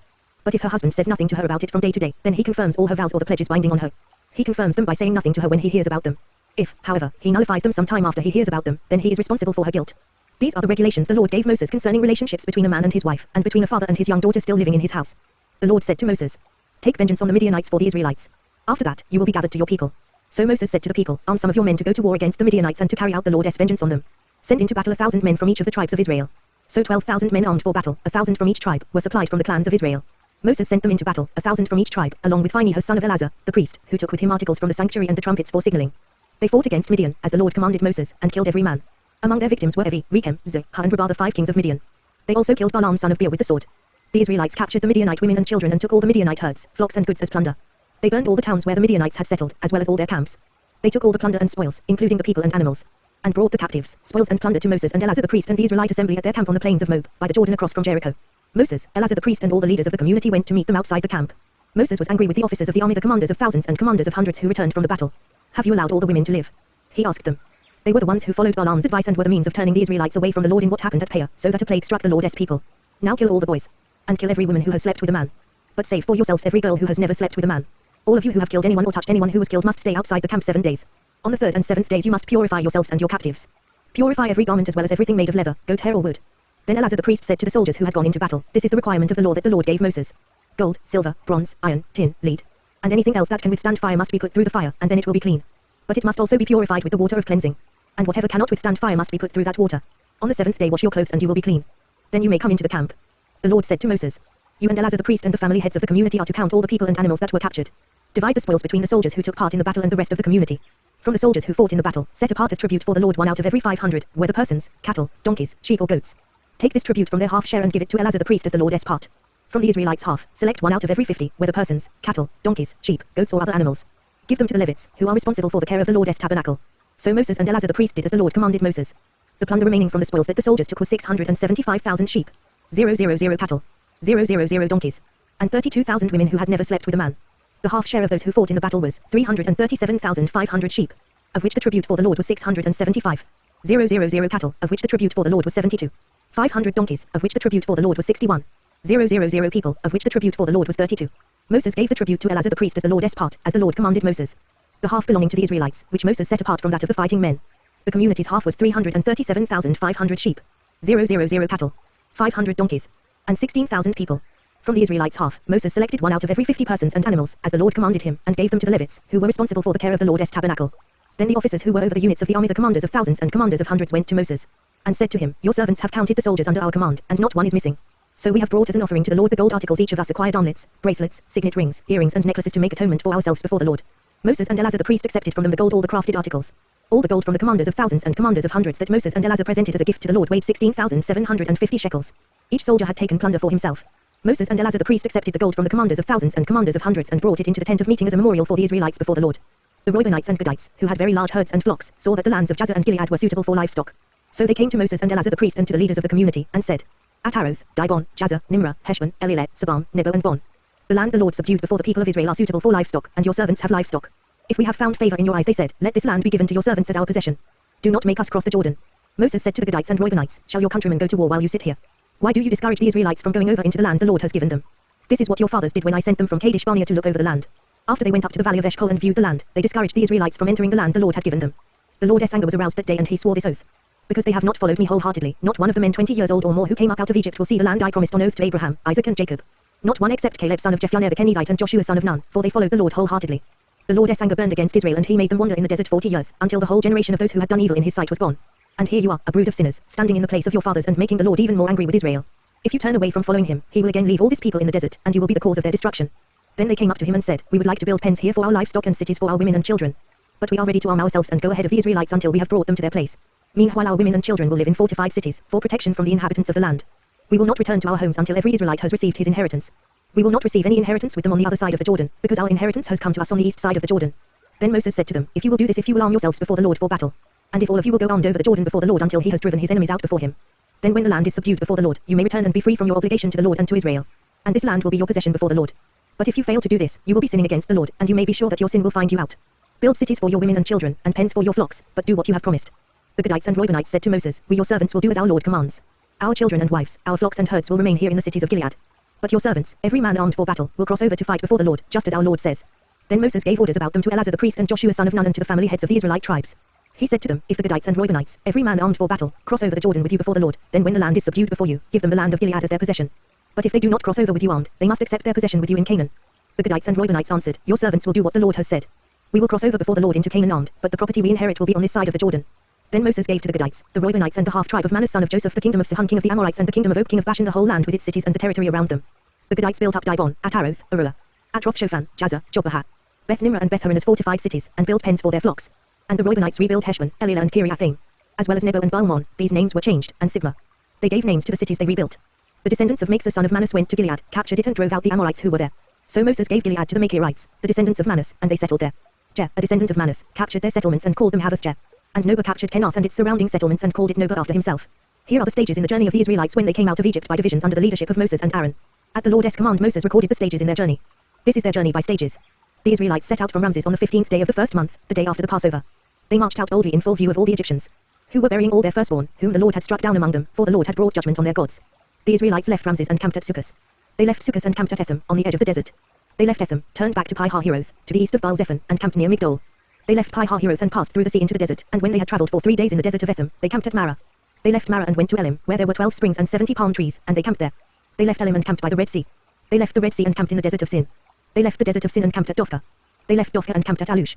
They left Alush and camped at Rephidim, where there was no water for the people to drink. They left Rephidim and camped in the desert of Sinai. They left the desert of Sinai and camped at Kibroth-Hattaavah. They left Kibroth-Hattaavah and camped at Hazeroth. They left Hazeroth and camped at Ridmah. They left Ridmah and camped at Rimmon Perez. They left Rimmon Perez and camped at Libnah. They left Libnah and camped at Rissah. They left Rissah and camped at Kehelatha. They left Kehelatha and camped at Mount Shekah.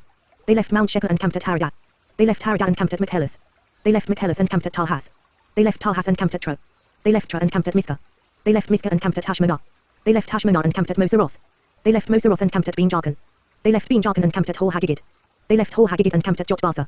They left Jotbatha and camped at Abranah. They left Abranah and camped at Eziongeber. They left Eziongeber and camped at Kadesh, in the desert of Zin. They left Kadesh and camped at Mount Hor, on the border of Edom. At the Lord's command Aaron the priest went up Mount Hor, where he died on the first day of the 5th month of the 40th year after the Israelites came out of Egypt. Aaron was 123 years old when he died on Mount Hor. The Canaanite king of Arad, who lived in the Negev of Canaan, heard that the Israelites were coming. They left Mount Hor and camped at Zalmonah. They left Zalmonah and camped at Punan. They left Punan and camped at Abath. They left Abath and camped at Abarim, on the border of Moab. They left Eam and camped at Dibon Gad.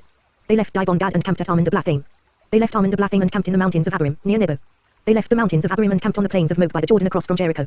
There on the plains of Moab they camped along the Jordan from Beth-Jeshimoth to Abel-Shittim.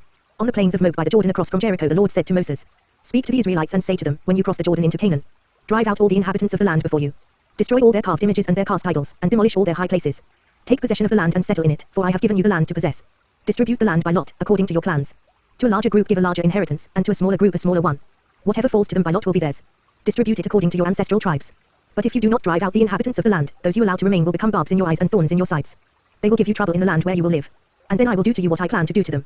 The Lord said to Moses, command the Israelites and say to them, when you enter Canaan, the land that will be allotted to you as an inheritance will have these boundaries. Your southern side will include some of the desert of Zin along the border of Edom. On the east, your southern boundary will start from the end of the Salt Sea. Cross south of Scorpion Pass, continue on to Zin and go south of Kadesh Barnea. Then it will go to Hazar Adar and over to Asman, where it will turn, join the Wadi of Egypt and end at the sea. Your western boundary will be the coast of the Great Sea. This will be your boundary on the west. For your northern boundary, run a line from the Great Sea to Mount Hor, and from Mount Hor to Lebo Hamath. Then the boundary will go to Zedad. Continue to Ziphren and end at Hazar Enan. This will be your boundary on the north. For your eastern boundary, run a line from Hazar Enan to Shechem. The boundary will go down from Shechem to Riblah on the east side of Ain and continue along the slopes east of the Sea of Kinnereth. Then the boundary will go down along the Jordan and end at the Salt Sea. This will be your land, with its boundaries on every side. Moses commanded the Israelites, assign this land by lot as an inheritance. The Lord has ordered that it be given to the 9½ tribes. Because the families of the tribe of Reuben, the tribe of Gad and the half tribe of Manasseh have received their inheritance. These 2½ tribes have received their inheritance on the east side of the Jordan of Jericho, toward the sunrise. The Lord said to Moses, these are the names of the men who are to assign the land for you as an inheritance, Eleazar the priest and Joshua son of Nun. And appoint one leader from each tribe to help assign the land. These are their names, Caleb son of Jephunneh, from the tribe of Judah. Shmuel son of Amiad, from the tribe of Simeon. Elidad son of Kislon, from the tribe of Benjamin. Buki son of Jogli, the leader from the tribe of Dan. Haniel son of Ephod, the leader from the tribe of Manasseh son of Joseph. Kemuel son of Shifton, the leader from the tribe of Ephraim son of Joseph. Elizaphan son of Parnak, the leader from the tribe of Zebulun. Paltiel son of Hazan, the leader from the tribe of Issachar. Ahiad son of Shalomi, the leader from the tribe of Asher. Pedahel son of Amiad, the leader from the tribe of Naphtali. These are the men the Lord commanded to assign the inheritance to the Israelites in the land of Canaan. On the plains of Moab by the Jordan across from Jericho, the Lord said to Moses, command the Israelites to give the Levites towns to live in from the inheritance the Israelites will possess, and give them pasture lands around the towns. Then they will have towns to live in and pasture lands for their cattle, flocks and all their other livestock. The pasture lands around the towns that you give the Levites will extend out 1,500 feet from the town wall. Outside the town, measure 3,000 feet on the east side, 3,000 on the south side, 3,000 on the west and 3,000 on the north, with the town in the center. They will have this area as pasture land for the towns. 6 of the towns you give the Levites will be cities of refuge, to which a person who has killed someone may flee. In addition, give them 42 other towns. In all you must give the Levites 48 towns, together with their pasture lands. The towns you give the Levites from the land the Israelites possess are to be given in proportion to the inheritance of each tribe. Take many towns from a tribe that has many, but few from one that has few. Then the Lord said to Moses, speak to the Israelites and say to them, when you cross the Jordan into Canaan, select some towns to be your cities of refuge, to which a person who has killed someone accidentally may flee. They will be places of refuge from the avenger, so that a person accused of murder may not die before he stands trial before the assembly. These 6 towns you give will be your cities of refuge. Give 3 on this side of the Jordan and 3 in Canaan as cities of refuge. These 6 towns will be a place of refuge for Israelites, aliens and any other people living among them, so that anyone who has killed another accidentally can flee there. If a man strikes someone with an iron object so that he dies, he is a murderer, the murderer shall be put to death. Or if anyone has a stone in his hand that could kill, and he strikes someone so that he dies, he is a murderer, the murderer shall be put to death. Or if anyone has a wooden object in his hand that could kill, and he hits someone so that he dies, he is a murderer, the murderer shall be put to death. The avenger of blood shall put the murderer to death, when he meets him, he shall put him to death. If anyone with malice aforethought shoves another or throws something at him intentionally so that he dies, or if in hostility he hits him with his fist so that he dies, that person shall be put to death, he is a murderer. The avenger of blood shall put the murderer to death when he meets him. But if without hostility someone suddenly shoves another or throws something at him unintentionally, or, without seeing him, drops a stone on him that could kill him, and he dies, then since he was not his enemy and he did not intend to harm him, the assembly must judge between him and the avenger of blood according to these regulations. The assembly must protect the one accused of murder from the avenger of blood and send him back to the city of refuge to which he fled. He must stay there until the death of the high priest, who was anointed with the holy oil. But if the accused ever goes outside the limits of the city of refuge to which he has fled, and the avenger of blood finds him outside the city, the avenger of blood may kill the accused without being guilty of murder. The accused must stay in his city of refuge until the death of the high priest. Only after the death of the high priest may he return to his own property. These are to be legal requirements for you throughout the generations to come, wherever you live. Anyone who kills a person is to be put to death as a murderer only on the testimony of witnesses. But no one is to be put to death on the testimony of only one witness. Do not accept a ransom for the life of a murderer, who deserves to die. He must surely be put to death. Do not accept a ransom for anyone who has fled to a city of refuge and so allow him to go back and live on his own land before the death of the high priest. Do not pollute the land where you are. Bloodshed pollutes the land, and atonement cannot be made for the land on which blood has been shed, except by the blood of the one who shed it. Do not defile the land where you live and where I dwell, for I, the Lord, dwell among the Israelites.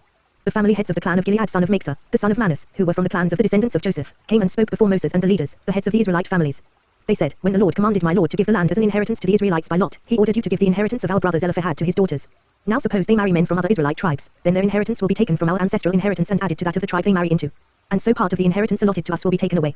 When the year of Jubilee for the Israelites comes, their inheritance will be added to that of the tribe into which they marry, and their property will be taken from the tribal inheritance of our forefathers. Then at the Lord's command Moses gave this order to the Israelites, what the tribe of the descendants of Joseph is saying is right. This is what the Lord commands for Zelophehad's daughters, they may marry anyone they please as long as they marry within the tribal clan of their father. No inheritance in Israel is to pass from tribe to tribe, for every Israelite shall keep the tribal land inherited from his forefathers. Every daughter who inherits land in any Israelite tribe must marry someone in her father's tribal clan, so that every Israelite will possess the inheritance of his fathers. No inheritance may pass from tribe to tribe, for each Israelite tribe is to keep the land it inherits. So Zelophehad's daughters did as the Lord commanded Moses. Zelophehad's daughters Mahlah, Tirzah, Hoglah, Milcah and Noah married their cousins on their father's side. They married within the clans of the descendants of Manasseh son of Joseph, and their inheritance remained in their father's clan and tribe. These are the commands and regulations the Lord gave through Moses to the Israelites on the plains of Moab by the Jordan across from Jericho. Speed reading Bible, Deuteronomy. These are the words Moses spoke to all Israel in the desert east of the Jordan, that is, in the Arabah opposite Suf, between Paran and Tophel, Laban, Hazeroth and Dizalhab. It takes 11 days to go from Horeb to Kadesh Barnea by the Mount Seir road. In the 40th year, on the first day of the 11th month, Moses proclaimed to the Israelites all that the Lord had commanded him concerning them. This was after he had defeated Sihon king of the Amorites, who reigned in Heshbon, and at Edrei had defeated Og king of Bashan, who reigned in Ashtaroth. East of the Jordan in the territory of Moab, Moses began to expound this law, saying, The Lord our God said to us at Horeb, You have stayed long enough at this mountain.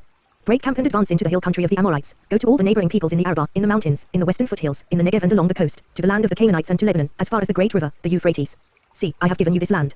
Go in and take possession of the land that the Lord swore he would give to your fathers, to Abraham, Isaac and Jacob, and to their descendants after them. At that time I said to you, You are too heavy a burden for me to carry alone. The Lord your God has increased your numbers so that today you are as many as the stars in the sky. May the Lord, the God of your fathers, increase you 1,000 times and bless you as he has promised. But how can I bear your problems and your burdens and your disputes all by myself? Choose some wise, understanding and respected men from each of your tribes, and I will set them over you. You answered me, What you propose to do is good. So I took the leading men of your tribes, wise and respected men, and appointed them to have authority over you as commanders of thousands, of hundreds, of fifties and of tens and as tribal officials. And I charged your judges at that time, hear the disputes between your brothers and judge fairly, whether the case is between brother Israelites or between one of them and an alien. Do not show partiality in judging, hear both small and great alike. Do not be afraid of any man, for judgment belongs to God. Bring me any case too hard for you, and I will hear it. And at that time I told you everything you were to do. Then, as the Lord our God commanded us, we set out from Horeb and went toward the hill country of the Amorites through all that vast and dreadful desert that you have seen, and so we reached Kadesh Barnea. Then I said to you, You have reached the hill country of the Amorites, which the Lord our God is giving us. See, the Lord your God has given you the land. Go up and take possession of it as the Lord, the God of your fathers, told you. Do not be afraid, do not be discouraged. Then all of you came to me and said, Let us send men ahead to spy out the land for us and bring back a report about the route we are to take and the towns we will come to. The idea seemed good to me, so I selected 12 of you, one man from each tribe. They left and went up into the hill country, and came to the valley of Eshcol and explored it. Taking with them some of the fruit of the land, they brought it down to us and reported, It is a good land that the Lord our God is giving us. But you were unwilling to go up, you rebelled against the command of the Lord your God. You grumbled in your tents and said, The Lord hates us, so he brought us out of Egypt to deliver us into the hands of the Amorites to destroy us. Where can we go? Our brothers have made us lose heart. They say, The people are stronger and taller than we are, the cities are large, with walls up to the sky. We even saw the Anakites there. Then I said to you, Do not be terrified, do not be afraid of them. The Lord your God, who is going before you, will fight for you, as he did for you in Egypt, before your very eyes. And in the desert. There you saw how the Lord your God carried you, as a father carries his son, all the way you went until you reached this place. In spite of this, you did not trust in the Lord your God, who went ahead of you on your journey, in fire by night and in a cloud by day, to search out places for you to camp and to show you the way you should go. When the Lord heard what you said, he was angry and solemnly swore, Not a man of this evil generation shall see the good land I swore to give your forefathers, except Caleb son of Jephunneh. He will see it, and I will give him and his descendants the land he set his feet on, because he followed the Lord wholeheartedly. Because of you the Lord became angry with me also and said, You shall not enter it, either. But your assistant, Joshua son of Nun, will enter it. Encourage him, because he will lead Israel to inherit it. And the little ones that you said would be taken captive, your children who do not yet know good from bad, they will enter the land. I will give it to them and they will take possession of it. But as for you, turn around and set out toward the desert along the route to the Red Sea. Then you replied, We have sinned against the Lord. We will go up and fight, as the Lord our God commanded us. So every one of you put on his weapons, thinking it easy to go up into the hill country. But the Lord said to me, Tell them, do not go up and fight, because I will not be with you. You will be defeated by your enemies. So I told you, but you would not listen. You rebelled against the Lord's command and in your arrogance you marched up into the hill country. The Amorites who lived in those hills came out against you, they chased you like a swarm of bees and beat you down from Seir all the way to Hormah. You came back and wept before the Lord, but he paid no attention to your weeping and turned a deaf ear to you. And so you stayed in Kadesh many days all the time you spent there. Then we turned back and set out toward the desert along the route to the Red Sea, as the Lord had directed me. For a long time we made our way around the hill country of Seir. Then the Lord said to me, You have made your way around this hill country long enough, now turn north. Give the people these orders, you are about to pass through the territory of your brothers the descendants of Esau, who live in Seir. They will be afraid of you, but be very careful. Do not provoke them to war, for I will not give you any of their land, not even enough to put your foot on. I have given Esau the hill country of Seir as his own. You are to pay them in silver for the food you eat and the water you drink. The Lord your God has blessed you in all the work of your hands. He has watched over your journey through this vast desert. These 40 years the Lord your God has been with you, and you have not lacked anything. So we went on past our brothers the descendants of Esau, who live in Seir. We turned from the Arabah road, which comes up from Elath and Eziongeber, and travelled along the desert road of Moab. Then the Lord said to me, Do not harass the Moabites or provoke them to war, for I will not give you any part of their land. I have given not to the descendants of Lot as a possession. The Emites used to live there a people strong and numerous, and as tall as the Anakites. Like the Anakites, they too were considered Rephites, but the Moabites called them Emites. Hurites used to live in Seir, but the descendants of Esau drove them out. They destroyed the Hurites from before them and settled in their place, just as Israel did in the land the Lord gave them as their possession. And the Lord said, Now get up and cross the Zid valley. So we crossed the valley. 38 years passed from the time we left Kadesh Barnea until we crossed the Zid valley. By then, that entire generation of fighting men had perished from the camp, as the Lord had sworn to them. The Lord's hand was against them until he had completely eliminated them from the camp. Now when the last of these fighting men among the people had died, the Lord said to me, Today you are to pass by the region of Moab. When you come to the Ammonites, do not harass them or provoke them to war, for I will not give you possession of any land belonging to the Ammonites. I have given it as a possession to the descendants of Lot. That too was considered a land of the Rephites, who used to live there, but the Ammonites called them Zamzummites. They were a people strong and numerous, and as tall as the Anakites. The Lord destroyed them from before the Ammonites, who drove them out and settled in their place. The Lord had done the same for the descendants of Esau, who lived in So, when he destroyed the Horites from before them. They drove them out and have lived in their place to this day. And as for the Avites who lived in villages as far as Gaza, the Kaphtorites coming out from Kaphth to destroy them and settled in their place. Set out now and cross the Arnon gorge. See, I have given into your hand Sihon the Amorite, king of Heshbon, and his country. Begin to take possession of it and engage him in battle. This very day I will begin to put the terror and fear of you on all the nations under heaven. They will hear reports of you and will tremble and be in anguish because of you. From the desert of Kedemoth I sent messengers to Sihon king of Heshbon offering peace and saying, let us pass through your country. We will stay on the main road, we will not turn aside to the right or to the left. Sell us food to eat and water to drink for their price in silver. Only let us pass through on foot. As the descendants of Esau, who live in So, and the Moabites, who live in Ar, did for us until we cross the Jordan into the land the Lord our God is giving us. But Sihon king of Heshbon refused to let us pass through.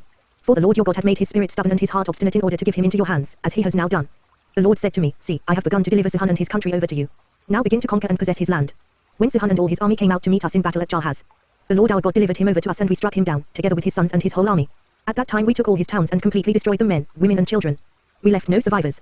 But the livestock and the plunder from the towns we had captured we carried off for ourselves. From Arua on the rim of the Arnon gorge, and from the town in the gorge, even as far as Gilead, not one town was too strong for us. The Lord our God gave us all of them. But in accordance with the command of the Lord our God, you did not encroach on any of the land of the Ammonites, neither the land along the course of the Jabbok nor that around the towns in the hills. Next we turned and went up along the road toward Bashan, and Og king of Bashan with his whole army marched out to meet us in battle at Edrei. The Lord said to me, do not be afraid of him, for I have handed him over to you with his whole army and his land. Do to him what you did to Sihon king of the Amorites, who reigned in Heshbon. So the Lord our God also gave into our hands Og king of Bashan and all his army. We struck them down, leaving no survivors. At that time we took all his cities. There was not one of the 60 cities that we did not take from them, the whole region of Argob, Og's kingdom in Bashan. All these cities were fortified with high walls and with gates and bars, and there were also a great many unwalled villages. We completely destroyed them, as we had done with Sihon king of Heshbon, destroying every city, men, women and children. But all the livestock and the plunder from their cities we carried off for ourselves. So at that time we took from these two kings of the Amorites the territory east of the Jordan, from the Arnon gorge as far as Mount Hermon. Hermon is called Syrian by the Sidonians, the Amorites call it Sinir. We took all the towns on the plateau, and all Gilead, and all Bashan as far as Salekah and Edrei, towns of Og's kingdom in Bashan. Only Og king of Bashan was left of the remnant of the Rephites. His bed was made of iron and was more than 13 feet long and 6 feet wide. It is still in Rabbah of the Ammonites.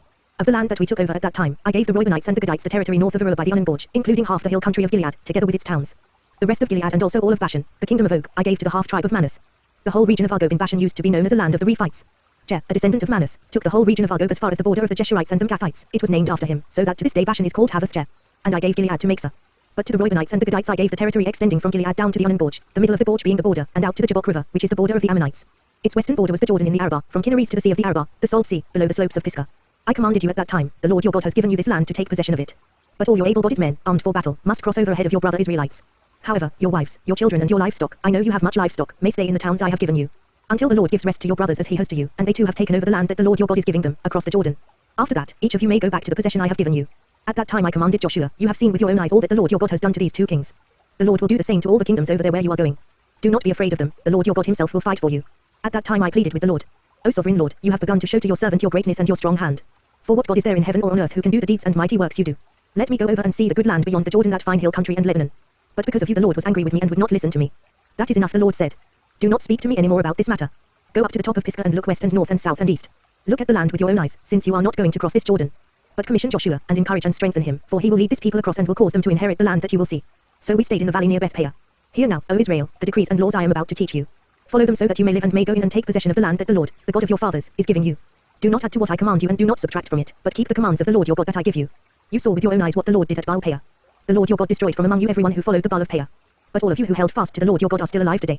See, I have taught you decrees and laws as the Lord my God commanded me, so that you may follow them in the land you are entering to take possession of it. Observe them carefully, for this will show your wisdom and understanding to the nations, who will hear about all these decrees and say, surely this great nation is a wise and understanding people. What other nation is so great as to have their gods near them the way the Lord our God is near us whenever we pray to him? And what other nation is so great as to have such righteous decrees and laws as this body of laws I am setting before you today? Only be careful, and watch yourselves closely so that you do not forget the things your eyes have seen or let them slip from your heart as long as you live. Teach them to your children and to their children after them. Remember the day you stood before the Lord your God at Horeb, when he said to me, assemble the people before me to hear my words so that they may learn to revere me as long as they live in the land and may teach them to their children. You came near and stood at the foot of the mountain while it blazed with fire to the very heavens, with black clouds and deep darkness. Then the Lord spoke to you out of the fire. You heard the sound of words but saw no form, there was only a voice. He declared to you his covenant, the 10 commandments, which he commanded you to follow and then wrote them on 2 stone tablets. And the Lord directed me at that time to teach you the decrees and laws you are to follow in the land that you are crossing the Jordan to possess. You saw no form of any kind the day the Lord spoke to you at Horeb out of the fire. Therefore watch yourselves very carefully, so that you do not become corrupt and make for yourselves an idol, an image of any shape, whether formed like a man or a woman, or like any animal on earth or any bird that flies in the air, or like any creature that moves along the ground or any fish in the waters below. And when you look up to the sky and see the sun, the moon and the stars, all the heavenly array, do not be enticed into bowing down to them and worshipping things the Lord your God has apportioned to all the nations under heaven. But as for you, the Lord took you and brought you out of the iron smelting furnace, out of Egypt, to be the people of his inheritance, as you now are. The Lord was angry with me because of you, and he solemnly swore that I would not cross the Jordan and enter the good land the Lord your God is giving you as your inheritance. I will die in this land, I will not cross the Jordan, but you are about to cross over and take possession of that good land. Be careful not to forget the covenant of the Lord your God that he made with you. Do not make for yourselves an idol in the form of anything the Lord your God has forbidden. For the Lord your God is a consuming fire, a jealous God. After you have had children and grandchildren and have lived in the land a long time, if you then become corrupt and make any kind of idol, doing evil in the eyes of the Lord your God and provoking him to anger, I call heaven and earth as witnesses against you this day that you will quickly perish from the land that you are crossing the Jordan to possess. You will not live there long but will certainly be destroyed. The Lord will scatter you among the peoples, and only a few of you will survive among the nations to which the Lord will drive you. There you will worship man-made gods of wood and stone, which cannot see or hear or eat or smell. But if from there you seek the Lord your God, you will find him if you look for him with all your heart and with all your soul. When you are in distress and all these things have happened to you, then in later days you will return to the Lord your God and obey him. For the Lord your God is a merciful God, he will not abandon or destroy you or forget the covenant with your forefathers, which he confirmed to them by oath. Ask now about the former days, long before your time, from the day God created man on the earth, ask from one end of the heavens to the other. Has anything so great as this ever happened, or has anything like it ever been heard of? Has any other people heard the voice of God speaking out of fire, as you have, and lived? Has any God ever tried to take for himself one nation out of another nation, by testings, by miraculous signs and wonders, by war, by a mighty hand and an outstretched arm, or by great and awesome deeds, like all the things the Lord your God did for you in Egypt before your very eyes? You were shown these things so that you might know that the Lord is God, besides him there is no other. From heaven he made you hear his voice to discipline you. On earth he showed you his great fire, and you heard his words from out of the fire. Because he loved your forefathers and chose their descendants after them, he brought you out of Egypt by his presence and his great strength. To drive out before you nations greater and stronger than you and to bring you into their land to give it to you for your inheritance, as it is today. Acknowledge and take to heart this day that the Lord is God in heaven above and on the earth below. There is no other. Keep his decrees and commands, which I am giving you today, so that it may go well with you and your children after you and that you may live long in the land the Lord your God gives you for all time. Then Moses set aside 3 cities east of the Jordan, to which anyone who had killed a person could flee if he had unintentionally killed his neighbor without malice aforethought. He could flee into one of these cities and save his life. The cities were these: Bezah in the desert plateau, for the Reubenites, Ramoth in Gilead, for the Gadites, and Golan in Bashan, for the Manassites. This is the law Moses set before the Israelites. These are the stipulations, decrees and laws Moses gave them when they came out of Egypt, and were in the valley near Beth-peor east of the Jordan, in the land of Sihon king of the Amorites, who reigned in Heshbon and was defeated by Moses and the Israelites as they came out of Egypt. They took possession of his land and the land of Og king of Bashan, the 2 Amorite kings east of the Jordan.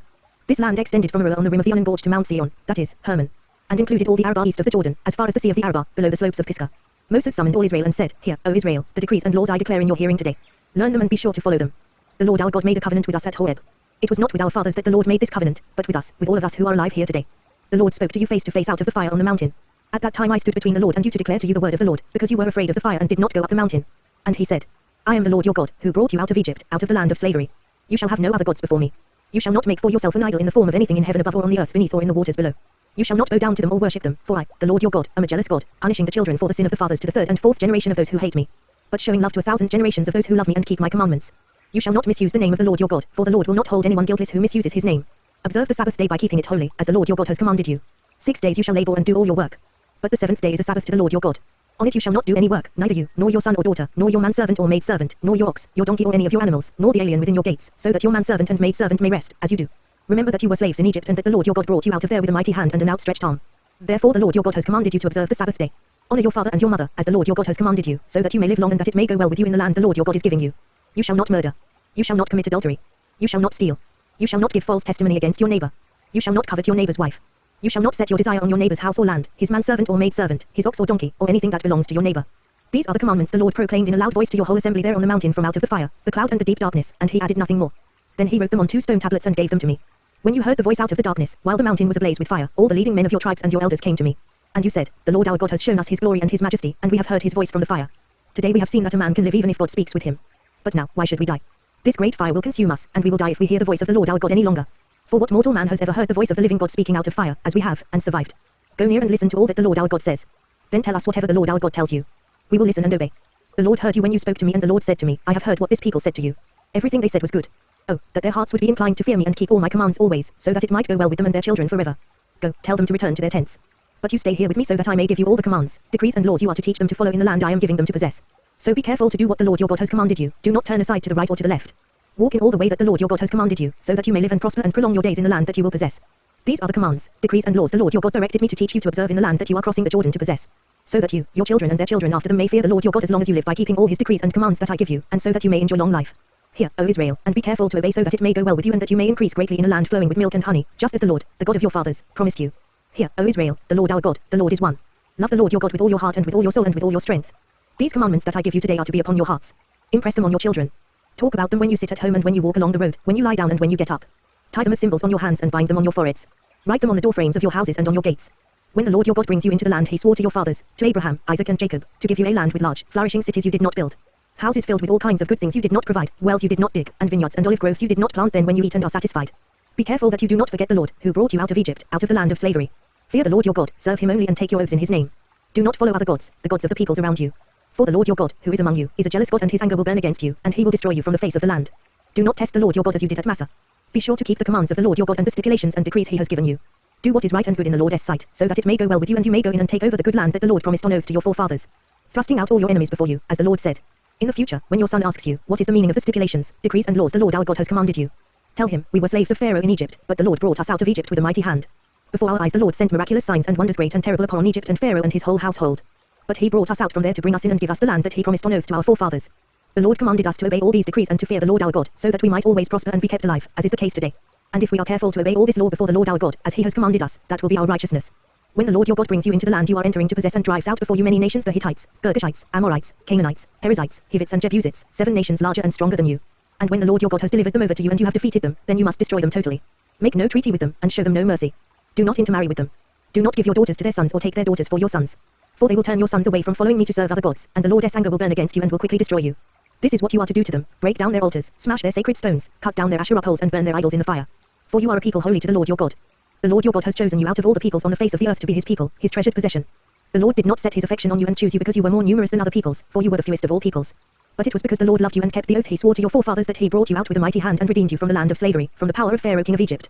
Know therefore that the Lord your God is God, he is the faithful God, keeping his covenant of love to 1,000 generations of those who love him and keep his commands. But those who hate him he will repay to their face by destruction, he will not be slow to repay to their face those who hate him. Therefore, take care to follow the commands, decrees and laws I give you today. If you pay attention to these laws and are careful to follow them, then the Lord your God will keep his covenant of love with you, as he swore to your forefathers. He will love you and bless you and increase your numbers. He will bless the fruit of your womb, the crops of your land, your grain, new wine and oil, the calves of your herds and the lambs of your flocks in the land that he swore to your forefathers to give you. You will be blessed more than any other people, none of your men or women will be childless, nor any of your livestock without young. The Lord will keep you free from every disease. He will not inflict on you the horrible diseases you knew in Egypt, but he will inflict them on all who hate you. You must destroy all the peoples the Lord your God gives over to you. Do not look on them with pity and do not serve their gods, for that will be a snare to you. You may say to yourselves, these nations are stronger than we are. How can we drive them out? But do not be afraid of them. Remember well what the Lord your God did to Pharaoh and to all Egypt. You saw with your own eyes the great trials, the miraculous signs and wonders, the mighty hand and outstretched arm with which the Lord your God brought you out. The Lord your God will do the same to all the peoples you now fear. Moreover, the Lord your God will send the hornet among them until even the survivors who hide from you have perished. Do not be terrified by them, for the Lord your God, who is among you, is a great and awesome God. The Lord your God will drive out those nations before you, little by little. You will not be allowed to eliminate them all at once, or the wild animals will multiply around you. But the Lord your God will deliver them over to you, throwing them into great confusion until they are destroyed. He will give their kings into your hand, and you will wipe out their names from under heaven. No one will be able to stand up against you, you will destroy them. The images of their gods you are to burn in the fire. Do not covet the silver and gold on them, and do not take it for yourselves, or you will be ensnared by it, for it is detestable to the Lord your God. Do not bring a detestable thing into your house, or you, like it, will be set apart for destruction. Utterly abhor and detest it, for it is set apart for destruction. Be careful to follow every command I am giving you today, so that you may live and increase and may enter and possess the land that the Lord promised on oath to your forefathers. Remember how the Lord your God led you all the way in the desert these 40 years, to humble you and to test you in order to know what was in your heart, whether or not you would keep his commands. He humbled you, causing you to hunger and then feeding you with manna, which neither you nor your fathers had known, to teach you that man does not live on bread alone but on every word that comes from the mouth of the Lord. Your clothes did not wear out and your feet did not swell during these 40 years. Know then in your heart that as a man disciplines his son, so the Lord your God disciplines you. Observe the commands of the Lord your God, walking in his ways and revering him. For the Lord your God is bringing you into a good land, a land with streams and pools of water, with springs flowing in the valleys and hills.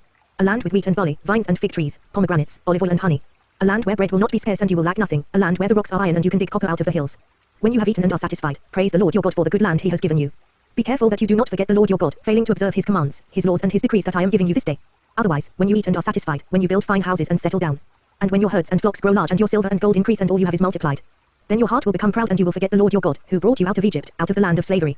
He led you through the vast and dreadful desert, that thirsty and waterless land, with its venomous snakes and scorpions. He brought you water out of hard rock. He gave you manna to eat in the desert, something your fathers had never known, to humble and to test you so that in the end it might go well with you. You may say to yourself, my power and the strength of my hands have produced this wealth for me. But remember the Lord your God, for it is he who gives you the ability to produce wealth, and so confirms his covenant, which he swore to your forefathers, as it is today. If you ever forget the Lord your God and follow other gods and worship and bow down to them, I testify against you today that you will surely be destroyed. Like the nations the Lord destroyed before you, so you will be destroyed for not obeying the Lord your God. Hear, O Israel. You are now about to cross the Jordan to go in and dispossess nations greater and stronger than you, with large cities that have walls up to the sky. The people are strong and tall Anakites. You know about them and have heard it said, who can stand up against the Anakites? But be assured today that the Lord your God is the one who goes across ahead of you like a devouring fire. He will destroy them, he will subdue them before you. And you will drive them out and annihilate them quickly, as the Lord has promised you. After the Lord your God has driven them out before you, do not say to yourself, the Lord has brought me here to take possession of this land because of my righteousness. No, it is on account of the wickedness of these nations that the Lord is going to drive them out before you. It is not because of your righteousness or your integrity that you are going in to take possession of their land, but on account of the wickedness of these nations, the Lord your God will drive them out before you, to accomplish what he swore to your fathers, to Abraham, Isaac and Jacob. Understand, then, that it is not because of your righteousness that the Lord your God is giving you this good land to possess, for you are a stiff-necked people. Remember this and never forget how you provoked the Lord your God to anger in the desert. From the day you left Egypt until you arrived here, you have been rebellious against the Lord. At Horeb you aroused the Lord's wrath so that he was angry enough to destroy you. When I went up on the mountain to receive the tablets of stone, the tablets of the covenant that the Lord had made with you, I stayed on the mountain 40 days and 40 nights. I ate no bread and drank no water. The Lord gave me 2 stone tablets inscribed by the finger of God. On them were all the commandments the Lord proclaimed to you on the mountain out of the fire, on the day of the assembly. At the end of the 40 days and 40 nights, the Lord gave me the 2 stone tablets, the tablets of the covenant. Then the Lord told me, go down from here at once, because your people whom you brought out of Egypt have become corrupt. They have turned away quickly from what I commanded them and have made a cast idol for themselves. And the Lord said to me, I have seen this people, and they are a stiff-necked people indeed. Let me alone, so that I may destroy them and blot out their name from under heaven. And I will make you into a nation stronger and more numerous than they. So I turned and went down from the mountain while it was ablaze with fire. And the 2 tablets of the covenant were in my hands. When I looked, I saw that you had sinned against the Lord your God. You had made for yourselves an idol cast in the shape of a calf. You had turned aside quickly from the way that the Lord had commanded you. So I took the 2 tablets and threw them out of my hands, breaking them to pieces before your eyes. Then once again I fell prostrate before the Lord for 40 days and 40 nights. I ate no bread and drank no water, because of all the sin you had committed, doing what was evil in the Lord's sight and so provoking him to anger. I feared the anger and wrath of the Lord, for he was angry enough with you to destroy you. But again the Lord listened to me. And the Lord was angry enough with Aaron to destroy him, but at that time I prayed for Aaron too. Also I took that sinful thing of yours, the calf you had made, and burned it in the fire. Then I crushed it and ground it to powder as fine as dust and threw the dust into a stream that flowed down the mountain. You also made the Lord angry at Taberah, at Massa and at Kibroth-Hattaavah. And when the Lord sent you out from Kadesh-Barnea, he said, go up and take possession of the land I have given you. But you rebelled against the command of the Lord your God. You did not trust him or obey him. You have been rebellious against the Lord ever since I have known you. I lay prostrate before the Lord those 40 days and 40 nights because the Lord had said he would destroy you. I prayed to the Lord and said, O sovereign Lord, do not destroy your people, your own inheritance that you redeemed by your great power and brought out of Egypt with a mighty hand. Remember your servants Abraham, Isaac and Jacob. Overlook the stubbornness of this people, their wickedness and their sin. Otherwise, the country from which he brought us will say, because the Lord was not able to take them into the land he had promised them, and because he hated them, he brought them out to put them to death in the desert. But they are your people, your inheritance that you brought out by your great power and your outstretched arm. At that time the Lord said to me, chisel out 2 stone tablets like the first ones and come up to me on the mountain. Also make a wooden chest. I will write on the tablets the words that were on the first tablets, which you broke. Then you are to put them in the chest. So I made the ark out of acacia wood and chiseled out 2 stone tablets like the first ones, and I went up on the mountain with the 2 tablets in my hands. The Lord wrote on these tablets what he had written before, the 10 commandments he had proclaimed to you on the mountain, out of the fire, on the day of the assembly. And the Lord gave them to me. Then I came back down the mountain and put the tablets in the ark I had made, as the Lord commanded me, and they are there now. The Israelites travelled from the wells of the Jarkanites to Moserah. There Aaron died and was buried, and Eleazar his son succeeded him as priest. From there they travelled to Gudgodah and on to Jotbatha, a land with streams of water. At that time the Lord set apart the tribe of Levi to carry the ark of the covenant of the Lord, to stand before the Lord to minister and to pronounce blessings in his name, as they still do today. That is why the Levites have no share or inheritance among their brothers. The Lord is their inheritance, as the Lord your God told them. Now I had stayed on the mountain 40 days and nights, as I did the first time, and the Lord listened to me at this time also. It was not his will to destroy you. Go, the Lord said to me, and lead the people on their way, so that they may enter and possess the land that I swore to their fathers to give them. And now, O Israel, what does the Lord your God ask of you but to fear the Lord your God, to walk in all his ways, to love him, to serve the Lord your God with all your heart and with all your soul, and to observe the Lord's commands and decrees that I am giving you today for your own good. To the Lord your God belong the heavens, even the highest heavens, the earth and everything in it. Yet the Lord set his affection on your forefathers and loved them, and he chose you, their descendants, above all the nations, as it is today. Circumcise your hearts, therefore, and do not be stiff-necked any longer. For the Lord your God is God of gods and Lord of lords, the great God, mighty and awesome, who shows no partiality and accepts no bribes. He defends the cause of the fatherless and the widow, and loves the alien, giving him food and clothing. And you are to love those who are aliens, for you yourselves were aliens in Egypt. Fear the Lord your God and serve him. Hold fast to him and take your oaths in his name. He is your praise, he is your God, who performed for you those great and awesome wonders you saw with your own eyes. Your forefathers who went down into Egypt were 70 in all, and now the Lord your God has made you as numerous as the stars in the sky. Love the Lord your God and keep his requirements, his decrees, his laws and his commands always. Remember today that your children were not the ones who saw and experienced the discipline of the Lord your God, his majesty, his mighty hand, his outstretched arm. The signs he performed and the things he did in the heart of Egypt, both to Pharaoh king of Egypt and to his whole country. What he did to the Egyptian army, to its horses and chariots, how he overwhelmed them with the waters of the Red Sea as they were pursuing you, and how the Lord brought lasting ruin on them. It was not your children who saw what he did for you in the desert until you arrived at this place. And what he did to Dathan and Abiram, sons of Eliab the Reubenite, when the earth opened its mouth right in the middle of all Israel and swallowed them up with their households, their tents and every living thing that belonged to them. But it was your own eyes that saw all these great things the Lord has done. Observe therefore all the commands I am giving you today, so that you may have the strength to go in and take over the land that you are crossing the Jordan to possess. And so that you may live long in the land that the Lord swore to your forefathers to give to them and their descendants, a land flowing with milk and honey. The land you are entering to take over is not like the land of Egypt, from which you have come, where you planted your seed and irrigated it by foot as in a vegetable garden. But the land you are crossing the Jordan to take possession of is a land of mountains and valleys that drinks rain from heaven. It is a land the Lord your God cares for, the eyes of the Lord your God are continually on it from the beginning of the year to its end. So if you faithfully obey the commands I am giving you today to love the Lord your God and to serve him with all your heart and with all your soul, then I will send rain on your land in its season, both autumn and spring rains, so that you may gather in your grain, new wine and oil. I will provide grass in the fields for your cattle, and you will eat and be satisfied. Be careful, or you will be enticed to turn away and worship other gods and bow down to them. Then the Lord's anger will burn against you, and he will shut the heavens so that it will not rain and the ground will yield no produce, and you will soon perish from the good land the Lord is giving you. Fix these words of mine in your hearts and minds, tie them as symbols on your hands and bind them on your foreheads. Teach them to your children, talking about them when you sit at home and when you walk along the road, when you lie down and when you get up. Write them on the doorframes of your houses and on your gates, so that your days and the days of your children may be many in the land that the Lord swore to give your forefathers, as many as the days that the heavens are above the earth. If you carefully observe all these commands I am giving you to follow to love the Lord your God, to walk in all his ways and to hold fast to him, then the Lord will drive out all these nations before you, and you will dispossess nations larger and stronger than you. Every place where you set your foot will be yours, your territory will extend from the desert to Lebanon, and from the Euphrates river to the western sea. No man will be able to stand against you. The Lord your God, as he promised you, will put the terror and fear of you on the whole land, wherever you go. See, I am setting before you today a blessing and a curse. The blessing if you obey the commands of the Lord your God that I am giving you today. The curse if you disobey the commands of the Lord your God and turn from the way that I command you today by following other gods, which you have not known.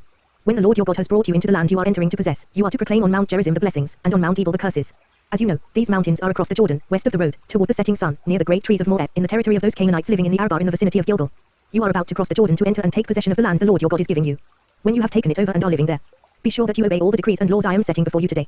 These are the decrees and laws you must be careful to follow in the land that the Lord, the God of your fathers, has given you to possess as long as you live in the land. Destroy completely all the places on the high mountains and on the hills and under every spreading tree where the nations you are dispossessing worship their gods. Break down their altars, smash their sacred stones and burn their Asherah poles in the fire, cut down the idols of their gods and wipe out their names from those places. You must not worship the Lord your God in their way. But you are to seek the place the Lord your God will choose from among all your tribes to put his name there for his dwelling. To that place you must go. There bring your burnt offerings and sacrifices, your tithes and special gifts, what you have vowed to give and your freewill offerings, and the firstborn of your herds and flocks. There, in the presence of the Lord your God, you and your families shall eat and shall rejoice in everything you have put your hand to, because the Lord your God has blessed you. You are not to do as we do here today, everyone as he sees fit. Since you have not yet reached the resting place and the inheritance the Lord your God is giving you. But you will cross the Jordan and settle in the land the Lord your God is giving you as an inheritance, and he will give you rest from all your enemies around you so that you will live in safety. Then to the place the Lord your God will choose as a dwelling for his name there you are to bring everything I command you, your burnt offerings and sacrifices, your tithes and special gifts, and all the choice possessions you have vowed to the Lord. And there rejoice before the Lord your God, you, your sons and daughters, your men servants and maid servants, and the Levites from your towns, who have no allotment or inheritance of their own. Be careful not to sacrifice your burnt offerings anywhere you please. Offer them only at the place the Lord will choose in one of your tribes, and there observe everything I command you. Nevertheless, you may slaughter your animals in any of your towns and eat as much of the meat as you want, as if it were gazelle or deer, according to the blessing the Lord your God gives you. Both the ceremonially unclean and the clean may eat it. But you must not eat the blood, pour it out on the ground like water. You must not eat in your own towns the tithe of your grain and new wine and oil, or the firstborn of your herds and flocks, or whatever you have vowed to give, or your freewill offerings or special gifts. Instead, you are to eat them in the presence of the Lord your God at the place the Lord your God will choose you, your sons and daughters, your men servants and maid servants, and the Levites from your towns, and you are to rejoice before the Lord your God in everything you put your hand to. Be careful not to neglect the Levites as long as you live in your land. When the Lord your God has enlarged your territory as he promised you, and you crave meat and say, I would like some meat, then you may eat as much of it as you want. If the place where the Lord your God chooses to put his name is too far away from you, you may slaughter animals from the herds and flocks the Lord has given you, as I have commanded you, and in your own towns you may eat as much of them as you want. Eat them as you would gazelle or deer. Both the ceremonially unclean and the clean may eat. But be sure you do not eat the blood, because the blood is the life, and you must not eat the life with the meat. You must not eat the blood, pour it out on the ground like water. Do not eat it, so that it may go well with you and your children after you, because you will be doing what is right in the eyes of the Lord. But take your consecrated things and whatever you have vowed to give, and go to the place the Lord will choose. Present your burnt offerings on the altar of the Lord your God, both the meat and the blood. The blood of your sacrifices must be poured beside the altar of the Lord your God, but you may eat the meat. Be careful to obey all these regulations I am giving you, so that it may always go well with you and your children after you, because you will be doing what is good and right in the eyes of the Lord your God. The Lord your God will cut off before you the nations you are about to invade and dispossess. But when you have driven them out and settled in their land, and after they have been destroyed before you, be careful not to be ensnared by inquiring about their gods, saying, how do these nations serve their gods? We will do the same.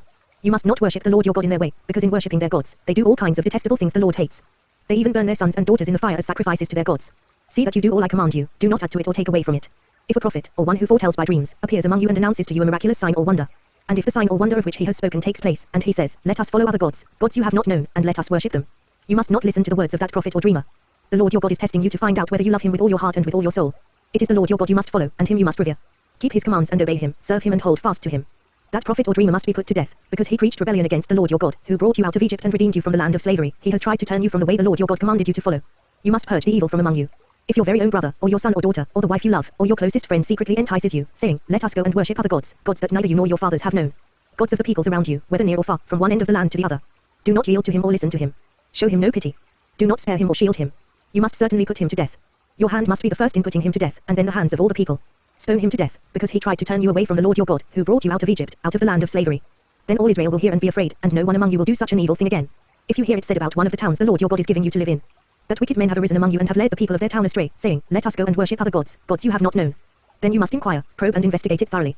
And if it is true and it has been proved that this detestable thing has been done among you, you must certainly put to the sword all who live in that town. Destroy it completely, both its people and its livestock. Gather all the plunder of the town into the middle of the public square and completely burn the town and all its plunder as a whole burnt offering to the Lord your God. It is to remain a ruin forever, never to be rebuilt.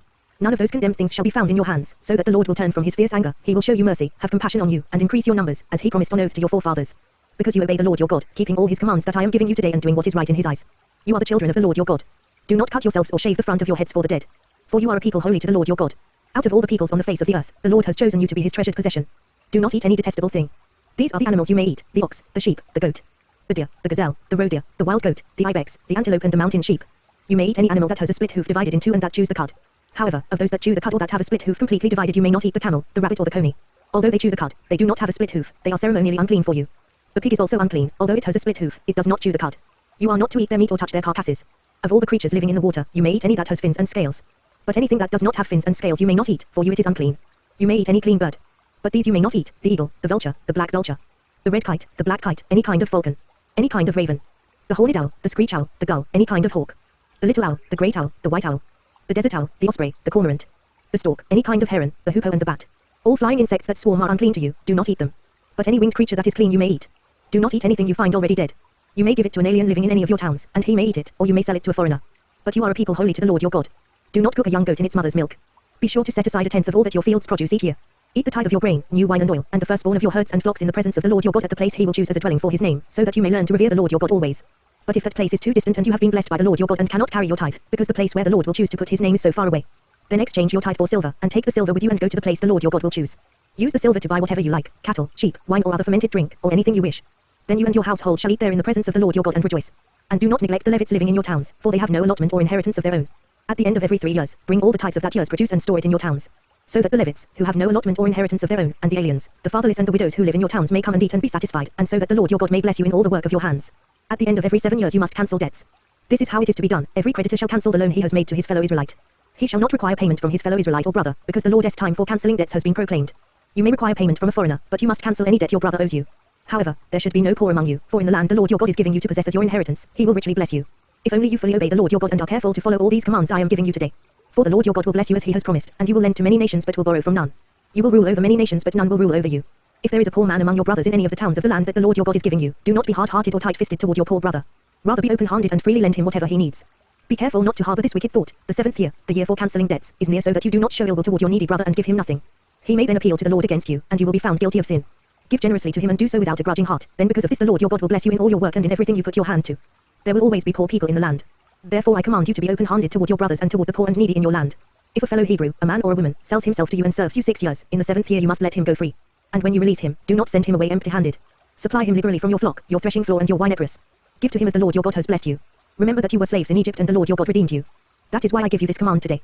But if your servant says to you, I do not want to leave you because he loves you and your family and is well off with you, then take an awl and push it through his earlobe into the door, and he will become your servant for life. Do the same for your maid-servant. Do not consider it a hardship to set your servant free, because his service to you these 6 years has been worth twice as much as that of a hired hand. And the Lord your God will bless you in everything you do. Set apart for the Lord your God every firstborn male of your herds and flocks. Do not put the firstborn of your oxen to work, and do not shear the firstborn of your sheep. Each year you and your family are to eat them in the presence of the Lord your God at the place he will choose. If an animal has a defect, is lame or blind, or has any serious flaw, you must not sacrifice it to the Lord your God. You are to eat it in your own towns. Both the ceremonially unclean and the clean may eat it, as if it were gazelle or deer. But you must not eat the blood, pour it out on the ground like water. Observe the month of Abib and celebrate the Passover of the Lord your God, because in the month of Abib he brought you out of Egypt by night. Sacrifice as the Passover to the Lord your God an animal from your flock or herd at the place the Lord will choose as a dwelling for his name. Do not eat it with bread made with yeast, but for 7 days eat unleavened bread, the bread of affliction, because you left Egypt in haste so that all the days of your life you may remember the time of your departure from Egypt. Let no yeast be found in your possession in all your land for 7 days. Do not let any of the meat you sacrifice on the evening of the first day remain until morning. You must not sacrifice the Passover in any town the Lord your God gives you, except in the place he will choose as a dwelling for his name. There you must sacrifice the Passover in the evening, when the sun goes down, on the anniversary of your departure from Egypt. Roast it and eat it at the place the Lord your God will choose. Then in the morning return to your tents. For 6 days eat unleavened bread, and on the 7th day hold an assembly to the Lord your God and do no work. Count off 7 weeks from the time you begin to put the sickle to the standing grain. Then celebrate the feast of weeks to the Lord your God by giving a freewill offering in proportion to the blessings the Lord your God has given you. And rejoice before the Lord your God at the place he will choose as a dwelling for his name, you, your sons and daughters, your men servants and maid servants, the Levites in your towns, and the aliens, the fatherless and the widows living among you. Remember that you were slaves in Egypt, and follow carefully these decrees. Celebrate the Feast of Tabernacles for 7 days after you have gathered the produce of your threshing floor and your wine press. Be joyful at your feast, you, your sons and daughters, your men servants and maid servants, and the Levites, the aliens, the fatherless and the widows who live in your towns. For 7 days celebrate the feast to the Lord your God at the place the Lord will choose. For the Lord your God will bless you in all your harvest and in all the work of your hands, and your joy will be complete. 3 times a year all your men must appear before the Lord your God at the place he will choose, at the Feast of Unleavened Bread, the Feast of Weeks and the Feast of Tabernacles. No man should appear before the Lord empty-handed. Each of you must bring a gift in proportion to the way the Lord your God has blessed you. Appoint judges and officials for each of your tribes in every town the Lord your God is giving you, and they shall judge the people fairly. Do not pervert justice or show partiality. Do not accept a bribe, for a bribe blinds the eyes of the wise and twists the words of the righteous. Follow justice and justice alone, so that you may live and possess the land the Lord your God is giving you. Do not set up any wooden Asherah pole beside the altar you build to the Lord your God. And do not erect a sacred stone, for these the Lord your God hates. Do not sacrifice to the Lord your God an ox or a sheep that has any defect or flaw in it, for that would be detestable to him. If a man or woman living among you in one of the towns the Lord gives you is found doing evil in the eyes of the Lord your God in violation of his covenant, and contrary to my command has worshipped other gods, bowing down to them or to the sun or the moon or the stars of the sky, and this has been brought to your attention, then you must investigate it thoroughly. If it is true and it has been proved that this detestable thing has been done in Israel, take the man or woman who has done this evil deed to your city gate and stone that person to death. On the testimony of 2 or 3 witnesses a man shall be put to death, but no one shall be put to death on the testimony of only 1 witness. The hands of the witnesses must be the first in putting him to death, and then the hands of all the people. You must purge the evil from among you. If cases come before your courts that are too difficult for you to judge whether bloodshed, lawsuits or assaults, take them to the place the Lord your God will choose. Go to the priests, who are Levites, and to the judge who is in office at that time. Inquire of them and they will give you the verdict. You must act according to the decisions they give you at the place the Lord will choose. Be careful to do everything they direct you to do. Act according to the law they teach you and the decisions they give you. Do not turn aside from what they tell you, to the right or to the left. The man who shows contempt for the judge or for the priest who stands ministering there to the Lord your God must be put to death. You must purge the evil from Israel. All the people will hear and be afraid, and will not be contemptuous again. When you enter the land the Lord your God is giving you and have taken possession of it and settled in it, and you say, let us set a king over us like all the nations around us. Be sure to appoint over you the king the Lord your God chooses. He must be from among your own brothers. Do not place a foreigner over you, one who is not a brother Israelite. The king, moreover, must not acquire great numbers of horses for himself or make the people return to Egypt to get more of them, for the Lord has told you, you are not to go back that way again. He must not take many wives, or his heart will be led astray. He must not accumulate large amounts of silver and gold. When he takes the throne of his kingdom, he is to write for himself on a scroll a copy of this law, taken from that of the priests, who are Levites. It is to be with him, and he is to read it all the days of his life so that he may learn to revere the Lord his God and follow carefully all the words of this law and these decrees. And not consider himself better than his brothers and turn from the Lord to the right or to the left. Then he and his descendants will reign a long time over his kingdom in Israel. The priests, who are Levites indeed the whole tribe of Levi are to have no allotment or inheritance with Israel. They shall live on the offerings made to the Lord by fire, for that is their inheritance. They shall have no inheritance among their brothers, the Lord is their inheritance, as he promised them. This is the share due the priests from the people who sacrifice a bull or a sheep, the shoulder, the jowls and the inner parts. You are to give them the first fruits of your grain, new wine and oil, and the first wool from the shearing of your sheep. For the Lord your God has chosen them and their descendants out of all your tribes to stand and minister in the Lord's name always. If a Levite moves from one of your towns anywhere in Israel where he is living, and comes in all earnestness to the place the Lord will choose, he may minister in the name of the Lord his God like all his fellow Levites who serve there in the presence of the Lord. He is to share equally in their benefits, even though he has received money from the sale of family possessions. When you enter the land the Lord your God is giving you, do not learn to imitate the detestable ways of the nations there. Let no one be found among you who sacrifices his son or daughter in the fire, who practices divination or sorcery, interprets omens, engages in witchcraft, or casts spells, or who is a medium or spiritist or who consults the dead. Anyone who does these things is detestable to the Lord, and because of these detestable practices the Lord your God will drive out those nations before you. You must be blameless before the Lord your God. The nations you will dispossess listen to those who practice sorcery or divination. But as for you, the Lord your God has not permitted you to do so. The Lord your God will raise up for you a prophet like me from among your own brothers. You must listen to him. For this is what you asked of the Lord your God at Horeb on the day of the assembly when you said, let us not hear the voice of the Lord our God nor see this great fire any more, or we will die. The Lord said to me, what they say is good. I will raise up for them a prophet like you from among their brothers, I will put my words in his mouth, and he will tell them everything I command him. If anyone does not listen to my words that the prophet speaks in my name, I myself will call him to account. But a prophet who presumes to speak in my name anything I have not commanded him to say, or a prophet who speaks in the name of other gods, must be put to death. You may say to yourselves, how can we know when a message has not been spoken by the Lord? If what a prophet proclaims in the name of the Lord does not take place or come true, that is a message the Lord has not spoken. That prophet has spoken presumptuously. Do not be afraid of him. When the Lord your God has destroyed the nations whose land he is giving you, and when you have driven them out and settled in their towns and houses, then set aside for yourselves 3 cities centrally located in the land the Lord your God is giving you to possess. Build roads to them and divide into 3 parts the land the Lord your God is giving you as an inheritance, so that anyone who kills a man may flee there. This is the rule concerning the man who kills another and flees there to save his life, one who kills his neighbor unintentionally, without malice aforethought. For instance, a man may go into the forest with his neighbor to cut wood, and as he swings his axe to fell a tree, the head may fly off and hit his neighbor and kill him. That man may flee to one of these cities and save his life. Otherwise, the avenger of blood might pursue him in a rage, overtake him if the distance is too great, and kill him even though he is not deserving of death, since he did it to his neighbor without malice aforethought. This is why I command you to set aside for yourselves 3 cities. If the Lord your God enlarges your territory, as he promised on oath to your forefathers, and gives you the whole land he promised them. Because you carefully follow all these laws I command you today to love the Lord your God and to walk always in his ways, then you are to set aside 3 more cities.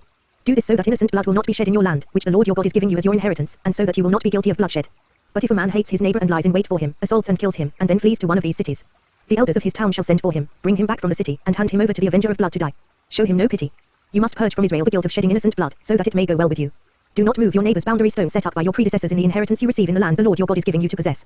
One witness is not enough to convict a man accused of any crime or offense he may have committed. A matter must be established by the testimony of 2 or 3 witnesses.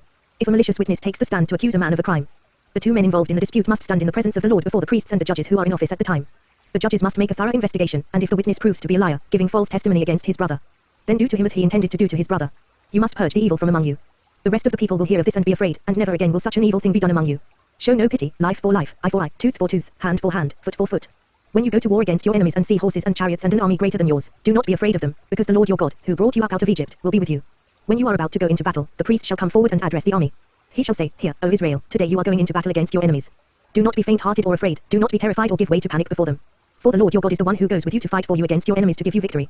The officers shall say to the army, Has anyone built a new house and not dedicated it?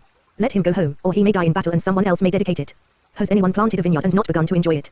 Let him go home, or he may die in battle and someone else enjoy it. Has anyone become pledged to a woman and not married her? Let him go home, or he may die in battle and someone else marry her. Then the officers shall add, Is any man afraid or faint-hearted?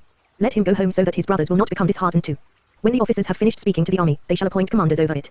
When you march up to attack a city, make its people an offer of peace. If they accept and open their gates, all the people in it shall be subject to forced labor and shall work for you. If they refuse to make peace and they engage you in battle, lay siege to that city.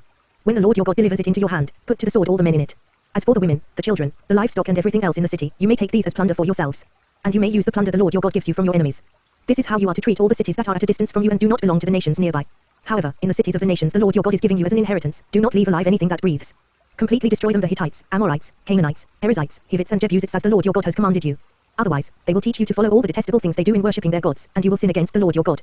When you lay siege to a city for a long time, fighting against it to capture it, do not destroy its trees by putting an axe to them, because you can eat their fruit. Do not cut them down. Are the trees of the field people, that you should besiege them? However, you may cut down trees that you know are not fruit trees and use them to build siege works until the city at war with you falls. If a man is found slain, lying in a field in the land the Lord your God is giving you to possess, and it is not known who killed him, your elders and judges shall go out and measure the distance from the body to the neighboring towns.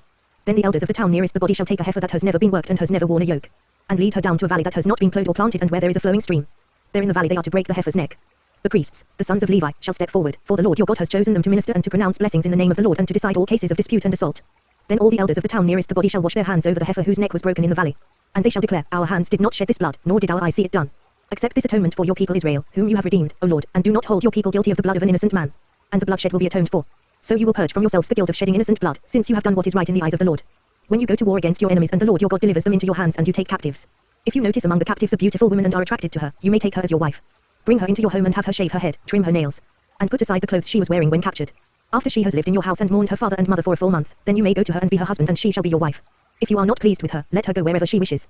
You must not sell her or treat her as a slave, since you have dishonored her. If a man has 2 wives, and he loves one but not the other, and both bear him sons but the firstborn is the son of the wife he does not love. When he wills his property to his sons, he must not give the rights of the firstborn to the son of the wife he loves in preference to his actual firstborn, the son of the wife he does not love. He must acknowledge the son of his unloved wife as the firstborn by giving him a double share of all he has. That son is the first sign of his father's strength. The right of the firstborn belongs to him. If a man has a stubborn and rebellious son who does not obey his father and mother and will not listen to them when they discipline him, his father and mother shall take hold of him and bring him to the elders at the gate of his town. They shall say to the elders, this son of ours is stubborn and rebellious. He will not obey us. He is a profligate and a drunkard. Then all the men of his town shall stone him to death. You must purge the evil from among you. All Israel will hear of it and be afraid. If a man guilty of a capital offense is put to death and his body is hung on a tree, you must not leave his body on the tree overnight. Be sure to bury him that same day, because anyone who is hung on a tree is under God's curse. You must not desecrate the land the Lord your God is giving you as an inheritance. If you see your brother's ox or sheep straying, do not ignore it but be sure to take it back to him. If the brother does not live near you or if you do not know who he is, take it home with you and keep it until he comes looking for it. Then give it back to him. Do the same if you find your brother's donkey or his cloak or anything he loses. Do not ignore it. If you see your brother's donkey or his ox fallen on the road, do not ignore it. Help him get it to its feet. A woman must not wear men's clothing, nor a man wear women's clothing, for the Lord your God detests anyone who does this. If you come across a bird's nest beside the road, either in a tree or on the ground, and the mother is sitting on the young or on the eggs, do not take the mother with the young. You may take the young, but be sure to let the mother go, so that it may go well with you and you may have a long life. When you build a new house, make a parapet around your roof so that you may not bring the guilt of bloodshed on your house if someone falls from the roof. Do not plant 2 kinds of seed in your vineyard. If you do, not only the crops you plant but also the fruit of the vineyard will be defiled. Do not plow with an ox and a donkey yoked together. Do not wear clothes of wool and linen woven together. Make tassels on the 4 corners of the cloak you wear. If a man takes a wife and, after lying with her, dislikes her, and slanders her and gives her a bad name, saying, I married this woman, but when I approached her, I did not find proof of her virginity. Then the girl's father and mother shall bring proof that she was a virgin to the town elders at the gate. The girl's father will say to the elders, I gave my daughter in marriage to this man, but he dislikes her. Now he has slandered her and said, I did not find your daughter to be a virgin. But here is the proof of my daughter's virginity. Then her parents shall display the cloth before the elders of the town. And the elders shall take the man and punish him. They shall fine him 100 shekels of silver and give them to the girl's father, because this man has given an Israelite virgin a bad name. She shall continue to be his wife. He must not divorce her as long as he lives. If, however, the charge is true and no proof of the girl's virginity can be found, she shall be brought to the door of her father's house and there the men of her town shall stone her to death. She has done a disgraceful thing in Israel by being promiscuous while still in her father's house. You must purge the evil from among you. If a man is found sleeping with another man's wife, both the man who slept with her and the woman must die. You must purge the evil from Israel. If a man happens to meet in a town a virgin pledged to be married and he sleeps with her, you shall take both of them to the gate of that town and stone them to death, the girl because she was in a town and did not scream for help, and the man because he violated another man's wife. You must purge the evil from among you. But if out in the country a man happens to meet a girl pledged to be married and rapes her, only the man who has done this shall die. Do nothing to the girl, she has committed no sin deserving death. This case is like that of someone who attacks and murders his neighbor. For the man found the girl out in the country, and though the betrothed girl screamed, there was no one to rescue her. If a man happens to meet a virgin who is not pledged to be married and rapes her and they are discovered, he shall pay the girl's father 50 shekels of silver. He must marry the girl, for he has violated her. He can never divorce her as long as he lives. A man is not to marry his father's wife, he must not dishonor his father's bed. No one who has been emasculated by crushing or cutting may enter the assembly of the Lord. No one born of a forbidden marriage nor any of his descendants may enter the assembly of the Lord, even down to the 10th generation. No Ammonite or Moabite or any of his descendants may enter the assembly of the Lord, even down to the 10th generation. For they did not come to meet you with bread and water on your way when you came out of Egypt, and they hired Balaam son of Beor from Pether in Aram-Naharaim to pronounce a curse on you. However, the Lord your God would not listen to Balaam but turned the curse into a blessing for you, because the Lord your God loves you. Do not seek a treaty of friendship with them as long as you live. Do not abhor an Edomite, for he is your brother. Do not abhor an Egyptian, because you lived as an alien in his country. The 3rd generation of children born to them may enter the assembly of the Lord. When you are encamped against your enemies, keep away from everything impure. If one of your men is unclean because of a nocturnal emission, he is to go outside the camp and stay there. But as evening approaches he is to wash himself, and at sunset he may return to the camp. Designate a place outside the camp where you can go to relieve yourself. As part of your equipment, have something to dig with, and when you relieve yourself, dig a hole and cover up your excrement. For the Lord your God moves about in your camp to protect you and to deliver your enemies to you. Your camp must be holy, so that he will not see among you anything indecent and turn away from you. If a slave has taken refuge with you, do not hand him over to his master. Let him live among you wherever he likes and in whatever town he chooses. Do not oppress him. No Israelite man or woman is to become a shrine prostitute. You must not bring the earnings of a female prostitute or of a male prostitute into the house of the Lord your God to pay any vow, because the Lord your God detests them both. Do not charge your brother interest, whether on money or food or anything else that may earn interest. You may charge a foreigner interest, but not a brother Israelite, so that the Lord your God may bless you in everything you put your hand to in the land you are entering to possess. If you make a vow to the Lord your God, do not be slow to pay it, for the Lord your God will certainly demand it of you and you will be guilty of sin. But if you refrain from making a vow, you will not be guilty. Whatever your lips utter you must be sure to do, because you made your vow freely to the Lord your God with your own mouth. If you enter your neighbor's vineyard, you may eat all the grapes you want, but do not put any in your basket. If you enter your neighbor's grain field, you may pick kernels with your hands, but you must not put a sickle to his standing grain. If a man marries a woman who becomes displeasing to him because he finds something indecent about her, and he writes her a certificate of divorce, gives it to her and sends her from his house. And if after she leaves his house she becomes the wife of another man, and her second husband dislikes her and writes her a certificate of divorce, gives it to her and sends her from his house, or if he dies, then her first husband, who divorced her, is not allowed to marry her again after she has been defiled. That would be detestable in the eyes of the Lord. Do not bring sin upon the land the Lord your God is giving you as an inheritance. If a man has recently married, he must not be sent to war or have any other duty laid on him. For 1 year he is to be free to stay at home and bring happiness to the wife he has married. Do not take a pair of millstones, not even the upper one, as security for a debt, because that would be taking a man's livelihood as security. If a man is caught kidnapping one of his brother Israelites and treats him as a slave or sells him, the kidnapper must die. You must purge the evil from among you. In cases of leprous diseases, be very careful to do exactly as the priests, who are Levites, instruct you. You must follow carefully what I have commanded them. Remember what the Lord your God did to Miriam along the way after you came out of Egypt. When you make a loan of any kind to your neighbor, do not go into his house to get what he is offering as a pledge. Stay outside and let the man to whom you are making the loan bring the pledge out to you. If the man is poor, do not go to sleep with his pledge in your possession. Return his cloak to him by sunset so that he may sleep in it. Then he will thank you, and it will be regarded as a righteous act in the sight of the Lord your God. Do not take advantage of a hired man who is poor and needy, whether he is a brother Israelite or an alien living in one of your towns. Pay him his wages each day before sunset, because he is poor and is counting on it. Otherwise he may cry to the Lord against you, and you will be guilty of sin. Fathers shall not be put to death for their children, nor children put to death for their fathers, each is to die for his own sin. Do not deprive the alien or the fatherless of justice, or take the cloak of the widow as a pledge. Remember that you were slaves in Egypt and the Lord your God redeemed you from there. That is why I command you to do this. When you are harvesting in your field and you overlook a sheaf, do not go back to get it. Leave it for the alien, the fatherless and the widow, so that the Lord your God may bless you in all the work of your hands.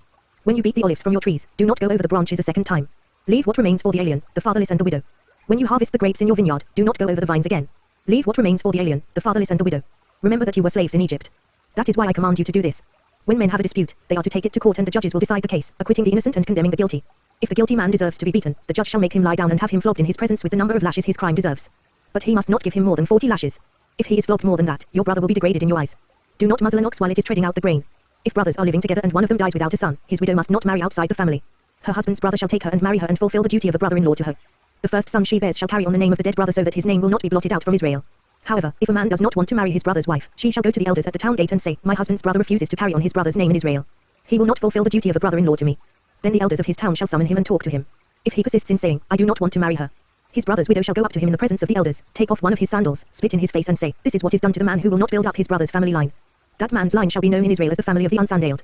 If two men are fighting and the wife of one of them comes to rescue her husband from his assailant, and she reaches out and seizes him by his private parts, you shall cut off her hand. Show her no pity. Do not have two differing weights in your bag, one heavy, one light. Do not have two differing measures in your house, one large, one small. You must have accurate and honest weights and measures, so that you may live long in the land the Lord your God is giving you. For the Lord your God detests anyone who does these things, anyone who deals dishonestly. Remember what the Amalekites did to you along the way when you came out of Egypt. When you were weary and worn out, they met you on your journey and cut off all who were lagging behind. They had no fear of God. When the Lord your God gives you rest from all the enemies around you in the land he is giving you to possess as an inheritance, you shall blot out the memory of Amalek from under heaven. Do not forget. When you have entered the land the Lord your God is giving you as an inheritance and have taken possession of it and settled in it, take some of the first fruits of all that you produce from the soil of the land the Lord your God is giving you and put them in a basket. Then go to the place the Lord your God will choose as a dwelling for his name. And say to the priest in office at the time, I declare today to the Lord your God that I have come to the land the Lord swore to our forefathers to give us. The priest shall take the basket from your hands and set it down in front of the altar of the Lord your God. Then you shall declare before the Lord your God, my father was a wandering Aramean, and he went down into Egypt with a few people and lived there and became a great nation, powerful and numerous. But the Egyptians mistreated us and made us suffer, putting us to hard labor. Then we cried out to the Lord, the God of our fathers, and the Lord heard our voice and saw our misery, toil and oppression. So the Lord brought us out of Egypt with a mighty hand and an outstretched arm, with great terror and with miraculous signs and wonders. He brought us to this place and gave us this land, a land flowing with milk and honey. And now I bring the first fruits of the soil that you, O Lord, have given me. Place the basket before the Lord your God and bow down before him. And you and the Levites and the aliens among you shall rejoice in all the good things the Lord your God has given to you and your household. When you have finished setting aside a tenth of all your produce in the 3rd year, the year of the tithe, you shall give it to the Levite, the alien, the fatherless and the widow, so that they may eat in your towns and be satisfied. Then say to the Lord your God, I have removed from my house the sacred portion and have given it to the Levite, the alien, the fatherless and the widow, according to all you commanded. I have not turned aside from your commands nor have I forgotten any of them. I have not eaten any of the sacred portion while I was in mourning, nor have I removed any of it while I was unclean, nor have I offered any of it to the dead. I have obeyed the Lord my God, I have done everything you commanded me. Look down from heaven, your holy dwelling place, and bless your people Israel and the land you have given us as you promised on oath to our forefathers, a land flowing with milk and honey. The Lord your God commands you this day to follow these decrees and laws, carefully observe them with all your heart and with all your soul. You have declared this day that the Lord is your God and that you will walk in his ways, that you will keep his decrees, commands and laws, and that you will obey him. And the Lord has declared this day that you are his people, his treasured possession as he promised, and that you are to keep all his commands. He has declared that he will set you in praise, fame and honor high above all the nations he has made and that you will be a people holy to the Lord your God, as he promised. Moses and the elders of Israel commanded the people, keep all these commands that I give you today. When you have crossed the Jordan into the land the Lord your God is giving you, set up some large stones and coat them with plaster. Write on them all the words of this law when you have crossed over to enter the land the Lord your God is giving you, a land flowing with milk and honey, just as the Lord, the God of your fathers, promised you. And when you have crossed the Jordan, set up these stones on Mount Ebal, as I command you today, and coat them with plaster. Build there an altar to the Lord your God, an altar of stones. Do not use any iron tool upon them. Build the altar of the Lord your God with field stones and offer burnt offerings on it to the Lord your God. Sacrifice fellowship offerings there, eating them and rejoicing in the presence of the Lord your God. And you shall write very clearly all the words of this law on these stones you have set up. Then Moses and the priests, who are Levites, said to all Israel, be silent, O Israel, and listen. You have now become the people of the Lord your God. Obey the Lord your God and follow his commands and decrees that I give you today. On the same day Moses commanded the people. When you have crossed the Jordan, these tribes shall stand on Mount Gerizim to bless the people, Simeon, Levi, Judah, Issachar, Joseph and Benjamin. And these tribes shall stand on Mount Ebal to pronounce curses, Reuben, Gad, Asher, Zebulun, Dan and Naphtali. The Levites shall recite to all the people of Israel in a loud voice. Cursed is the man who carves an image or casts an idol, a thing detestable to the Lord, the work of the craftsman's hands, and sets it up in secret. Then all the people shall say, Amen. Cursed is the man who dishonors his father or his mother. Then all the people shall say, Amen. Cursed is the man who moves his neighbor's boundary stone. Then all the people shall say, Amen. Cursed is the man who leads the blind astray on the road.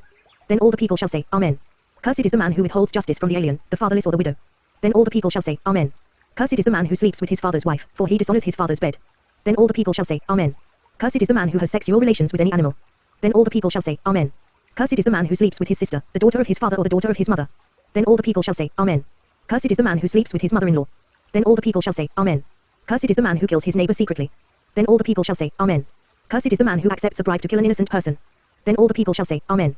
Cursed is the man who does not uphold the words of this law by carrying them out. Then all the people shall say, Amen. If you fully obey the Lord your God and carefully follow all his commands I give you today, the Lord your God will set you high above all the nations on earth. All these blessings will come upon you and accompany you if you obey the Lord your God. You will be blessed in the city and blessed in the country.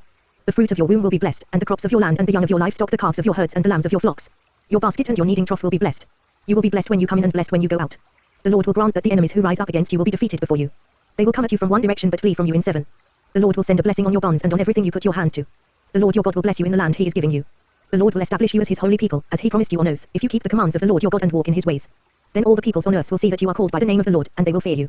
The Lord will grant you abundant prosperity in the fruit of your womb, the young of your livestock and the crops of your ground in the land he swore to your forefathers to give you. The Lord will open the heavens, the storehouse of his bounty, to send rain on your land in season and to bless all the work of your hands. You will lend to many nations but will borrow from none. The Lord will make you the head, not the tail. If you pay attention to the commands of the Lord your God that I give you this day and carefully follow them, you will always be at the top, never at the bottom. Do not turn aside from any of the commands I give you today, to the right or to the left, following other gods and serving them. However, if you do not obey the Lord your God and do not carefully follow all his commands and decrees I am giving you today, all these curses will come upon you and overtake you. You will be cursed in the city and cursed in the country. Your basket and your kneading trough will be cursed. The fruit of your womb will be cursed, and the crops of your land, and the calves of your herds and the lambs of your flocks. You will be cursed when you come in and cursed when you go out. The Lord will send on you curses, confusion and rebuke in everything you put your hand to, until you are destroyed and come to sudden ruin because of the evil you have done in forsaking him. The Lord will plague you with diseases until he has destroyed you from the land you are entering to possess. The Lord will strike you with wasting disease, with fever and inflammation, with scorching heat and drought, with blight and mildew, which will plague you until you perish. The sky over your head will be bronze, the ground beneath you iron. The Lord will turn the rain of your country into dust and powder, it will come down from the skies until you are destroyed. The Lord will cause you to be defeated before your enemies. You will come at them from one direction but flee from them in seven, and you will become a thing of horror to all the kingdoms on earth. Your carcasses will be food for all the birds of the air and the beasts of the earth, and there will be no one to frighten them away. The Lord will afflict you with the boils of Egypt and with tumors, festering sores and the itch, from which you cannot be cured. The Lord will afflict you with madness, blindness and confusion of mind. At midday you will grope about like a blind man in the dark. You will be unsuccessful in everything you do, day after day you will be oppressed and robbed, with no one to rescue you. You will be pledged to be married to a woman, but another will take her and ravish her. You will build a house, but you will not live in it. You will plant a vineyard, but you will not even begin to enjoy its fruit. Your ox will be slaughtered before your eyes, but you will eat none of it. Your donkey will be forcibly taken from you and will not be returned. Your sheep will be given to your enemies, and no one will rescue them. Your sons and daughters will be given to another nation, and you will wear out your eyes watching for them day after day, powerless to lift a hand. A people that you do not know will eat what your land and labor produce, and you will have nothing but cruel oppression all your days. The sights you see will drive you mad. The Lord will afflict your knees and legs with painful boils that cannot be cured, spreading from the soles of your feet to the top of your head. The Lord will drive you and the king you set over you to a nation unknown to you or your fathers. There you will worship other gods, gods of wood and stone. You will become a thing of horror and an object of scorn and ridicule to all the nations where the Lord will drive you. You will sow much seed in the field but you will harvest little, because locusts will devour it. You will plant vineyards and cultivate them but you will not drink the wine or gather the grapes, because worms will eat them. You will have olive trees throughout your country but you will not use the oil, because the olives will drop off. You will have sons and daughters but you will not keep them, because they will go into captivity. Swarms of locusts will take over all your trees and the crops of your land. The alien who lives among you will rise above you higher and higher, but you will sink lower and lower. He will lend to you, but you will not lend to him. He will be the head, but you will be the tail. All these curses will come upon you. They will pursue you and overtake you until you are destroyed, because you did not obey the Lord your God and observe the commands and decrees he gave you. They will be a sign and a wonder to you and your descendants forever, because you did not serve the Lord your God joyfully and gladly in the time of prosperity. Therefore in hunger and thirst, in nakedness and dire poverty, you will serve the enemies the Lord sends against you. He will put an iron yoke on your neck until he has destroyed you. The Lord will bring a nation against you from far away, from the ends of the earth, like an eagle swooping down, a nation whose language you will not understand. A fierce-looking nation without respect for the old or pity for the young. They will devour the young of your livestock and the crops of your land until you are destroyed. They will leave you no grain, new wine or oil, nor any calves of your herds or lambs of your flocks until you are ruined. They will lay siege to all the cities throughout your land until the high fortified walls in which you trust fall down. They will besiege all the cities throughout the land the Lord your God is giving you. Because of the suffering that your enemy will inflict on you during the siege, you will eat the fruit of the womb, the flesh of the sons and daughters the Lord your God has given you. Even the most gentle and sensitive man among you will have no compassion on his own brother or the wife he loves or his surviving children. And he will not give to one of them any of the flesh of his children that he is eating. It will be all he has left because of the suffering your enemy will inflict on you during the siege of all your cities. The most gentle and sensitive woman among you, so sensitive and gentle that she would not venture to touch the ground with the sole of her foot, will begrudge the husband she loves and her own son or daughter. The afterbirth from her womb and the children she bears. For she intends to eat them secretly during the siege and in the distress that your enemy will inflict on you in your cities. If you do not carefully follow all the words of this law, which are written in this book, and do not revere this glorious and awesome name the Lord your God, the Lord will send fearful plagues on you and your descendants, harsh and prolonged disasters, and severe and lingering illnesses. He will bring upon you all the diseases of Egypt that you dreaded, and they will cling to you. The Lord will also bring on you every kind of sickness and disaster not recorded in this book of the law, until you are destroyed. You who were as numerous as the stars in the sky will be left but few in number, because you did not obey the Lord your God. Just as it pleased the Lord to make you prosper and increase in number, so it will please him to ruin and destroy you. You will be uprooted from the land you are entering to possess. Then the Lord will scatter you among all nations, from one end of the earth to the other. There you will worship other gods, gods of wood and stone, which neither you nor your fathers have known. Among those nations you will find no repose, no resting place for the sole of your foot. There the Lord will give you an anxious mind, eyes weary with longing, and a despairing heart. You will live in constant suspense, filled with dread both night and day, never sure of your life. In the morning you will say, if only it were evening, and in the evening, if only it were morning. Because of the terror that will fill your hearts and the sights that your eyes will see. The Lord will send you back in ships to Egypt on a journey I said you should never make again. There you will offer yourselves for sale to your enemies as male and female slaves, but no one will buy you. These are the terms of the covenant the Lord commanded Moses to make with the Israelites in Moab, in addition to the covenant he had made with them at Horeb. Moses summoned all the Israelites and said to them, your eyes have seen all that the Lord did in Egypt to Pharaoh, to all his officials and to all his land. With your own eyes you saw those great trials, those miraculous signs and great wonders. But to this day the Lord has not given you a mind that understands, or eyes that see, or ears that hear. During the 40 years that I led you through the desert, your clothes did not wear out, nor did the sandals on your feet. You ate no bread and drank no wine or other fermented drink. I did this so that you might know that I am the Lord your God. When you reached this place, Sihon king of Heshbon and Og king of Bashan came out to fight against us, but we defeated them. We took their land and gave it as an inheritance to the Reubenites, the Gadites and the half-tribe of Manasseh. Carefully follow the terms of this covenant, so that you may prosper in everything you do. All of you are standing today in the presence of the Lord your God, your leaders and chief men, your elders and officials, and all the other men of Israel. Together with your children and your wives, and the aliens living in your camps who chop your wood and carry your water. You are standing here in order to enter into a covenant with the Lord your God, a covenant the Lord is making with you this day and sealing with an oath. To confirm you this day as his people, that he may be your God as he promised you and as he swore to your fathers, Abraham, Isaac and Jacob. I am making this covenant, with its oath, not only with you, who are standing here with us today in the presence of the Lord our God, but also with those who are not here today. You yourselves know how we lived in Egypt and how we passed through the countries on the way here. You saw among them their detestable images and idols of wood and stone, of silver and gold. Make sure there is no man or woman, clan or tribe among you today whose heart turns away from the Lord our God to go and worship the gods of those nations. Make sure there is no root among you that produces such bitter poison. When such a person hears the words of this oath, he invokes a blessing on himself and therefore thinks, I will be safe, even though I persist in going my own way. This will bring disaster on the watered land as well as the dry. The Lord will never be willing to forgive him, his wrath and zeal will burn against that man. All the curses written in this book will fall upon him, and the Lord will blot out his name from under heaven. The Lord will single him out from all the tribes of Israel for disaster, according to all the curses of the covenant written in this book of the law.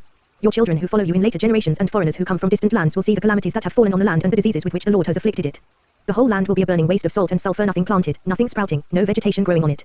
It will be like the destruction of Sodom and Gomorrah, Admah and Zeboim, which the Lord overthrew in fierce anger. All the nations will ask, why has the Lord done this to this land? Why this fierce, burning anger? And the answer will be, it is because this people abandoned the covenant of the Lord, the God of their fathers, the covenant he made with them when he brought them out of Egypt. They went off and worshipped other gods and bowed down to them, gods they did not know, gods he had not given them. Therefore the Lord's anger burned against this land, so that he brought on it all the curses written in this book. In furious anger and in great wrath the Lord uprooted them from their land and thrust them into another land, as it is now. The secret things belong to the Lord our God, but the things revealed belong to us and to our children forever, that we may follow all the words of this law. When all these blessings and curses I have set before you come upon you and you take them to heart wherever the Lord your God disperses you among the nations, and when you and your children return to the Lord your God and obey him with all your heart and with all your soul according to everything I command you today, then the Lord your God will restore your fortunes and have compassion on you and gather you again from all the nations where he scattered you. Even if you have been banished to the most distant land under the heavens, from there the Lord your God will gather you and bring you back. He will bring you to the land that belonged to your fathers, and you will take possession of it. He will make you more prosperous and numerous than your fathers. The Lord your God will circumcise your hearts and the hearts of your descendants, so that you may love him with all your heart and with all your soul, and live. The Lord your God will put all these curses on your enemies who hate and persecute you. You will again obey the Lord and follow all his commands I am giving you today. Then the Lord your God will make you most prosperous in all the work of your hands and in the fruit of your womb, the young of your livestock and the crops of your land. The Lord will again delight in you and make you prosperous, just as he delighted in your fathers. If you obey the Lord your God and keep his commands and decrees that are written in this book of the law and turn to the Lord your God with all your heart and with all your soul. The offer of life or death. Now what I am commanding you today is not too difficult for you or beyond your reach. It is not up in heaven, so that you have to ask, who will ascend into heaven to get it and proclaim it to us so we may obey it. Nor is it beyond the sea, so that you have to ask, who will cross the sea to get it and proclaim it to us so we may obey it. No, the word is very near you, it is in your mouth and in your heart so you may obey it. See, I set before you today life and prosperity, death and destruction. For I command you today to love the Lord your God, to walk in his ways, and to keep his commands, decrees and laws, then you will live and increase, and the Lord your God will bless you in the land you are entering to possess. But if your heart turns away and you are not obedient, and if you are drawn away to bow down to other gods and worship them, I declare to you this day that you will certainly be destroyed. You will not live long in the land you are crossing the Jordan to enter and possess. This day I call heaven and earth as witnesses against you that I have set before you life and death, blessings and curses. Now choose life, so that you and your children may live, and that you may love the Lord your God, listen to his voice, and hold fast to him. For the Lord is your life, and he will give you many years in the land he swore to give to your fathers, Abraham, Isaac and Jacob. Then Moses went out and spoke these words to all Israel. I am now 120 years old and I am no longer able to lead you. The Lord has said to me, you shall not cross the Jordan. The Lord your God himself will cross over ahead of you. He will destroy these nations before you, and you will take possession of their land. Joshua also will cross over ahead of you, as the Lord said. And the Lord will do to them what he did to Sihon and Og, the kings of the Amorites, whom he destroyed along with their land. The Lord will deliver them to you, and you must do to them all that I have commanded you. Be strong and courageous. Do not be afraid or terrified because of them, for the Lord your God goes with you, he will never leave you nor forsake you. Then Moses summoned Joshua and said to him in the presence of all Israel, be strong and courageous, for you must go with this people into the land that the Lord swore to their forefathers to give them, and you must divide it among them as their inheritance. The Lord himself goes before you and will be with you, he will never leave you nor forsake you. Do not be afraid, do not be discouraged. So Moses wrote down this law and gave it to the priests, the sons of Levi, who carried the ark of the covenant of the Lord, and to all the elders of Israel. Then Moses commanded them, at the end of every 7 years, in the year for cancelling debts, during the Feast of Tabernacles. When all Israel comes to appear before the Lord your God at the place he will choose, you shall read this law before them in their hearing. Assemble the people, men, women and children, and the aliens living in your towns so they can listen and learn to fear the Lord your God and follow carefully all the words of this law. Their children, who do not know this law, must hear it and learn to fear the Lord your God as long as you live in the land you are crossing the Jordan to possess. The Lord said to Moses, now the day of your death is near. Call Joshua and present yourselves at the tent of meeting, where I will commission him. So Moses and Joshua came and presented themselves at the tent of meeting. Then the Lord appeared at the tent in a pillar of cloud, and the cloud stood over the entrance to the tent. And the Lord said to Moses, you are going to rest with your fathers, and these people will soon prostitute themselves to the foreign gods of the land they are entering. They will forsake me and break the covenant I made with them. On that day I will become angry with them and forsake them, I will hide my face from them, and they will be destroyed. Many disasters and difficulties will come upon them, and on that day they will ask, have not these disasters come upon us because our God is not with us? And I will certainly hide my face on that day because of all their wickedness in turning to other gods. Now write down for yourselves this song and teach it to the Israelites and have them sing it, so that it may be a witness for me against them. When I have brought them into the land flowing with milk and honey, the land I promised on oath to their forefathers, and when they eat their fill and thrive, they will turn to other gods and worship them, rejecting me and breaking my covenant. And when many disasters and difficulties come upon them, this song will testify against them, because it will not be forgotten by their descendants. I know what they are disposed to do, even before I bring them into the land I promised them on oath. So Moses wrote down this song that day and taught it to the Israelites. The Lord gave this command to Joshua son of Nun, be strong and courageous, for you will bring the Israelites into the land I promised them on oath, and I myself will be with you. After Moses finished writing in a book the words of this law from beginning to end, he gave this command to the Levites who carried the ark of the covenant of the Lord. Take this book of the law and place it beside the ark of the covenant of the Lord your God. There it will remain as a witness against you. For I know how rebellious and stiff-necked you are. If you have been rebellious against the Lord while I am still alive and with you, how much more will you rebel after I die? Assemble before me all the elders of your tribes and all your officials, so that I can speak these words in their hearing and call heaven and earth to testify against them. For I know that after my death you are sure to become utterly corrupt and to turn from the way I have commanded you. In days to come, disaster will fall upon you because you will do evil in the sight of the Lord and provoke him to anger by what your hands have made. And Moses recited the words of this song from beginning to end in the hearing of the whole assembly of Israel. Listen, O heavens, and I will speak, hear, O earth, the words of my mouth. Let my teaching fall like rain and my words descend like dew, like showers on new grass, like abundant rain on tender plants. I will proclaim the name of the Lord. Oh, praise the greatness of our God. He is the rock, his works are perfect, and all his ways are just. A faithful God who does no wrong, upright and just is he. They have acted corruptly toward him, to their shame they are no longer his children, but a warped and crooked generation. Is this the way you repay the Lord, O foolish and unwise people? Is he not your father, your creator, who made you and formed you? Remember the days of old, consider the generations long past. Ask your father and he will tell you, your elders, and they will explain to you. When the Most High gave the nations their inheritance, when he divided all mankind, he set up boundaries for the peoples according to the number of the sons of Israel. For the Lord's portion is his people, Jacob his allotted inheritance. In a desert land he found him, in a barren and howling waste. He shielded him and cared for him, he guarded him as the apple of his eye. Like an eagle that stirs up its nest and hovers over its young, that spreads its wings to catch them and carries them on its pinions. The Lord alone led him, no foreign god was with him. He made him ride on the heights of the land and fed him with the fruit of the fields. He nourished him with honey from the rock, and with oil from the flinty crag. With curds and milk from herd and flock, and with fattened lambs and goats, with choice rams of Bashan and the finest kernels of wheat. You drank the foaming blood of the grape. Jeshurun grew fat and kicked, filled with food, he became heavy and sleek. He abandoned the God who made him and rejected the rock his savior. They made him jealous with their foreign gods and angered him with their detestable idols. They sacrificed to demons, which are not gods they had not known, gods that recently appeared, gods your fathers did not fear. You deserted the rock, who fathered you, you forgot the God who gave you birth. The Lord saw this and rejected them because he was angered by his sons and daughters. I will hide my face from them, he said, and see what their end will be, for they are a perverse generation, children who are unfaithful. They made me jealous by what is no God and angered me with their worthless idols. I will make them envious by those who are not a people, I will make them angry by a nation that has no understanding. For a fire has been kindled by my wrath, one that burns to the realm of death below. It will devour the earth and its harvests and set afire the foundations of the mountains. I will heap calamities upon them and spend my arrows against them. I will send wasting famine against them, consuming pestilence and deadly plague. I will send against them the fangs of wild beasts, the venom of vipers that glide in the dust. In the street the sword will make them childless, in their homes terror will reign. Young men and young women will perish, infants and grey-haired men. I said I would scatter them and blot out their memory from mankind. But I dreaded the taunt of the enemy, lest the adversary misunderstand and say, our hand has triumphed, the Lord has not done all this. They are a nation without sense, there is no discernment in them. If only they were wise and would understand this and discern what their end will be. How could one man chase 1,000, or two put 10,000 to flight, unless their rock had sold them, unless the Lord had given them up? For their rock is not like our rock, as even our enemies concede. Their vine comes from the vine of Sodom and from the fields of Gomorrah. Their grapes are filled with poison, and their clusters with bitterness. Their wine is the venom of serpents, the deadly poison of cobras. Have I not kept this in reserve and sealed it in my vaults? It is mine to avenge, I will repay. In due time their foot will slip, their day of disaster is near and their doom rushes upon them. The Lord will judge his people and have compassion on his servants when he sees their strength is gone and no one is left, slave or free. He will say, now where are their gods, the rock they took refuge in? The gods who ate the fat of their sacrifices and drank the wine of their drink offerings. Let them rise up to help you. Let them give you shelter. See now that I myself am he. There is no God besides me. I put to death and I bring to life, I have wounded and I will heal, and no one can deliver out of my hand. I lift my hand to heaven and declare, as surely as I live forever. When I sharpen my flashing sword and my hand grasps it in judgment, I will take vengeance on my adversaries and repay those who hate me. I will make my arrows drunk with blood, while my sword devours flesh, the blood of the slain and the captives, the heads of the enemy leaders. Rejoice, O nations, with his people, for he will avenge the blood of his servants, he will take vengeance on his enemies and make atonement for his land and people. Moses came with Joshua son of Nun and spoke all the words of this song in the hearing of the people.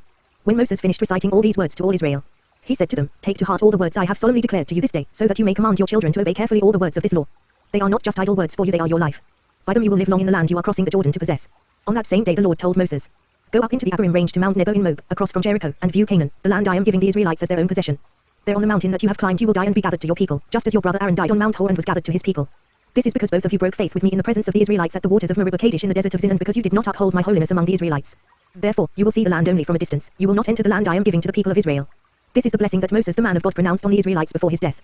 He said, the Lord came from Sinai and dawned over them from So, he shone forth from Mount Paran. He came with myriads of holy ones from the south, from his mountain slopes. Surely it is you who love the people, all the holy ones are in your hand. At your feet they all bow down, and from you receive instruction. The law that Moses gave us, the possession of the assembly of Jacob. He was king over Jeshurun when the leaders of the people assembled, along with the tribes of Israel. Let Reuben live and not die, nor his men be few. And this he said about Judah, hear, O Lord, the cry of Judah, bring him to his people. With his own hands he defends his cause. Oh, be his help against his foes. About Levi he said, your Thummim and Urim belong to the man you favored. You tested him at Massa, you contended with him at the waters of Meribah. He said of his father and mother, I have no regard for them. He did not recognize his brothers or acknowledge his own children, but he watched over your word and guarded your covenant. He teaches your precepts to Jacob and your law to Israel. He offers incense before you and whole burnt offerings on your altar. Bless all his skills, O Lord, and be pleased with the work of his hands. Smite the loins of those who rise up against him, strike his foes till they rise no more. About Benjamin he said, let the beloved of the Lord rest secure in him, for he shields him all day long, and the one the Lord loves rests between his shoulders. About Joseph he said, may the Lord bless his land with the precious dew from heaven above and with the deep waters that lie below. With the best the sun brings forth and the finest the moon can yield. With the choicest gifts of the ancient mountains and the fruitfulness of the everlasting hills. With the best gifts of the earth and its fullness and the favor of him who dwelt in the burning bush. Let all these rest on the head of Joseph, on the brow of the prince among his brothers. In majesty he is like a firstborn bull, his horns are the horns of a wild ox. With them he will bore the nations, even those at the ends of the earth. Such are the 10,000s of Ephraim, such are the thousands of Manasseh. About Zebulun he said, rejoice, Zebulun, in your going out, and you, Issachar, in your tents. They will summon peoples to the mountain and there offer sacrifices of righteousness, they will feast on the abundance of the seas, on the treasures hidden in the sand. About Gad he said, blessed is he who enlarges Gad's domain. Gad lives there like a lion, tearing at arm or head. He chose the best land for himself, the leader's portion was kept for him. When the heads of the people assembled, he carried out the Lord's righteous will, and his judgments concerning Israel.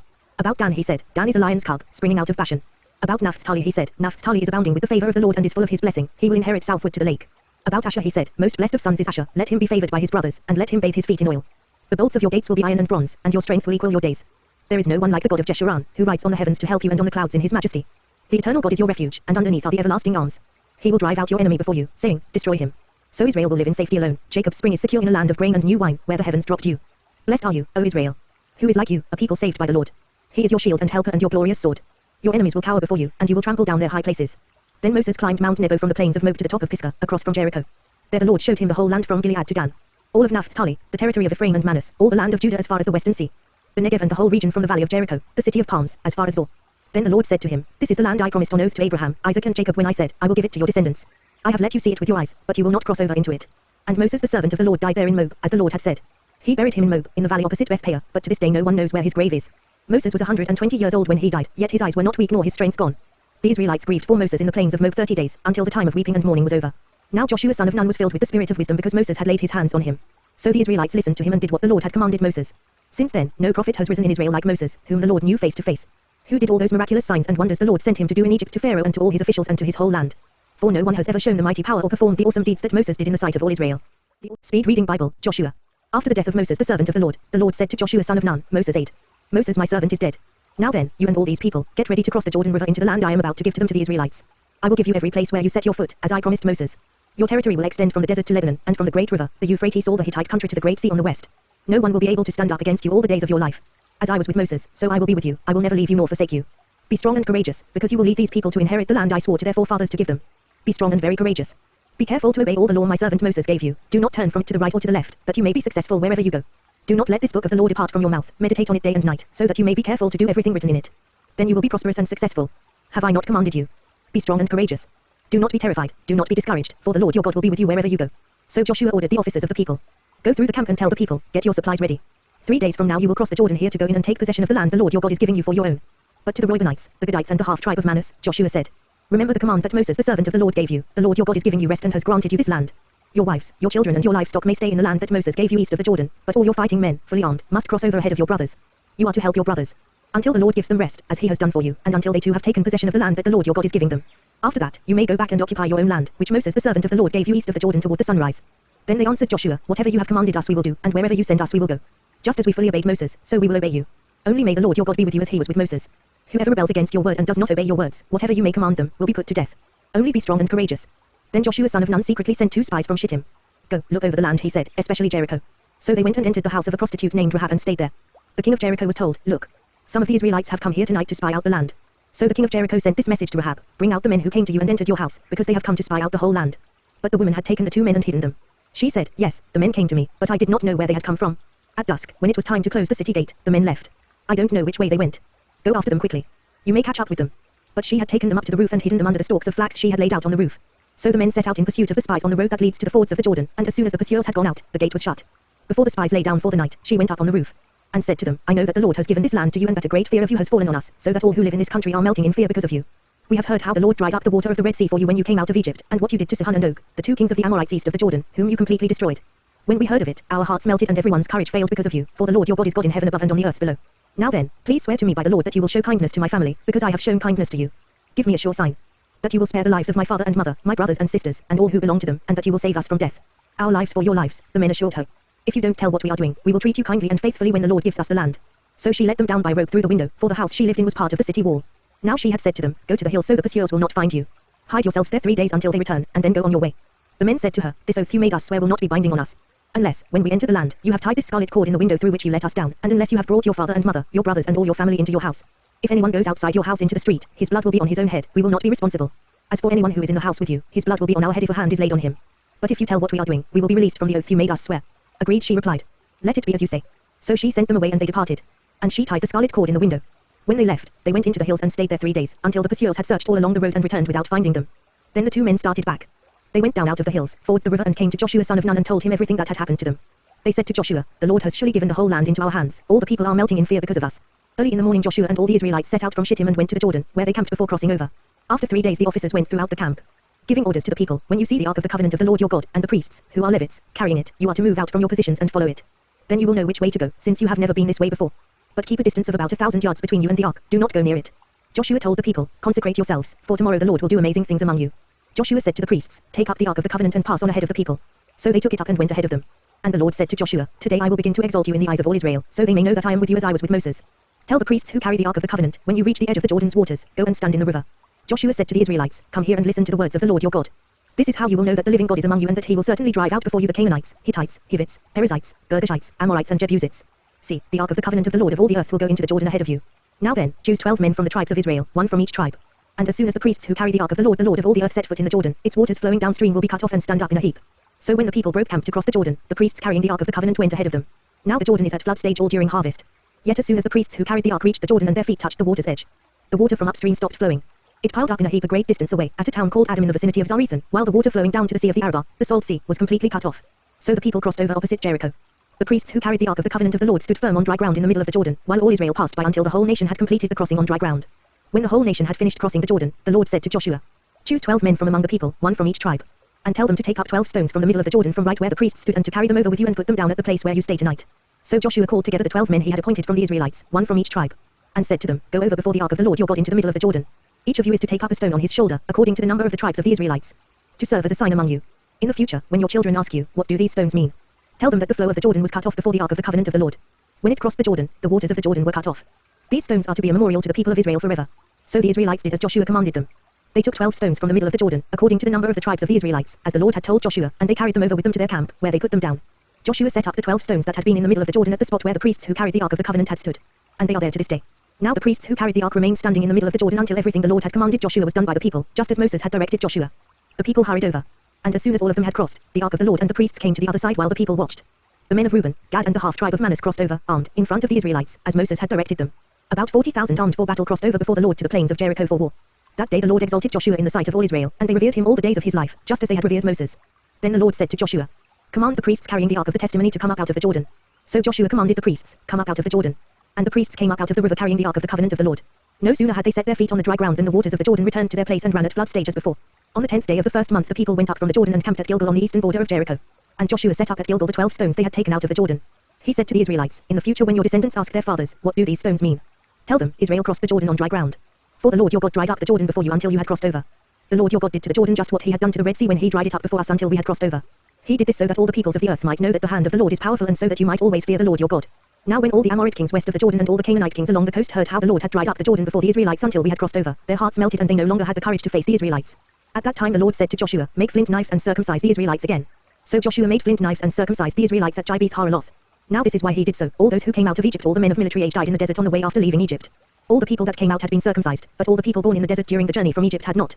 The Israelites had moved about in the desert 40 years until all the men who were of military age when they left Egypt had died, since they had not obeyed the Lord. For the Lord had sworn to them that they would not see the land that he had solemnly promised their fathers to give us, a land flowing with milk and honey. So he raised up their sons in their place, and these were the ones Joshua circumcised. They were still uncircumcised because they had not been circumcised on the way. And after the whole nation had been circumcised, they remained where they were in camp until they were healed. Then the Lord said to Joshua, "Today I have rolled away the reproach of Egypt from you." So the place has been called Gilgal to this day. On the evening of the 14th day of the month, while camped at Gilgal on the plains of Jericho, the Israelites celebrated the Passover. The day after the Passover, that very day, they ate some of the produce of the land, unleavened bread and roasted grain. The manna stopped the day after they ate this food from the land. There was no longer any manna for the Israelites, but that year they ate of the produce of Canaan. Now when Joshua was near Jericho, he looked up and saw a man standing in front of him with a drawn sword in his hand. Joshua went up to him and asked, "Are you for us or for our enemies?" "Neither," he replied, "but as commander of the army of the Lord I have now come."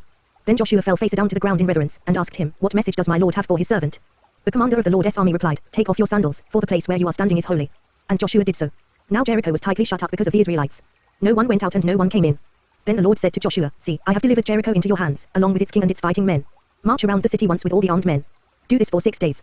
Have 7 priests carry trumpets of ram's horns in front of the ark. On the 7th day, march around the city 7 times, with the priests blowing the trumpets. When you hear them sound a long blast on the trumpets, have all the people give a loud shout, then the wall of the city will collapse and the people will go up, every man straight in." So Joshua son of Nun called the priests and said to them, "Take up the ark of the covenant of the Lord and have 7 priests carry trumpets in front of it." And he ordered the people, "Advance. March around the city, with the armed guard going ahead of the ark of the Lord." When Joshua had spoken to the people, the 7 priests carrying the 7 trumpets before the Lord went forward, blowing their trumpets, and the ark of the Lord's covenant followed them. The armed guard marched ahead of the priests who blew the trumpets, and the rear guard followed the ark. All this time the trumpets were sounding. But Joshua had commanded the people, "Do not give a war cry, do not raise your voices, do not say a word until the day I tell you to shout. Then shout." So he had the ark of the Lord carried around the city, circling it once. Then the people returned to camp and spent the night there. Joshua got up early the next morning and the priests took up the ark of the Lord. The 7 priests carrying the 7 trumpets went forward, marching before the ark of the Lord and blowing the trumpets. The armed men went ahead of them and the rear guard followed the ark of the Lord, while the trumpets kept sounding. So on the 2nd day they marched around the city once and returned to the camp. They did this for 6 days. On the 7th day, they got up at daybreak and marched around the city 7 times in the same manner, except that on that day they circled the city 7 times. The 7th time around, when the priests sounded the trumpet blast, Joshua commanded the people, "Shout. For the Lord has given you the city. The city and all that is in it are to be devoted to the Lord. Only Rahab the prostitute and all who are with her in her house shall be spared, because she hid the spies we sent. But keep away from the devoted things, so that you will not bring about your own destruction by taking any of them. Otherwise you will make the camp of Israel liable to destruction and bring trouble on it. All the silver and gold and the articles of bronze and iron are sacred to the Lord and must go into his treasury." When the trumpet sounded, the people shouted, and at the sound of the trumpet, when the people gave a loud shout, the wall collapsed, so every man charged straight in, and they took the city. They devoted the city to the Lord and destroyed with the sword every living thing in it, men and women, young and old, cattle, sheep and donkeys. Joshua said to the 2 men who had spied out the land, "Go into the prostitute's house and bring her out and all who belong to her, in accordance with your oath to her." So the young men who had done the spying went in and brought out Rahab, her father and mother and brothers and all who belonged to her. They brought out her entire family and put them in a place outside the camp of Israel. Then they burned the whole city and everything in it, but they put the silver and gold and the articles of bronze and iron into the treasury of the Lord's house. But Joshua spared Rahab the prostitute, with her family and all who belonged to her, because she hid the men Joshua had sent as spies to Jericho and she lives among the Israelites to this day. At that time Joshua pronounced this solemn oath, "Cursed before the Lord is the man who undertakes to rebuild this city, Jericho. At the cost of his firstborn son will he lay its foundations, at the cost of his youngest will he set up its gates." So the Lord was with Joshua, and his fame spread throughout the land. But the Israelites acted unfaithfully in regard to the devoted things. Achan son of Carmi, the son of Zimri, the son of Zerah, of the tribe of Judah, took some of them. So the Lord's anger burned against Israel. Now Joshua sent men from Jericho to Ai, which is near Bethaven to the east of Bethel, and told them, "Go up and spy out the region." So the men went up and spied out Ai. When they returned to Joshua, they said, "Not all the people will have to go up against Ai. Send 2 or 3,000 men to take it and do not weary all the people, for only a few men are there." So about 3,000 men went up, but they were routed by the men of Ai, who killed about 36 of them. They chased the Israelites from the city gate as far as the stone quarries and struck them down on the slopes. At this the hearts of the people melted and became like water. Then Joshua tore his clothes and fell face down to the ground before the ark of the Lord, remaining there till evening. The elders of Israel did the same, and sprinkled dust on their heads. And Joshua said, "Ah, sovereign Lord, why did you ever bring this people across the Jordan to deliver us into the hands of the Amorites to destroy us? If only we had been content to stay on the other side of the Jordan. O Lord, what can I say, now that Israel has been routed by its enemies? The Canaanites and the other people of the country will hear about this and they will surround us and wipe out our name from the earth. What then will you do for your own great name? The Lord said to Joshua, stand up. What are you doing down on your face? Israel has sinned, they have violated my covenant, which I commanded them to keep. They have taken some of the devoted things, they have stolen, they have lied, they have put them with their own possessions. That is why the Israelites cannot stand against their enemies, they turn their backs and run because they have been made liable to destruction. I will not be with you anymore unless you destroy whatever among you is devoted to destruction. Go, consecrate the people. Tell them, consecrate yourselves in preparation for tomorrow, for this is what the Lord, the God of Israel, says, that which is devoted is among you, O Israel. You cannot stand against your enemies until you remove it. In the morning, present yourselves tribe by tribe. The tribe that the Lord takes shall come forward clan by clan, the clan that the Lord takes shall come forward family by family, and the family that the Lord takes shall come forward man by man. He who is caught with the devoted things shall be destroyed by fire, along with all that belongs to him. He has violated the covenant of the Lord and has done a disgraceful thing in Israel. Early the next morning Joshua had Israel come forward by tribes, and Judah was taken. The clans of Judah came forward, and he took the Zerahites. He had the clan of the Zerahites come forward by families, and Zimri was taken. Joshua had his family come forward man by man, and Achan son of Carmi, the son of Zimri, the son of Zerah, of the tribe of Judah, was taken. Then Joshua said to Achan, my son, give glory to the Lord, the God of Israel, and give him the praise. Tell me what you have done, do not hide it from me. Achan replied, it is true. I have sinned against the Lord, the God of Israel. This is what I have done. When I saw in the plunder a beautiful robe from Babylonia, 200 shekels of silver and a wedge of gold weighing 50 shekels, I coveted them and took them. They are hidden in the ground inside my tent, with the silver underneath. So Joshua sent messengers, and they ran to the tent, and there it was, hidden in his tent, with the silver underneath. They took the things from the tent, brought them to Joshua and all the Israelites and spread them out before the Lord. Then Joshua, together with all Israel, took Achan son of Zerah, the silver, the robe, the gold wedge, his sons and daughters, his cattle, donkeys and sheep, his tent and all that he had, to the valley of Acre. Joshua said, why have you brought this trouble on us? The Lord will bring trouble on you today. Then all Israel stoned him, and after they had stoned the rest, they burned them. Over Achan they heaped up a large pile of rocks, which remains to this day. Then the Lord turned from his fierce anger. Therefore that place has been called the valley of Acre ever since. Then the Lord said to Joshua, do not be afraid, do not be discouraged. Take the whole army with you, and go up and attack Ai. For I have delivered into your hands the king of Ai, his people, his city and his land. You shall do to Ai and its king as you did to Jericho and its king, except that you may carry off their plunder and livestock for yourselves. Set an ambush behind the city. So Joshua and the whole army moved out to attack Ai. He chose 30,000 of his best fighting men and sent them out at night. With these orders, listen carefully. You are to set an ambush behind the city. Don't go very far from it. All of you be on the alert. I and all those with me will advance on the city, and when the men come out against us, as they did before, we will flee from them. They will pursue us until we have lured them away from the city, for they will say, they are running away from us as they did before. So when we flee from them, you are to rise up from ambush and take the city. The Lord your God will give it into your hand. When you have taken the city, set it on fire. Do what the Lord has commanded. See to it, you have my orders. Then Joshua sent them off, and they went to the place of ambush and lay in wait between Bethel and Ai, to the west of Ai. But Joshua spent that night with the people. Early the next morning Joshua mustered his men, and he and the leaders of Israel marched before them to Ai. The entire force that was with him marched up and approached the city and arrived in front of it. They set up camp north of Ai, with the valley between them and the city. Joshua had taken about 5,000 men and set them in ambush between Bethel and Ai, to the west of the city. They had the soldiers take up their positions, all those in the camp to the north of the city and the ambush to the west of it. That night Joshua went into the valley. When the king of Ai saw this, he and all the men of the city hurried out early in the morning to meet Israel in battle at a certain place overlooking the Arabah. But he did not know that an ambush had been set against him behind the city. Joshua and all Israel let themselves be driven back before them, and they fled toward the desert. All the men of Ai were called to pursue them, and they pursued Joshua and whirled away from the city. Not a man remained in Ai or Bethel who did not go after Israel. They left the city open and went in pursuit of Israel. Then the Lord said to Joshua, hold out toward Ai the javelin that is in your hand, for into your hand I will deliver the city. So Joshua held out his javelin toward Ai. As soon as he did this, the men in the ambush rose quickly from their position and rushed forward. They entered the city and captured it and quickly set it on fire. The men of Ai looked back and saw the smoke of the city rising against the sky, but they had no chance to escape in any direction, for the Israelites who had been fleeing toward the desert had turned back against their pursuers. For when Joshua and all Israel saw that the ambush had taken the city and that smoke was going up from the city, they turned around and attacked the men of Ai. The men of the ambush also came out of the city against them, so that they were caught in the middle, with Israelites on both sides. Israel cut them down, leaving them neither survivors nor fugitives. But they took the king of Ai alive and brought him to Joshua. When Israel had finished killing all the men of Ai in the fields and in the desert where they had chased them, and when every one of them had been put to the sword, all the Israelites returned to Ai and killed those who were in it. 12,000 men and women fell that day, all the people of Ai. For Joshua did not draw back the hand that held out his javelin until he had destroyed all who lived in Ai. But Israel did carry off for themselves the livestock and plunder of this city, as the Lord had instructed Joshua. So Joshua burned Ai and made it a permanent heap of ruins, a desolate place to this day. He hung the king of Ai on a tree and left him there until evening. At sunset, Joshua ordered them to take his body from the tree and throw it down at the entrance of the city gate. And they raised a large pile of rocks over it, which remains to this day. Then Joshua built on Mount Ebal an altar to the Lord, the God of Israel, as Moses the servant of the Lord had commanded the Israelites. He built it according to what is written in the book of the law of Moses, an altar of uncut stones, on which no iron tool had been used. On it they offered to the Lord burnt offerings and sacrificed fellowship offerings. There, in the presence of the Israelites, Joshua copied on stones the law of Moses, which he had written. All Israel, aliens and citizens alike, with their elders, officials and judges, were standing on both sides of the ark of the covenant of the Lord, facing those who carried it, the priests, who were Levites. Half of the people stood in front of Mount Gerizim and half of them in front of Mount Ebal, as Moses the servant of the Lord had formerly commanded when he gave instructions to bless the people of Israel. Afterward, Joshua read all the words of the law, the blessings and the curses, just as it is written in the book of the law. There was not a word of all that Moses had commanded that Joshua did not read to the whole assembly of Israel, including the women and children, and the aliens who lived among them. Now when all the kings west of the Jordan heard about these things, those in the hill country, in the western foothills, and along the entire coast of the great sea as far as Lebanon, the kings of the Hittites, Amorites, Canaanites, Perizzites, Hivites and Jebusites, they came together to make war against Joshua and Israel. However, when the people of Gibeon heard what Joshua had done to Jericho and Ai, They resorted to a ruse. They went as a delegation whose donkeys were loaded with worn-out sacks and old wineskins, cracked and mended.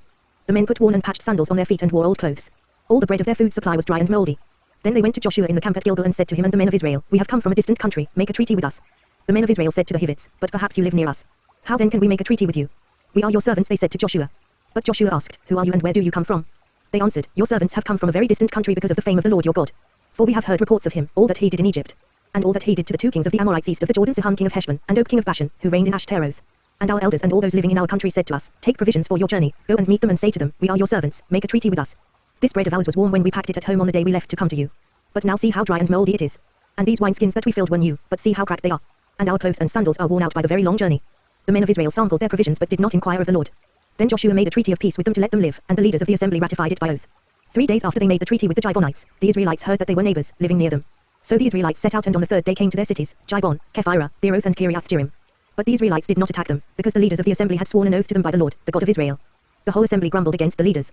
But all the leaders answered, We have given them our oath by the Lord, the God of Israel, and we cannot touch them now. This is what we will do to them, we will let them live, so that wrath will not fall on us for breaking the oath we swore to them. They continued, Let them live, but let them be woodcutters and water carriers for the entire community. So the leaders' promise to them was kept. Then Joshua summoned the Gibeonites and said, Why did you deceive us by saying, We live a long way from you while actually you live near us? You are now under a curse, you will never cease to serve as woodcutters and water carriers for the house of my God. They answered Joshua, Your servants were clearly told how the Lord your God had commanded his servant Moses to give you the whole land and to wipe out all its inhabitants from before you. So we feared for our lives because of you, and that is why we did this. We are now in your hands. Do to us whatever seems good and right to you. So Joshua saved them from the Israelites, and they did not kill them. That day he made the Gibeonites woodcutters and water carriers for the community and for the altar of the Lord at the place the Lord would choose. And that is what they are to this day. Now Adonizedek king of Jerusalem heard that Joshua had taken Ai and totally destroyed it, doing to Ai and its king as he had done to Jericho and its king, and that the people of Gibeon had made a treaty of peace with Israel and were living near them. He and his people were very much alarmed at this, because Gibeon was an important city, like one of the royal cities, it was larger than Ai, and all its men were good fighters. So Adonizedek king of Jerusalem appealed to Hoam king of Hebron, Piram king of Jarmuth, Japhia king of Lachish and Deba king of Eglon. Come up and help me attack Gibeon, he said, because it has made peace with Joshua and the Israelites. Then the 5 kings of the Amorites, the kings of Jerusalem, Hebron, Jarmuth, Lachish and Eglon joined forces. They moved up with all their troops and took up positions against Gibeon and attacked it. The Gibeonites then sent word to Joshua in the camp at Gilgal, Do not abandon your servants. Come up to us quickly and save us. Help us, because all the Amorite kings from the hill country have joined forces against us. So Joshua marched up from Gilgal with his entire army, including all the best fighting men. The Lord said to Joshua, Do not be afraid of them, I have given them into your hand. Not one of them will be able to withstand you. After an all-night march from Gilgal, Joshua took them by surprise. The Lord threw them into confusion before Israel, who defeated them in a great victory at Gibeon. Israel pursued them along the road going up to Beth-horon and cut them down all the way to Azkah and Makkedah. As they fled before Israel on the road down from Beth-horon to Azkah, the Lord hurled large hailstones down on them from the sky, and more of them died from the hailstones than were killed by the swords of the Israelites. On the day the Lord gave the Amorites over to Israel, Joshua said to the Lord in the presence of Israel, O sun, stand still over Gibeon, O moon, over the valley of Ajalon. So the sun stood still, and the moon stopped, till the nation avenged itself on its enemies, as it is written in the book of Jasher. The sun stopped in the middle of the sky and delayed going down about a full day. There has never been a day like it before or since, a day when the Lord listened to a man. Surely the Lord was fighting for Israel. Then Joshua returned with all Israel to the camp at Gilgal. Now the 5 kings had fled and hidden in the cave at Makkedah. When Joshua was told that the 5 kings had been found hiding in the cave at Makkedah, he said, Roll large rocks up to the mouth of the cave, and post some men there to guard it. But don't stop. Pursue your enemies, attack them from the rear and don't let them reach their cities, for the Lord your God has given them into your hand. So Joshua and the Israelites destroyed them completely almost to a man, but the few who were left reached their fortified cities. The whole army then returned safely to Joshua in the camp at Makkedah, and no one uttered a word against the Israelites. Joshua said, Open the mouth of the cave and bring those 5 kings out to me. So they brought the 5 kings out of the cave, the kings of Jerusalem, Hebron, Jarmuth, Lachish and Eglon. When they had brought these kings to Joshua, he summoned all the men of Israel and said to the army commanders who had come with him, Come here and put your feet on the necks of these kings. So they came forward and placed their feet on their necks. Joshua said to them, Do not be afraid, do not be discouraged. Be strong and courageous. This is what the Lord will do to all the enemies you are going to fight. Then Joshua struck and killed the kings and hung them on 5 trees, and they were left hanging on the trees until evening. At sunset Joshua gave the order and they took them down from the trees and threw them into the cave where they had been hiding. At the mouth of the cave they placed large rocks, which are there to this day. That day Joshua took Makkedah. He put the city and its king to the sword and totally destroyed everyone in it. He left no survivors. And he did to the king of Makkedah as he had done to the king of Jericho. Then Joshua and all Israel with him moved on from Makkedah to Libnah and attacked it. The Lord also gave that city and its king into Israel's hand. The city and everyone in it Joshua put to the sword. He left no survivors there. And he did to its king as he had done to the king of Jericho. Then Joshua and all Israel with him moved on from Libnah to Lachish. He took up positions against it and attacked it. The Lord handed Lachish over to Israel, and Joshua took it on the 2nd day. The city and everyone in it he put to the sword, just as he had done to Libnah. Meanwhile, Horam king of Jezer had come up to help Lachish, but Joshua defeated him and his army until no survivors were left. Then Joshua and all Israel with him moved on from Lachish to Eglon. They took up positions against it and attacked it. They captured it that same day and put it to the sword and totally destroyed everyone in it, just as they had done to Lachish. Then Joshua and all Israel with him went up from Eglon to Hebron and attacked it. They took the city and put it to the sword, together with its king, its villages and everyone in it. They left no survivors. Just as at Eglon, they totally destroyed it and everyone in it. Then Joshua and all Israel with him turned around and attacked Deba. They took the city, its king and its villages, and put them to the sword. Everyone in it they totally destroyed. They left no survivors. They did to Deba and its king as they had done to Libnah and its king and to Hebron. So Joshua subdued the whole region, including the hill country, the Negev, the western foothills and the mountain slopes, together with all their kings. He left no survivors. He totally destroyed all who breathed, just as the Lord, the God of Israel, had commanded. Joshua subdued them from Kadesh Barnea to Gaza and from the whole region of Goshen to Gibeon. All these kings and their lands Joshua conquered in one campaign, because the Lord, the God of Israel, fought for Israel. Then Joshua returned with all Israel to the camp at Gilgal. When Jabin king of Hazor heard of this, he sent word to Jobab king of Madon, to the kings of Shimron and Akshaph, and to the northern kings who were in the mountains, in the Arabah south of Kinnereth, in the western foothills and in Naphoth Dor on the west. To the Canaanites in the east and west, to the Amorites, Hittites, Perizzites and Jebusites in the hill country, and to the Hivites below Hermon in the region of Mizpah. They came out with all their troops and a large number of horses and chariots, a huge army, as numerous as the sand on the seashore. All these kings joined forces and made camp together at the waters of Merom, to fight against Israel. The Lord said to Joshua, "Do not be afraid of them, because by this time tomorrow I will hand all of them over to Israel, slain. You are to hamstring their horses and burn their chariots." So Joshua and his whole army came against them suddenly at the waters of Merom and attacked them. And the Lord gave them into the hand of Israel. They defeated them and pursued them all the way to Greater Sidon, to Misrephoth-Maim, and to the valley of Mizpah on the east, until no survivors were left. Joshua did to them as the Lord had directed, he hamstrung their horses and burned their chariots. At that time Joshua turned back and captured Hazor and put its king to the sword. Hazor had been the head of all these kingdoms. Everyone in it they put to the sword. They totally destroyed them, not sparing anything that breathed, and he burned up Hazor itself. Joshua took all these royal cities and their kings and put them to the sword. He totally destroyed them, as Moses the servant of the Lord had commanded. Yet Israel did not burn any of the cities built on their mounts except Hazor, which Joshua burned. The Israelites carried off for themselves all the plunder and livestock of these cities, but all the people they put to the sword until they completely destroyed them, not sparing anyone that breathed. As the Lord commanded his servant Moses, so Moses commanded Joshua, and Joshua did it. He left nothing undone of all that the Lord commanded Moses. So Joshua took this entire land, the hill country, all the Negev, the whole region of Goshen, the western foothills, the Arabah and the mountains of Israel with their foothills. From Mount Halak, which rises towards Sur, to Baal-Gad in the valley of Lebanon below Mount Hermon. He captured all their kings and struck them down, putting them to death. Joshua waged war against all these kings for a long time. Except for the Hivites living in Gibeon, not one city made a treaty of peace with the Israelites, who took them all in battle. For it was the Lord himself who hardened their hearts to wage war against Israel, so that he might destroy them totally, exterminating them without mercy, as the Lord had commanded Moses. At that time Joshua went and destroyed the Anakites from the hill country, from Hebron, Debir and Anab, from all the hill country of Judah, and from all the hill country of Israel. Joshua totally destroyed them and their towns.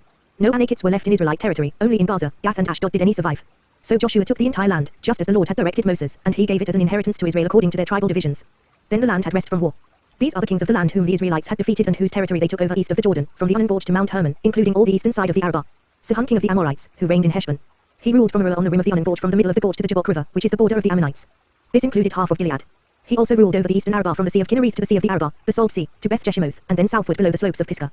And the territory of Og king of Bashan, one of the last of the Rephites, who reigned in Ashtaroth and Edrei. He ruled over Mount Hermon, Selakat, all of Bashan to the border of the people of Jeshua and Mkat, and half of Gilead to the border of Sihon king of Heshbon. Moses, the servant of the Lord, and the Israelites conquered them. And Moses the servant of the Lord gave their land to the Reubenites, the Gadites and the half-tribe of Manasseh to be their possession. These are the kings of the land that Joshua and the Israelites conquered on the west side of the Jordan, from Baal-Gad in the valley of Lebanon to Mount Halak, which rises towards Sur. Their lands Joshua gave as an inheritance to the tribes of Israel according to their tribal divisions. The hill country, the western foothills, the Arabah, the mountain slopes, the desert and the Negev, the lands of the Hittites, Amorites, Canaanites, Perizzites, Hivites and Jebusites. The king of Jericho won, the king of Ari, near Bethel, 1. The king of Jerusalem won, the king of Hebron, 1. The king of Jarmuth won, the king of Lachish, 1. The king of Eglon won, the king of Jezer, 1. The king of Debir won, the king of Jeddah, 1. The king of Hormah won, the king of Arad, 1. The king of Libnah won, the king of Adullam, 1. The king of Makkedah won, the king of Bethel, 1. The king of Tapua won, the king of Hephah, 1. The king of Aphek won, the king of Lasharon, 1. The king of Madon won, the king of Hazor, 1. The king of Shimron Meron won, the king of Akshaph, 1. The king of Taanach won, the king of Megiddo, 1. The king of Kedesh won, the king of Jonim in Carmel, 1. The king of Dor, in Naphoth Dor, won, the king of Goyim in Gilgal, 1. The king of Tirzah won, 31 kings in all. When Joshua was old and well advanced in years, the Lord said to him, "You are very old, and there are still very large areas of land to be taken over. This is the land that remains, all the regions of the Philistines and Jeshurites. From the Shir River on the east of Egypt to the territory of Ekron on the north, all of it counted as Canaanite, the territory of the 5 Philistine rulers in Gaza, Ashdod, Ashkelon, Gath and Ekron that of the Avites. From the south, all the land of the Canaanites, from Arah of the Sidonians as far as Aphek, the region of the Amorites. The area of the Jabalites, and all Lebanon to the east, from Baal-Gad below Mount Hermon to Lebo-Hamath. As for all the inhabitants of the mountain regions from Lebanon to Misrephoth-Maim, that is, all the Sidonians, I myself will drive them out before the Israelites. Be sure to allocate this land to Israel for an inheritance, as I have instructed you. And divide it as an inheritance among the 9 tribes and half of the tribe of Manasseh. The other half of Manasseh, the Reubenites and the Gadites had received the inheritance that Moses had given them east of the Jordan, as he, the servant of the Lord, had assigned it to them. It extended from Aroer on the rim of the Arnon gorge, and from the town in the middle of the gorge, and included the whole plateau of Medeba as far as Dibon. And all the towns of Sihon king of the Amorites, who ruled in Heshbon, out to the border of the Ammonites. It also included Gilead, the territory of the people of Jeshua and Mkat, all of Mount Hermon and all Bashan as far as Selakat. That is, the whole kingdom of Og in Bashan, who had reigned in Ashtaroth and Edrei and had survived as one of the last of the Rephites. Moses had defeated them and taken over their land. But the Israelites did not drive out the people of Jeshua and Mkat, so they continue to live among the Israelites to this day. But to the tribe of Levi he gave no inheritance, since the offerings made by fire to the Lord, the God of Israel, are their inheritance, as he promised them. This is what Moses had given to the tribe of Reuben, clan by clan. The territory from Aroer on the rim of the Arnon gorge, and from the town in the middle of the gorge, and the whole plateau past Medeba. To Heshbon and all its towns on the plateau, including Dibon, Bamoth Baal, Beth Baal-mon, Jahaz, Kedemoth, Mephath, Kiriathaim, Sibma, Zreeth Shahar on the hill in the valley, Beth Peah, the slopes of Pisgah, and Beth Jeshimoth. All the towns on the plateau and the entire realm of Sihon king of the Amorites, who ruled at Heshbon. Moses had defeated him and the Midianite chiefs, Evi, Rechem, Zur, Ha and Rabah princes allied with Sihon who lived in that country. In addition to those slain in battle, the Israelites had put to the sword Balaam son of Beor, who practiced divination. The boundary of the Reubenites was the bank of the Jordan. These towns and their villages were the inheritance of the Reubenites, clan by clan. This is what Moses had given to the tribe of Gad, clan by clan. The territory of Jazer, all the towns of Gilead and half the Ammonite country as far as Aroer, near Abba. And from Heshbon to Ramoth Mizpah and Betonim, and from Mahanaim to the territory of Deba. And in the valley, Beth Haram, Beth Nimrah, Succos and Zaphon with the rest of the realm of Sihon king of Heshbon, the east side of the Jordan, the territory up to the end of the sea of Kinnereth. These towns and their villages were the inheritance of the Gadites, clan by clan. This is what Moses had given to the half-tribe of Manus, that is, to half the family of the descendants of Manus, clan by clan. The territory extending from Mahanaim and including all of Bashan, the entire realm of Og king of Bashan, all the settlements of Jer in Bashan, 60 towns. Half of Gilead, and Ashtaroth and Edrei, the royal cities of Og in Bashan. This was for the descendants of Machsah son of Manus, for half of the sons of Machsah, clan by clan. This is the inheritance Moses had given when he was in the plains of Moab across the Jordan east of Jericho. But to the tribe of Levi, Moses had given no inheritance. The Lord, the God of Israel, is their inheritance, as he promised them. Now these are the areas the Israelites received as an inheritance in the land of Canaan, which Eleazar the priest, Joshua son of Nun and the heads of the tribal clans of Israel allotted to them. Their inheritances were assigned by lot to the 9½ tribes, as the Lord had commanded through Moses. Moses had granted the 2½ tribes their inheritance east of the Jordan, but had not granted the Levites an inheritance among the rest. For the sons of Joseph had become 2 tribes, Manus and Ephraim. The Levites received no share of the land but only towns to live in, with pasture lands for their flocks and herds. So the Israelites divided the land, just as the Lord had commanded Moses. Now the men of Judah approached Joshua at Gilgal, and Caleb son of Jephunneh the Kenizzite said to him, You know what the Lord said to Moses the man of God at Kadesh Barnea about you and me. I was 40 years old when Moses the servant of the Lord sent me from Kadesh Barnea to explore the land. And I brought him back a report according to my convictions. But my brothers who went up with me made the hearts of the people melt with fear. I, however, followed the Lord my God wholeheartedly. So on that day Moses swore to me, The land on which your feet have walked will be your inheritance and that of your children forever, because you have followed the Lord my God wholeheartedly. Now then, just as the Lord promised, he has kept me alive for 4 to 5 years since the time he said this to Moses, while Israel moved about in the desert. So here I am today, 85 years old.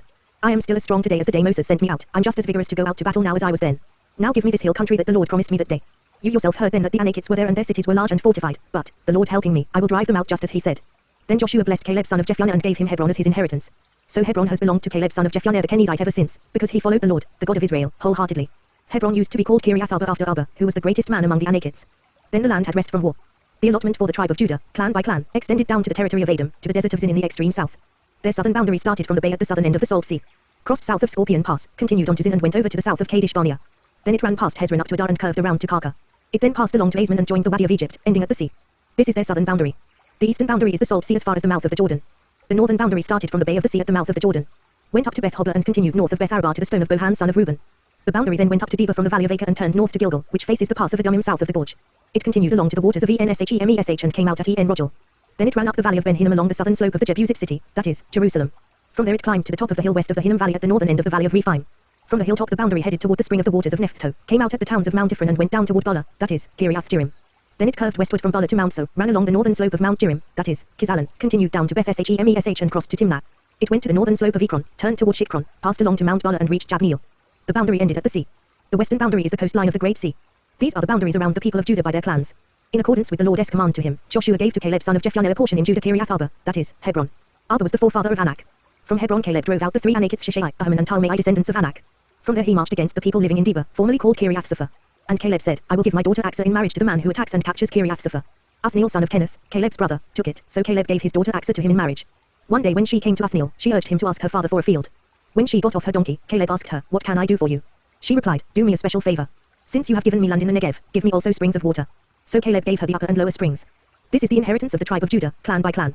The southernmost towns of the tribe of Judah in the Negev toward the boundary of Edom were Kabzeel, Eder, Jagur, Kina, Dimona, Adadah, Kedesh, Hazor, Ithnan, Ziph, Telem, Beleth, Hazor Hadattah, Kiriath Hezron, that is, Hazor, Amam, Shmo, Molada, Hazar-Gaddah, Heshmon, Beth Pele, Hazar Shual, Beersheba, Beziothia, Bala, Tim, Ezem, El Tolad, Kizil, Hormah, Ziklag, Madmanah, Songzana, Lebauth, Shilhim, Ain and Rum, a total of 29 towns and their villages. In the western foothills, Eshdol, Zerah, Ashnat, Zanoah, En-Ganim, Tapwat, Enam, Jarmuth, Adullam, Sukkot, Azkah, Sharim, Adivim and Jidderah, or Jidderothim, 14 towns and their villages. Zenon, Hardashah, Migdal-Gad, Delim, Mizpah, Joks Heel, Lachish, Bozkath, Iglon, Kavan, Lamas, Kaiklish, Jidderoth, Beth Dagon, Nama and Markedah 16 towns and their villages. Libnah, Ether, Ashan, Ifta, Ashnat, Nezeb, Keilah, Achib and Mary Shah 9 towns and their villages. Ekron, with its surrounding settlements and villages. West of Ekron, all that were in the vicinity of Ashdod, together with their villages. Ashdod, its surrounding settlements and villages, and Gaza, its settlements and villages, as far as the Wadi of Egypt and the coastline of the Great Sea. In the hill country, Shemir, Jatta, Sukkot, Dana, Kiriath Sanat, that is, Deba, Anub, Eshtimoth, Anim, Goshen, Holon and Gilo 11 towns and their villages. Arab, Duma, Eshan, Janim, Beth Tapwat, Afekat, Humta, Kiriath Arba, that is, Hebron, and Zir 9 towns and their villages. Ma'an, Carmel, Ziph, Jutta, Jezreel, Jokdeam, Zanoah, Cain, Gibeah and Timnah 10 towns and their villages. Halhal, Bethzo, Jeddah, Mrath, Bethanath and El-Tekon 6 towns and their villages. Kiriath Baal, that is, Kiriath Jearim, and Rabbah 2 towns and their villages. In the desert, Beth Arabah, Midin, Sekaka, Nibshan, the city of salt and En-Gedi 6 towns and their villages. Judah could not dislodge the Jebusites, who were living in Jerusalem. To this day the Jebusites live there with the people of Judah. The allotment for Joseph began at the Jordan of Jericho, east of the waters of Jericho, and went up from there through the desert into the hill country of Bethel. It went on from Bethel, that is, Luz, crossed over to the territory of the Archites in Ataroth, descended westward to the territory of the Japhletites as far as the region of Lower Beth Horon and on to Jezer, ending at the sea. So Manasseh and Ephraim, the descendants of Joseph, received their inheritance. This was the territory of Ephraim, clan by clan. The boundary of their inheritance went from Ataroth Adar in the east to Upper Beth Horon, and continued to the sea. From Mikmethath on the north it curved eastward to Tarnath Shallow, passing by it to Janoah on the east. Then it went down from Janoah to Ataroth and Nara, touched Jericho and came out at the Jordan. From Tapwah the border went west to the Can ravine and ended at the sea. This was the inheritance of the tribe of the Ephraimites, clan by clan. It also included all the towns and their villages that were set aside for the Ephraimites within the inheritance of the Manassites. They did not dislodge the Canaanites living in Jezer. To this day the Canaanites live among the people of Ephraim but are required to do forced labor. This was the allotment for the tribe of Manasseh, Joseph's firstborn, that is, for Machzah, Manasseh's firstborn. Machzah was the ancestor of the Gileadites, who had received Gilead and Bashan because the Machirites were great soldiers. So this allotment was for the rest of the people of Manasseh, the clans of Abizar, Helek, Azriel, Shechem, Hepher and Shmida. These are the other male descendants of Manasseh son of Joseph by their clans.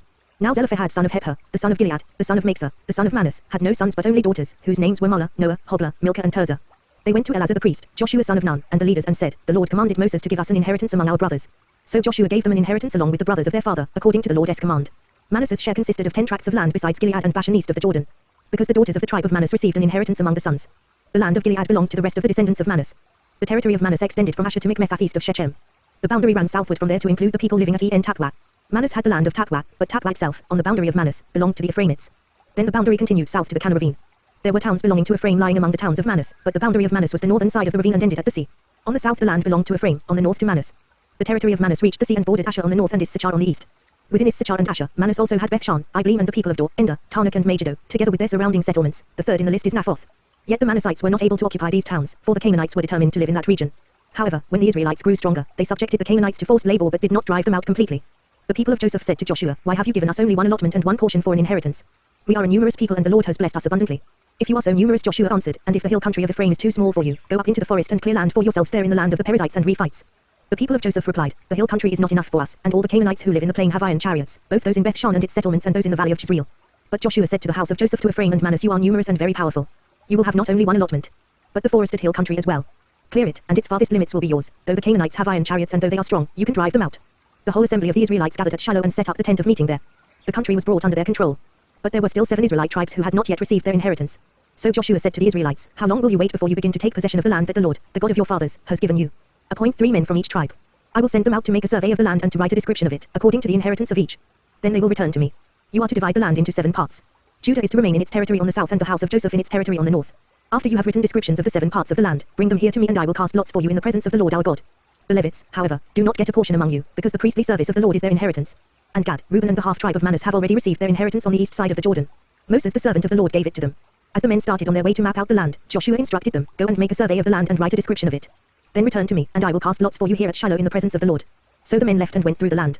They wrote its description on a scroll, town by town, in 7 parts, and returned to Joshua in the camp at Shiloh. Joshua then cast lots for them in Shiloh in the presence of the Lord, and there he distributed the land to the Israelites according to their tribal divisions. The lot came up for the tribe of Benjamin, clan by clan. Their allotted territory lay between the tribes of Judah and Joseph. On the north side their boundary began at the Jordan, passed the northern slope of Jericho and headed west into the hill country, coming out at the desert of Beth-aven. From there it crossed to the south slope of Luz, that is, Bethel, and went down to Ataroth Adar on the hill south of Lower Beth Horon. From the hill facing Beth Horon on the south the boundary turned south along the western side and came out at Kiriath Baal, that is, Kiriath Jearim, a town of the people of Judah. This was the western side.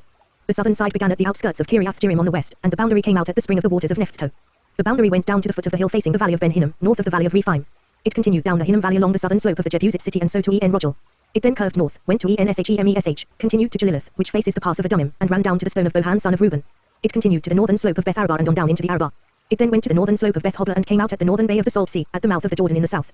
This was the southern boundary. The Jordan formed the boundary on the eastern side. These were the boundaries that marked out the inheritance of the clans of Benjamin on all sides. The tribe of Benjamin, clan by clan, had the following cities: Jericho, Beth Hoglah, Keziz, Beth Arabah, Zemraim, Bethel, Avim, Para, Ophrah, Kepharamoni, Opni and Jabbar, 12 towns and their villages. Jibon, Ramah, Beeroth, Mizpah, Kephirah, Moza, Rechem, Erpeel, Tiralah, Zelah, Hiliph, the Jebusite city, that is, Jerusalem, Gibeah and Kiriath, 14 towns and their villages. This was the inheritance of Benjamin for its clans. The second lot came out for the tribe of Simeon, clan by clan. Their inheritance lay within the territory of Judah. It included Beersheba, Oshbo, Molada, Hazar-Shual, Bala, Ezem, El-Tolad, Bethal, Hormah, Ziklag, Beth-Markaboth, Hazar-Susa, Beth-Lebaoth and Sharuhen, 13 towns and their villages. Ain, Rimmon, Ether and Ashan, 4 towns and their villages. And all the villages around these towns as far as Baalathbeer, Ramah in the Negev. This was the inheritance of the tribe of the Simonites, clan by clan. The inheritance of the Simonites was taken from the share of Judah, because Judah's portion was more than they needed. So the Simonites received their inheritance within the territory of Judah. The third lot came up for Zebulun, clan by clan. The boundary of their inheritance went as far as Sarid. Going west it ran to Meralah, touched Gabsh, and extended to the ravine near Jonim. It turned east from Sarid toward the sunrise to the territory of Kisloth Tabor and went on to Daberath and up to Japhia. Then it continued eastward to Gath Hepher and Ethkazin. It came out at Rimmon and turned toward Ne. There the boundary went around on the north to Hanathan and ended at the valley of Iftal. Included were Katath, Nahalal, Shimron, Idala and Bethlehem. There were 12 towns and their villages. These towns and their villages were the inheritance of Zebulun, clan by clan. The fourth lot came out for Issachar, clan by clan. Their territory included Jezreel, Kezaloth, Shunem, Hakharaim, Shin, and Naharath, Rabbith, Kishon, Ebez, Remeth, En Ganim, En Hadar and Beth Paz. The boundary touched Tabor, Shahazuma and Beth Shemesh, and ended at the Jordan. There were 16 towns and their villages. These towns and their villages were the inheritance of the tribe of Issachar, clan by clan. The fifth lot came out for the tribe of Asher, clan by clan. Their territory included Helkath, Hali, Beaton, Akshaph, Alamelech, Amad and Mishal. On the west the boundary touched Carmel and Shir Libnath. It then turned east toward Beth Dagon, touched Zebulun and the valley of Iftal, and went north to Beth Imk and Neiel, passing Kabal on the left. It went to Abdon, Rehob, Hammon and Cana, as far as Greater Sidon. The boundary then turned back toward Ramah and went to the fortified city of Tyre, turned toward Hosea and came out at the sea in the region of Achib, Amma, Aphek and Rehob. There were 22 towns and their villages. These towns and their villages were the inheritance of the tribe of Asher, clan by clan. The sixth lot came out for Naphtali, clan by clan. Their boundary went from Helif and the large tree in Zonanim, passing Adami Nekeb and Jabneel to Lacham and ending at the Jordan. The boundary ran west through Aznoth Tabor and came out at Hakok. It touched Zebulun on the south, Asher on the west and the Jordan on the east. The fortified cities were Ziddim, Zu, Hamath, Rakath, Kinnereth, Adamah, Ramah, Hazer, Kedesh, Edrei, En Hazer, Iron, Migdal, Hoem, Bethanath and Beth Shemesh. There were 19 towns and their villages. These towns and their villages were the inheritance of the tribe of Naphtali, clan by clan. The seventh lot came out for the tribe of Dan, clan by clan. The territory of their inheritance included Zerah, Eshtal, Ishemesh, Shalabin, Ajalon, Ithla, Elon, Timnah, Ekron, El-Tekeh, Gibbethon, Baalath, Jad, Beambirak, Gathrimmon, Mijarkon and Rakan, with the area facing Joppa. But the Danites had difficulty taking possession of their territory, so they went up and attacked Leshem, took it, put it to the sword and occupied it. They settled in Leshem and named it Dan after their forefather. These towns and their villages were the inheritance of the tribe of Dan, clan by clan. When they had finished dividing the land into its allotted portions, the Israelites gave Joshua son of Nun an inheritance among them, as the Lord had commanded. They gave him the town he asked for Timnath-Serah in the hill country of Ephraim. And he built up the town and settled there. These are the territories that Eleazar the priest, Joshua son of Nun and the heads of the tribal clans of Israel assigned by lot at Shiloh in the presence of the Lord at the entrance to the tent of meeting. And so they finished dividing the land. Then the Lord said to Joshua, "Tell the Israelites to designate the cities of refuge, as I instructed you through Moses, so that anyone who kills a person accidentally and unintentionally may flee there and find protection from the avenger of blood. When he flees to one of these cities, he is to stand in the entrance of the city gate and state his case before the elders of that city. Then they are to admit him into their city and give him a place to live with them. If the avenger of blood pursues him, they must not surrender the one accused, because he killed his neighbor unintentionally and without malice aforethought.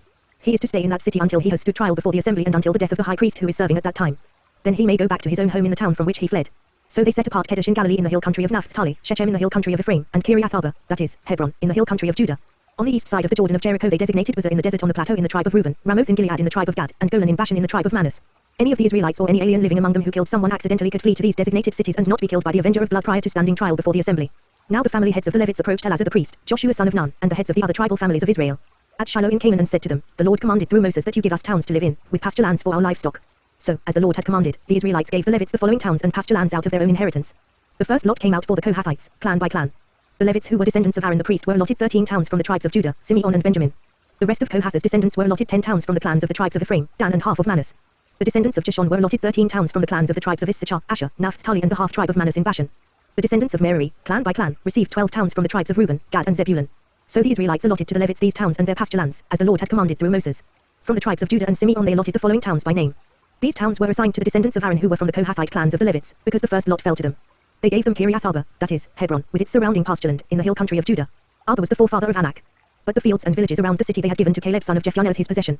So to the descendants of Aaron the priest they gave Hebron, a city of refuge for one accused of murder, Libnah, Jatta, Eshtimoah, Holon, Deba, Ain, Jutta and Beth Shemesh, together with their pasture lands 9 towns from these 2 tribes. And from the tribe of Benjamin they gave them Jibon, Jabah, Anathoth and Ammon, together with their pasture lands 4 towns. All the towns for the priests, the descendants of Aaron, were 13, together with their pasture lands. The rest of the Kohathite clans of the Levites were allotted towns from the tribe of Ephraim. In the hill country of Ephraim they were given Shechem, a city of refuge for one accused of murder, and Jezer, Kibzaim and Beth Horon, together with their pasture lands 4 towns. Also from the tribe of Dan they received El-Tekeh, Gibbethon, Ajalon and Gathrimmon, together with their pasture lands 4 towns. From half the tribe of Manus they received Tanakh and Gathrimmon, together with their pasture lands 2 towns. All these 10 towns and their pasture lands were given to the rest of the Kohathite clans. The Levite clans of the Gershonites were given, from the half tribe of Manus, Golan in Bashan, a city of refuge for one accused of murder, and Beesh-Terah, together with their pasture lands 2 towns. From the tribe of Issachar, Kishon, Daberath, Jarmuth and En Ganim, together with their pasture lands 4 towns. From the tribe of Asher, Mishal, Abdon, Helkath and Rehob, together with their pasture lands 4 towns. From the tribe of Naphtali, Kedesh in Galilee, a city of refuge for one accused of murder, Hamath-Dor and Kartan, together with their pasture lands 3 towns. All the towns of the Gershonite clans were 13, together with their pasture lands. The Merarite clans, the rest of the Levites, were given, from the tribe of Zebulun, Jonim, Carter, Dimnah and Nahalal, together with their pasture lands 4 towns. From the tribe of Reuben, Uzzah, Jahaz, Kedemoth and Mephath, together with their pasture lands 4 towns. From the tribe of Gad, Ramoth in Gilead, a city of refuge for one accused of murder, Mahanaim. Heshbon and Jazer, together with their pasture lands 4 towns in all. All the towns allotted to the Merarite clans, who were the rest of the Levites, were 12.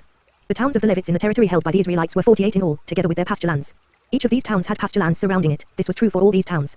So the Lord gave Israel all the land he had sworn to give their forefathers, and they took possession of it and settled there. The Lord gave them rest on every side, just as he had sworn to their forefathers. Not one of their enemies withstood them. The Lord handed all their enemies over to them. Not one of all the Lord's good promises to the house of Israel failed. Every one was fulfilled. Then Joshua summoned the Reubenites, the Gadites and the half-tribe of Manasseh, and said to them, You have done all that Moses the servant of the Lord commanded, and you have obeyed me in everything I commanded. For a long time now to this very day you have not deserted your brothers but have carried out the mission the Lord your God gave you. Now that the Lord your God has given your brothers rest as he promised, return to your homes in the land that Moses the servant of the Lord gave you on the other side of the Jordan. But be very careful to keep the commandment and the law that Moses the servant of the Lord gave you, to love the Lord your God, to walk in all his ways, to obey his commands, to hold fast to him and to serve him with all your heart and all your soul. Then Joshua blessed them and sent them away, and they went to their homes. To the half-tribe of Manasseh Moses had given land in Bashan, and to the other half of the tribe Joshua gave land on the west side of the Jordan with their brothers. When Joshua sent them home, he blessed them, saying, Return to your homes with your great wealth, with large herds of livestock, with silver, gold, bronze and iron, and a great quantity of clothing, and divide with your brothers the plunder from your enemies. So the Reubenites, the Gadites and the half-tribe of Manasseh left the Israelites at Shiloh in Canaan to return to Gilead, their own land, which they had acquired in accordance with the command of the Lord through Moses. When they came to Jalilith near the Jordan in the land of Canaan, the Reubenites, the Gadites and the half-tribe of Manasseh built an imposing altar there by the Jordan. And when the Israelites heard that they had built the altar on the border of Canaan at Jalilith near the Jordan on the Israelite side, the whole assembly of Israel gathered at Shiloh to go to war against them. So the Israelites sent Phinehas son of Eleazar, the priest, to the land of Gilead to Reuben, Gad and the half-tribe of Manasseh. With him they sent 10 of the chief men, one for each of the tribes of Israel, each the head of a family division among the Israelite clans. When they went to Gilead to Reuben, Gad and the half-tribe of Manasseh they said to them, The whole assembly of the Lord says, How could you break faith with the God of Israel like this? How could you turn away from the Lord and build yourselves an altar in rebellion against him now? Was not the sin of Peah enough for us? Up to this very day we have not cleansed ourselves from that sin, even though a plague fell on the community of the Lord. And are you now turning away from the Lord? If you rebel against the Lord today, tomorrow he will be angry with the whole community of Israel. If the land you possess is defiled, come over to the Lord's land, where the Lord's tabernacle stands, and share the land with us. But do not rebel against the Lord or against us by building an altar for yourselves, other than the altar of the Lord our God. When Achan son of Zerah acted unfaithfully regarding the devoted things, did not wrath come upon the whole community of Israel? He was not the only one who died for his sin. Then Reuben, Gad and the half-tribe of Manasseh replied to the heads of the clans of Israel. The mighty one, God, the Lord. The mighty one, God, the Lord. He knows. And let Israel know. If this has been in rebellion or disobedience to the Lord, do not spare us this day.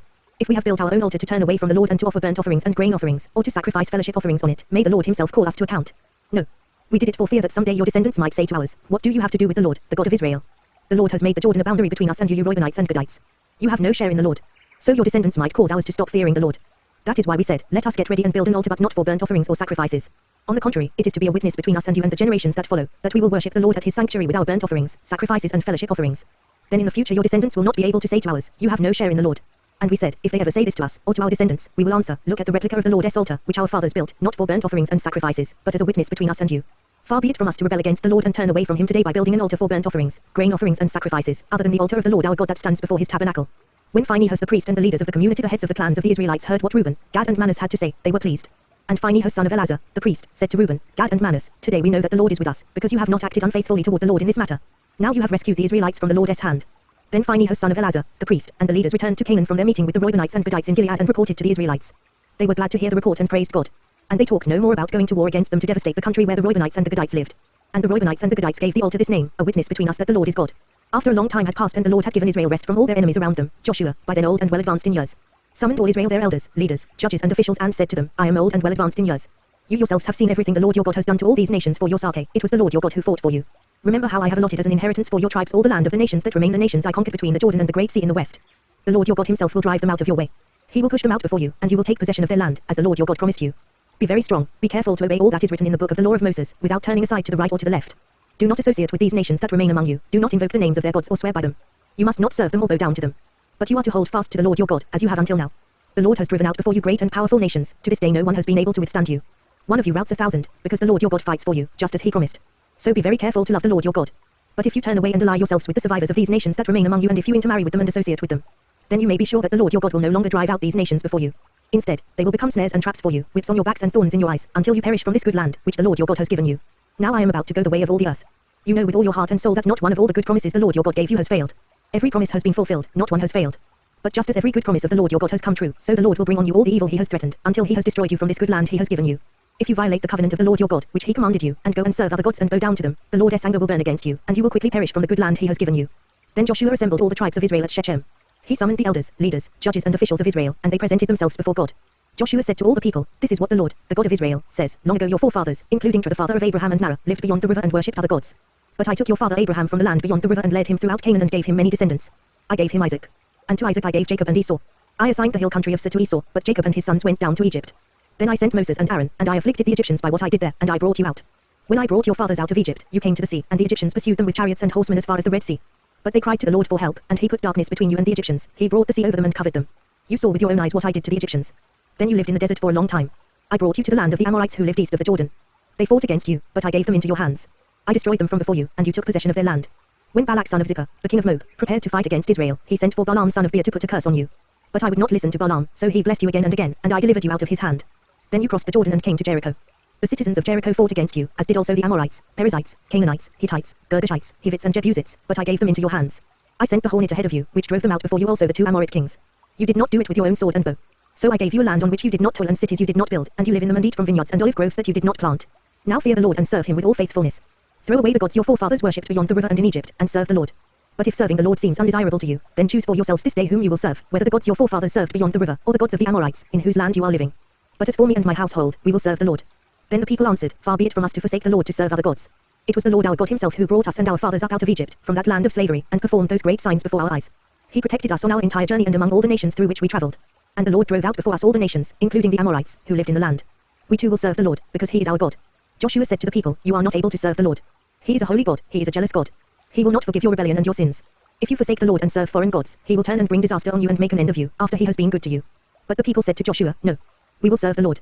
Then Joshua said, You are witnesses against yourselves that you have chosen to serve the Lord. Yes, we are witnesses, they replied. Now then said Joshua, Throw away the foreign gods that are among you and yield your hearts to the Lord, the God of Israel. And the people said to Joshua, We will serve the Lord our God and obey him. On that day Joshua made a covenant for the people, and there at Shechem he drew up for them decrees and laws. And Joshua recorded these things in the book of the law of God.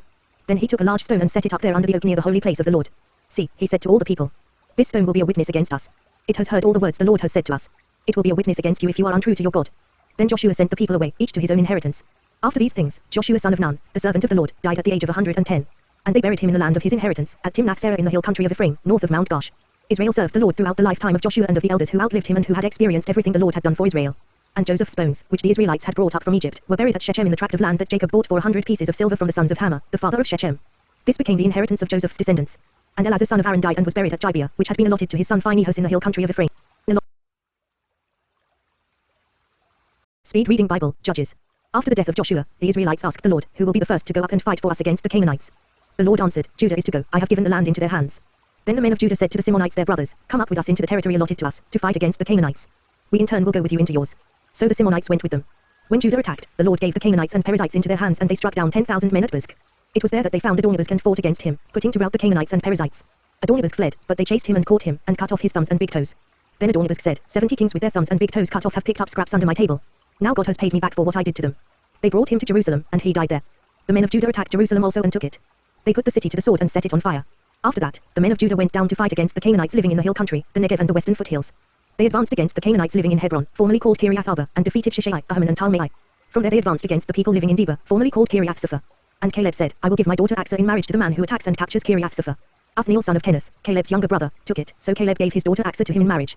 One day when she came to Othniel, she urged him to ask her father for a field. When she got off her donkey, Caleb asked her, What can I do for you? She replied, Do me a special favor. Since you have given me land in the Negev, give me also springs of water. Then Caleb gave her the upper and lower springs. The descendants of Moses' father-in-law, the Kenite, went up from the city of palms with the men of Judah to live among the people of the desert of Judah in the Negev near Arid. Then the men of Judah went with the Simonites their brothers and attacked the Canaanites living in Zephoth, and they totally destroyed the city. Therefore it was called Hormah. The men of Judah also took Gaza, Ashkelon and Ekron, each city with its territory. The Lord was with the men of Judah. They took possession of the hill country, but they were unable to drive the people from the plains, because they had iron chariots. As Moses had promised, Hebron was given to Caleb, who drove from it the 3 sons of Anak. The Benjamites, however, failed to dislodge the Jebusites, who were living in Jerusalem. To this day the Jebusites live there with the Benjamites. Now the house of Joseph attacked Bethel, and the Lord was with them. When they sent men to spy out Bethel, formerly called Luz. The spy saw a man coming out of the city and they said to him, Show us how to get into the city and we will see that you are treated well. So he showed them, and they put the city to the sword but spared the man and his whole family. He then went to the land of the Hittites, where he built a city and called it Luz, which is its name to this day. But Manus did not drive out the people of Bethshan or Tanakh or Dor or Ibleam or Megiddo and their surrounding settlements, for the Canaanites were determined to live in that land. When Israel became strong, they pressed the Canaanites into forced labor but never drove them out completely. Nor did Ephraim drive out the Canaanites living in Jezer, but the Canaanites continued to live there among them. Neither did Zebulun drive out the Canaanites living in Kitron or Nahalol, who remained among them, but they did subject them to forced labor. Nor did Asher drive out those living in Acco or Sidon or Elab or Achik or Helba or Aphek or Rehob. And because of this the people of Asher lived among the Canaanite inhabitants of the land. Neither did Naphtali drive out those living in Beth-Shemesh or Bethanath, but the Naphtalites too lived among the Canaanite inhabitants of the land, and those living in Beth-Shemesh and Bethanath became forced laborers for them. The Amorites confined the Danites to the hill country, not allowing them to come down into the plain. And the Amorites were determined also to hold out in Mount Hias, Ajalon and Sharbim, but when the power of the house of Joseph increased, they too were pressed into forced labor. The boundary of the Amorites was from Scorpion Pass to Salah and beyond. The angel of the Lord went up from Gilgal to Bochim and said, I brought you up out of Egypt and led you into the land that I swore to give to your forefathers. I said, I will never break my covenant with you. And you shall not make a covenant with the people of this land, but you shall break down their altars. Yet you have disobeyed me. Why have you done this?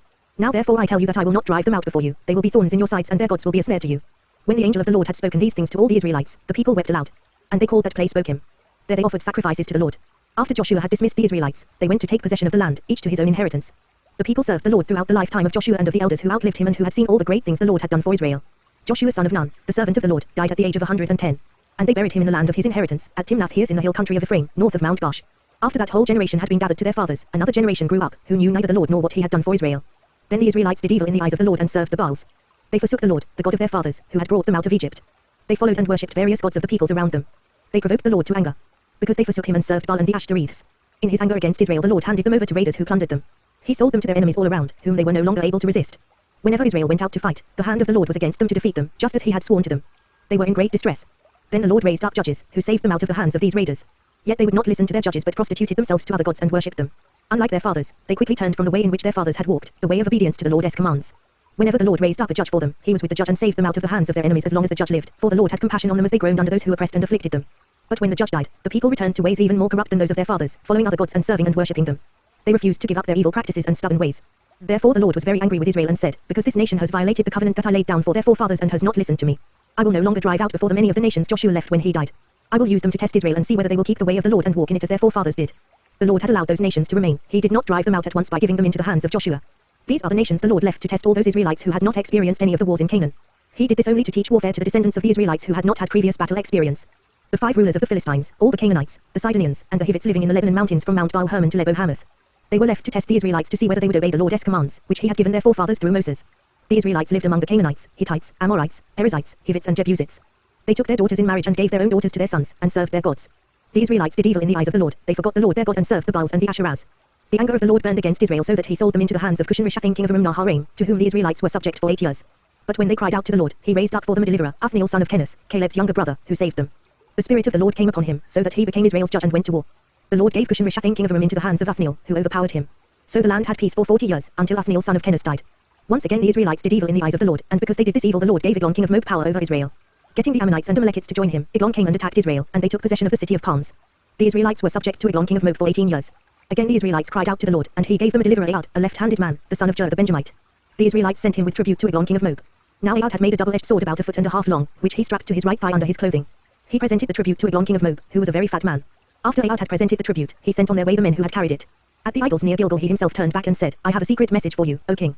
The king said, quiet. And all his attendants left him. Ahad then approached him while he was sitting alone in the upper room of his summer palace and said, I have a message from God for you.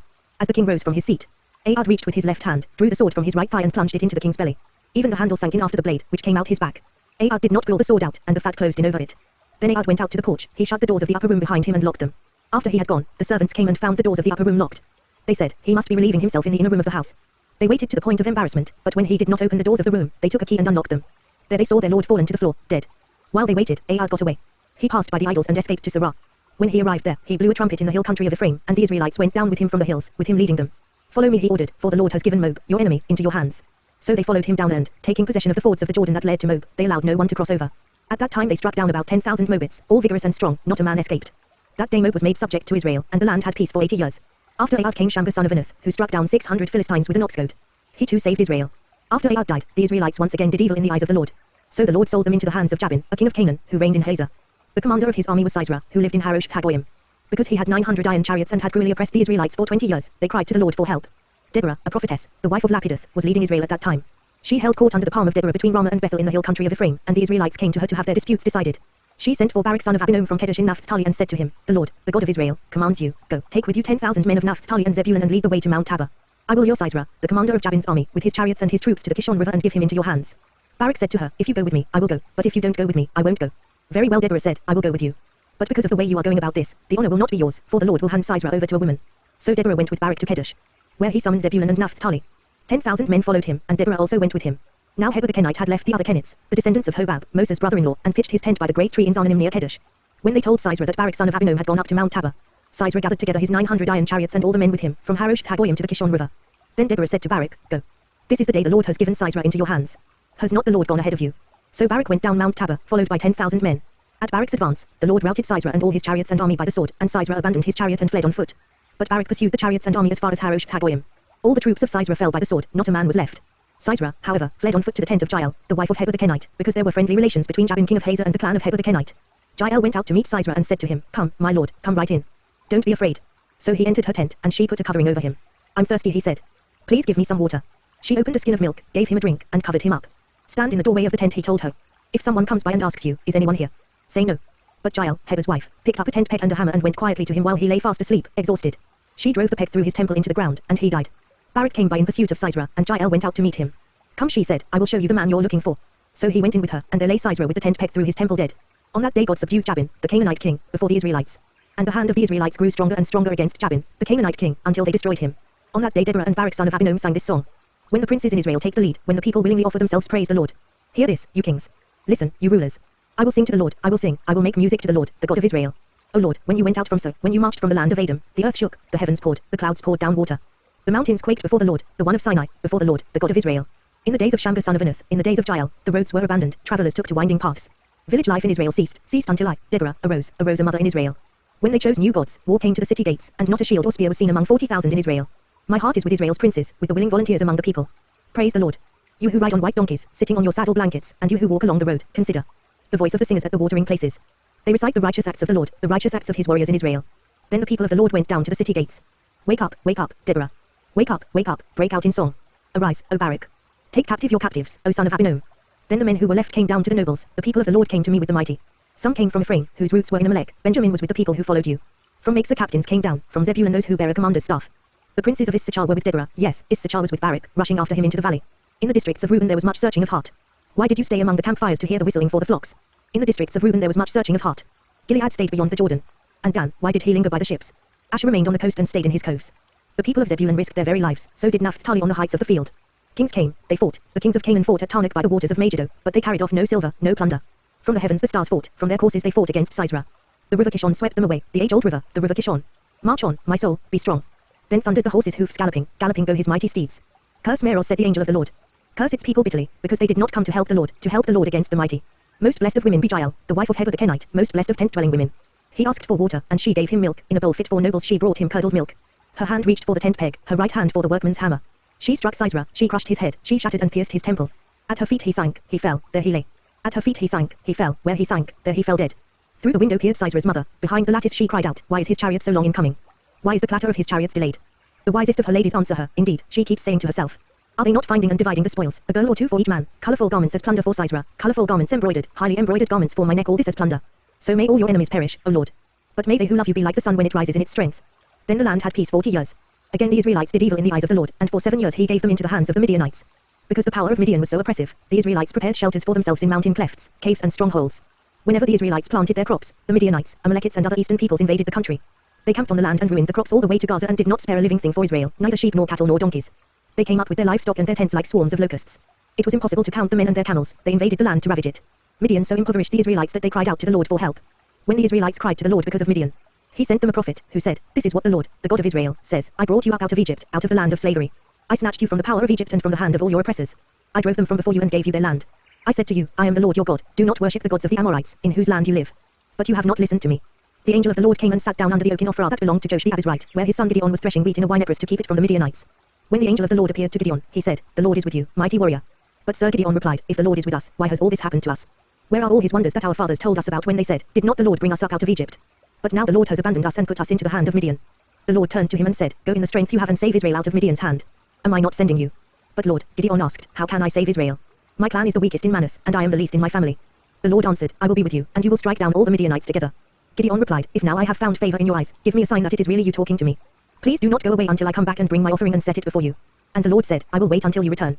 Gideon went in, prepared a young goat, and from an ephah of flour he made bread without yeast. Putting the meat in a basket and its broth in a pot, he brought them out and offered them to him under the oak. The angel of God said to him, Take the meat and the unleavened bread, place them on this rock, and pour out the broth. And Gideon did so. With the tip of the staff that was in his hand, the angel of the Lord touched the meat and the unleavened bread. Fire flared from the rock, consuming the meat and the bread. And the angel of the Lord disappeared. When Gideon realized that it was the angel of the Lord, he exclaimed, Ah, sovereign Lord. I have seen the angel of the Lord face to face. But the Lord said to him, Peace. Do not be afraid. You are not going to die. So Gideon built an altar to the Lord there and called it the Lord is Peace. To this day it stands in Ophrah of the Abiezrites. That same night the Lord said to him, Take the second bull from your father's herd, the one 7 years old. Tear down your father's altar to Baal and cut down the Asherah pole beside it. Then build a proper kind of altar to the Lord your God on the top of this height. Using the wood of the Asherah pole that you cut down, offer the second bull as a burnt offering. So Gideon took 10 of his servants and did as the Lord told him. But because he was afraid of his family and the men of the town, he did it at night rather than in the daytime. In the morning when the men of the town got up, there was Baal's altar, demolished, with the Asherah pole beside it cut down and the second bull sacrificed on the newly built altar. They asked each other, who did this? When they carefully investigated, they were told, Gideon son of Joash did it. The men of the town demanded of Joash, Bring out your son. He must die, because he has broken down Baal's altar and cut down the Asherah pole beside it. But Joash replied to the hostile crowd around him, Are you going to plead Baal's cause? Are you trying to save him? Whoever fights for him shall be put to death by morning. If Baal really is a god, he can defend himself when someone breaks down his altar. So that day they called Gideon Jerub-Baal, saying, Let Baal contend with him because he broke down Baal's altar. Now all the Midianites, Amalekites and other eastern peoples joined forces and crossed over the Jordan and camped in the valley of Jezreel. Then the Spirit of the Lord came upon Gideon, and he blew a trumpet, summoning the Abiezrites to follow him. He sent messengers throughout Manasseh, calling them to arms, and also into Asher, Zebulun and Naphtali, so that they too went up to meet them. Gideon said to God, If you will save Israel by my hand as you have promised. Look, I will place a wool fleece on the threshing floor. If there is dew only on the fleece and all the ground is dry, then I will know that you will save Israel by my hand, as you said. And that is what happened. Gideon rose early the next day, he squeezed the fleece and wrung out the dew a bowl full of water. Then Gideon said to God, Do not be angry with me. Let me make just one more request. Allow me one more test with the fleece. This time make the fleece dry and the ground covered with dew. That night God did so. Only the fleece was dry, all the ground was covered with dew. Early in the morning, Jerub-Baal, that is, Gideon, and all his men camped at the spring of Harod. The camp of Midian was north of them in the valley near the hill of Moreh. The Lord said to Gideon, You have too many men for me to deliver Midian into their hands. In order that Israel may not boast against me that her own strength has saved her. Announce now to the people, anyone who trembles with fear may turn back and leave Mount Gilead. So 22,000 men left, while 10,000 remained. But the Lord said to Gideon, There are still too many men. Take them down to the water, and I will sift them for you there. If I say, This one shall go with you, he shall go, but if I say, This one shall not go with you, he shall not go. So Gideon took the men down to the water. There the Lord told him, Separate those who lap the water with their tongues like a dog from those who kneel down to drink. 300 men lapped with their hands to their mouths. All the rest got down on their knees to drink. The Lord said to Gideon, With the 300 men that lapped I will save you and give the Midianites into your hands. Let all the other men go, each to his own place. So Gideon sent the rest of the Israelites to their tents but kept the 300, who took over the provisions and trumpets of the others. Now the camp of Midian lay below him in the valley. During that night the Lord said to Gideon, Get up, go down against the camp, because I am going to give it into your hands. If you are afraid to attack, go down to the camp with your servant Gurah, and listen to what they are saying. Afterward, you will be encouraged to attack the camp. So he and Gurah his servant went down to the outposts of the camp. The Midianites, the Amalekites and all the other eastern peoples had settled in the valley, thick as locusts. Their camels could no more be counted than the sand on the seashore. Gideon arrived just as a man was telling a friend his dream. I had a dream, he was saying. A round loaf of barley bread came tumbling into the Midianite camp. It struck the tent with such force that the tent overturned and collapsed. His friend responded, This can be nothing other than the sword of Gideon son of Joash, the Israelite. God has given the Midianites and the whole camp into his hands. When Gideon heard the dream and its interpretation, he worshipped God. He returned to the camp of Israel and called out, Get up. The Lord has given the Midianite camp into your hands. Dividing the 300 men into 3 companies, he placed trumpets and empty jars in the hands of all of them, with torches inside. Watch me, he told them. Follow my lead. When I get to the edge of the camp, do exactly as I do. When I and all who are with me blow our trumpets, then from all around the camp blow yours and shout, For the Lord and for Gideon. Gideon and the 100 men with him reached the edge of the camp at the beginning of the middle watch, just after they had changed the guard. They blew their trumpets and broke the jars that were in their hands. The 3 companies blew the trumpets and smashed the jars. Grasping the torches in their left hands and holding in their right hands the trumpets they were to blow, they shouted, A sword for the Lord and for Gideon. While each man held his position around the camp, all the Midianites ran, crying out as they fled. When the 300 trumpets sounded, the Lord caused the men throughout the camp to turn on each other with their swords. The army fled to Beth-shittah towards Zererah as far as the border of Abel-Meholah near Tabbath. Israelites from Naphtali, Asher and all Manasseh were called out, and they pursued the Midianites. Gideon sent messengers throughout the hill country of Ephraim, saying, Come down against the Midianites and seize the waters of the Jordan ahead of them as far as Beth-barah. So all the men of Ephraim were called out and they took the waters of the Jordan as far as Beth-barah. They also captured 2 of the Midianite leaders, Oreb and Zeb. They killed Oreb at the rock of Oreb, and Zeb at the winepress of Zeb. They pursued the Midianites and brought the heads of Oreb and Zeb to Gideon, who was by the Jordan. Now the Ephraimites asked Gideon, Why have you treated us like this? Why didn't you call us when you went to fight Midian? And they criticized him sharply. But he answered them, What have I accomplished compared to you? Aren't the gleanings of Ephraim's grapes better than the full grape harvest of Abiezer? God gave Oreb and Zeb, the Midianite leaders, into your hands. What was I able to do compared to you? At this, their resentment against him subsided. Gideon and his 300 men, exhausted yet keeping up the pursuit, came to the Jordan and crossed it. He said to the men of Sukkot, Give my troops some bread, they are worn out, and I am still pursuing Zebah and Zalmunna, the kings of Midian. But the officials of Sukkot said, Do you already have the hands of Zebah and Zalmunna in your possession? Why should we give bread to your troops? Then Gideon replied, Just for that, when the Lord has given Zebah and Zalmunna into my hand, I will tear your flesh with desert thorns and briars. From there he went up to Peniel and made the same request of them, but they answered as the men of Sukkot had. So he said to the men of Peniel, When I return in triumph, I will tear down this tower. Now Zebah and Zalmunna were in Karka with a force of about 15,000 men, all that were left of the armies of the eastern peoples, 120,000 swordsmen had fallen. Gideon went up by the route of the nomads east of Nobah and Jopah and fell upon the unsuspecting army. Zebah and Zalmunna, the 2 kings of Midian, fled, but he pursued them and captured them, routing their entire army. Gideon son of Joash then returned from the battle by the pass of Hias. He caught a young man of Sukkot and questioned him, and the young man wrote down for him the names of the 77 officials of Sukkot, the elders of the town.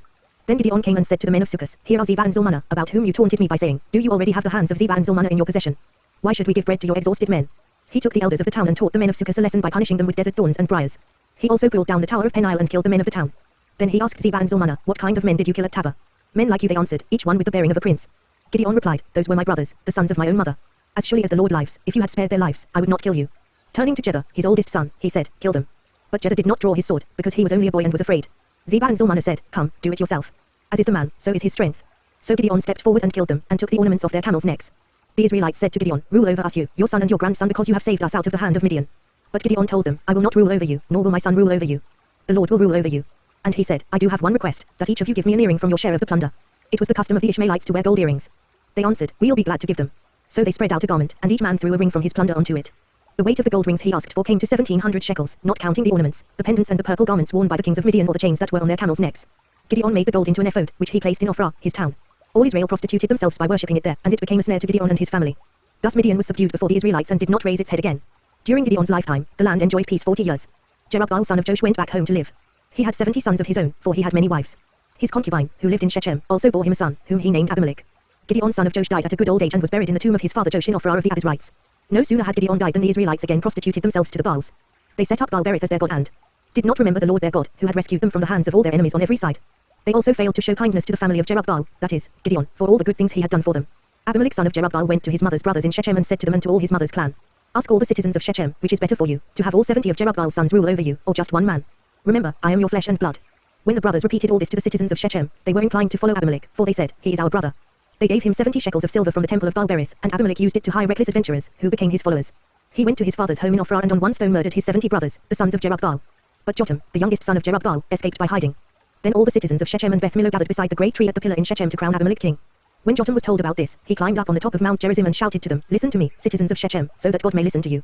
One day the trees went out to anoint a king for themselves. They said to the olive tree, be our king.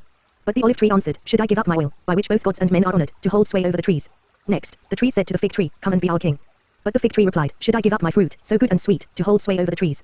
Then the tree said to the vine, come and be our king. But the vine answered, should I give up my wine, which cheers both gods and men, to hold sway over the trees? Finally all the trees said to the thorn bush, come and be our king. The thorn bush said to the trees, if you really want to anoint me king over you, come and take refuge in my shade, but if not, then let fire come out of the thorn bush and consume the cedars of Lebanon. Now if you have acted honorably and in good faith when you made Abimelech king, and if you have been fair to Jerubbaal and his family, and if you have treated him as he deserves, and to think that my father fought for you, risked his life to rescue you from the hand of Midian. But today you have revolted against my father's family, murdered his 70 sons on a single stone, and made Abimelech, the son of his slave girl, king over the citizens of Shechem because he is your brother. If then you have acted honorably and in good faith toward Jerubbaal and his family today, may Abimelech be your joy, and may you be his, too. But if you have not, let fire come out from Abimelech and consume you, citizens of Shechem and Beth Millo, and let fire come out from you, citizens of Shechem and Beth Millo, and consume Abimelech. Then Jotham fled, escaping to Beer, and he lived there because he was afraid of his brother Abimelech. After Abimelech had governed Israel 3 years, God sent an evil spirit between Abimelech and the citizens of Shechem, who acted treacherously against Abimelech. God did this in order that the crime against Jerubbaal's 70 sons, the shedding of their blood, might be avenged on their brother Abimelech and on the citizens of Shechem, who had helped him murder his brothers. In opposition to him these citizens of Shechem set men on the hilltops to ambush and rob everyone who passed by, and this was reported to Abimelech. Now Gaal son of Ebed moved with his brothers into Shechem, and its citizens put their confidence in him. After they had gone out into the fields and gathered the grapes and trodden them, they held a festival in the temple of their god. While they were eating and drinking, they cursed Abimelech. Then Gaal son of Ebed said, who is Abimelech, and who is Shechem, that we should be subject to him? Isn't he Jerubbaal's son, and isn't Zebul his deputy? Serve the men of Hamah, Shechem's father. Why should we serve Abimelech? If only this people were under my command. Then I would get rid of him. I would say to Abimelech, call out your whole army. When Zebul the governor of the city heard what Gaal son of Ebed said, he was very angry. Under cover he sent messengers to Abimelech, saying, Gaal son of Ebed and his brothers have come to Shechem and are stirring up the city against you.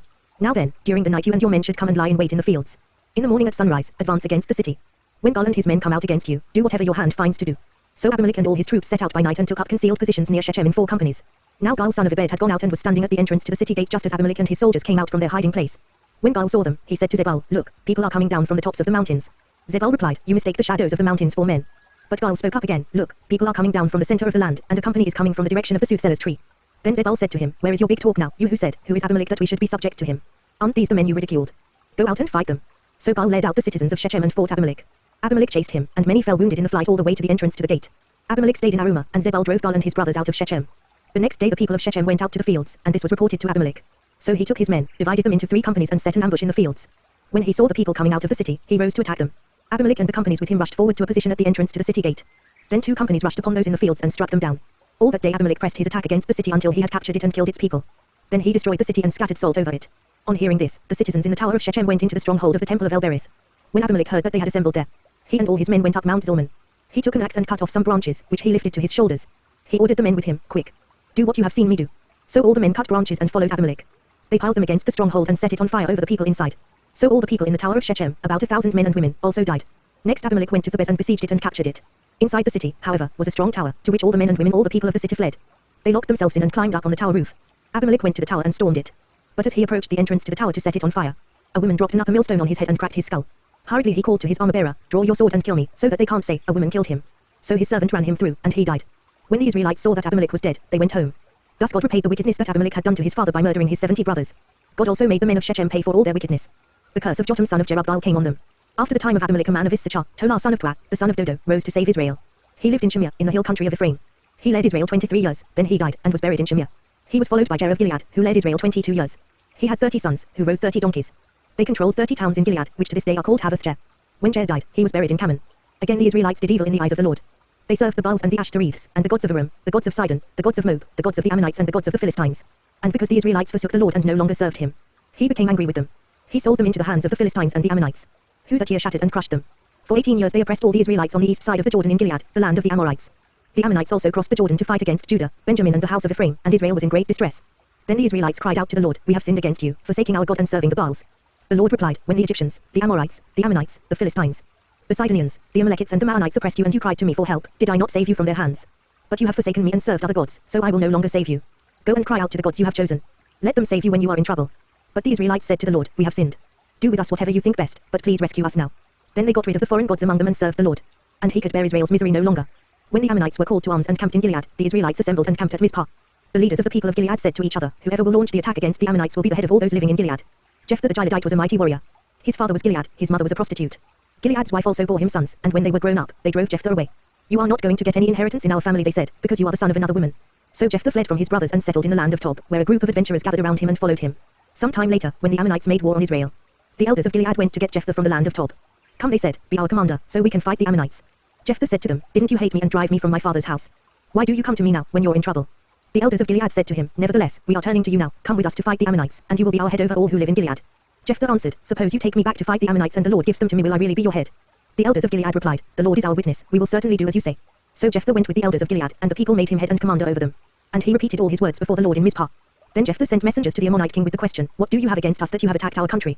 The king of the Ammonites answered Jephthah as messengers, "When Israel came up out of Egypt, they took away my land from the Arnon to the Jabbok, all the way to the Jordan. Now give it back peaceably."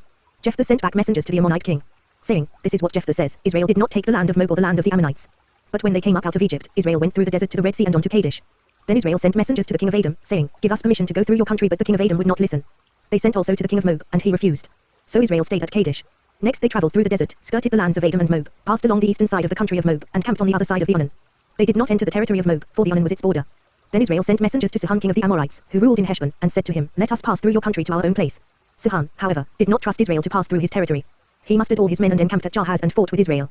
Then the Lord, the God of Israel, gave Sihon and all his men into Israel's hands, and they defeated them. Israel took over all the land of the Amorites who lived in that country, capturing all of it from the Arnon to the Jabbok and from the desert to the Jordan. Now since the Lord, the God of Israel, has driven the Amorites out before his people Israel, what right have you to take it over? Will you not take what your God Chemosh gives you? Likewise, whatever the Lord our God has given us, we will possess. Are you better than Balak son of Zippor, king of Moab? Did he ever quarrel with Israel or fight with them? For 300 years Israel occupied Heshbon, Aruah, the surrounding settlements and all the towns along the Arnon. Why didn't you retake them during that time? I have not wronged you, but you are doing me wrong by waging war against me. Let the Lord, the judge, decide the dispute this day between the Israelites and the Ammonites." The king of Ammon, however, paid no attention to the message Jephthah sent him. Then the spirit of the Lord came upon Jephthah.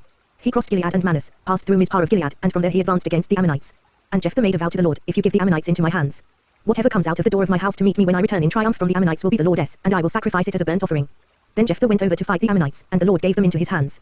He devastated 20 towns from Aruah to the vicinity of Minnith, as far as Abel Keramim. Thus Israel subdued Ammon. When Jephthah returned to his home in Mizpah, who should come out to meet him but his daughter, dancing to the sound of tambourines? She was an only child. Except for her he had neither son nor daughter. When he saw her, he tore his clothes and cried, "Oh, my daughter! You have made me miserable and wretched, because I have made a vow to the Lord that I cannot break." "My father," she replied, "you have given your word to the Lord. Do to me just as you promised, now that the Lord has avenged you of your enemies, the Ammonites. But grant me this one request," she said. "Give me 2 months to roam the hills and weep with my friends, because I will never marry." "You may go," he said. And he let her go for 2 months. She and the girls went into the hills and wept because she would never marry. After the 2 months, she returned to her father and he did to her as he had vowed. And she was a virgin. From this comes the Israelite custom, that each year the young women of Israel go out for 4 days to commemorate the daughter of Jephthah the Gileadite. The men of Ephraim called out their forces, crossed over to Zaphon and said to Jephthah, "Why did you go to fight the Ammonites without calling us to go with you? We are going to burn down your house over your head." Jephthah answered, "I and my people were engaged in a great struggle with the Ammonites, and although I called, you didn't save me out of their hands. When I saw that you wouldn't help, I took my life in my hands and crossed over to fight the Ammonites, and the Lord gave me the victory over them. Now why have you come up today to fight me? Jephthah then called together the men of Gilead and fought against Ephraim. The Gileadites struck them down because the Ephraimites had said, You Gileadites are renegades from Ephraim and Manasseh. The Gileadites captured the fords of the Jordan leading to Ephraim, and whenever a survivor of Ephraim said, Let me cross over, the men of Gilead asked him, Are you an Ephraimite? If he replied, No. They said, All right, say Shibboleth. If he said, Sibboleth, because he could not pronounce the word correctly, they seized him and killed him at the fords of the Jordan. 42,000 Ephraimites were killed at that time. Jephthah led Israel 6 years. Then Jephthah the Gileadite died, and was buried in a town in Gilead. After him, Ibzan of Bethlehem led Israel. He had 30 sons and 30 daughters. He gave his daughters away in marriage to those outside his clan, and for his sons he brought in 30 young women as wives from outside his clan. Ibzan led Israel 7 years. Then Ibzan died, and was buried in Bethlehem. After him, Elon the Zebulunite led Israel 10 years. Then Elon died, and was buried in Ajalon in the land of Zebulun. After him, Abdon son of Hillel, from Pirathon, led Israel. He had 40 sons and 30 grandsons, who rode on 70 donkeys. He led Israel 8 years. Then Abdon son of Hillel died, and was buried at Pirathon in Ephraim, in the hill country of the Amalekites. Again the Israelites did evil in the eyes of the Lord, so the Lord delivered them into the hands of the Philistines for 40 years. A certain man of Zorah, named Manoah, from the clan of the Danites, had a wife who was sterile and remained childless. The angel of the Lord appeared to her and said, You are sterile and childless, but you are going to conceive and have a son. Now see to it that you drink no wine or other fermented drink, and that you do not eat anything unclean. Because you will conceive and give birth to a son. No razor may be used on his head, because the boy is to be a Nazirite, set apart to God from birth, and he will begin the deliverance of Israel from the hands of the Philistines. Then the woman went to her husband and told him, A man of God came to me. He looked like an angel of God, very awesome. I didn't ask him where he came from, and he didn't tell me his name. But he said to me, You will conceive and give birth to a son. Now then, drink no wine or other fermented drink, and do not eat anything unclean, because the boy will be a Nazirite of God from birth until the day of his death. Then Manoah prayed to the Lord, O Lord, I beg you, let the man of God you sent to us come again to teach us how to bring up the boy who is to be born. God heard Manoah, and the angel of God came again to the woman while she was out in the field, but her husband Manoah was not with her. The woman hurried to tell her husband, He's here. The man who appeared to me the other day. Manoah got up and followed his wife. When he came to the man, he said, Are you the one who talked to my wife? I am, he said. So Manoah asked him, When your words are fulfilled, what is to be the rule for the boy's life and work? The angel of the Lord answered, Your wife must do all that I have told her. She must not eat anything that comes from the grapevine, nor drink any wine or other fermented drink, nor eat anything unclean. She must do everything I have commanded her. Manoah said to the angel of the Lord, We would like you to stay until we prepare a young goat for you. The angel of the Lord replied, Even though you detain me, I will not eat any of your food. But if you prepare a burnt offering, offer it to the Lord. Manoah did not realize that it was the angel of the Lord. Then Manoah inquired of the angel of the Lord, What is your name, so that we may honor you when your word comes true? He replied, Why do you ask my name? It is beyond understanding. Then Manoah took a young goat, together with the grain offering, and sacrificed it on a rock to the Lord. And the Lord did an amazing thing while Manoah and his wife watched. As the flame blazed up from the altar toward heaven, the angel of the Lord ascended in the flame. Seeing this, Manoah and his wife fell with their faces to the ground. When the angel of the Lord did not show himself again to Manoah and his wife, Manoah realized that it was the angel of the Lord. We are doomed to die, he said to his wife. We have seen God. But his wife answered, If the Lord had meant to kill us, he would not have accepted a burnt offering and grain offering from our hands, nor shown us all these things or now told us this. The woman gave birth to a boy and named him Samson. He grew and the Lord blessed him. And the spirit of the Lord began to stir him while he was in Mahaneh Dan, between Zorah and Eshtaol. Samson went down to Timnah and saw there a young Philistine woman. When he returned, he said to his father and mother, I have seen a Philistine woman in Timnah, now get her for me as my wife. His father and mother replied, Isn't there an acceptable woman among your relatives or among all our people? Must you go to the uncircumcised Philistines to get a wife? But Samson said to his father, Get her for me. She is the right one for me. His parents did not know that this was from the Lord, who was seeking an occasion to confront the Philistines, for at that time they were ruling over Israel. Samson went down to Timnah together with his father and mother. As they approached the vineyards of Timnah, suddenly a young lion came roaring toward him. The spirit of the Lord came upon him in power so that he tore the lion apart with his bare hands as he might have torn a young goat. But he told neither his father nor his mother what he had done. Then he went down and talked with the woman, and he liked her. Some time later, when he went back to marry her, he turned aside to look at the lion's carcass. In it was a swarm of bees and some honey, which he scooped out with his hands and ate as he went along. When he rejoined his parents, he gave them some, and they too ate it. But he did not tell them that he had taken the honey from the lion's carcass. Now his father went down to see the woman. And Samson made a feast there, as was customary for bridegrooms. When he appeared, he was given 30 companions. Let me tell you a riddle, Samson said to them. If you can give me the answer within the 7 days of the feast, I will give you 30 linen garments and 30 sets of clothes. If you can't tell me the answer, you must give me 30 linen garments and 30 sets of clothes. Tell us your riddle, they said. Let's hear it. He replied, Out of the eater, something to eat, out of the strong, something sweet. For 3 days they could not give the answer. On the 4th day, they said to Samson's wife, Coax your husband into explaining the riddle for us, or we will burn you and your father's household to death. Did you invite us here to rob us? Then Samson's wife threw herself on him, sobbing, You hate me. You don't really love me. You've given my people a riddle, but you haven't told me the answer. I haven't even explained it to my father or mother, he replied, so why should I explain it to you? She cried the whole 7 days of the feast. So on the 7th day he finally told her, because she continued to press him. She in turn explained the riddle to her people. Before sunset on the 7th day the men of the town said to him, What is sweeter than honey? What is stronger than a lion? Samson said to them, If you had not plowed with my heifer, you would not have solved my riddle. Then the spirit of the Lord came upon him in power. He went down to Ashkelon, struck down 30 of their men, stripped them of their belongings and gave their clothes to those who had explained the riddle. Burning with anger, he went up to his father's house. And Samson's wife was given to the friend who had attended him at his wedding. Later on, at the time of wheat harvest, Samson took a young goat and went to visit his wife. He said, I'm going to my wife's room. But her father would not let him go in. I was so sure you thoroughly hated her, he said, that I gave her to your friend. Isn't her younger sister more attractive? Take her instead. Samson said to them, This time I have a right to get even with the Philistines, I will really harm them. So he went out and caught 300 foxes and tied them tail to tail in pairs. He then fastened a torch to every pair of tails. Lit the torches and let the foxes loose in the standing grain of the Philistines. He burned up the shocks and standing grain, together with the vineyards and olive groves. When the Philistines asked, Who did this? They were told, Samson, the Timnite son-in-law, because his wife was given to his friend. So the Philistines went up and burned her and her father to death. Samson said to them, since you've acted like this, I won't stop until I get my revenge on you. He attacked them viciously and slaughtered many of them. Then he went down and stayed in a cave in the rock of Etam. The Philistines went up and camped in Judah, spreading out near Lehi. The men of Judah asked, why have you come to fight us? We have come to take Samson prisoner, they answered, to do to him as he did to us. Then 3,000 men from Judah went down to the cave in the rock of Etam and said to Samson, don't you realize that the Philistines are rulers over us? What have you done to us? He answered, I merely did to them what they did to me. They said to him, we've come to tie you up and hand you over to the Philistines. Samson said, swear to me that you won't kill me yourselves. Agreed, they answered. We will only tie you up and hand you over to them. We will not kill you. So they bound him with 2 new ropes and led him up from the rock. As he approached Lehi, the Philistines came toward him shouting. The Spirit of the Lord came upon him in power. The ropes on his arms became like charred flax, and the bindings dropped from his hands. Finding a fresh jawbone of a donkey, he grabbed it and struck down 1,000 men. Then Samson said, with a donkey's jawbone I have made donkeys of them. With a donkey's jawbone I have killed 1,000 men. When he finished speaking, he threw away the jawbone, and the place was called Ramath Lehi. Because he was very thirsty, he cried out to the Lord, you have given your servant this great victory. Must I now die of thirst and fall into the hands of the uncircumcised? Then God opened up the hollow place in Lehi, and water came out of it. When Samson drank, his strength returned and he revived. So the spring was called En Hakor, and it is still there in Lehi. Samson led Israel for 20 years in the days of the Philistines. One day Samson went to Gaza, where he saw a prostitute.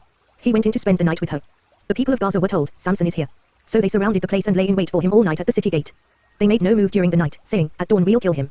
But Samson lay there only until the middle of the night. Then he got up and took hold of the doors of the city gate, together with the 2 posts, and tore them loose, bar and all. He lifted them to his shoulders and carried them to the top of the hill that faces Hebron. Some time later, he fell in love with a woman in the valley of Sorek whose name was Delilah. The rulers of the Philistines went to her and said, see if you can lure him into showing you the secret of his great strength and how we can overpower him so we may tie him up and subdue him. Each one of us will give you 1,100 shekels of silver. So Delilah said to Samson, tell me the secret of your great strength and how you can be tied up and subdued. Samson answered her, if anyone ties me with 7 fresh thongs that have not been dried, I'll become as weak as any other man. Then the rulers of the Philistines brought her 7 fresh thongs that had not been dried, and she tied him with them. With men hidden in the room, she called to him, Samson, the Philistines are upon you. But he snapped the thongs as easily as a piece of string snaps when it comes close to a flame. So the secret of his strength was not discovered. Then Delilah said to Samson, you have made a fool of me, you lied to me. Come now, tell me how you can be tied. He said, if anyone ties me securely with new ropes that have never been used, I'll become as weak as any other man. So Delilah took new ropes and tied him with them. Then, with men hidden in the room, she called to him, Samson, the Philistines are upon you. But he snapped the ropes off his arms as if they were threads. Delilah then said to Samson, until now, you have been making a fool of me and lying to me. Tell me how you can be tied. He replied, if you weave the 7 braids of my head into the fabric on the loom and tighten it with the pin, I'll become as weak as any other man. So while he was sleeping, Delilah took the 7 braids of his head, wove them into the fabric, and tightened it with the pin. Again she called to him, Samson, the Philistines are upon you. He awoke from his sleep and pulled up the pin and the loom, with the fabric. Then she said to him, how can you say, I love you when you won't confide in me? This is the 3rd time you have made a fool of me and haven't told me the secret of your great strength. With such nagging she prodded him day after day until he was tired to death. So he told her everything. No razor has ever been used on my head, he said, because I have been a Nazirite set apart to God since birth. If my head were shaved, my strength would leave me, and I would become as weak as any other man. When Delilah saw that he had told her everything, she sent word to the rulers of the Philistines, come back once more, he has told me everything. So the rulers of the Philistines returned with the silver in their hands. Having put him to sleep on her lap, she called a man to shave off the 7 braids of his hair, and so began to subdue him. And his strength left him. Then she called, Samson, the Philistines are upon you. He awoke from his sleep and thought, I'll go out as before and shake myself free. But he did not know that the Lord had left him. Then the Philistines seized him, gouged out his eyes and took him down to Gaza. Binding him with bronze shackles, they set him to grinding in the prison. But the hair on his head began to grow again after it had been shaved. Now the rulers of the Philistines assembled to offer a great sacrifice to Dagon their god and to celebrate, saying, our God has delivered Samson, our enemy, into our hands. When the people saw him, they praised their God, saying, our God has delivered our enemy into our hands, the one who laid waste our land and multiplied our slain. While they were in high spirits, they shouted, bring out Samson to entertain us. So they called Samson out of the prison, and he performed for them. When they stood him among the pillars, Samson said to the servant who held his hand, put me where I can feel the pillars that support the temple, so that I may lean against them. Now the temple was crowded with men and women, all the rulers of the Philistines were there, and on the roof were about 3,000 men and women watching Samson perform. Then Samson prayed to the Lord, O sovereign Lord, remember me. O God, please strengthen me just once more, and let me with one blow get revenge on the Philistines for my 2 eyes. Then Samson reached toward the 2 central pillars on which the temple stood. Bracing himself against them, his right hand on the one and his left hand on the other, Samson said, let me die with the Philistines. Then he pushed with all his might, and down came the temple on the rulers and all the people in it. Thus he killed many more when he died than while he lived. Then his brothers and his father's whole family went down to get him. They brought him back and buried him between Zorah and Eshtaol in the tomb of Manoah his father. He had led Israel 20 years. Now a man named Micah from the hill country of Ephraim said to his mother, the 1,100 shekels of silver that were taken from you and about which I heard you utter a curse, I have that silver with me, I took it. Then his mother said, the Lord bless you, my son. When he returned the 1,100 shekels of silver to his mother, she said, I solemnly consecrate my silver to the Lord for my son to make a carved image and a cast idol. I will give it back to you. So he returned the silver to his mother, and she took 200 shekels of silver and gave them to a silversmith, who made them into the image and the idol. And they were put in Micah's house. Now this man Micah had a shrine, and he made an ephod and some idols and installed one of his sons as his priest. In those days Israel had no king, everyone did as he saw fit. A young Levite from Bethlehem in Judah, who had been living within the clan of Judah, left that town in search of some other place to stay. On his way he came to Micah's house in the hill country of Ephraim. Micah asked him, where are you from? I'm a Levite from Bethlehem in Judah, he said, and I'm looking for a place to stay. Then Micah said to him, live with me and be my father and priest, and I'll give you 10 shekels of silver a year, your clothes and your food. So the Levite agreed to live with him, and the young man was to him like one of his sons. Then Micah installed the Levite, and the young man became his priest and lived in his house. And Micah said, Now I know that the Lord will be good to me, since this Levite has become my priest. In those days Israel had no king. And in those days the tribe of the Danites was seeking a place of their own where they might settle, because they had not yet come into an inheritance among the tribes of Israel. So the Danites sent 5 warriors from Zorah and Eshtaol to spy out the land and explore it. These men represented all their clans. They told them, Go, explore the land. The men entered the hill country of Ephraim and came to the house of Micah, where they spent the night. When they were near Micah's house, they recognized the voice of the young Levite, so they turned in there and asked him, Who brought you here? What are you doing in this place? Why are you here? He told them what Micah had done for him, and said, He has hired me and I am his priest. Then they said to him, Please inquire of God to learn whether our journey will be successful. The priest answered them, Go in peace. Your journey has the Lord's approval. So the 5 men left and came to Laish, where they saw that the people were living in safety, like the Sidonians, unsuspecting and secure. And since their land lacked nothing, they were prosperous. Also, they lived a long way from the Sidonians and had no relationship with anyone else. When they returned to Zorah and Eshtaol, their brothers asked them, How did you find things? They answered, Come on, let's attack them. We have seen that the land is very good. Aren't you going to do something? Don't hesitate to go there and take it over. When you get there, you will find an unsuspecting people and a spacious land that God has put into your hands, a land that lacks nothing whatever. Then 600 men from the clan of the Danites, armed for battle, set out from Zorah and Eshtaol. On their way they set up camp near Kiriath-Jearim in Judah. This is why the place west of Kiriath-Jearim is called Mahane-Dan to this day. From there they went on to the hill country of Ephraim and came to Micah's house. Then the 5 men who had spied out the land of Laish said to their brothers, Do you know that one of these houses has an ephod, other household gods, a carved image and a cast idol? Now you know what to do. So they turned in there and went to the house of the young Levite at Micah's place and greeted him. The 600 Danites, armed for battle, stood at the entrance to the gate. The 5 men who had spied out the land went inside and took the carved image, the ephod, the other household gods and the cast idol, while the priest and the 600 armed men stood at the entrance to the gate. When these men went into Micah's house and took the carved image, the ephod, the other household gods and the cast idol, the priest said to them, What are you doing? They answered him, Be quiet. Don't say a word. Come with us, and be our father and priest. Isn't it better that you serve a tribe and clan in Israel as priest rather than just one man's household? Then the priest was glad. He took the ephod, the other household gods and the carved image and went along with the people. Putting their little children, their livestock and their possessions in front of them, they turned away and left. When they had gone some distance from Micah's house, the men who lived near Micah were called together and overtook the Danites. As they shouted after them, the Danites turned and said to Micah, What's the matter with you that you called out your men to fight? He replied, You took the gods I made, and my priest, and went away.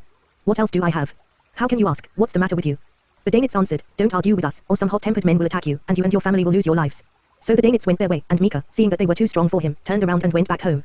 Then they took what Micah had made, and his priest, and went on to Laish, against a peaceful and unsuspecting people. They attacked them with the sword and burnt down their city.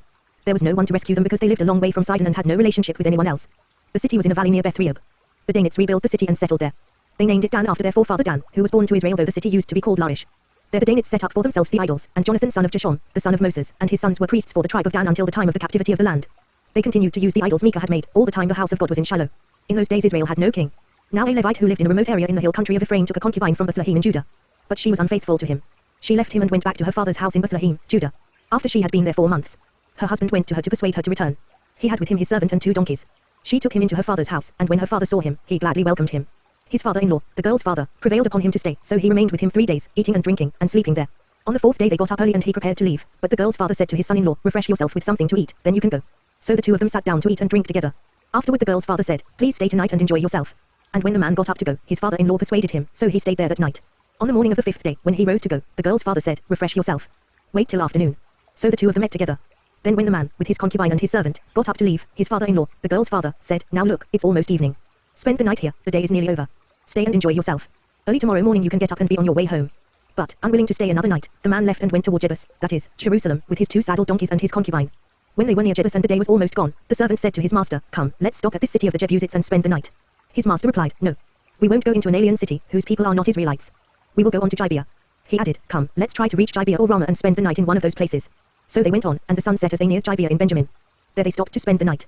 They went and sat in the city square, but no one took them into his home for the night. That evening an old man from the hill country of Ephraim, who was living in Gibeah, the men of the place were Benjamites, came in from his work in the fields. When he looked and saw the traveller in the city square, the old man asked, Where are you going? Where did you come from? He answered, We are on our way from Bethlehem in Judah to a remote area in the hill country of Ephraim where I live. I have been to Bethlehem in Judah and now I am going to the house of the Lord. No one has taken me into his house. We have both straw and fodder for our donkeys and bread and wine for ourselves, your servants me, your maidservant, and the young man with us. We don't need anything. You are welcome at my house, the old man said. Let me supply whatever you need. Only don't spend the night in the square. So he took him into his house and fed his donkeys. After they had washed their feet, they had something to eat and drink. While they were enjoying themselves, some of the wicked men of the city surrounded the house. Pounding on the door, they shouted to the old man who owned the house, Bring out the man who came to your house so we can have sex with him. The owner of the house went outside and said to them, No, my friends, don't be so vile. Since this man is my guest, don't do this disgraceful thing. Look, here is my virgin daughter and his concubine. I will bring them out to you now, and you can use them and do to them whatever you wish. But to this man, don't do such a disgraceful thing. But the men would not listen to him. So the man took his concubine and sent her outside to them, and they raped her and abused her throughout the night, and at dawn they let her go. At daybreak the woman went back to the house where her master was staying, fell down at the door and lay there until daylight. When her master got up in the morning and opened the door of the house and stepped out to continue on his way, there lay his concubine, fallen in the doorway of the house, with her hands on the threshold. He said to her, "Get up, let's go." But there was no answer. Then the man put her on his donkey and set out for home. When he reached home, he took a knife and cut up his concubine, limb by limb, into 12 parts and sent them into all the areas of Israel. Everyone who saw it said, "Such a thing has never been seen or done, not since the day the Israelites came up out of Egypt." Think about it. Consider it. Tell us what to do. Then all the Israelites from Dan to Beersheba and from the land of Gilead came out as one man and assembled before the Lord in Mizpah. The leaders of all the people of the tribes of Israel took their places in the assembly of the people of God, 400,000 soldiers armed with swords. The Benjamites heard that the Israelites had gone up to Mizpah. Then the Israelites said, "Tell us how this awful thing happened." So the Levite, the husband of the murdered woman, said, "I and my concubine came to Gibeah in Benjamin to spend the night. During the night the men of Gibeah came after me and surrounded the house, intending to kill me. They raped my concubine, and she died. I took my concubine, cut her into pieces and sent one piece to each region of Israel's inheritance, because they committed this lewd and disgraceful act in Israel. Now, all you Israelites, speak up and give your verdict." All the people rose as one man, saying, "None of us will go home. No, not one of us will return to his house. But now this is what we'll do to Gibeah, we'll go up against it as the lot directs. We'll take 10 men out of every 100 from all the tribes of Israel, and 100 from 1,000, and 1,000 from 10,000, to get provisions for the army. Then, when the army arrives at Gibeah in Benjamin, it can give them what they deserve for all this vileness done in Israel." So all the men of Israel got together and united as one man against the city. The tribes of Israel sent men throughout the tribe of Benjamin, saying, "What about this awful crime that was committed among you? Now surrender those wicked men of Gibeah so that we may put them to death and purge the evil from Israel." But the Benjamites would not listen to their fellow Israelites. From their towns they came together at Gibeah to fight against the Israelites. At once the Benjamites mobilized 26,000 swordsmen from their towns, in addition to 700 chosen men from those living in Gibeah. Among all these soldiers there were 700 chosen men who were left-handed, each of whom could sling a stone at a hair and not miss. Israel, apart from Benjamin, mustered 400,000 swordsmen, all of them fighting men. The Israelites went up to Bethel and inquired of God. They said, "Who of us shall go first to fight against the Benjamites?" The Lord replied, "Judah shall go first." The next morning the Israelites got up and pitched camp near Gibeah. The men of Israel went out to fight the Benjamites and took up battle positions against them at Gibeah. The Benjamites came out of Gibeah and cut down 22,000 Israelites on the battlefield that day. But the men of Israel encouraged one another and again took up their positions where they had stationed themselves the first day. The Israelites went up and wept before the Lord until evening, and they inquired of the Lord. They said, "Shall we go up again to battle against the Benjamites, our brothers?" The Lord answered, "Go up against them." Then the Israelites drew near to Benjamin the second day. This time, when the Benjamites came out from Gibeah to oppose them, they cut down another 18,000 Israelites, all of them armed with swords. Then the Israelites, all the people, went up to Bethel, and there they sat weeping before the Lord. They fasted that day until evening and presented burnt offerings and fellowship offerings to the Lord. And the Israelites inquired of the Lord. In those days the ark of the covenant of God was there, with Phinehas son of Eleazar, the son of Aaron, ministering before it. They asked, "Shall we go up again to battle with Benjamin our brother, or not?" The Lord responded, "Go, for tomorrow I will give them into your hands." Then Israel set an ambush around Gibeah. They went up against the Benjamites on the third day and took up positions against Gibeah as they had done before. The Benjamites came out to meet them and were drawn away from the city. They began to inflict casualties on the Israelites as before, so that about 30 men fell in the open field and on the roads, the one leading to Bethel and the other to Gibeah. While the Benjamites were saying, "We are defeating them," as before the Israelites were saying, "Let's retreat and draw them away from the city to the roads." All the men of Israel moved from their places and took up positions at Baal Tamar, and the Israelite ambush charged out of its place on the west of Gibeah. Then 10,000 of Israel's finest men made a frontal attack on Gibeah. The fighting was so heavy that the Benjamites did not realize how near disaster was. The Lord defeated Benjamin before Israel, and on that day the Israelites struck down 25,100 Benjamites, all armed with swords. Then the Benjamites saw that they were beaten. Now the men of Israel had given way before Benjamin, because they relied on the ambush they had set near Gibeah. The men who had been in ambush made a sudden dash into Gibeah, spread out and put the whole city to the sword. The men of Israel had arranged with the ambush that they should send up a great cloud of smoke from the city, and then the men of Israel would turn in the battle. The Benjamites had begun to inflict casualties on the men of Israel, about 30, and they said, "We are defeating them as in the first battle." But when the column of smoke began to rise from the city, the Benjamites turned and saw the smoke of the whole city going up into the sky. Then the men of Israel turned on them, and the men of Benjamin were terrified, because they realized that disaster had come upon them. So they fled before the Israelites in the direction of the desert, but they could not escape the battle. And the men of Israel who came out of the towns cut them down there. They surrounded the Benjamites, chased them and easily overran them in the vicinity of Gibeah on the east. 18,000 Benjamites fell, all of them valiant fighters. As they turned and fled toward the desert to the rock of Rimmon, the Israelites cut down 5,000 men along the roads. They kept pressing after the Benjamites as far as Jidam and struck down 2,000 more. On that day 25,000 Benjamite swordsmen fell, all of them valiant fighters. But 600 men turned and fled into the desert to the rock of Rimmon, where they stayed 4 months. The men of Israel went back to Benjamin and put all the towns to the sword, including the animals and everything else they found. All the towns they came across they set on fire. The men of Israel had taken an oath at Mizpah, "Not one of us will give his daughter in marriage to a Benjamite." The people went to Bethel, where they sat before God until evening, raising their voices and weeping bitterly. "O Lord, the God of Israel," they cried, "why has this happened to Israel? Why should one tribe be missing from Israel today?" Early the next day the people built an altar and presented burnt offerings and fellowship offerings. Then the Israelites asked, "Who from all the tribes of Israel has failed to assemble before the Lord?" For they had taken a solemn oath that anyone who failed to assemble before the Lord at Mizpah should certainly be put to death. Now the Israelites grieved for their brothers, the Benjamites. "Today one tribe is cut off from Israel," they said. "How can we provide wives for those who are left, since we have taken an oath by the Lord not to give them any of our daughters in marriage?" Then they asked, "Which one of the tribes of Israel failed to assemble before the Lord at Mizpah?" They discovered that no one from Jabesh Gilead had come to the camp for the assembly. For when they counted the people, they found that none of the people of Jabesh Gilead were there. So the assembly sent 12,000 fighting men with instructions to go to Jabesh Gilead and put to the sword those living there, including the women and children. "This is what you are to do," they said. "Kill every male and every woman who is not a virgin." They found among the people living in Jabesh Gilead 400 young women who had never slept with a man, and they took them to the camp at Shiloh in Canaan. Then the whole assembly sent an offer of peace to the Benjamites at the rock of Rimmon. So the Benjamites returned at that time and were given the women of Jabesh Gilead who had been spared. But there were not enough for all of them. The people grieved for Benjamin, because the Lord had made a gap in the tribes of Israel. And the elders of the assembly said, with the women of Benjamin destroyed, how shall we provide wives for the men who are left? The Benjamite survivors must have heirs, they said, so that a tribe of Israel will not be wiped out. We can't give them our daughters as wives, since we Israelites have taken this oath, cursed be anyone who gives a wife to a Benjamite. But look, there is the annual festival of the Lord in Shiloh, to the north of Bethel, and east of the road that goes from Bethel to Shechem, and to the south of Lebanon. So they instructed the Benjamites, saying, go and hide in the vineyards. And watch. When the girls of Shiloh come out to join in the dancing, then rush from the vineyards, and each of you seize a wife from the girls of Shiloh and go to the land of Benjamin. When their fathers or brothers complain to us, we will say to them, do us a kindness by helping them, because we did not get wives for them during the war, and you are innocent, since you did not give your daughters to them. So that is what the Benjamites did. While the girls were dancing, each man caught one and carried her off to be his wife. Then they returned to their inheritance and rebuilt the towns and settled in them. At that time the Israelites left that place and went home to their tribes and clans, each to his own inheritance. In those days Israel had no king, everyone did as he saw fit.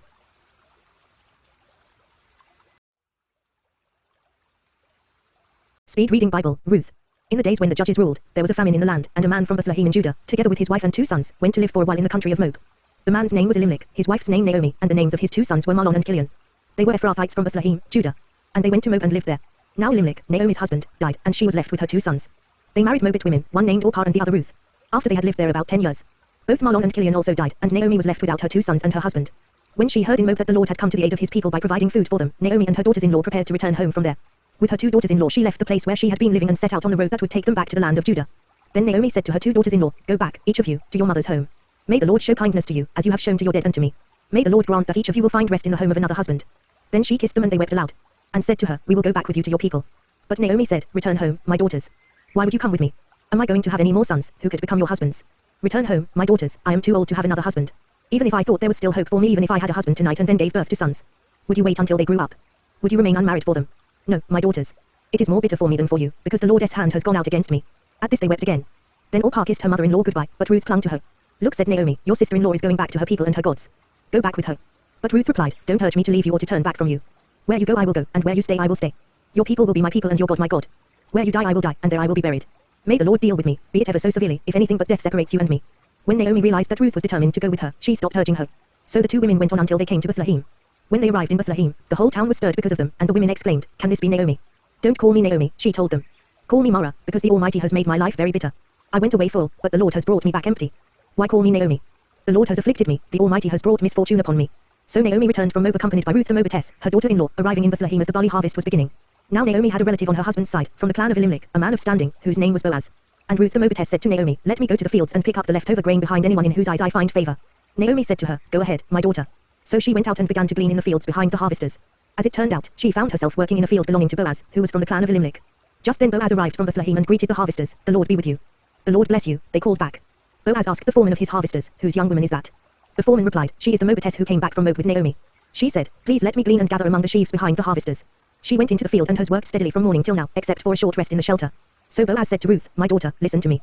Don't go and glean in another field and don't go away from here. Stay here with my servant girls. Watch the field where the men are harvesting, and follow along after the girls. I have told the men not to touch you. And whenever you are thirsty, go and get a drink from the water jars the men have filled. At this, she bowed down with her face to the ground.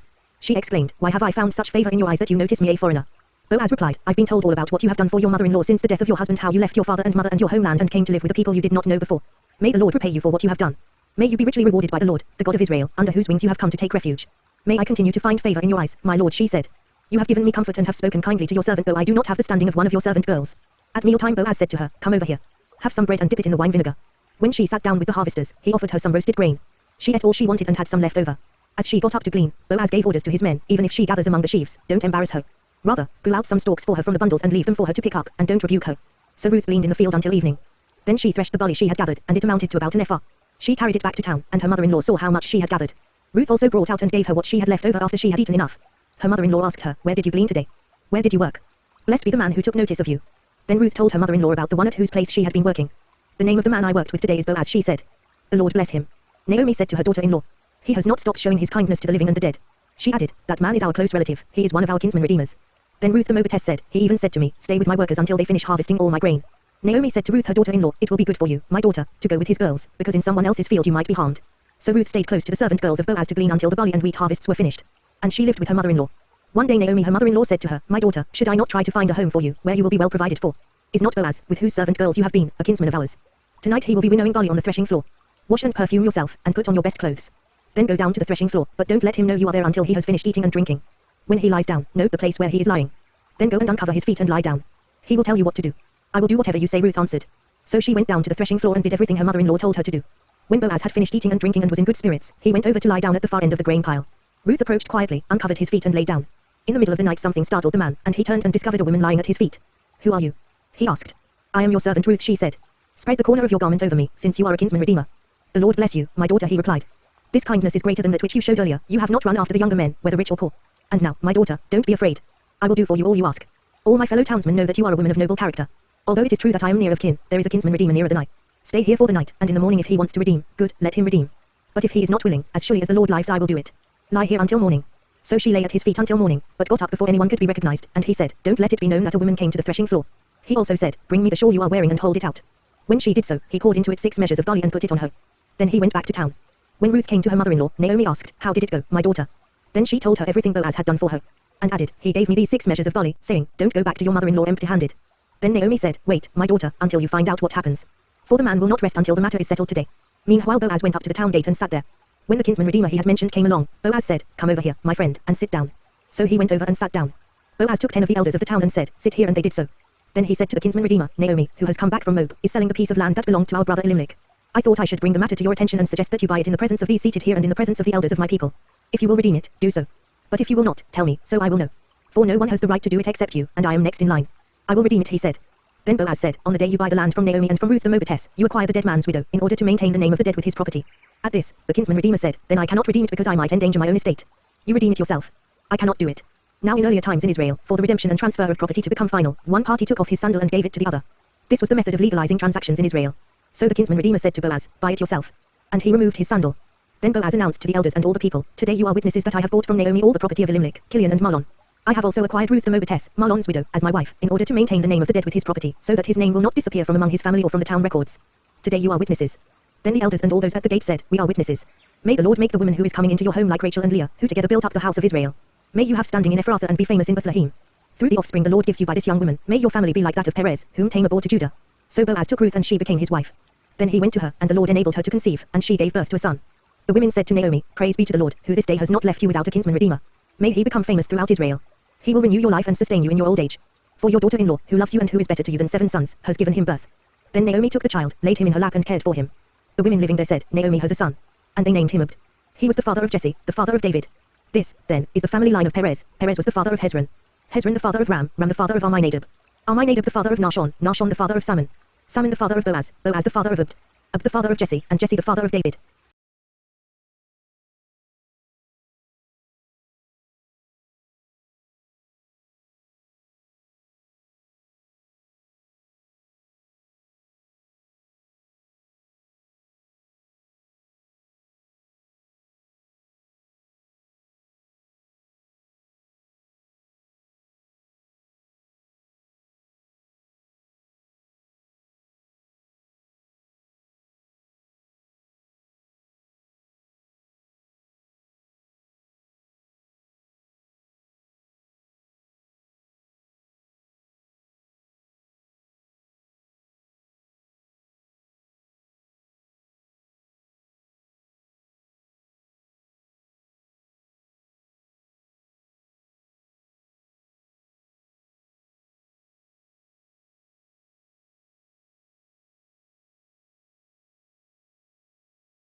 Speed Reading Bible, St. Samuel. There was a certain man from Ramathaim, a Zuphite from the hill country of Ephraim, whose name was Elkanah son of Joam, the son of Elihu, the son of Tohu, the son of Zuph, an Ephraimite. He had 2 wives, one was called Hannah and the other Peninnah. Peninnah had children, but Hannah had none. Year after year this man went up from his town to worship and sacrifice to the Lord Almighty at Shiloh, where Hophni and Phinehas, the two sons of Eli, were priests of the Lord. Whenever the day came for Elkanah to sacrifice, he would give portions of the meat to his wife Peninnah and to all her sons and daughters. But to Hannah he gave a double portion because he loved her, and the Lord had closed her womb. And because the Lord had closed her womb, her rival kept provoking her in order to irritate her. This went on year after year. Whenever Hannah went up to the house of the Lord, her rival provoked her till she wept and would not eat. Elkanah her husband would say to her, Hannah, why are you weeping? Why don't you eat? Why are you downhearted? Don't I mean more to you than 10 sons? Once when they had finished eating and drinking in Shiloh, Hannah stood up.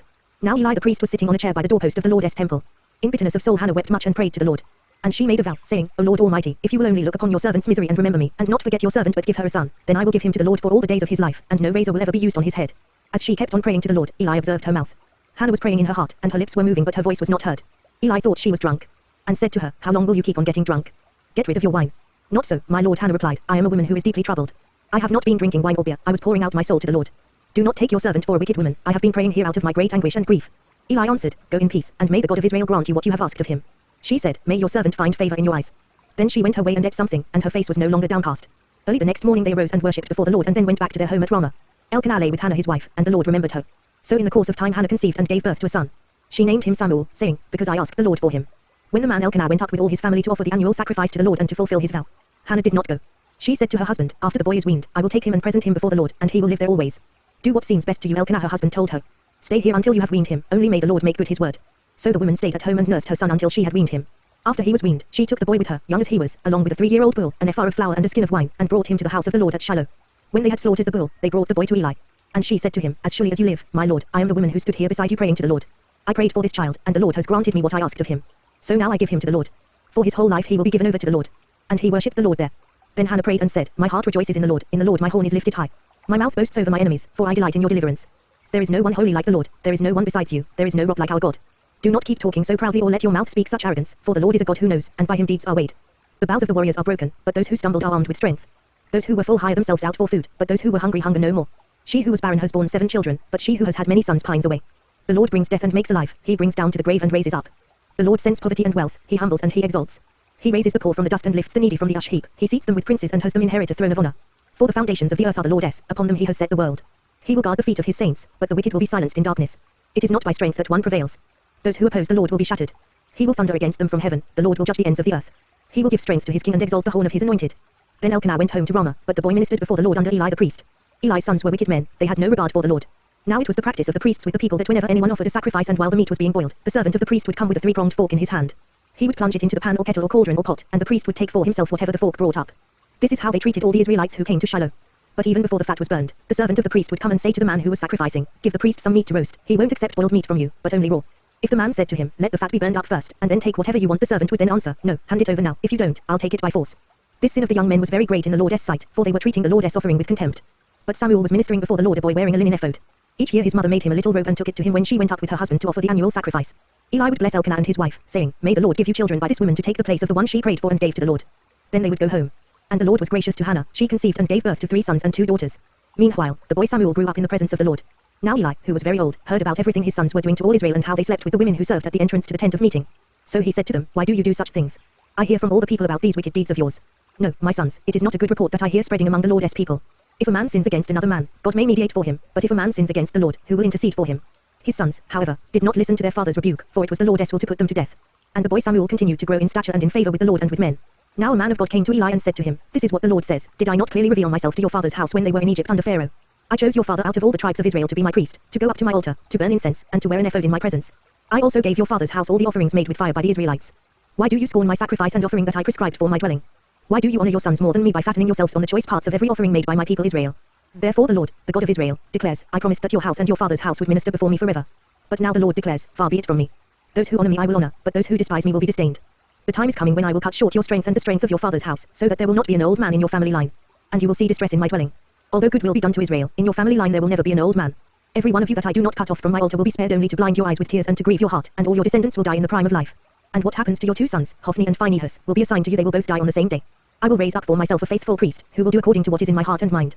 I will firmly establish his house, and he will minister before my anointed one always. Then everyone left in your family line will come and bow down before him for a piece of silver and a crust of bread and plead, Appoint me to some priestly office so I can have food to eat.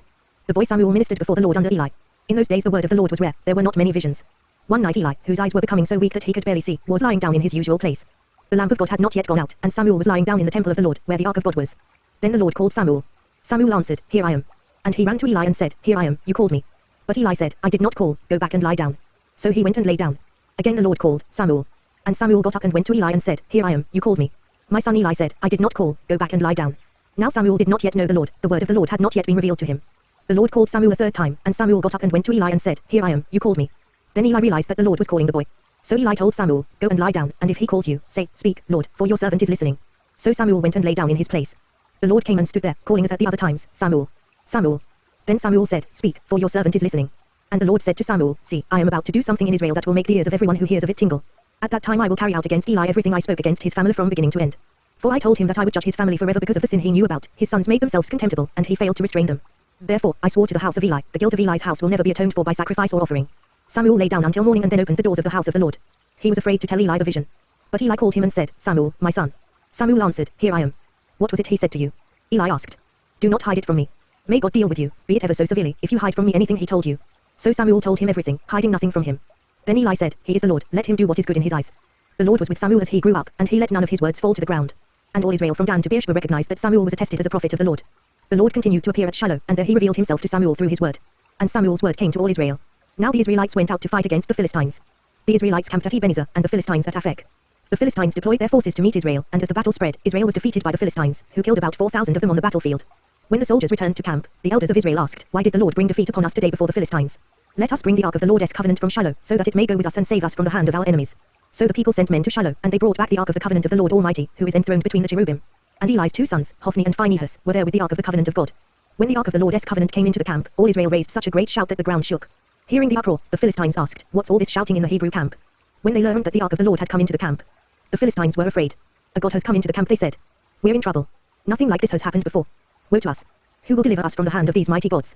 They are the gods who struck the Egyptians with all kinds of plagues in the desert. Be strong, Philistines. Be men, or you will be subject to the Hebrews, as they have been to you.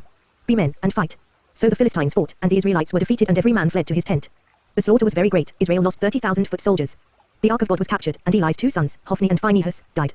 That same day a Benjamite ran from the battle line and went to Shiloh, his clothes torn and dust on his head. When he arrived, there was Eli sitting on his chair by the side of the road, watching, because his heart feared for the ark of God. When the man entered the town and told what had happened, the whole town sent up a cry. Eli heard the outcry and asked, What is the meaning of this uproar? The man hurried over to Eli, who was 98 years old and whose eyes were set so that he could not see. He told Eli, I have just come from the battle line, I fled from it this very day. Eli asked, What happened, my son? The man who brought the news replied, Israel fled before the Philistines, and the army has suffered heavy losses. Also your two sons, Hophni and Phinehas, are dead, and the ark of God has been captured. When he mentioned the ark of God, Eli fell backward off his chair by the side of the gate. His neck was broken and he died, for he was an old man and heavy. He had led Israel 40 years. His daughter-in-law, the wife of Phinehas, was pregnant and near the time of delivery. When she heard the news that the ark of God had been captured and that her father-in-law and her husband were dead, she went into labor and gave birth, but was overcome by her labor pains.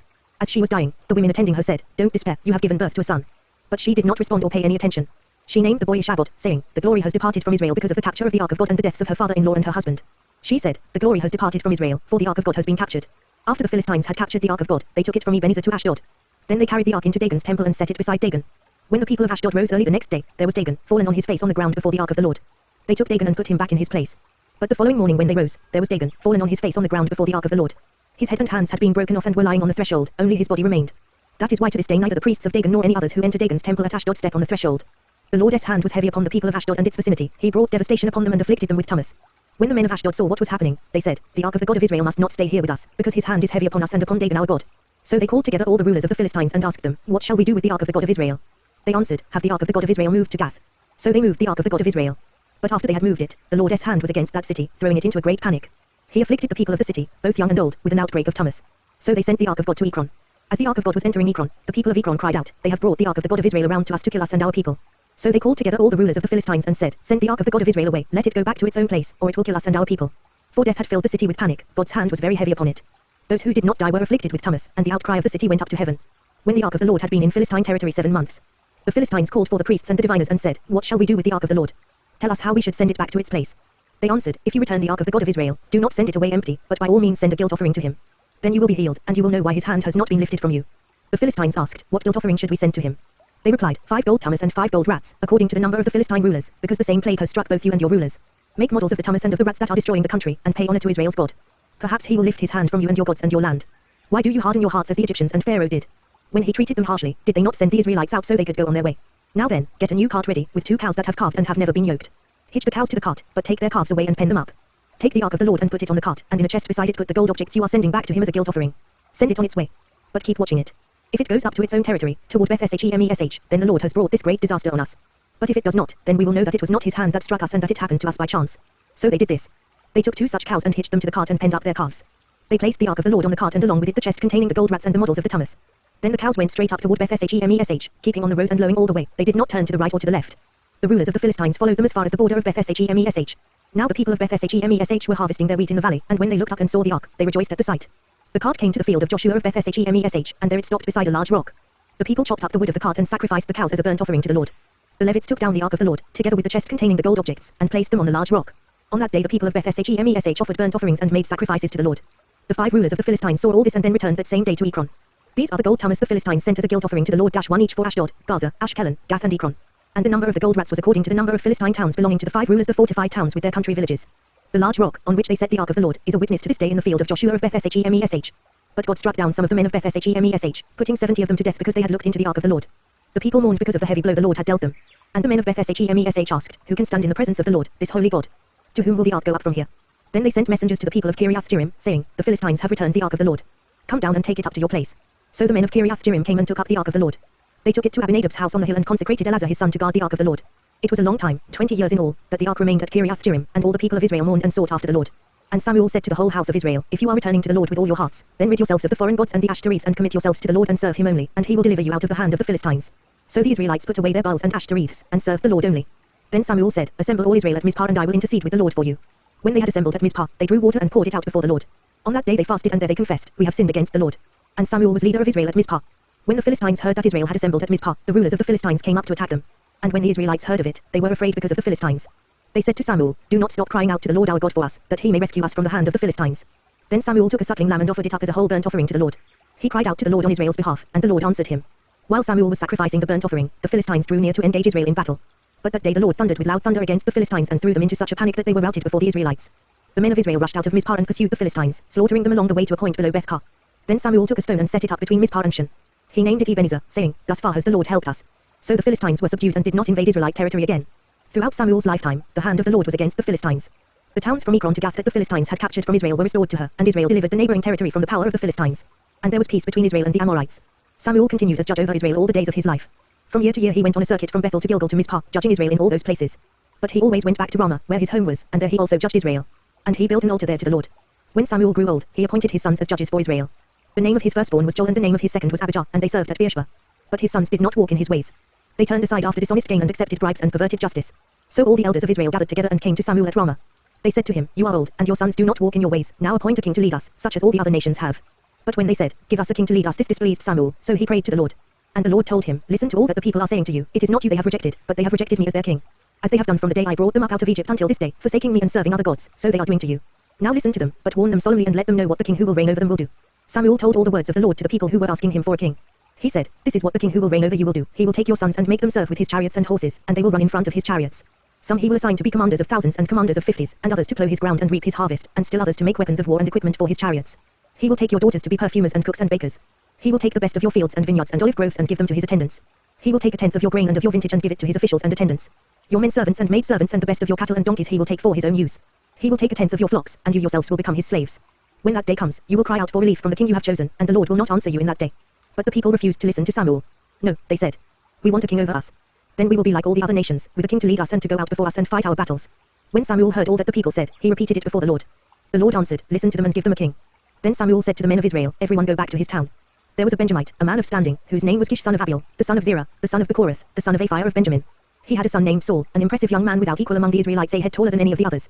Now the donkeys belonging to Saul's father Kish were lost, and Kish said to his son Saul, Take one of the servants with you and go and look for the donkeys.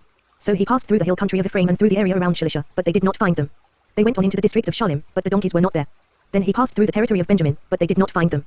When they reached the district of Zuph, Saul said to the servant who was with him, Come, let's go back, or my father will stop thinking about the donkeys and start worrying about us. But the servant replied, Look, in this town there is a man of God, he is highly respected, and everything he says comes true. Let's go there now. Perhaps he will tell us what way to take. Saul said to his servant, If we go, what can we give the man? The food in our sacks is gone. We have no gift to take to the man of God. What do we have? The servant answered him again. Look, he said, I have a quarter of a shekel of silver. I will give it to the man of God so that he will tell us what way to take. Formerly in Israel, if a man went to inquire of God, he would say, Come, let us go to the seer because the prophet of today used to be called a seer. Good Saul said to his servant, Come, let's go. So they set out for the town where the man of God was. As they were going up the hill to the town, they met some girls coming out to draw water, and they asked them, "Is the seer here?" "He is," they answered. "He's ahead of you. Hurry now, he has just come to our town today, for the people have a sacrifice at the high place. As soon as you enter the town, you will find him before he goes up to the high place to eat. The people will not begin eating until he comes, because he must bless the sacrifice. Afterward, those who are invited will eat. Go up now, you should find him about this time." They went up to the town, and as they were entering it, there was Samuel, coming toward them on his way up to the high place. Now the day before Saul came, the Lord had revealed this to Samuel. "About this time tomorrow I will send you a man from the land of Benjamin. Anoint him leader over my people Israel, he will deliver my people from the hand of the Philistines. I have looked upon my people, for their cry has reached me." When Samuel caught sight of Saul, the Lord said to him, "This is the man I spoke to you about, he will govern my people." Saul approached Samuel in the gateway and asked, "Would you please tell me where the seer's house is?" "I am the seer," Samuel replied. "Go up ahead of me to the high place, for today you are to eat with me, and in the morning I will let you go and will tell you all that is in your heart. As for the donkeys you lost 3 days ago, do not worry about them, they have been found. And to whom is all the desire of Israel turned, if not to you and all your father's family?" Saul answered, "But am I not a Benjamite, from the smallest tribe of Israel, and is not my clan the least of all the clans of the tribe of Benjamin? Why do you say such a thing to me?" Then Samuel brought Saul and his servant into the hall and seated them at the head of those who were invited, about 30 in number. Samuel said to the cook, "Bring the piece of meat I gave you, the one I told you to lay aside." So the cook took up the leg with what was on it and set it in front of Saul. Samuel said, "Here is what has been kept for you. Eat, because it was set aside for you for this occasion, from the time I said, I have invited guests." And Saul dined with Samuel that day. After they came down from the high place to the town, Samuel talked with Saul on the roof of his house. They rose about daybreak and Samuel called to Saul on the roof, "Get ready, and I will send you on your way." When Saul got ready, he and Samuel went outside together. As they were going down to the edge of the town, Samuel said to Saul, "Tell the servant to go on ahead of us," and the servant did so, "But you stay here a while, so that I may give you a message from God." Then Samuel took a flask of oil and poured it on Saul's head and kissed him, saying, "Has not the Lord anointed you leader over his inheritance? When you leave me today, you will meet 2 men near Rachel's tomb, at Zizah on the border of Benjamin. They will say to you, 'The donkeys you set out to look for have been found. And now your father has stopped thinking about them and is worried about you. He is asking, what shall I do about my son?' Then you will go on from there until you reach the great tree of Tabor. 3 men going up to God at Bethel will meet you there. One will be carrying 3 young goats, another 3 loaves of bread, and another a skin of wine. They will greet you and offer you 2 loaves of bread, which you will accept from them. After that you will go to Gibeah of God, where there is a Philistine outpost. As you approach the town, you will meet a procession of prophets coming down from the high place with lyres, tambourines, flutes and harps being played before them, and they will be prophesying. The Spirit of the Lord will come upon you in power, and you will prophesy with them, and you will be changed into a different person. Once these signs are fulfilled, do whatever your hand finds to do, for God is with you. Go down ahead of me to Gilgal. I will surely come down to you to sacrifice burnt offerings and fellowship offerings, but you must wait 7 days until I come to you and tell you what you are to do." As Saul turned to leave Samuel, God changed Saul's heart, and all these signs were fulfilled that day. When they arrived at Gibeah, a procession of prophets met him, the Spirit of God came upon him in power, and he joined in their prophesying. When all those who had formerly known him saw him prophesying with the prophets, they asked each other, "What is this that has happened to the son of Kish? Is Saul also among the prophets?" A man who lived there answered, "And who is their father?" So it became a saying, "Is Saul also among the prophets?" After Saul stopped prophesying, he went to the high place. Now Saul's uncle asked him and his servant, "Where have you been?" "Looking for the donkeys," he said. "But when we saw they were not to be found, we went to Samuel." Saul's uncle said, "Tell me what Samuel said to you." Saul replied, "He assured us that the donkeys had been found." But he did not tell his uncle what Samuel had said about the kingship. Samuel summoned the people of Israel to the Lord at Mizpah, and said to them, "This is what the Lord, the God of Israel, says, I brought Israel up out of Egypt, and I delivered you from the power of Egypt and all the kingdoms that oppressed you. But you have now rejected your God, who saves you out of all your calamities and distresses. And you have said, 'No, set a king over us.' So now present yourselves before the Lord by your tribes and clans." When Samuel brought all the tribes of Israel near, the tribe of Benjamin was chosen. Then he brought forward the tribe of Benjamin, clan by clan, and Matri's clan was chosen. Finally Saul son of Kish was chosen. But when they looked for him, he was not to be found. So they inquired further of the Lord, "Has the man come here yet?" And the Lord said, "Yes, he has hidden himself among the baggage." They ran and brought him out, and as he stood among the people he was a head taller than any of the others. Samuel said to all the people, "Do you see the man the Lord has chosen? There is no one like him among all the people." Then the people shouted, "Long live the king." Samuel explained to the people the regulations of the kingship. He wrote them down on a scroll and deposited it before the Lord. Then Samuel dismissed the people, each to his own home. Saul also went to his home in Gibeah, accompanied by valiant men whose hearts God had touched. But some troublemakers said, "How can this fellow save us?" They despised him and brought him no gifts. But Saul kept silent. Nahash the Ammonite went up and besieged Jabesh Gilead. And all the men of Jabesh said to him, "Make a treaty with us, and we will be subject to you." But Nahash the Ammonite replied, "I will make a treaty with you only on the condition that I gouge out the right eye of every one of you and so bring disgrace on all Israel." The elders of Jabesh said to him, "Give us 7 days so we can send messengers throughout Israel. If no one comes to rescue us, we will surrender to you." When the messengers came to Gibeah of Saul and reported these terms to the people, they all wept aloud. Just then Saul was returning from the fields, behind his oxen, and he asked, "What is wrong with the people? Why are they weeping?" Then they repeated to him what the men of Jabesh had said. When Saul heard their words, the Spirit of God came upon him in power, and he burned with anger. He took a pair of oxen, cut them into pieces, and sent the pieces by messengers throughout Israel, proclaiming, "This is what will be done to the oxen of anyone who does not follow Saul and Samuel." Then the terror of the Lord fell on the people, and they turned out as one man. When Saul mustered them at Buzg, the men of Israel numbered 300,000 and the men of Judah 30,000. They told the messengers who had come, "Say to the men of Jabesh Gilead, by the time the sun is hot tomorrow, you will be delivered." When the messengers went and reported this to the men of Jabesh, they were elated. They said to the Ammonites, "Tomorrow we will surrender to you, and you can do to us whatever seems good to you." The next day Saul separated his men into 3 divisions. During the last watch of the night they broke into the camp of the Ammonites and slaughtered them until the heat of the day. Those who survived were scattered, so that no 2 of them were left together. The people then said to Samuel, "Who was it that asked, 'Shall Saul reign over us?' Bring these men to us and we will put them to death." But Saul said, "No one shall be put to death today, for this day the Lord has rescued Israel." Then Samuel said to the people, "Come, let us go to Gilgal and there reaffirm the kingship." So all the people went to Gilgal and confirmed Saul as king in the presence of the Lord.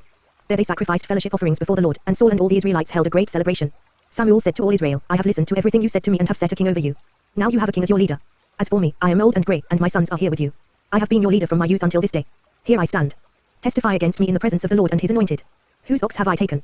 Whose donkey have I taken? Whom have I cheated? Whom have I oppressed? From whose hand have I accepted a bribe to make me shut my eyes? If I have done any of these, I will make it right. You have not cheated or oppressed us, they replied. You have not taken anything from anyone's hand.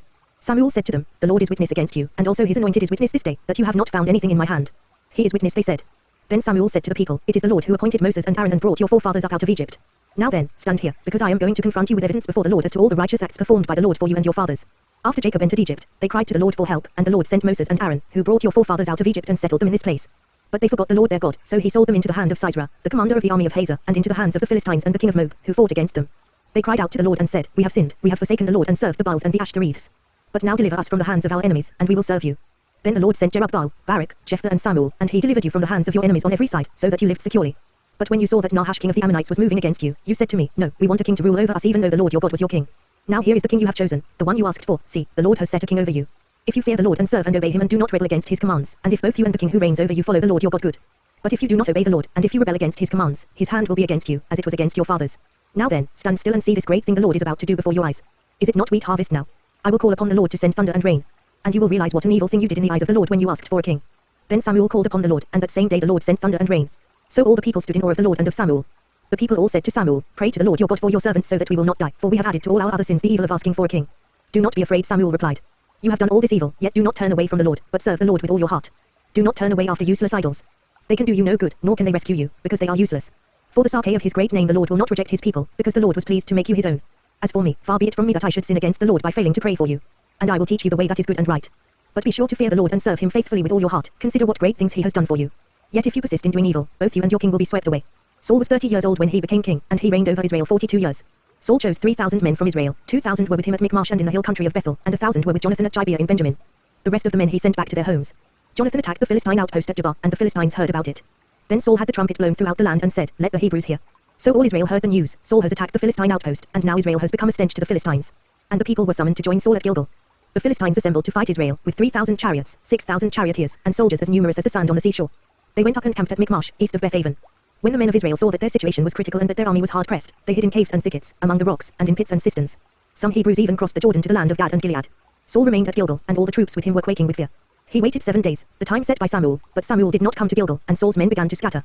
So he said, Bring me the burnt offering and the fellowship offerings. And Saul offered up the burnt offering. Just as he finished making the offering, Samuel arrived, and Saul went out to greet him. What have you done? Asked Samuel. Saul replied, When I saw that the men were scattering, and that you did not come at the set time, and that the Philistines were assembling at Michmash, I thought, now the Philistines will come down against me at Gilgal, and I have not sought the Lord's favor. So I felt compelled to offer the burnt offering. You acted foolishly, Samuel said. You have not kept the command the Lord your God gave you. If you had, he would have established your kingdom over Israel for all time. But now your kingdom will not endure. The Lord has sought out a man after his own heart and appointed him leader of his people, because you have not kept the Lord's command. Then Samuel left Gilgal and went up to Gibeah in Benjamin, and Saul counted the men who were with him. They numbered about 600. Saul and his son Jonathan and the men with them were staying in Gibeah in Benjamin, while the Philistines camped at Michmash. Raiding parties went out from the Philistine camp in 3 detachments. One turned toward Ophrah in the vicinity of Shual, another toward Beth-horon, and the third toward the borderland overlooking the valley of Zeboim facing the desert.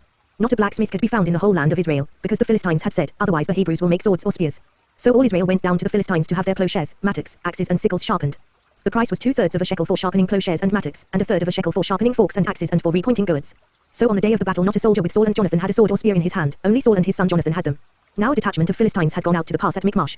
One day Jonathan son of Saul said to the young man bearing his armor, Come, let's go over to the Philistine outpost on the other side. But he did not tell his father. Saul was staying on the outskirts of Gibeah under a pomegranate tree in Migron. With him were about 600 men, among whom was Ahijah, who was wearing an ephod.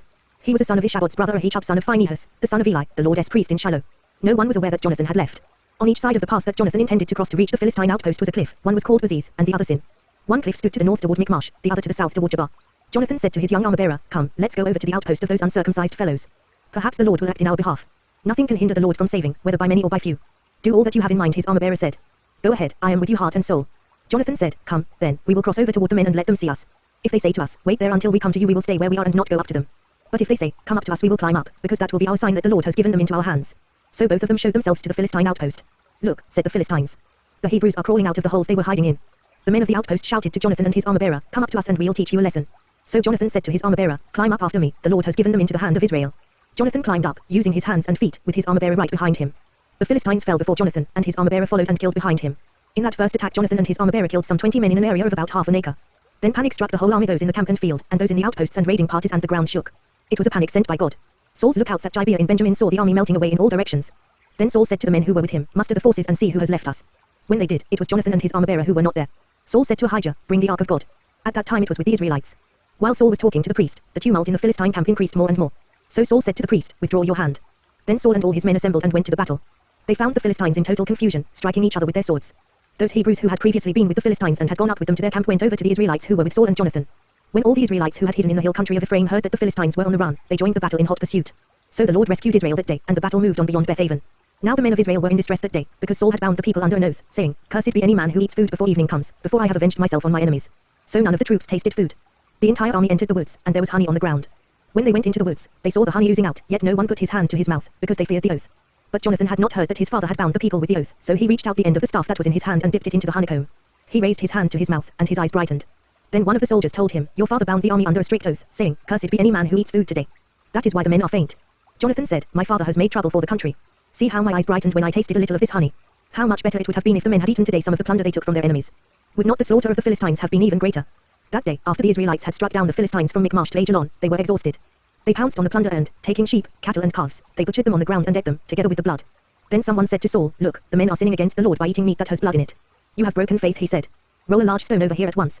Then he said, "Go out among the men and tell them, each of you bring me your cattle and sheep, and slaughter them here and eat them. Do not sin against the Lord by eating meat with blood still in it." So everyone brought his ox that night and slaughtered it there. Then Saul built an altar to the Lord. It was the first time he had done this. Saul said, "Let us go down after the Philistines by night and plunder them till dawn, and let us not leave one of them alive." "Do whatever seems best to you," they replied.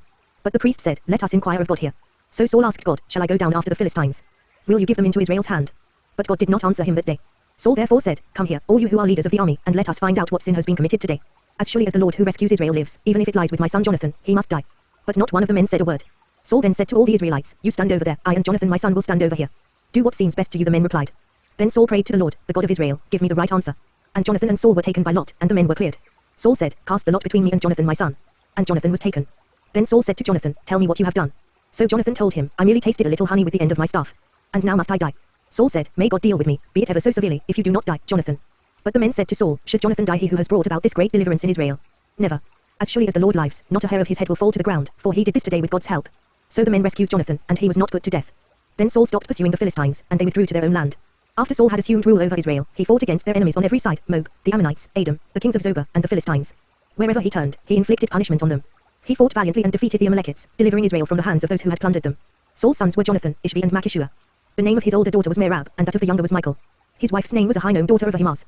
The name of the commander of Saul's army was Abner, son of Ner, and Ner was Saul's uncle. Saul's father Kish and Abner's father Ner were sons of Abiel. All the days of Saul there was bitter war with the Philistines, and whenever Saul saw a mighty or brave man, he took him into his service. Samuel said to Saul, "I am the one the Lord sent to anoint you king over his people Israel, so listen now to the message from the Lord.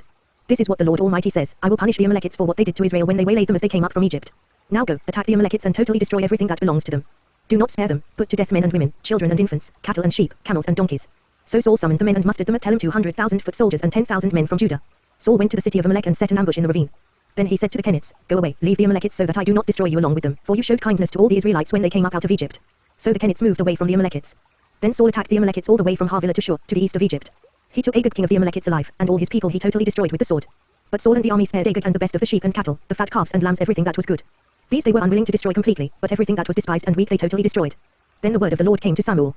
"I am grieved that I have made Saul king, because he has turned away from me and has not carried out my instructions." Samuel was troubled, and he cried out to the Lord all that night. Early in the morning Samuel got up and went to meet Saul, but he was told, "Saul has gone to Carmel. There he has set up a monument in his own honor and has turned and gone on down to Gilgal." When Samuel reached him, Saul said, "The Lord bless you. I have carried out the Lord's instructions." But Samuel said, "What then is this bleating of sheep in my ears? What is this lowing of cattle that I hear?" Saul answered, "The soldiers brought them from the Amalekites. They spared the best of the sheep and cattle to sacrifice to the Lord your God, but we totally destroyed the rest." "Stop." Samuel said to Saul, "Let me tell you what the Lord said to me last night." "Tell me," Saul replied. Samuel said, "Although you were once small in your own eyes, did you not become the head of the tribes of Israel? The Lord anointed you king over Israel. And he sent you on a mission, saying, 'Go and completely destroy those wicked people, the Amalekites, make war on them until you have wiped them out.' Why did you not obey the Lord? Why did you pounce on the plunder and do evil in the eyes of the Lord?" "But I did obey the Lord," Saul said. "I went on the mission the Lord assigned me. I completely destroyed the Amalekites and brought back Agag their king. The soldiers took sheep and cattle from the plunder, the best of what was devoted to God, in order to sacrifice them to the Lord your God at Gilgal." But Samuel replied, "Does the Lord delight in burnt offerings and sacrifices as much as in obeying the voice of the Lord? To obey is better than sacrifice, and to heed is better than the fat of rams. For rebellion is like the sin of divination, and arrogance like the evil of idolatry. Because you have rejected the word of the Lord, he has rejected you as king." Then Saul said to Samuel, "I have sinned. I violated the Lord's command and your instructions. I was afraid of the people and so I gave in to them. Now I beg you, forgive my sin and come back with me, so that I may worship the Lord. But Samuel said to him, I will not go back with you. You have rejected the word of the Lord, and the Lord has rejected you as king over Israel. As Samuel turned to leave, Saul caught hold of the hem of his robe, and it tore. Samuel said to him, the Lord has torn the kingdom of Israel from you today and has given it to one of your neighbors, to one better than you. He who is the glory of Israel does not lie or change his mind, for he is not a man, that he should change his mind. Saul replied, I have sinned. But please honor me before the elders of my people and before Israel. Come back with me, so that I may worship the Lord your God. So Samuel went back with Saul, and Saul worshipped the Lord. Then Samuel said, bring me Agag, king of the Amalekites. Agag came to him confidently, thinking, surely the bitterness of death is past. But Samuel said, as your sword has made women childless, so will your mother be childless among women. And Samuel put Agag to death before the Lord at Gilgal. Then Samuel left for Ramah, but Saul went up to his home in Gibeah of Saul. Until the day Samuel died, he did not go to see Saul again, though Samuel mourned for him. And the Lord was grieved that he had made Saul king over Israel. The Lord said to Samuel, how long will you mourn for Saul, since I have rejected him as king over Israel? Fill your horn with oil and be on your way, I am sending you to Jesse of Bethlehem. I have chosen one of his sons to be king. But Samuel said, how can I go? Saul will hear about it and kill me. The Lord said, take a heifer with you and say, I have come to sacrifice to the Lord. Invite Jesse to the sacrifice, and I will show you what to do. You are to anoint for me the one I indicate. Samuel did what the Lord said. When he arrived at Bethlehem, the elders of the town trembled when they met him. They asked, do you come in peace? Samuel replied, yes, in peace, I have come to sacrifice to the Lord. Consecrate yourselves and come to the sacrifice with me. Then he consecrated Jesse and his sons and invited them to the sacrifice. When they arrived, Samuel saw Eliab and thought, surely the Lord's anointed stands here before the Lord. But the Lord said to Samuel, do not consider his appearance or his height, for I have rejected him. The Lord does not look at the things man looks at. Man looks at the outward appearance, but the Lord looks at the heart. Then Jesse called Abinadab and had him pass in front of Samuel. But Samuel said, the Lord has not chosen this one either. Jesse then had Shammah pass by, but Samuel said, nor has the Lord chosen this one. Jesse had 7 of his sons pass before Samuel, but Samuel said to him, the Lord has not chosen these. So he asked Jesse, are these all the sons you have? There is still the youngest, Jesse answered, but he is tending the sheep. Samuel said, send for him, we will not sit down until he arrives. So he sent and had him brought in. He was ruddy, with a fine appearance and handsome features. Then the Lord said, rise and anoint him, he is the one. So Samuel took the horn of oil and anointed him in the presence of his brothers, and from that day on the Spirit of the Lord came upon David in power. Samuel then went to Ramah. Now the Spirit of the Lord had departed from Saul, and an evil spirit from the Lord tormented him. Saul's attendants said to him, see, an evil spirit from God is tormenting you. Let our Lord command his servants here to search for someone who can play the harp. He will play when the evil spirit from God comes upon you, and you will feel better. So Saul said to his attendants, find someone who plays well and bring him to me. One of the servants answered, I have seen a son of Jesse of Bethlehem who knows how to play the harp. He is a brave man and a warrior. He speaks well and is a fine-looking man. And the Lord is with him. Then Saul sent messengers to Jesse and said, send me your son David, who is with the sheep. So Jesse took a donkey loaded with bread, a skin of wine and a young goat and sent them with his son David to Saul. David came to Saul and entered his service. Saul liked him very much, and David became one of his armor-bearers. Then Saul sent word to Jesse, saying, allow David to remain in my service, for I am pleased with him. Whenever the Spirit from God came upon Saul, David would take his harp and play. Then relief would come to Saul, he would feel better, and the evil spirit would leave him. Now the Philistines gathered their forces for war and assembled at Socoh in Judah. They pitched camp at Ephes Dammim, between Socoh and Azekah. Saul and the Israelites assembled and camped in the valley of Elah and drew up their battle line to meet the Philistines. The Philistines occupied one hill and the Israelites another, with the valley between them. A champion named Goliath, who was from Gath, came out of the Philistine camp. He was over 9 feet tall. He had a bronze helmet on his head and wore a coat of scale armor of bronze weighing 5,000 shekels. On his legs he wore bronze greaves, and a bronze javelin was slung on his back. His spear shaft was like a weaver's rod, and its iron point weighed 600 shekels. His shield bearer went ahead of him. Goliath stood and shouted to the ranks of Israel, why do you come out and line up for battle? Am I not a Philistine, and are you not the servants of Saul? Choose a man and have him come down to me. If he is able to fight and kill me, we will become your subjects, but if I overcome him and kill him, you will become our subjects and serve us. Then the Philistine said, this day I defy the ranks of Israel. Give me a man and let us fight each other. On hearing the Philistines' words, Saul and all the Israelites were dismayed and terrified. Now David was the son of an Ephrathite named Jesse, who was from Bethlehem in Judah. Jesse had 8 sons, and in Saul's time he was old and well advanced in years. Jesse's 3 oldest sons had followed Saul to the war. The firstborn was Eliab, the second, Abinadab, and the third, Shammah. David was the youngest. The 3 oldest followed Saul. But David went back and forth from Saul to tend his father's sheep at Bethlehem.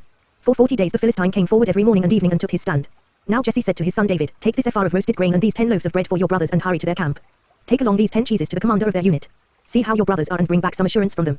They are with Saul and all the men of Israel in the valley of Elah, fighting against the Philistines. Early in the morning David left the flock with a shepherd, loaded up and set out, as Jesse had directed. He reached the camp as the army was going out to its battle positions, shouting the war cry. Israel and the Philistines were drawing up their lines facing each other. David left his things with the keeper of supplies, ran to the battle lines and greeted his brothers.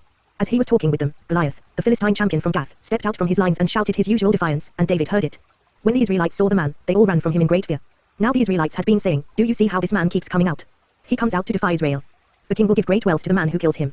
He will also give him his daughter in marriage and will exempt his father's family from taxes in Israel. David asked the men standing near him, what will be done for the man who kills this Philistine and removes this disgrace from Israel? Who is this uncircumcised Philistine that he should defy the armies of the living God? They repeated to him what they had been saying and told him, this is what will be done for the man who kills him. When Eliab, David's oldest brother, heard him speaking with the men, he burnt with anger at him and asked, why have you come down here? And with whom did you leave those few sheep in the desert? I know how conceited you are and how wicked your heart is, you came down only to watch the battle. Now what have I done? Said David. Can't I even speak? He then turned away to someone else and brought up the same matter, and the men answered him as before. What David said was overheard and reported to Saul, and Saul sent for him. David said to Saul, let no one lose heart on account of this Philistine, your servant will go and fight him. Saul replied, You are not able to go out against this Philistine and fight him, you are only a boy, and he has been a fighting man from his youth. But David said to Saul, Your servant has been keeping his father's sheep. When a lion or a bear came and carried off a sheep from the flock, I went after it, struck it and rescued the sheep from its mouth. When it turned on me, I seized it by its hair, struck it and killed it. Your servant has killed both the lion and the bear. This uncircumcised Philistine will be like one of them, because he has defied the armies of the living God. The Lord who delivered me from the paw of the lion and the paw of the bear will deliver me from the hand of this Philistine. Saul said to David, Go, and the Lord be with you. Then Saul dressed David in his own tunic. He put a coat of armor on him and a bronze helmet on his head. David fastened on his sword over the tunic and tried walking around, because he was not used to them. I cannot go in these, he said to Saul, because I am not used to them. So he took them off. Then he took his staff in his hand, chose 5 smooth stones from the stream, put them in the pouch of his shepherd's bag and, with his sling in his hand, approached the Philistine. Meanwhile, the Philistine, with his shield bearer in front of him, kept coming closer to David. He looked David over and saw that he was only a boy, ruddy and handsome, and he despised him. He said to David, Am I a dog, that you come at me with sticks? And the Philistine cursed David by his gods. Come here, he said, and I'll give your flesh to the birds of the air and the beasts of the field. David said to the Philistine, You come against me with sword and spear and javelin, but I come against you in the name of the Lord Almighty, the God of the armies of Israel, whom you have defied. This day the Lord will hand you over to me, and I'll strike you down and cut off your head. Today I will give the carcasses of the Philistine army to the birds of the air and the beasts of the earth, and the whole world will know that there is a God in Israel. All those gathered here will know that it is not by sword or spear that the Lord saves, for the battle is the Lord's, and he will give all of you into our hands. As the Philistine moved closer to attack him, David ran quickly toward the battle line to meet him. Reaching into his bag and taking out a stone, he slung it and struck the Philistine on the forehead. The stone sank into his forehead, and he fell face down on the ground.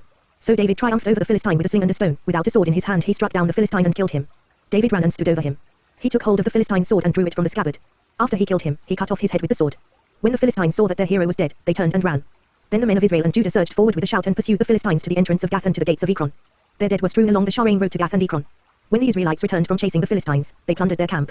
David took the Philistine's head and brought it to Jerusalem, and he put the Philistines' weapons in his own tent. As Saul watched David going out to meet the Philistine, he said to Abner, Commander of the army, Abner, whose son is that young man? Abner replied, As surely as you live, O king, I don't know. The king said, Find out whose son this young man is. As soon as David returned from killing the Philistine, Abner took him and brought him before Saul, with David still holding the Philistine's head. Whose son are you, young man? Saul asked him. David said, I am the son of your servant Jesse of Bethlehem. After David had finished talking with Saul, Jonathan became one in spirit with David, and he loved him as himself. From that day Saul kept David with him and did not let him return to his father's house. And Jonathan made a covenant with David because he loved him as himself. Jonathan took off the robe he was wearing and gave it to David, along with his tunic, and even his sword, his bow and his belt. Whatever Saul sent him to do, David did it so successfully that Saul gave him a high rank in the army. This pleased all the people, and Saul's officers as well. When the men were returning home after David had killed the Philistine, the women came out from all the towns of Israel to meet King Saul with singing and dancing, with joyful songs and with tambourines and lutes. As they danced, they sang, Saul has slain his thousands, and David his tens of thousands. Saul was very angry, this refrain galled him. They have credited David with tens of thousands, he thought, but me with only thousands. What more can he get but the kingdom? And from that time on Saul kept a jealous eye on David. The next day an evil spirit from God came forcefully upon Saul. He was prophesying in his house, while David was playing the harp, as he usually did. Saul had a spear in his hand. And he hurled it, saying to himself, I'll pin David to the wall. But David eluded him twice. Saul was afraid of David, because the Lord was with David but had left Saul. So he sent David away from him and gave him command over 1,000 men, and David led the troops in their campaigns. In everything he did he had great success, because the Lord was with him. When Saul saw how successful he was afraid of him. But all Israel and Judah loved David, because he led them in their campaigns. Saul said to David, Here is my older daughter Merab. I will give her to you in marriage, only serve me bravely and fight the battles of the Lord. For Saul said to himself, I will not raise a hand against him. Let the Philistines do that. But David said to Saul, Who am I, and what is my family or my father's clan in Israel, that I should become the king's son-in-law? So when the time came for Merab, Saul's daughter, to be given to David, she was given in marriage to Adriel of Melah. Now Saul's daughter Michal was in love with David, and when they told Saul about it, he was pleased. I will give her to him, he thought, so that she may be a snare to him and so that the hand of the Philistines may be against him. So Saul said to David, Now you have a second opportunity to become my son-in-law. Then Saul ordered his attendants, Speak to David privately and say, Look, the king is pleased with you, and his attendants all like you, now become his son-in-law. They repeated these words to David. But David said, Do you think it is a small matter to become the king's son-in-law? I'm only a poor man and little known. When Saul's servants told him what David had said, Saul replied, Say to David, the king wants no other price for the bride than 100 Philistine foreskins, to take revenge on his enemies. Saul's plan was to have David fall by the hands of the Philistines. When the attendants told David these things, he was pleased to become the king's son-in-law. So before the allotted time elapsed, David and his men went out and killed 200 Philistines. He brought their foreskins and presented the full number to the king so that he might become the king's son-in-law. Then Saul gave him his daughter Michal in marriage. When Saul realized that the Lord was with David and that his daughter Michal loved David, Saul became still more afraid of him, and he remained his enemy the rest of his days. The Philistine commanders continued to go out to battle, and as often as they did, David met with more success than the rest of Saul's officers, and his name became well known. Saul told his son Jonathan and all the attendants to kill David. But Jonathan was very fond of David, and warned him, My father Saul is looking for a chance to kill you. Be on your guard tomorrow morning, go into hiding and stay there. I will go out and stand with my father in the field where you are. I'll speak to him about you and will tell you what I find out. Jonathan spoke well of David to Saul his father and said to him, Let not the king do wrong to his servant David, he has not wronged you, and what he has done has benefited you greatly. He took his life in his hands when he killed the Philistine. The Lord won a great victory for all Israel, and you saw it and were glad. Why then would you do wrong to an innocent man like David by killing him for no reason? Saul listened to Jonathan and took this oath, As surely as the Lord lives, David will not be put to death. So Jonathan called David and told him the whole conversation. He brought him to Saul, and David was with Saul as before. Once more war broke out, and David went out and fought the Philistines. He struck them with such force that they fled before him. But an evil spirit from the Lord came upon Saul as he was sitting in his house with his spear in his hand, while David was playing the harp. Saul tried to pin him to the wall with his spear, but David eluded him as Saul drove the spear into the wall. That night David made good his escape. Saul sent men to David's house to watch it and to kill him in the morning. But Michal, David's wife, warned him, if you don't run for your life tonight, tomorrow you will be killed. So Michal let David down through a window, and he fled and escaped. Then Michal took an idol and laid it on the bed, covering it with a garment and putting some goat's hair at the head. When Saul sent the men to capture David, Michal said, he is ill. Then Saul sent the men back to see David and told them, bring him up to me in his bed so that I may kill him. But when the men entered, there was the idol in the bed, and at the head was some goat's hair. Saul said to Michal, why did you deceive me like this and send my enemy away so that he escaped? Michal told him, he said to me, let me get away. Why should I kill you? When David had fled and made his escape, he went to Samuel at Ramah and told him all that Saul had done to him. Then he and Samuel went to Naioth and stayed there. Word came to Saul, David is in Naioth at Ramah. So he sent men to capture him. But when they saw a group of prophets prophesying, with Samuel standing there as their leader, the Spirit of God came upon Saul's men and they also prophesied. Saul was told about it, and he sent more men, and they prophesied too. Saul sent men a third time, and they also prophesied. Finally, he himself left for Ramah and went to the great cistern at Secu. And he asked, where are Samuel and David? Over in Naioth at Ramah, they said. So Saul went to Naioth at Ramah. But the Spirit of God came even upon him, and he walked along prophesying until he came to Naioth. He stripped off his robes and also prophesied in Samuel's presence. He lay that way all that day and night. This is why people say, is Saul also among the prophets? Then David fled from Naioth at Ramah and went to Jonathan and asked, what have I done? What is my crime? How have I wronged your father, that he is trying to take my life? Never. Jonathan replied. You are not going to die. Look, my father doesn't do anything, great or small, without confiding in me. Why would he hide this from me? It's not so. But David took an oath and said, your father knows very well that I have found favor in your eyes, and he has said to himself, Jonathan must not know this or he will be grieved. Yet as surely as the Lord lives and as you live, there is only a step between me and death. Jonathan said to David, whatever you want me to do, I'll do for you. So David said, look, tomorrow is the new moon festival, and I am supposed to dine with the king, but let me go and hide in the field until the evening of the day after tomorrow. If your father misses me at all, tell him, David earnestly asked my permission to hurry to Bethlehem, his hometown, because an annual sacrifice is being made there for his whole clan. If he says, very well then your servant is safe. But if he loses his temper, you can be sure that he is determined to harm me. As for you, show kindness to your servant, for you have brought him into a covenant with you before the Lord. If I am guilty, then kill me yourself. Why hand me over to your father? Never. Jonathan said. If I had the least inkling that my father was determined to harm you, wouldn't I tell you? David asked, who will tell me if your father answers you harshly? Come, Jonathan said, let's go out into the field. So they went there together. Then Jonathan said to David, by the Lord, the God of Israel, I will surely sound out my father by this time the day after tomorrow. If he is favorably disposed toward you, will I not send you word and let you know? But if my father is inclined to harm you, may the Lord deal with me, be it ever so severely, if I do not let you know and send you away safely. May the Lord be with you as he has been with my father. But show me unfailing kindness like that of the Lord as long as I live, so that I may not be killed. And do not ever cut off your kindness from my family, not even when the Lord has cut off every one of David's enemies from the face of the earth. So Jonathan made a covenant with the house of David, saying, may the Lord call David's enemies to account. And Jonathan had David reaffirm his oath out of love for him, because he loved him as he loved himself. Then Jonathan said to David, tomorrow is the new moon festival. You will be missed, because your seat will be empty. The day after tomorrow, toward evening, go to the place where you hid when this trouble began, and wait by the stone Ezel. I will shoot 3 arrows to the side of it, as though I were shooting at a target. Then I will send a boy and say, go, find the arrows. If I say to him, look, the arrows are on this side of you, bring them here then come, because, as surely as the Lord lives, you are safe, there is no danger. But if I say to the boy, look, the arrows are beyond you then you must go, because the Lord has sent you away. And about the matter you and I discussed remember, the Lord is witness between you and me forever. So David hid in the field, and when the new moon festival came, the king sat down to eat. He sat in his customary place by the wall, opposite Jonathan, and Abner sat next to Saul, but David's place was empty. Saul said nothing that day, for he thought, something must have happened to David to make him ceremonially unclean, surely he is unclean. But the next day, the second day of the month, David's place was empty again. Then Saul said to his son Jonathan, why hasn't the son of Jesse come to the meal, either yesterday or today? Jonathan answered, David earnestly asked me for permission to go to Bethlehem. He said, let me go, because our family is observing a sacrifice in the town and my brother has ordered me to be there. If I have found favor in your eyes, let me get away to see my brothers. That is why he has not come to the king's table. Saul's anger flared up at Jonathan and he said to him, you son of a perverse and rebellious woman. Don't I know that you have sided with the son of Jesse to your own shame and to the shame of the mother who bore you? As long as the son of Jesse lives on this earth, neither you nor your kingdom will be established. Now send and bring him to me, for he must die. Why should he be put to death? What has he done? Jonathan asked his father. But Saul hurled his spear at him to kill him. Then Jonathan knew that his father intended to kill David. Jonathan got up from the table in fierce anger. On that second day of the month he did not eat, because he was grieved at his father's shameful treatment of David. In the morning Jonathan went out to the field for his meeting with David. He had a small boy with him. And he said to the boy, run and find the arrows I shoot. As the boy ran, he shot an arrow beyond him. When the boy came to the place where Jonathan's arrow had fallen, Jonathan called out after him, isn't the arrow beyond you? Then he shouted, hurry. Go quickly. Don't stop. The boy picked up the arrow and returned to his master. The boy knew nothing of all this, only Jonathan and David knew. Then Jonathan gave his weapons to the boy and said, go, carry them back to town. After the boy had gone, David got up from the south side of the stone and bowed down before Jonathan 3 times, with his face to the ground. Then they kissed each other and wept together, but David wept the most. Jonathan said to David, go in peace, for we have sworn friendship with each other in the name of the Lord, saying, the Lord is witness between you and me, and between your descendants and my descendants forever. Then David left, and Jonathan went back to the town. David went to Nob, to Ahimelech the priest. Ahimelech trembled when he met him, and asked, why are you alone? Why is no one with you? David answered Ahimelech the priest, the king charged me with a certain matter and said to me, no one is to know anything about your mission and your instructions. As for my men, I have told them to meet me at a certain place. Now then, what do you have on hand? Give me 5 loaves of bread, or whatever you can find. But the priest answered David, I don't have any ordinary bread on hand, however, there is some consecrated bread here provided the men have kept themselves from women. David replied, indeed women have been kept from us, as usual whenever I set out. The men's things are holy even on missions that are not holy.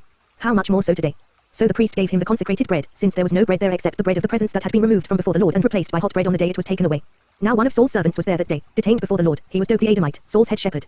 David asked Ahimelech, "Don't you have a spear or a sword here?" "I haven't brought my sword or any other weapon, because the king's business was urgent." The priest replied, "The sword of Goliath the Philistine, whom you killed in the valley of Elah, is here. It is wrapped in a cloth behind the ephod. If you want it, take it. There is no sword here but that one." David said, "There is none like it. Give it to me." That day David fled from Saul and went to Achish king of Gath. But the servants of Achish said to him, "Isn't this David, the king of the land? Isn't he the one they sing about in their dances? Saul has slain his thousands, and David his tens of thousands." David took these words to heart and was very much afraid of Achish king of Gath. So he pretended to be insane in their presence, and while he was in their hands he acted like a madman, making marks on the doors of the gate and letting saliva run down his beard. Achish said to his servants, "Look at the man. He is insane. Why bring him to me? Am I so short of madman that you have to bring this fellow here to carry on like this in front of me? Must this man come into my house?" David left Gath and escaped to the cave of Adullam. When his brothers and his father's household heard about it, they went down to him there. All those who were in distress or in debt or discontented gathered around him, and he became their leader. About 400 men were with him. From there David went to Mizpah in Moab and said to the king of Moab, "Would you let my father and mother come and stay with you until I learn what God will do for me?" So he left them with the king of Moab, and they stayed with him as long as David was in the stronghold. But the prophet Gad said to David, "Do not stay in the stronghold. Go into the land of Judah." So David left and went to the forest of Hereth. Now Saul heard that David and his men had been discovered. And Saul, spear in hand, was seated under the tamarisk tree on the hill at Gibeah, with all his officials standing around him. Saul said to them, "Listen, men of Benjamin. Will the son of Jesse give all of you fields and vineyards? Will he make all of you commanders of thousands and commanders of hundreds? Is that why you have all conspired against me? No one tells me when my son makes a covenant with the son of Jesse. None of you is concerned about me or tells me that my son has incited my servant to lie in wait for me, as he does today." But Doeg the Edomite, who was standing with Saul's officials, said, "I saw the son of Jesse come to Ahimelech son of Ahitub at Nob. Ahimelech inquired of the Lord for him. He also gave him provisions and the sword of Goliath the Philistine." Then the king sent for the priest Ahimelech son of Ahitub and his father's whole family, who were the priests at Nob, and they all came to the king. Saul said, "Listen now, son of Ahitub." "Yes, my lord," he answered. Saul said to him, "Why have you conspired against me, you and the son of Jesse, giving him bread and a sword and inquiring of God for him, so that he has rebelled against me and lies in wait for me, as he does today?" Ahimelech answered the king, "Who of all your servants is as loyal as David, the king's son-in-law, captain of your bodyguard and highly respected in your household? Was that day the first time I inquired of God for him? Of course not. Let not the king accuse your servant or any of his father's family, for your servant knows nothing at all about this whole affair." But the king said, "You will surely die, Ahimelech, you and your father's whole family." Then the king ordered the guards at his side, "Turn and kill the priests of the Lord, because they too have sided with David." They knew he was fleeing, yet they did not tell me. But the king's officials were not willing to raise a hand to strike the priests of the Lord. The king then ordered Doeg, "You turn and strike down the priests." So Doeg the Edomite turned and struck them down. That day he killed 85 men who wore the linen ephod. He also put to the sword Nob, the town of the priests, with its men and women, its children and infants, and its cattle, donkeys and sheep. But Abiathar, a son of Ahimelech son of Ahitub, escaped and fled to join David. He told David that Saul had killed the priests of the Lord. Then David said to Abiathar, "That day, when Doeg the Edomite was there, I knew he would be sure to tell Saul. I am responsible for the death of your father's whole family. Stay with me, don't be afraid, the man who is seeking your life is seeking mine also. You will be safe with me." When David was told, "Look, the Philistines are fighting against Keilah and are looting the threshing floors," he inquired of the Lord, saying, "Shall I go and attack these Philistines?" The Lord answered him, "Go, attack the Philistines and save Keilah." But David's men said to him, "Here in Judah we are afraid. How much more, then, if we go to Keilah against the Philistine forces?" Once again David inquired of the Lord, and the Lord answered him, "Go down to Keilah, for I am going to give the Philistines into your hand." So David and his men went to Keilah, fought the Philistines and carried off their livestock. He inflicted heavy losses on the Philistines and saved the people of Keilah. Now Abiathar son of Ahimelech had brought the ephod down with him when he fled to David at Keilah. Saul was told that David had gone to Keilah, and he said, "God has handed him over to me, for David has imprisoned himself by entering a town with gates and bars." And Saul called up all his forces for battle, to go down to Keilah to besiege David and his men. When David learned that Saul was plotting against him, he said to Abiathar the priest, "Bring the ephod." David said, "O Lord, God of Israel, your servant has heard definitely that Saul plans to come to Keilah and destroy the town on account of me. Will the citizens of Keilah surrender me to him? Will Saul come down, as your servant has heard? O Lord, God of Israel, tell your servant." And the Lord said, "He will." Again David asked, "Will the citizens of Keilah surrender me and my men to Saul?" And the Lord said, "They will." So David and his men, about 600 in number, left Keilah and kept moving from place to place. When Saul was told that David had escaped from Keilah, he did not go there. David stayed in the desert strongholds and in the hills of the desert of Ziph. Day after day Saul searched for him, but God did not give David into his hands. While David was at Horish in the desert of Ziph, he learned that Saul had come out to take his life. And Saul's son Jonathan went to David at Horish and helped him find strength in God. "Don't be afraid," he said. "My father Saul will not lay a hand on you. You will be king over Israel, and I will be second to you. Even my father Saul knows this." The two of them made a covenant before the Lord. Then Jonathan went home, but David remained at Horish. The Ziphites went up to Saul at Gibeah and said, "Is not David hiding among us in the strongholds at Horish, on the hill of Hakilah, south of Jeshimon? Now, O king, come down whenever it pleases you to do so, and we will be responsible for handing him over to the king." Saul replied, "The Lord bless you for your concern for me. Go and make further preparation. Find out where David usually goes and who has seen him there. They tell me he is very crafty. Find out about all the hiding places he uses and come back to me with definite information. Then I will go with you. If he is in the area, I will track him down among all the clans of Judah." So they set out and went to Ziph ahead of Saul. Now David and his men were in the desert of Maon, in the Arabah south of Jeshimon. Saul and his men began the search, and when David was told about it, he went down to the rock and stayed in the desert of Maon. When Saul heard this, he went into the desert of Maon in pursuit of David. Saul was going along one side of the mountain, and David and his men were on the other side, hurrying to get away from Saul. As Saul and his forces were closing in on David and his men to capture them, a messenger came to Saul, saying, "Come quickly. The Philistines are raiding the land." Then Saul broke off his pursuit of David and went to meet the Philistines. That is why they call this place Selah Hameleketh. And David went up from there and lived in the strongholds of En-Gedi. After Saul returned from pursuing the Philistines, he was told, David is in the desert of En-Gedi. So Saul took 3,000 chosen men from all Israel and set out to look for David and his men near the crags of the wild goats. He came to the sheep pens along the way, a cave was there, and Saul went in to relieve himself. David and his men were far back in the cave. The men said, This is the day the Lord spoke of when he said to you, I will give your enemy into your hands for you to deal with as you wish. Then David crept up unnoticed and cut off a corner of Saul's robe. Afterward, David was conscience-stricken for having cut off a corner of his robe. He said to his men, The Lord forbid that I should do such a thing to my master, the Lord's anointed, or lift my hand against him, for he is the anointed of the Lord. With these words David rebuked his men and did not allow them to attack Saul. And Saul left the cave and went his way. Then David went out of the cave and called out to Saul, My lord the king. When Saul looked behind him, David bowed down and prostrated himself with his face to the ground. He said to Saul, Why do you listen when men say, David is bent on harming you? This day you have seen with your own eyes how the Lord delivered you into my hands in the cave. Some urged me to kill you, but I spared you. I said, I will not lift my hand against my master, because he is the Lord's anointed. See, my father, look at this piece of your robe in my hand. I cut off the corner of your robe but did not kill you. Now understand and recognize that I am not guilty of wrongdoing or rebellion. I have not wronged you, but you are hunting me down to take my life. May the Lord judge between you and me. And may the Lord avenge the wrongs you have done to me, but my hand will not touch you. As the old saying goes, from evil doors come evil deeds, so my hand will not touch you. Against whom has the king of Israel come out? Whom are you pursuing? A dead dog? A flea? May the Lord be our judge and decide between us. May he consider my cause and uphold it. May he vindicate me by delivering me from your hand. When David finished saying this, Saul asked, Is that your voice, David my son? And he wept aloud. You are more righteous than I, he said. You have treated me well, but I have treated you badly. You have just now told me of the good you did to me. The Lord delivered me into your hands, but you did not kill me. When a man finds his enemy, does he let him get away unharmed? May the Lord reward you well for the way you treated me today. I know that you will surely be king and that the kingdom of Israel will be established in your hands. Now swear to me by the Lord that you will not cut off my descendants or wipe out my name from my father's family. So David gave his oath to Saul. Then Saul returned home, but David and his men went up to the stronghold. Now Samuel died, and all Israel assembled and mourned for him, and they buried him at his home in Ramah. Then David moved down into the desert of Maon. A certain man in Maon, who had property there at Carmel, was very wealthy. He had 1,000 goats and 3,000 sheep, which he was shearing in Carmel. His name was Nabal and his wife's name was Abigail. She was an intelligent and beautiful woman, but her husband, a Calebite, was surly and mean in his dealings. While David was in the desert, he heard that Nabal was shearing sheep. So he sent 10 young men and said to them, Go up to Nabal at Carmel and greet him in my name. Say to him, Long life to you. Good health to you and your household. And good health to all that is yours. Now I hear that it is sheep shearing time. When your shepherds were with us, we did not mistreat them, and the whole time they were at Carmel nothing of theirs was missing. Ask your own servants and they will tell you. Therefore be favorable toward my young men, since we come at a festive time. Please give your servants and your son David whatever you can find for them. When David's men arrived, they gave Nabal this message in David's name. Then they waited. Nabal answered David's servants, Who is this David? Who is this son of Jesse? Many servants are breaking away from their masters these days. Why should I take my bread and water, and the meat I have slaughtered for my shearers, and give it to men coming from who knows where? David's men turned around and went back. When they arrived, they reported every word. David said to his men, Put on your swords. So they put on their swords, and David put on his. About 400 men went up with David, while 200 stayed with the supplies. One of the servants told Nabal's wife Abigail, David sent messengers from the desert to give our master his greetings, but he hurled insults at them. Yet these men were very good to us. They did not mistreat us, and the whole time we were out in the fields near them nothing was missing. Night and day they were a wall around us all the time we were herding our sheep near them. Now think it over and see what you can do, because disaster is hanging over our master and his whole household. He is such a wicked man that no one can talk to him. Abigail lost no time. She took 200 loaves of bread, 2 skins of wine, 5 dressed sheep, 5 seahs of roasted grain, 100 cakes of raisins and 200 cakes of pressed figs, and loaded them on donkeys. Then she told her servants, Go on ahead, I'll follow you. But she did not tell her husband Nabal. As she came riding her donkey into a mountain ravine, there were David and his men descending toward her, and she met them. David had just said, It's been useless all my watching over this fellow's property in the desert so that nothing of his was missing. He has paid me back evil for good. May God deal with David, be it ever so severely, if by morning I leave alive one male of all who belong to him. When Abigail saw David, she quickly got off her donkey and bowed down before David with her face to the ground. She fell at his feet and said, My lord, let the blame be on me alone. Please let your servant speak to you, hear what your servant has to say. May my lord pay no attention to that wicked man Nabal. He is just like his name is fool, and folly goes with him. But as for me, your servant, I did not see the men my master sent. Now since the Lord has kept you, my master, from bloodshed and from avenging yourself with your own hands, as surely as the Lord lives and as you live, may your enemies and all who intend to harm my master be like Nabal. And let this gift, which your servant has brought to my master, be given to the men who follow you. Please forgive your servant's offense, for the Lord will certainly make a lasting dynasty for my master, because he fights the Lord's battles. Let no wrongdoing be found in you as long as you live. Even though someone is pursuing you to take your life, the life of my master will be bound securely in the bundle of the living by the Lord your God. But the lives of your enemies he will hurl away as from the pocket of a sling. When the Lord has done for my master every good thing he promised concerning him and has appointed him leader over Israel, my master will not have on his conscience the staggering burden of needless bloodshed or of having avenged himself. And when the Lord has brought my master success, remember your servant. David said to Abigail, Praise be to the Lord, the God of Israel, who has sent you today to meet me. May you be blessed for your good judgment and for keeping me from bloodshed this day and from avenging myself with my own hands. Otherwise, as surely as the Lord, the God of Israel, lives, who has kept me from harming you, if you had not come quickly to meet me, not one male belonging to Nabal would have been left alive by daybreak. Then David accepted from her hand what she had brought him and said, Go home in peace.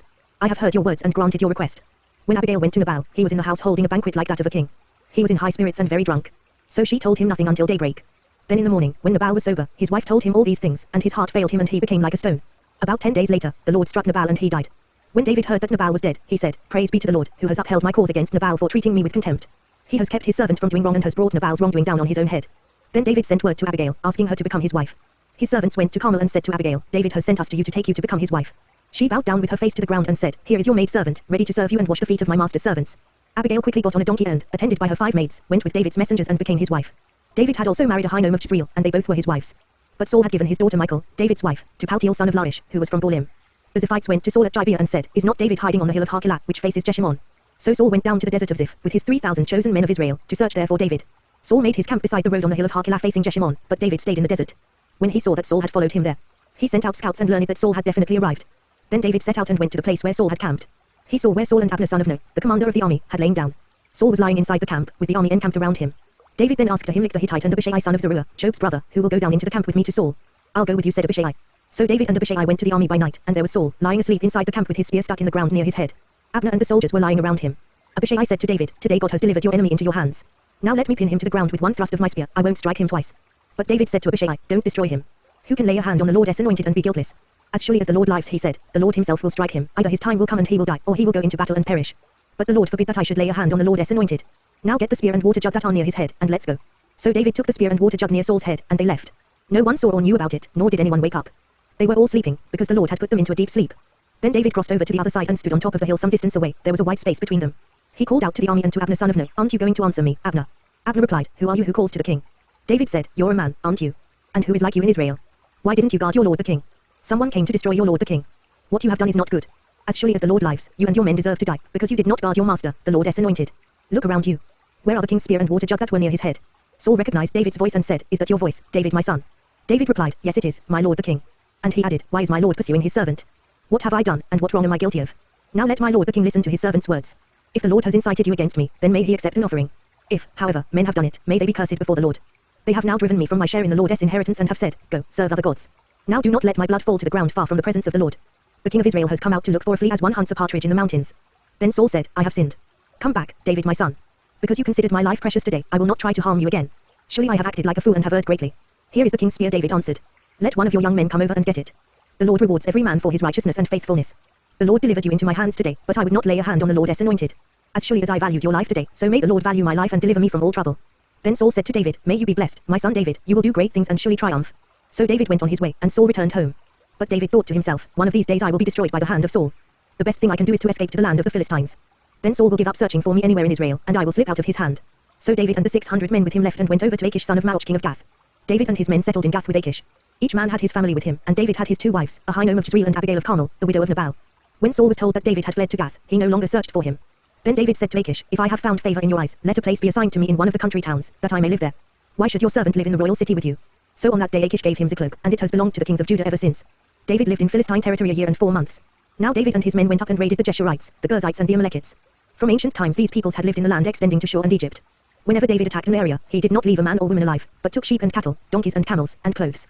Then he returned to Achish. When Achish asked, Where did you go raiding today? David would say, Against the Negev of Judah or against the Negev of Jerahmeel or against the Negev of the Kenites. He did not leave a man or woman alive to be brought to Gath, for he thought, they might inform on us and say, This is what David did. And such was his practice as long as he lived in Philistine territory. Achish trusted David and said to himself, He has become so odious to his people, the Israelites, that he will be my servant forever. In those days the Philistines gathered their forces to fight against Israel. Achish said to David, You must understand that you and your men will accompany me in the army. David said, Then you will see for yourself what your servant can do. Achish replied, Very well, I will make you my bodyguard for life.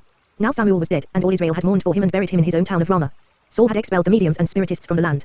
The Philistines assembled and came and set up camp at Shunem, while Saul gathered all the Israelites and set up camp at Gilbo. When Saul saw the Philistine army, he was afraid, terror filled his heart. He inquired of the Lord, but the Lord did not answer him by dreams or Urim or prophets. Saul then said to his attendants, Find me a woman who is a medium, so I may go and inquire of her. There is one in Endor, they said. So Saul disguised himself, putting on other clothes, and at night he and 2 men went to the woman. Consult a spirit for me, he said, and bring up for me the one I name. But the woman said to him, Surely you know what Saul has done. He has cut off the mediums and spiritists from the land. Why have you set a trap for my life to bring about my death? Saul swore to her by the Lord, As surely as the Lord lives, you will not be punished for this. Then the woman asked, Whom shall I bring up for you? Bring up Samuel, he said. When the woman saw Samuel, she cried out at the top of her voice and said to Saul, Why have you deceived me? You are Saul. The king said to her, Don't be afraid. What do you see? The woman said, I see a spirit coming up out of the ground. What does he look like? He asked. An old man wearing a robe is coming up, she said. Then Saul knew it was Samuel, and he bowed down and prostrated himself with his face to the ground. Samuel said to Saul, Why have you disturbed me by bringing me up? I am in great distress, Saul said. The Philistines are fighting against me, and God has turned away from me. He no longer answers me, either by prophets or by dreams. So I have called on you to tell me what to do. Samuel said, Why do you consult me, now that the Lord has turned away from you and become your enemy? The Lord has done what he predicted through me. The Lord has torn the kingdom out of your hands and given it to one of your neighbors, to David. Because you did not obey the Lord or carry out his fierce wrath against the Amalekites, the Lord has done this to you today. The Lord will hand over both Israel and you to the Philistines, and tomorrow you and your sons will be with me. The Lord will also hand over the army of Israel to the Philistines. Immediately Saul fell full length on the ground, filled with fear because of Samuel's words. His strength was gone, for he had eaten nothing all that day and night. When the woman came to Saul and saw that he was greatly shaken, she said, Look, your maidservant has obeyed you. I took my life in my hands and did what you told me to do. Now please listen to your servant and let me give you some food so you may eat and have the strength to go on your way. He refused and said, I will not eat. But his men joined the woman in urging him, and he listened to them. He got up from the ground and sat on the couch. The woman had a fattened calf at the house, which she butchered at once. She took some flour, kneaded it and baked bread without yeast. Then she set it before Saul and his men, and they ate. That same night they got up and left. The Philistines gathered all their forces at Aphek, and Israel camped by the spring in Jezreel. As the Philistine rulers marched with their units of hundreds and thousands, David and his men were marching at the rear with Achish. The commanders of the Philistines asked, What about these Hebrews? Achish replied, Is this not David, who was an officer of Saul king of Israel? He has already been with me for over a year, and from the day he left Saul until now, I have found no fault in him. But the Philistine commanders were angry with him and said, Send the man back, that he may return to the place you assigned him. He must not go with us into battle, or he will turn against us during the fighting. How better could he regain his master's favor than by taking the heads of our own men? Isn't this the David they sang about in their dances? Saul has slain his thousands, and David his tens of thousands. So Achish called David and said to him, As surely as the Lord lives, you have been reliable, and I would be pleased to have you serve with me in the army. From the day you came to me until now, I have found no fault in you, but the rulers don't approve of you. Turn back and go in peace, do nothing to displease the Philistine rulers. But what have I done? Asked David. What have you found against your servant from the day I came to you until now? Why can't I go and fight against the enemies of my lord the king? Achish answered, I know that you have been as pleasing in my eyes as an angel of God, nevertheless, the Philistine commanders have said, he must not go up with us into battle. Now get up early, along with your master's servants who have come with you, and leave in the morning as soon as it is light. So David and his men got up early in the morning to go back to the land of the Philistines, and the Philistines went up to Jezreel. David and his men reached Ziklag on the third day. Now the Amalekites had raided the Negev and Ziklag. They had attacked Ziklag and burned it, and had taken captive the women and all who were in it, both young and old. They killed none of them, but carried them off as they went on their way. When David and his men came to Ziklag, they found it destroyed by fire and their wives and sons and daughters taken captive. So David and his men wept aloud until they had no strength left to weep. David's two wives had been captured, Ahinoam of Jezreel and Abigail, the widow of Nabal of Carmel. David was greatly distressed because the men were talking of stoning him, each one was bitter in spirit because of his sons and daughters. But David found strength in the Lord his God. Then David said to Abiathar the priest, the son of Ahimelech, Bring me the ephod. Abiathar brought it to him. And David inquired of the Lord, Shall I pursue this raiding party? Will I overtake them? Pursue them, he answered. You will certainly overtake them and succeed in the rescue. David and the 600 men with him came to the Bizar ravine, where some stayed behind. For 200 men were too exhausted to cross the ravine. But David and 400 men continued the pursuit. They found an Egyptian in a field and brought him to David. They gave him water to drink and food to eat. Part of a cake of pressed figs and 2 cakes of raisins. He ate and was revived, for he had not eaten any food or drunk any water for 3 days and 3 nights. David asked him, To whom do you belong, and where do you come from? He said, I am an Egyptian, the slave of an Amalekite. My master abandoned me when I became ill 3 days ago. We raided the Negev of the Kerethites and the territory belonging to Judah and the Negev of Caleb. And we burned Ziklag. David asked him, Can you lead me down to this raiding party? He answered, Swear to me before God that you will not kill me or hand me over to my master, and I will take you down to them. He led David down, and there they were, scattered over the countryside, eating, drinking and reveling because of the great amount of plunder they had taken from the land of the Philistines and from Judah. David fought them from dusk until the evening of the next day, and none of them got away, except 400 young men who rode off on camels and fled. David recovered everything the Amalekites had taken, including his 2 wives. Nothing was missing, young or old, boy or girl, plunder or anything else they had taken. David brought everything back. He took all the flocks and herds, and his men drove them ahead of the other livestock, saying, This is David's plunder. Then David came to the 200 men who had been too exhausted to follow him and who were left behind at the Bizar ravine. They came out to meet David and the people with him. As David and his men approached, he greeted them. But all the evil men and troublemakers among David's followers said, Because they did not go out with us, we will not share with them the plunder we recovered. However, each man may take his wife and children and go. David replied, No, my brothers, you must not do that with what the Lord has given us. He has protected us and handed over to us the forces that came against us. Who will listen to what you say? The share of the man who stayed with the supplies is to be the same as that of him who went down to the battle. All will share alike. David made this a statute and ordinance for Israel from that day to this. When David arrived in Ziklag, he sent some of the plunder to the elders of Judah, who were his friends, saying, Here is a present for you from the plunder of the Lord's enemies. He sent it to those who were in Bethel, Ramoth Negev and Chattah. To those in Aroer, Siphmath, Eshtimoah. And Rachel, to those in the towns of the Jerahmeelites and the Kenites. To those in Hormah, Borashan, Athak. And Hebron, and to those in all the other places where David and his men had roamed. Now the Philistines fought against Israel, the Israelites fled before them, and many fell slain on Mount Gilboa. The Philistines pressed hard after Saul and his sons, and they killed his sons Jonathan, Abinadab and Malchishua. The fighting grew fierce around Saul, and when the archers overtook him, they wounded him critically. Saul said to his armor-bearer, Draw your sword and run me through, or these uncircumcised fellows will come and run me through and abuse me. But his armor-bearer was terrified and would not do it, so Saul took his own sword and fell on it. When the armor-bearer saw that Saul was dead, he too fell on his sword and died with him. So Saul and his 3 sons and his armor-bearer and all his men died together that same day. When the Israelites along the valley and those across the Jordan saw that the Israelite army had fled and that Saul and his sons had died, they abandoned their towns and fled. And the Philistines came and occupied them. The next day, when the Philistines came to strip the dead, they found Saul and his 3 sons fallen on Mount Gilboa. They cut off his head and stripped off his armor, and they sent messengers throughout the land of the Philistines to proclaim the news in the temple of their idols and among their people. They put his armor in the temple of the Ashtoreths and fastened his body to the wall of Bethshan. When the people of Jabesh Gilead heard of what the Philistines had done to Saul, all their valiant men journeyed through the night to Bethshan. They took down the bodies of Saul and his sons from the wall of Bethshan and went to Jabesh, where they burned them. Then they took their bones and buried them under a tamarisk tree at Jabesh, and they fasted 7 days. Speed reading Bible, N.D. Samuel. After the death of Saul, David returned from defeating the Amalekites and stayed in Ziklag 2 days. On the 3rd day a man arrived from Saul's camp, with his clothes torn and with dust on his head. When he came to David, he fell to the ground to pay him honor. Where have you come from? David asked him. He answered, I have escaped from the Israelite camp. What happened? David asked. Tell me. He said, the men fled from the battle. Many of them fell and died. And Saul and his son Jonathan are dead. Then David said to the young man who brought him the report, how do you know that Saul and his son Jonathan are dead? I happened to be on Mount Gilboa, the young man said, and there was Saul, leaning on his spear, with the chariots and riders almost upon him. When he turned around and saw me, he called out to me, and I said, what can I do? He asked me, who are you? An Amalekite, I answered. Then he said to me, stand over me and kill me. I am in the throes of death, but I'm still alive. So I stood over him and killed him, because I knew that after he had fallen he could not survive. And I took the crown that was on his head and the band on his arm and have brought them here to my lord. Then David and all the men with him took hold of their clothes and tore them. They mourned and wept and fasted till evening for Saul and his son Jonathan, and for the army of the Lord and the house of Israel, because they had fallen by the sword. David said to the young man who brought him the report, where are you from? I am the son of an alien, an Amalekite, he answered. David asked him, why were you not afraid to lift your hand to destroy the Lord's anointed? Then David called one of his men and said, go, strike him down. So he struck him down, and he died. For David had said to him, your blood be on your own head. Your own mouth testified against you when you said, I killed the Lord's anointed. David took up this lament concerning Saul and his son Jonathan, and ordered that the men of Judah be taught this lament of the bow. It is written in the book of Jasher. Your glory, O Israel, lies slain on your heights. How the mighty have fallen. Tell it not in Gath, proclaim it not in the streets of Ashkelon, lest the daughters of the Philistines be glad, lest the daughters of the uncircumcised rejoice. O mountains of Gilboa, may you have neither dew nor rain, nor fields that yield offerings of grain. For there the shield of the mighty was defiled, the shield of Saul no longer rubbed with oil. From the blood of the slain, from the flesh of the mighty, the bow of Jonathan did not turn back, the sword of Saul did not return unsatisfied. Saul and Jonathan in life they were loved and gracious, and in death they were not parted. They were swifter than eagles, they were stronger than lions. O daughters of Israel, weep for Saul, who clothed you in scarlet and finery, who adorned your garments with ornaments of gold. How the mighty have fallen in battle. Jonathan lies slain on your heights. I grieve for you, Jonathan my brother, you were very dear to me. Your love for me was wonderful, more wonderful than that of women. How the mighty have fallen. The weapons of war have perished. In the course of time, David inquired of the Lord.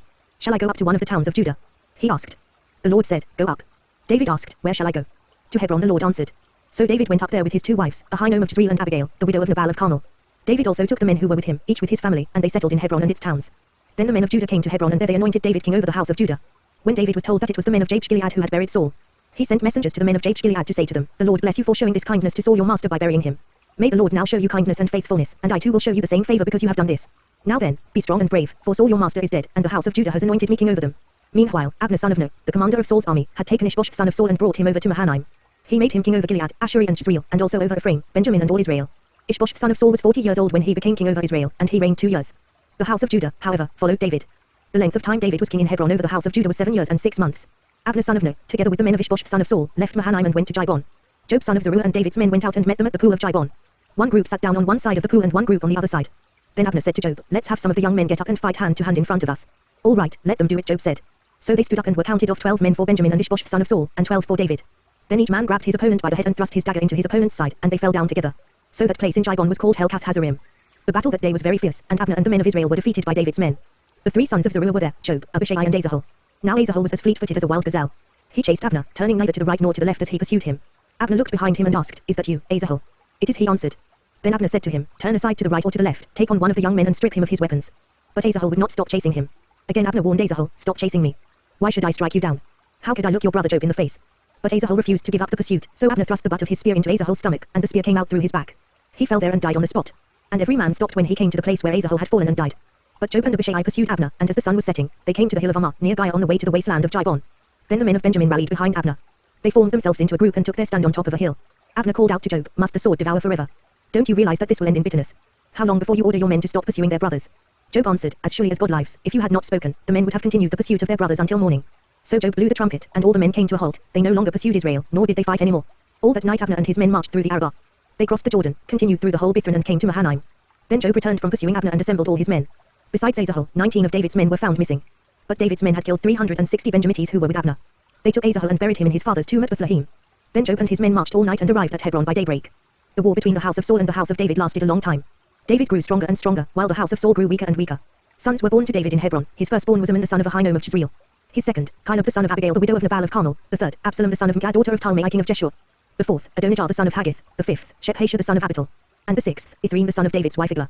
These were born to David in Hebron. During the war between the house of Saul and the house of David, Abner had been strengthening his own position in the house of Saul. Now Saul had a concubine named Rizpah daughter of Ura. And Ishbosheth said to Abner, why did you sleep with my father's concubine? Abner was very angry because of what Ishbosheth said, and he answered, am I a dog's head on Judah's side? This very day I am loyal to the house of your father Saul and to his family and friends. I haven't handed you over to David. Yet now you accuse me of an offense involving this woman. May God deal with Abner, be it ever so severely, if I do not do for David what the Lord promised him on oath, and transfer the kingdom from the house of Saul and establish David's throne over Israel and Judah from Dan to Beersheba. Ishbosheth did not dare to say another word to Abner, because he was afraid of him. Then Abner sent messengers on his behalf to say to David, whose land is it? Make an agreement with me, and I will help you bring all Israel over to you. Good, said David. I will make an agreement with you. But I demand one thing of you, do not come into my presence unless you bring Michal daughter of Saul when you come to see me. Then David sent messengers to Ishbosheth son of Saul, demanding, give me my wife Michal, whom I betrothed to myself for the price of 100 Philistine foreskins. So Ishbosheth gave orders and had her taken away from her husband Paltiel son of Laish. Her husband, however, went with her, weeping behind her all the way to Bahurim. Then Abner said to him, go back home. So he went back. Abner conferred with the elders of Israel and said, for some time you have wanted to make David your king. Now do it. For the Lord promised David, by my servant David I will rescue my people Israel from the hand of the Philistines and from the hand of all their enemies.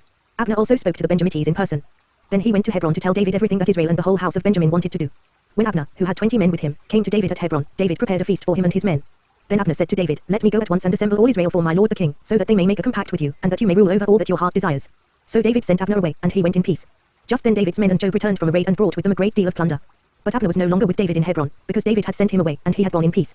When Joab and all the soldiers with him arrived, he was told that Abner son of Ner had come to the king and that the king had sent him away and that he had gone in peace. So Joab went to the king and said, what have you done?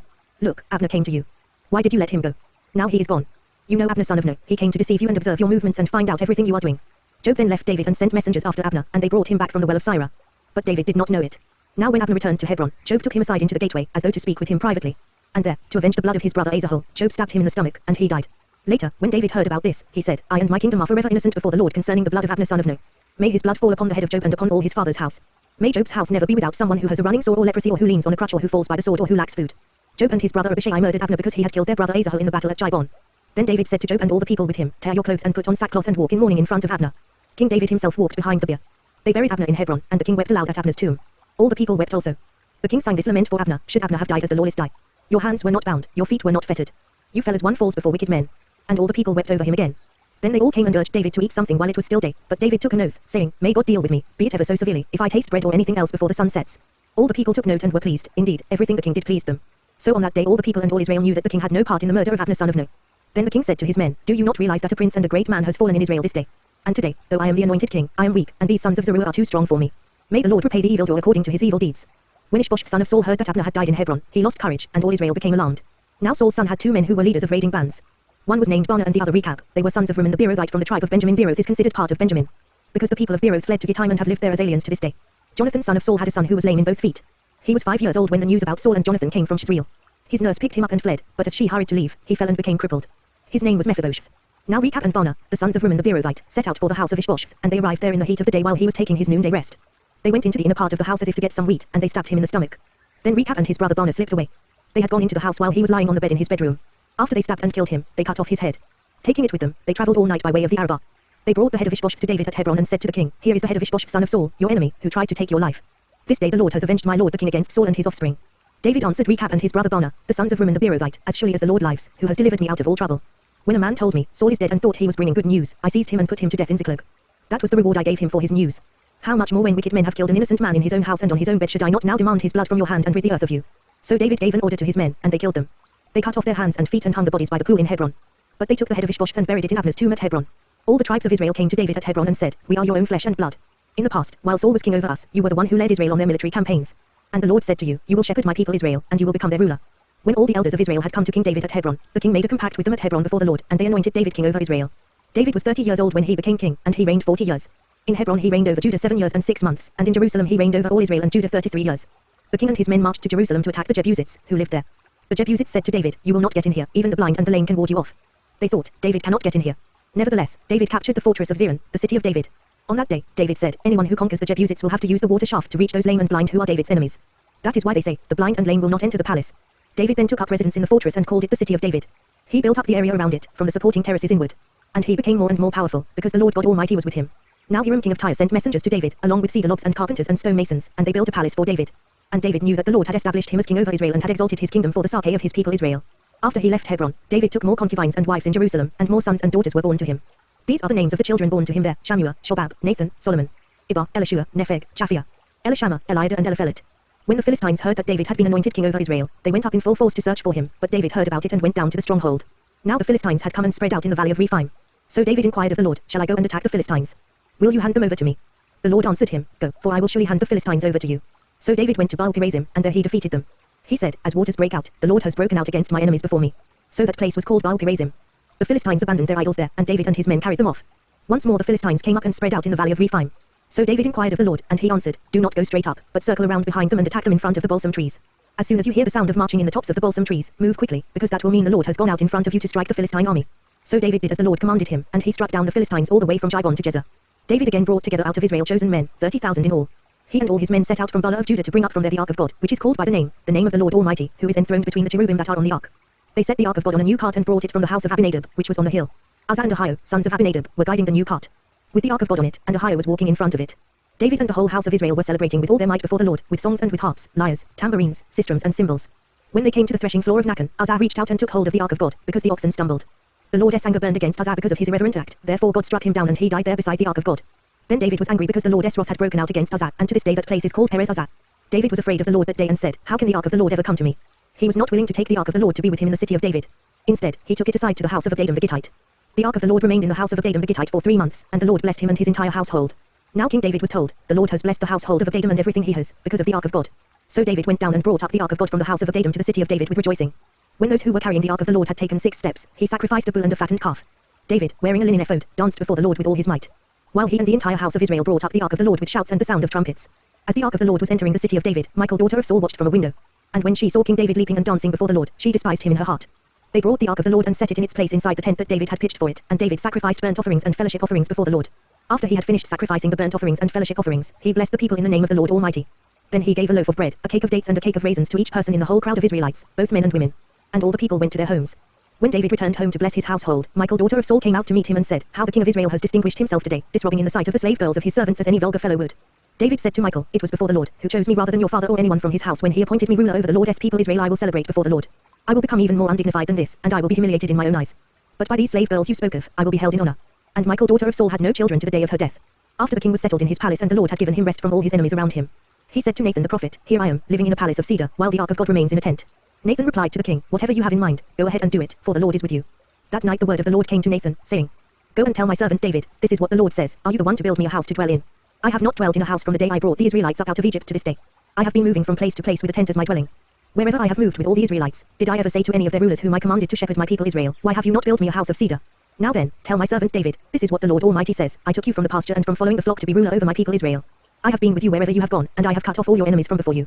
Now I will make your name great, like the names of the greatest men of the earth. And I will provide a place for my people Israel and will plant them so that they can have a home of their own and no longer be disturbed. Wicked people will not oppress them anymore, as they did at the beginning, and have done ever since the time I appointed leaders over my people Israel. I will also give you rest from all your enemies. The Lord declares to you that the Lord himself will establish a house for you. When your days are over and you rest with your fathers, I will raise up your offspring to succeed you, who will come from your own body, and I will establish his kingdom. He is the one who will build a house for my name, and I will establish the throne of his kingdom forever. I will be his father, and he will be my son. When he does wrong, I will punish him with the rod of men, with floggings inflicted by men. But my love will never be taken away from him, as I took it away from Saul, whom I removed from before you. Your house and your kingdom will endure forever before me, your throne will be established forever." Nathan reported to David all the words of this entire revelation. Then King David went in and sat before the Lord, and he said, "Who am I, O sovereign Lord, and what is my family, that you have brought me this far? And as if this were not enough in your sight, O sovereign Lord, you have also spoken about the future of the house of your servant. Is this your usual way of dealing with man, O sovereign Lord? What more can David say to you? For you know your servant, O sovereign Lord. For the sake of your word and according to your will, you have done this great thing and made it known to your servant. How great you are, O sovereign Lord. There is no one like you, and there is no God but you, as we have heard with our own ears. And who is like your people Israel, the one nation on earth that God went out to redeem as a people for himself, and to make a name for himself, and to perform great and awesome wonders by driving out nations and their gods from before your people, whom you redeemed from Egypt. You have established your people Israel as your very own forever, and you, O Lord, have become their God. And now, Lord God, keep forever the promise you have made concerning your servant and his house. Do as you promised, so that your name will be great forever. Then men will say, the Lord Almighty is God over Israel. And the house of your servant David will be established before you. O Lord Almighty, God of Israel, you have revealed this to your servant, saying, I will build a house for you. So your servant has found courage to offer you this prayer. O sovereign Lord, you are God. Your words are trustworthy, and you have promised these good things to your servant. Now be pleased to bless the house of your servant, that it may continue forever in your sight, for you, O sovereign Lord, have spoken, and with your blessing the house of your servant will be blessed forever. In the course of time, David defeated the Philistines and subdued them, and he took Medah from the control of the Philistines. David also defeated the Moabites. He made them lie down on the ground and measured them off with a length of cord. Every 2 lengths of them were put to death, and the 3rd length was allowed to live. So the Moabites became subject to David and brought tribute. Moreover, David fought Hadadezer son of Rehob, king of Zobah, when he went to restore his control along the Euphrates River. David captured 1,000 of his chariots, 7,000 charioteers and 20,000 foot soldiers. He hamstrung all but 100 of the chariot horses. When the Arameans of Damascus came to help Hadadezer king of Zobah, David struck down 22,000 of them. He put garrisons in the Aramean kingdom of Damascus, and the Arameans became subject to him and brought tribute. The Lord gave David victory wherever he went. David took the gold shields that belonged to the officers of Hadadezer and brought them to Jerusalem. From Tebah and Berotai, towns that belonged to Hadadezer, King David took a great quantity of bronze. When king of Hamath heard that David had defeated the entire army of Hadadezer, he sent his son Joram to King David to greet him and congratulate him on his victory in battle over Hadadezer, who had been at war with 2. Joram brought with him articles of silver and gold and bronze. King David dedicated these articles to the Lord, as he had done with the silver and gold from all the nations he had subdued. Edom and Moab, the Ammonites and the Philistines, and Amalek. He also dedicated the plunder taken from Hadadezer son of Rehob, king of Zobah. And David became famous after he returned from striking down 18,000 Edomites in the valley of Salt. He put garrisons throughout Edom, and all the Edomites became subject to David. The Lord gave David victory wherever he went. David reigned over all Israel, doing what was just and right for all his people. Job son of Zeruiah was over the army, Jehoshaphat son of Ahilud was recorder. Zadok son of Ahijab and Ahimelech son of Abiathar were priests, Sarah was secretary. Bener son of Joiada was over the Kerethites and Pelethites, and David's sons were royal advisers. David asked, is there anyone still left of the house of Saul to whom I can show kindness for Jonathan's sake? Now there was a servant of Saul's household named Ziba. They called him to appear before David, and the king said to him, are you Ziba? Your servant, he replied. The king asked, is there no one still left of the house of Saul to whom I can show God's kindness? Ziba answered the king, there is still a son of Jonathan, he is crippled in both feet. Where is he? The king asked. Ziba answered, he is at the house of Machsah son of Ammiel in Lodebar. So King David had him brought from Lodebar, from the house of Machsah son of Ammiel. When Mephibosheth son of Jonathan, the son of Saul, came to David, he bowed down to pay him honor. David said, Mephibosheth. Your servant, he replied. Don't be afraid, David said to him, for I will surely show you kindness for the sake of your father Jonathan. I will restore to you all the land that belonged to your grandfather Saul, and you will always eat at my table. Mephibosheth bowed down and said, what is your servant, that you should notice a dead dog like me? Then the king summoned Ziba, Saul's servant, and said to him, I have given your master's grandson everything that belonged to Saul and his family. You and your sons and your servants are to farm the land for him and bring in the crops, so that your master's grandson may be provided for. And Mephibosheth, grandson of your master, will always eat at my table. Now Ziba had 15 sons and 20 servants. Then Ziba said to the king, your servant will do whatever my lord the king commands his servant to do. So Mephibosheth ate at David's table like one of the king's sons. Mephibosheth had a young son named Micah, and all the members of Ziba's household were servants of Mephibosheth. And Mephibosheth lived in Jerusalem, because he always ate at the king's table, and he was crippled in both feet. In the course of time, the king of the Ammonites died, and his son Hanun succeeded him as king. David thought, I will show kindness to Hanun son of Nahash, just as his father showed kindness to me. So David sent a delegation to express his sympathy to Hanun concerning his father. When David's men came to the land of the Ammonites, the Ammonite noble said to Hanun their lord, do you think David is honoring your father by sending men to you to express sympathy? Hasn't David sent them to you to explore the city and spy it out and overthrow it? So Hanun seized David's men, shaved off half of each man's beard, cut off their garments in the middle at the buttocks, and sent them away. When David was told about this, he sent messengers to meet the men, for they were greatly humiliated. The king said, stay at Jericho till your beards have grown, and then come back. When the Ammonites realized that they had become a stench in David's nostrils, they hired 20,000 Aramean foot soldiers from Beth Rehob and Zobah, as well as the king of Gad with 1,000 men, and also 12,000 men from Tob. On hearing this, David sent Joab out with the entire army of fighting men. The Ammonites came out and drew up in battle formation at the entrance to their city gate, while the Arameans of Zobah and Rehob and the men of Tob and Gad were by themselves in the open country. Joab saw that there were battle lines in front of him and behind him, so he selected some of the best troops in Israel and deployed them against the Arameans. He put the rest of the men under the command of Abishai his brother and deployed them against the Ammonites. Joab said, if the Arameans are too strong for me, then you are to come to my rescue, but if the Ammonites are too strong for you, then I will come to rescue you. Be strong and let us fight bravely for our people and the cities of our God. The Lord will do what is good in his sight. Then Joab and the troops with him advanced to fight the Arameans, and they fled before him. When the Ammonites saw that the Arameans were fleeing, they fled before Abishai and went inside the city. So Joab returned from fighting the Ammonites and came to Jerusalem. After the Arameans saw that they had been routed by Israel, they regrouped. Hadadezer had Arameans brought from beyond the river. They went to Helam, with Shobek the commander of Hadadezer's army leading them.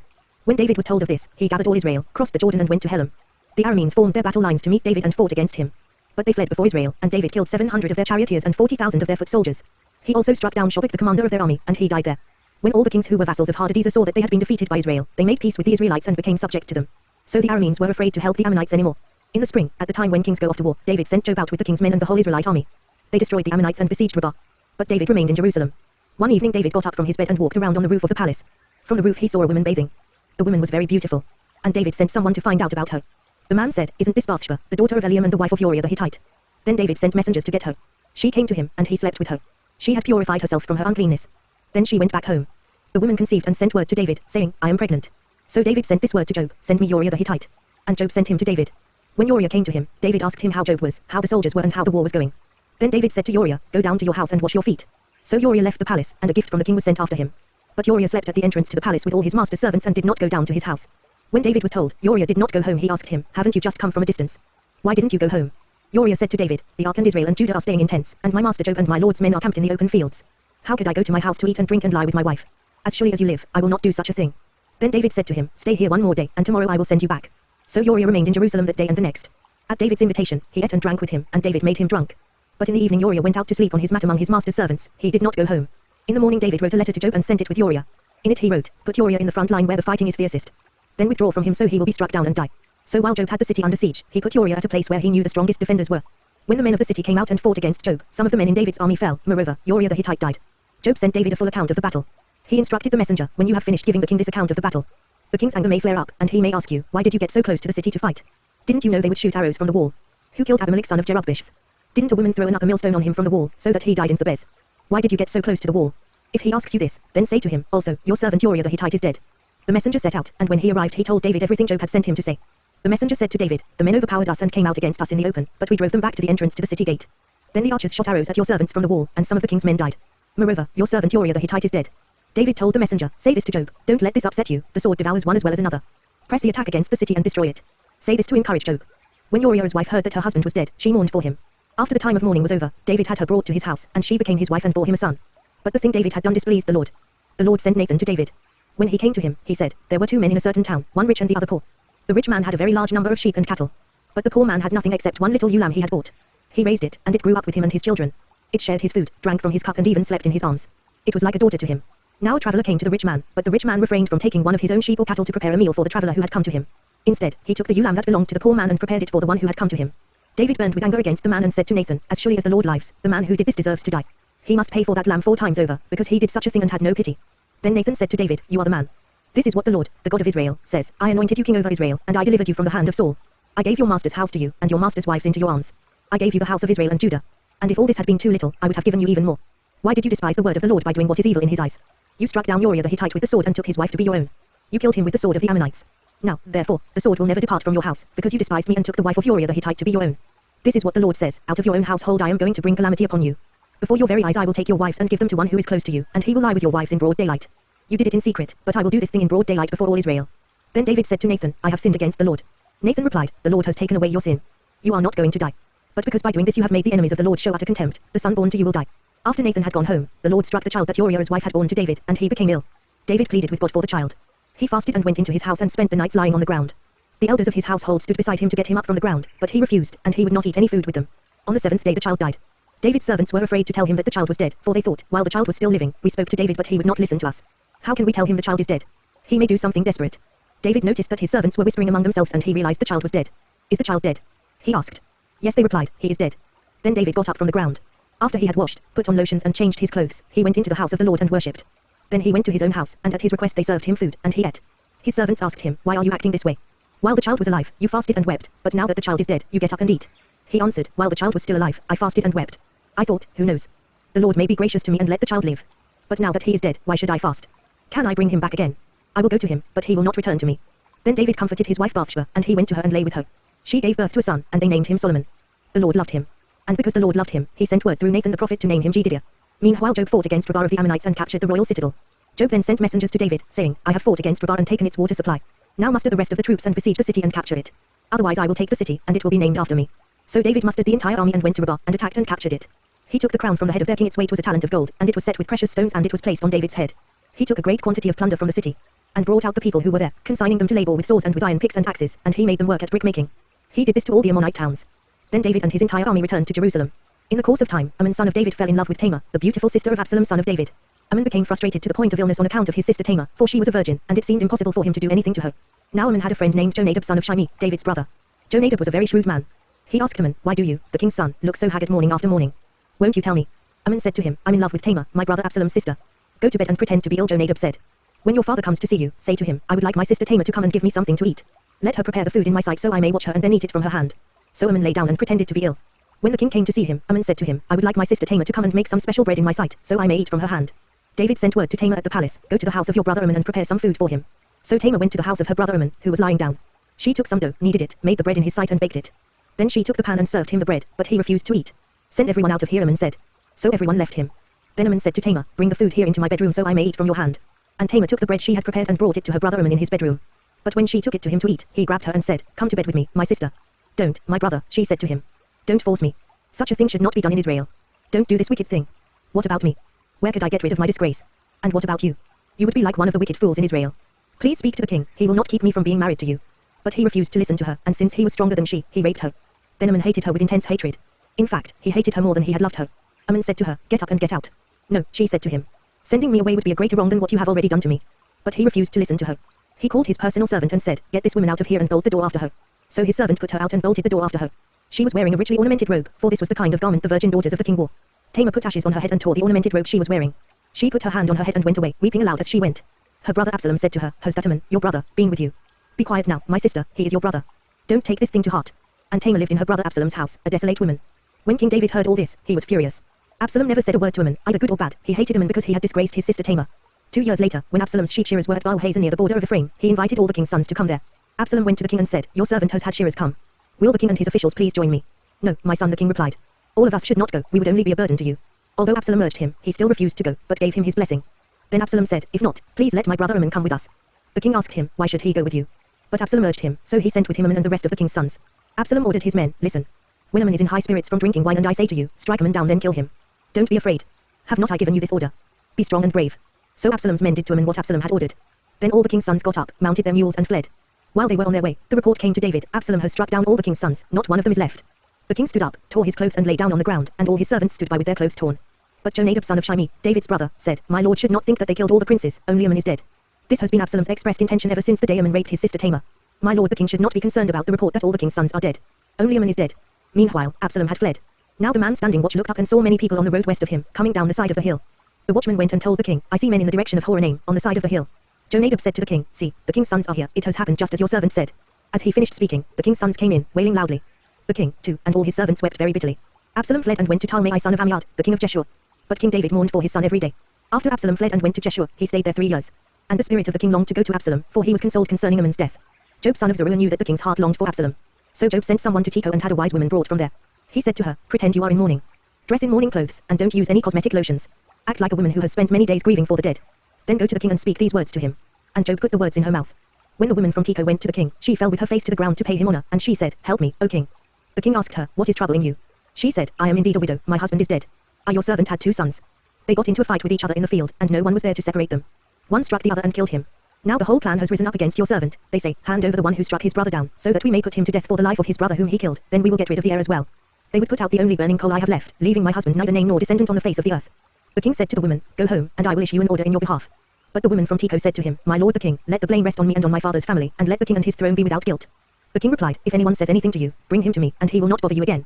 She said, Then let the king invoke the Lord his God to prevent the avenger of blood from adding to the destruction, so that my son will not be destroyed. As surely as the Lord lives, he said, Not one hair of your son's head will fall to the ground. Then the woman said, Let your servant speak a word to my lord the king. Speak, he replied. The woman said, Why then have you devised a thing like this against the people of God? When the king says this, does he not convict himself, for the king has not brought back his banished son? Like water spilled on the ground, which cannot be recovered, so we must die. But God does not take away life, instead, he devises ways so that a banished person may not remain estranged from him. And now I have come to say this to my lord the king because the people have made me afraid. Your servant thought, I will speak to the king, perhaps he will do what his servant asks. Perhaps the king will agree to deliver his servant from the hand of the man who is trying to cut off both me and my son from the inheritance God gave us. And now your servant says, May the word of my lord the king bring me rest, for my lord the king is like an angel of God in discerning good and evil. May the Lord your God be with you. Then the king said to the woman, Do not keep from me the answer to what I am going to ask you. Let my lord the king speak, the woman said. The king asked, Isn't the hand of Job with you in all this? The woman answered, As surely as you live, my lord the king, no one can turn to the right or to the left from anything my lord the king says. Yes, it was your servant Job who instructed me to do this and who put all these words into the mouth of your servant. Your servant Job did this to change the present situation. My lord has wisdom like that of an angel of God, he knows everything that happens in the land. The king said to Job, Very well, I will do it. Go, bring back the young man Absalom. Job fell with his face to the ground to pay him honor, and he blessed the king. Job said, Today your servant knows that he has found favor in your eyes, my lord the king, because the king has granted his servant's request. Then Job went to Geshur and brought Absalom back to Jerusalem. But the king said, He must go to his own house, he must not see my face. So Absalom went to his own house and did not see the face of the king. In all Israel there was not a man so highly praised for his handsome appearance as Absalom. From the top of his head to the sole of his foot there was no blemish in him. Whenever he cut the hair of his head he used to cut his hair from time to time when it became too heavy for him he would weigh it, and its weight was 200 shekels by the royal standard. 3 sons and a daughter were born to Absalom. The daughter's name was Tamar, and she became a beautiful woman. Absalom lived 2 years in Jerusalem without seeing the king's face. Then Absalom sent for Job in order to send him to the king, but Job refused to come to him. So he sent a second time, but he refused to come. Then he said to his servants, Look, Job's field is next to mine, and he has barley there. Go and set it on fire. So Absalom's servants set the field on fire. Then Job did go to Absalom's house and he said to him, Why have your servants set my field on fire? Absalom said to Job, Look, I sent word to you and said, Come here so I can send you to the king to ask, Why have I come from Geshur? It would be better for me if I were still there. Now then, I want to see the king's face, and if I am guilty of anything, let him put me to death. So Job went to the king and told him this. Then the king summoned Absalom, and he came in and bowed down with his face to the ground before the king. And the king kissed Absalom. In the course of time, Absalom provided himself with a chariot and horses and with 50 men to run ahead of him. He would get up early and stand by the side of the road leading to the city gate. Whenever anyone came with a complaint to be placed before the king for a decision, Absalom would call out to him, What town are you from? He would answer, Your servant is from one of the tribes of Israel. Then Absalom would say to him, Look, your claims are valid and proper, but there is no representative of the king to hear you. And Absalom would add, If only I were appointed judge in the land. Then everyone who has a complaint or case could come to me and I would see that he gets justice. Also, whenever anyone approached him to bow down before him, Absalom would reach out his hand, take hold of him and kiss him. Absalom behaved in this way toward all the Israelites who came to the king asking for justice, and so he stole the hearts of the men of Israel. At the end of 4 years, Absalom said to the king, Let me go to Hebron and fulfill a vow I made to the Lord. While your servant was living at Geshur in a room, I made this vow, if the Lord takes me back to Jerusalem, I will worship the Lord in Hebron. The king said to him, Go in peace. So he went to Hebron. Then Absalom sent secret messengers throughout the tribes of Israel to say, As soon as you hear the sound of the trumpets, then say, Absalom is king in Hebron. 200 men from Jerusalem had accompanied Absalom. They had been invited as guests and went quite innocently, knowing nothing about the matter.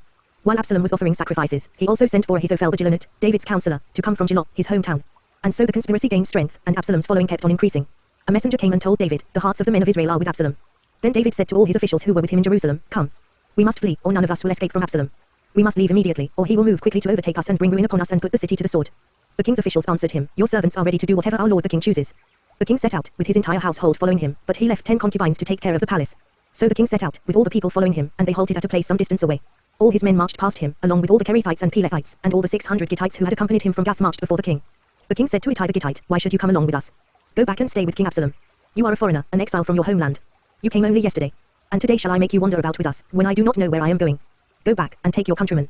May kindness and faithfulness be with you. But Ittai replied to the king, As surely as the Lord lives, and as my lord the king lives, wherever my lord the king may be, whether it means life or death, there will your servant be. David said to Ittai, Go ahead, march on. So Ittai the Gittite marched on with all his men and the families that were with him. The whole countryside wept aloud as all the people passed by. The king also crossed the Kidron valley, and all the people moved on toward the desert. Zadok was there, too, and all the Levites who were with him were carrying the ark of the covenant of God. They set down the ark of God, and Abiathar offered sacrifices until all the people had finished leaving the city. Then the king said to Zadok, Take the ark of God back into the city. If I find favor in the Lord's eyes, he will bring me back and let me see it and his dwelling place again. But if he says, I am not pleased with you, then I am ready, let him do to me whatever seems good to him. The king also said to Zadok the priest, Antiusir, Go back to the city in peace, with your son Ahimaaz and Jonathan son of Abiathar. You and Abiathar take your 2 sons with you. I will wait at the fords in the desert until word comes from you to inform me. So Zadok and Abiathar took the ark of God back to Jerusalem and stayed there. But David continued up the Mount of Olives, weeping as he went, his head was covered and he was barefoot. All the people with him covered their heads too and were weeping as they went up. Now David had been told, Ahithophel is among the conspirators with Absalom. So David prayed, O Lord, turn Ahithophel's counsel into foolishness. When David arrived at the summit, where people used to worship God, Hushai the Archite was there to meet him, his robe torn and dust on his head. David said to him, If you go with me, you will be a burden to me. But if you return to the city and say to Absalom, I will be your servant, O king, I was your father's servant in the past, but now I will be your servant, then you can help me by frustrating Ahithophel's advice. Won't the priests Zadok and Abiathar be there with you? Tell them anything you hear in the king's palace. Their 2 sons, Ahimaaz son of Zadok and Jonathan son of Abiathar, are there with them. Send them to me with anything you hear. So David's friend Hushai arrived at Jerusalem as Absalom was entering the city. When David had gone a short distance beyond the summit, there was Ziba, the steward of Mephibosheth, waiting to meet him. He had a string of donkeys saddled and loaded with 200 loaves of bread, 100 cakes of raisins, 100 cakes of figs and a skin of wine. The king asked Ziba, Why have you brought these? Ziba answered, The donkeys are for the king's household to ride on, the bread and fruit are for the men to eat, and the wine is to refresh those who become exhausted in the desert. The king then asked, Where is your master's grandson? Ziba said to him, He is staying in Jerusalem, because he thinks, Today the house of Israel will give me back my grandfather's kingdom. Then the king said to Ziba, All that belonged to Mephibosheth is now yours. I humbly bow, Ziba said. May I find favor in your eyes, my lord the king. As King David approached Bahurim, a man from the same clan as Saul's family came out from there. His name was Shimei son of Jurah, and he cursed it as he came out. He pelted David and all the king's officials with stones, though all the troops and the special guard were on David's right and left. As he cursed, Shimei said, Get out, you man of blood, you scoundrel. The Lord has repaid you for all the blood you shed in the household of Saul, in whose place you have reigned. The Lord has handed the kingdom over to your son Absalom. You have come to ruin because you are a man of blood. Then Abishai son of Zeruiah said to the king, Why should this dead dog curse my lord the king? Let me go over and cut off his head. But the king said, What do you and I have in common, you sons of Zeruiah? If he is cursing because the Lord said to him, Curse David, who can ask, Why do you do this? David then said to Abishai and all his officials, My son, who is of my own flesh, is trying to take my life. How much more, then, this Benjamite? Leave him alone, let him curse, for the Lord has told him to. It may be that the Lord will see my distress and repay me with good for the cursing I am receiving today. So David and his men continued along the road while Shimei was going along the hillside opposite him, cursing as he went and throwing stones at him and showering him with dirt. The king and all the people with him arrived at their destination exhausted. And there he refreshed himself. Meanwhile, Absalom and all the men of Israel came to Jerusalem, and Ahithophel was with him. Then Hushai the Archite, David's friend, went to Absalom and said to him, Long live the king. Long live the king. Absalom asked Hushai, Is this the love you show your friend? Why didn't you go with your friend? Hushai said to Absalom, No, the one chosen by the Lord, by these people, and by all the men of Israel his I will be, and I will remain with him. Furthermore, whom should I serve? Should I not serve the son? Just as I served your father, so I will serve you. Absalom said to Ahithophel, Give us your advice. What should we do? Ahithophel answered, Lie with your father's concubines whom he left to take care of the palace. Then all Israel will hear that you have made yourself a stench in your father's nostrils, and the hands of everyone with you will be strengthened. So they pitched a tent for Absalom on the roof, and he lay with his father's concubines in the sight of all Israel. Now in those days the advice Ahithophel gave was like that of one who inquires of God. That was how both David and Absalom regarded all of Ahithophel's advice. Ahithophel said to Absalom, I would choose 12,000 men and set out tonight in pursuit of David. I would attack him while he is weary and weak. I would strike him with terror, and then all the people with him will flee. I would strike down only the king, and bring all the people back to you. The death of the man you seek will mean the return of all the people will be unharmed. This plan seemed good to Absalom and to all the elders of Israel. But Absalom said, Summon also Hushai the Archite, so we can hear what he has to say. When Hushai came to him, Absalom said, Ahithophel has given this advice. Should we do what he says? If not, give us your opinion. Hushai replied to Absalom, The advice Ahithophel has given is not good this time. You know your father and his men, they are fighters, and as fierce as a wild bear robbed of her cubs. Besides, your father is an experienced fighter, he will not spend the night with the troops. Even now, he is hidden in a cave or some other place. If he should attack your troops first, whoever hears about it will say, There has been a slaughter among the troops who follow Absalom. Then even the bravest soldier, whose heart is like the heart of a lion, will melt with fear, for all Israel knows that your father is a fighter and that those with him are brave. So I advise you, let all Israel, from Dan to Beersheba as numerous as the sand on the seashore be gathered to you, with you yourself leading them into battle. Then we will attack him wherever he may be found, and we will fall on him as dew settles on the ground. Neither he nor any of his men will be left alive. If he withdraws into a city, then all Israel will bring ropes to that city, and we will drag it down to the valley until not even a piece of it can be found. Absalom and all the men of Israel said, the advice of Hushai the Archite is better than that of Ahithophel. For the Lord had determined to frustrate the good advice of Ahithophel in order to bring disaster on Absalom. Hushai told Zadok and Abiathar, the priests, Ahithophel has advised Absalom and the elders of Israel to do such and such, but I have advised them to do so and so. Now send a message immediately and tell David, do not spend the night at the fords in the desert, cross over without fail, or the king and all the people with him will be swallowed up. Jonathan and Ahimaaz were staying at En Rogel. A servant girl was to go and inform them, and they were to go and tell King David, for they could not risk being seen entering the city. But a young man saw them and told Absalom. So the two of them left quickly and went to the house of a man in Barim. He had a well in his courtyard, and they climbed down into it. His wife took a covering and spread it out over the opening of the well and scattered grain over it. No one knew anything about it. When Absalom's men came to the women at the house, they asked, where are Ahimaaz and Jonathan? The women answered them, they crossed over the brook. The men searched but found no one, so they returned to Jerusalem. After the men had gone, the two climbed out of the well and went to inform King David. They said to him, set out and cross the river at once, Ahithophel has advised such and such against you. So David and all the people with him set out and crossed the Jordan. By daybreak, no one was left who had not crossed the Jordan.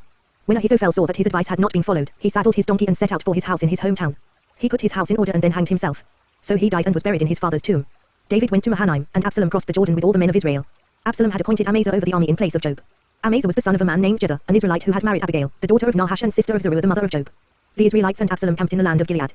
When David came to Mahanaim, Shobi son of Nahash from Rabbah of the Ammonites, and Maksa son of Amiel from Lodebar, and Barzillai the Gileadite from Rogelim, brought bedding and bowls and articles of pottery. They also brought wheat and barley, flour and roasted grain, beans and lentils, honey and curds, sheep, and cheese from cow's milk for David and his people to eat. For they said, the people have become hungry and tired and thirsty in the desert. David mustered the men who were with him and appointed over them commanders of thousands and commanders of hundreds. David sent the troops out, a third under the command of Joab, a third under Joab's brother Abishai son of Zeruiah, and a third under Ittai the Gittite.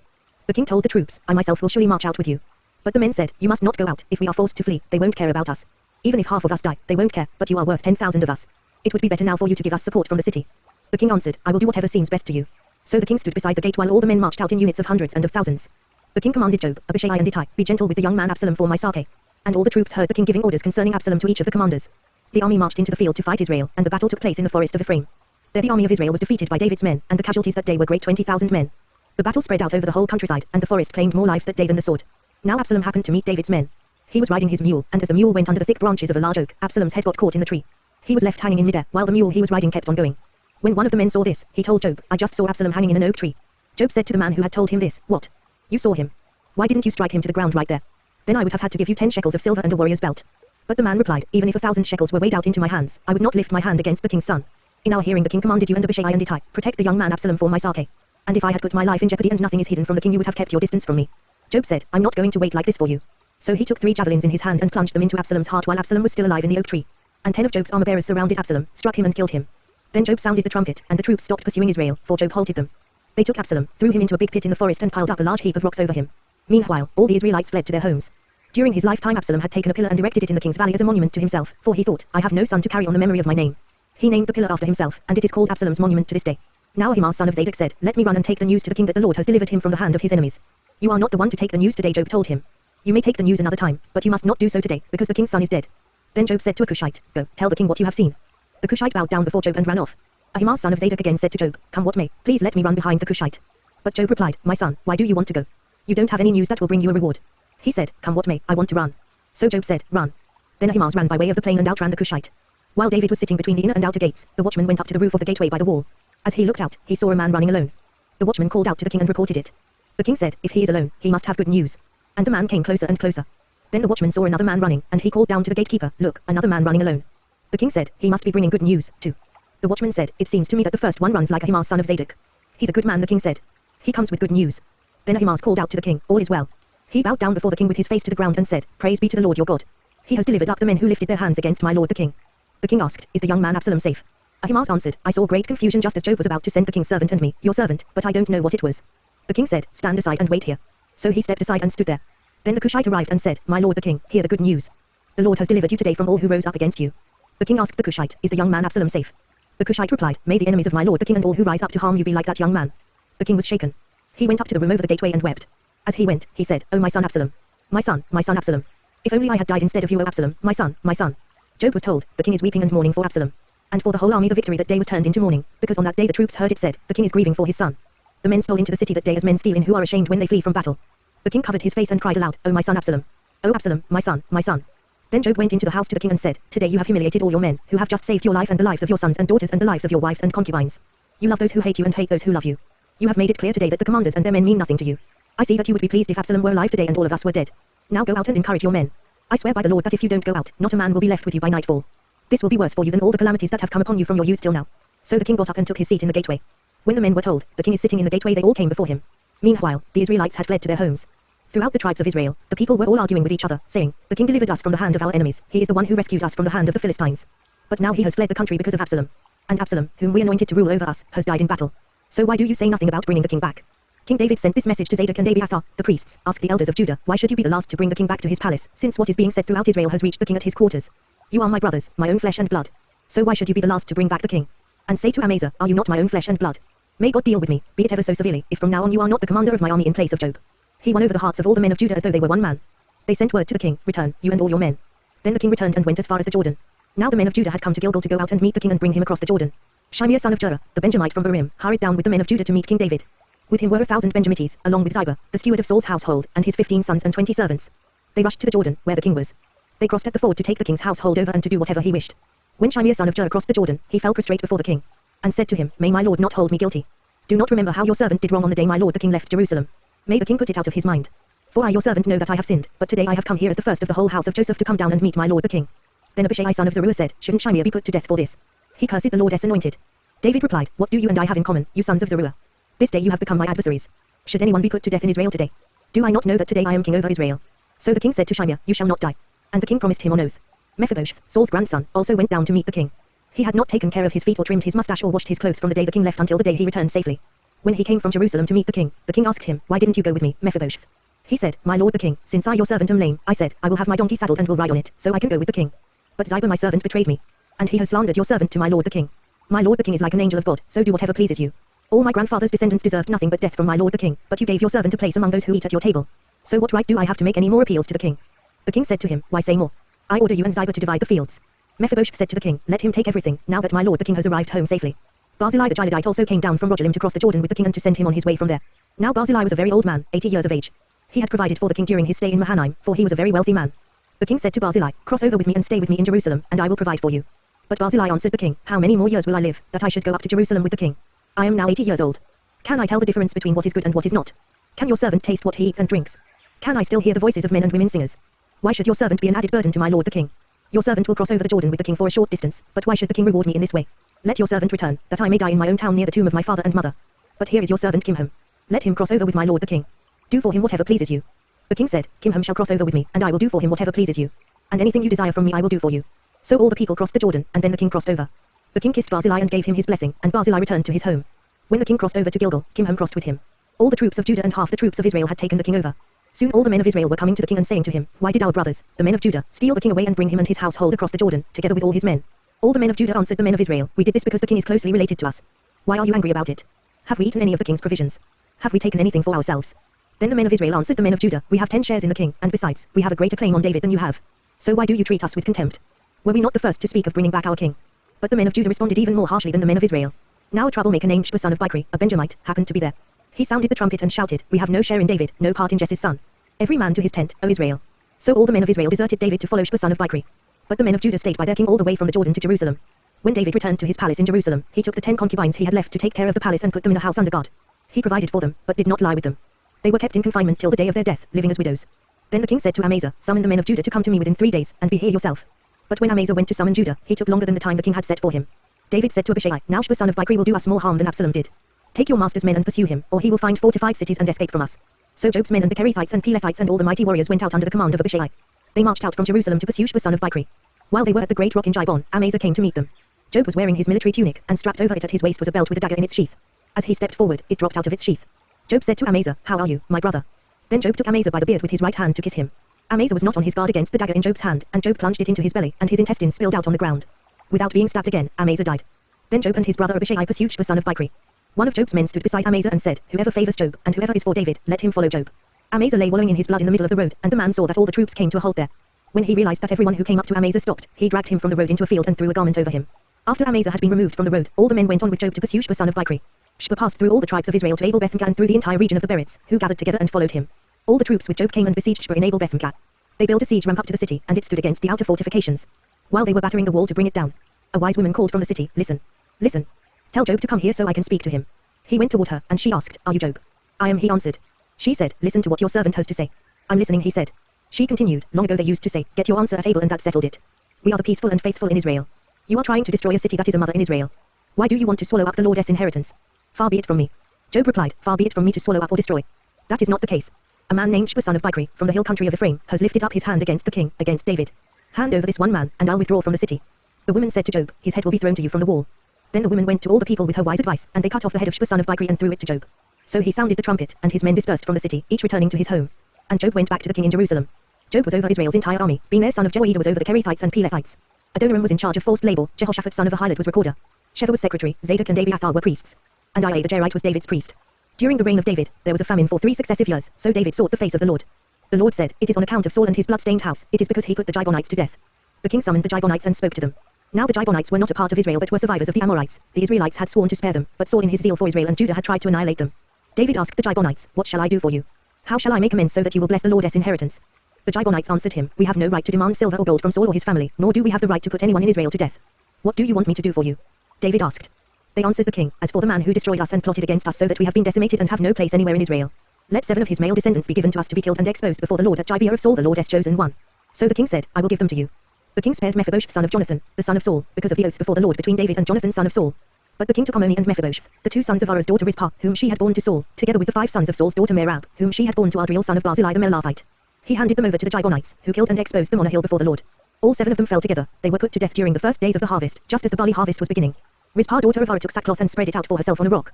From the beginning of the harvest till the rain poured down from the heavens on the bodies, she did not let the birds of the air touch them by day or the wild animals by night. When David was told what Arah's daughter Rizpah, Saul's concubine, had done, he went and took the bones of Saul and his son Jonathan from the citizens of Jabesh Gilead. They had taken them secretly from the public square at Bethshan, where the Philistines had hung them after they struck Saul down on Gilboa. David brought the bones of Saul and his son Jonathan from there, and the bones of those who had been killed and exposed were gathered up. They buried the bones of Saul and his son Jonathan in the tomb of Saul's father Kish, at Zelah in Benjamin, and did everything the king commanded. After that, God answered prayer in behalf of the land. Once again there was a battle between the Philistines and Israel. David went down with his men to fight against the Philistines, and he became exhausted. And Ishbi-Benob, one of the descendants of Rapha, whose bronze spearhead weighed 300 shekels and who was armed with a new sword, said he would kill David. But Abishai son of Zeruiah came to David's rescue. He struck the Philistine down and killed him. Then David's men swore to him, saying, never again will you go out with us to battle, so that the lamp of Israel will not be extinguished. In the course of time, there was another battle with the Philistines, at Gob. At that time Sibbecai the Hushathite killed Saph, one of the descendants of Rapha. In another battle with the Philistines at Gob, Elhanan son of Jehoiakim the Bethlehemite killed Goliath the Gittite, who had a spear with a shaft like a weaver's rod. In still another battle, which took place at Gath, there was a huge man with 6 fingers on each hand and 6 toes on each foot, 24 in all. He also was descended from Rapha. When he taunted Israel, Jonathan son of Shimei, David's brother, killed him. These 4 were descendants of Rapha in Gath, and they fell at the hands of David and his men. David sang to the Lord the words of this song when the Lord delivered him from the hand of all his enemies and from the hand of Saul. He said, the Lord is my rock, my fortress and my deliverer. My God is my rock, in whom I take refuge, my shield and the horn of my salvation. He is my stronghold, my refuge and my saviour from violent men you save me. I call to the Lord, who is worthy of praise, and I am saved from my enemies. The waves of death swirled about me, the torrents of destruction overwhelmed me.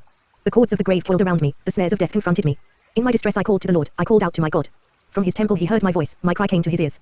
The earth trembled and quaked, the foundations of the heavens shook, they trembled because he was angry. Smoke rose from his nostrils, consuming fire came from his mouth, burning coals blazed out of it.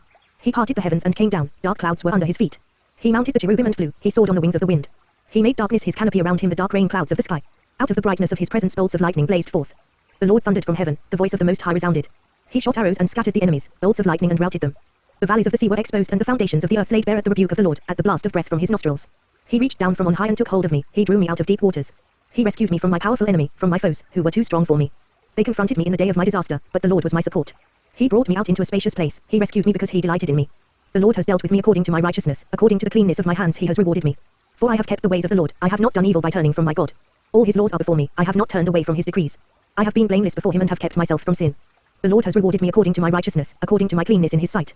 To the faithful you show yourself faithful, to the blameless you show yourself blameless. To the pure you show yourself pure, but to the crooked you show yourself shrewd. You save the humble, but your eyes are on the haughty to bring them low. You are my lamp, O Lord, the Lord turns my darkness into light. With your help I can advance against a troop, with my God I can scale a wall. As for God, his way is perfect, the word of the Lord is flawless. He is a shield for all who take refuge in him. For who is God besides the Lord? And who is the rock except our God? It is God who arms me with strength and makes my way perfect. He makes my feet like the feet of a deer, he enables me to stand on the heights. He trains my hands for battle, my arms can bend a bow of bronze. You give me your shield of victory, you stoop down to make me great. You broaden the path beneath me, so that my ankles do not turn. I pursued my enemies and crushed them, I did not turn back till they were destroyed. I crushed them completely, and they could not rise, they fell beneath my feet. You armed me with strength for battle, you made my adversaries bow at my feet. You made my enemies turn their backs in flight, and I destroyed my foes. They cried for help, but there was no one to save them to the Lord, but he did not answer. I beat them as fine as the dust of the earth, I pounded and trampled them like mud in the streets. You have delivered me from the attacks of my people, you have preserved me as the head of nations. People I did not know are subject to me. And foreigners come cringing to me. As soon as they hear me, they obey me. They all lose heart, they come trembling from their strongholds. The Lord lives. Praise be to my rock. Exalted be God, the rock, my saviour. He is the God who avenges me, who puts the nations under me, who sets me free from my enemies. You exalted me above my foes, from violent men you rescued me. Therefore I will praise you, O Lord, among the nations, I will sing praises to your name. He gives his king great victories, he shows unfailing kindness to his anointed, to David and his descendants forever. These are the last words of David, the oracle of David son of Jesse, the oracle of the man exalted by the Most High, the man anointed by the God of Jacob, Israel's singer of songs. The Spirit of the Lord spoke through me, his word was on my tongue. The God of Israel spoke, the rock of Israel said to me, when one rules over men in righteousness, when he rules in the fear of God. He is like the light of morning at sunrise on a cloudless morning, like the brightness after rain that brings the grass from the earth. Is not my house right with God? Has he not made with me an everlasting covenant, arranged and secured in every part? Will he not bring to fruition my salvation and grant me my every desire? But evil men are all to be cast aside like thorns, which are not gathered with the hand. Whoever touches thorns uses a tool of iron or the shaft of a spear, they are burned up where they lie. These are the names of David's mighty men. Josh-Bashbeth, a Tarchemonite, was chief of the three. He raised his spear against 800 men, whom he killed in one encounter. Next to him was Elazar son of Dodai the Arahite. As one of the three mighty men, he was with David when they taunted the Philistines gathered at Pas-Dammim for battle. Then the men of Israel retreated. But he stood his ground and struck down the Philistines till his hand grew tired and froze to the sword. The Lord brought about a great victory that day. The troops returned to Elazar, but only to strip the dead. Next to him was Shammah son of Ag the Hararite. When the Philistines banded together at a place where there was a field full of lentils, Israel's troops fled from them. But Shammah took his stand in the middle of the field. He defended it and struck the Philistines down, and the Lord brought about a great victory. During harvest time, 3 of the 30 chief men came down to David at the cave of Adullam, while a band of Philistines was encamped in the valley of Rephaim. At that time David was in the stronghold, and the Philistine garrison was at Bethlehem. David longed for water and said, "Oh, that someone would get me a drink of water from the well near the gate of Bethlehem." So the 3 mighty men broke through the Philistine lines, drew water from the well near the gate of Bethlehem and carried it back to David. But he refused to drink it. Instead, he poured it out before the Lord. "Far be it from me, O Lord, to do this," he said. "Is it not the blood of men who went at the risk of their lives?" And David would not drink it. Such were the exploits of the 3 mighty men. Abishai the brother of Job son of Zeruiah was chief of the 3. He raised his spear against 300 men, whom he killed, and so he became as famous as the 3. Was he not held in greater honor than the 3? He became their commander, even though he was not included among them. Bener son of Jehoiada was a valiant fighter from Kabzeel, who performed great exploits. He struck down 2 of Moab's best men. He also went down into a pit on a snowy day and killed a lion. And he struck down a huge Egyptian. Although the Egyptian had a spear in his hand, Bener went against him with a club. He snatched the spear from the Egyptian's hand and killed him with his own spear. Such were the exploits of Bener son of Jehoiada. He too was as famous as the 3 mighty men. He was held in greater honor than any of the 30, but he was not included among the 3. And David put him in charge of his bodyguard.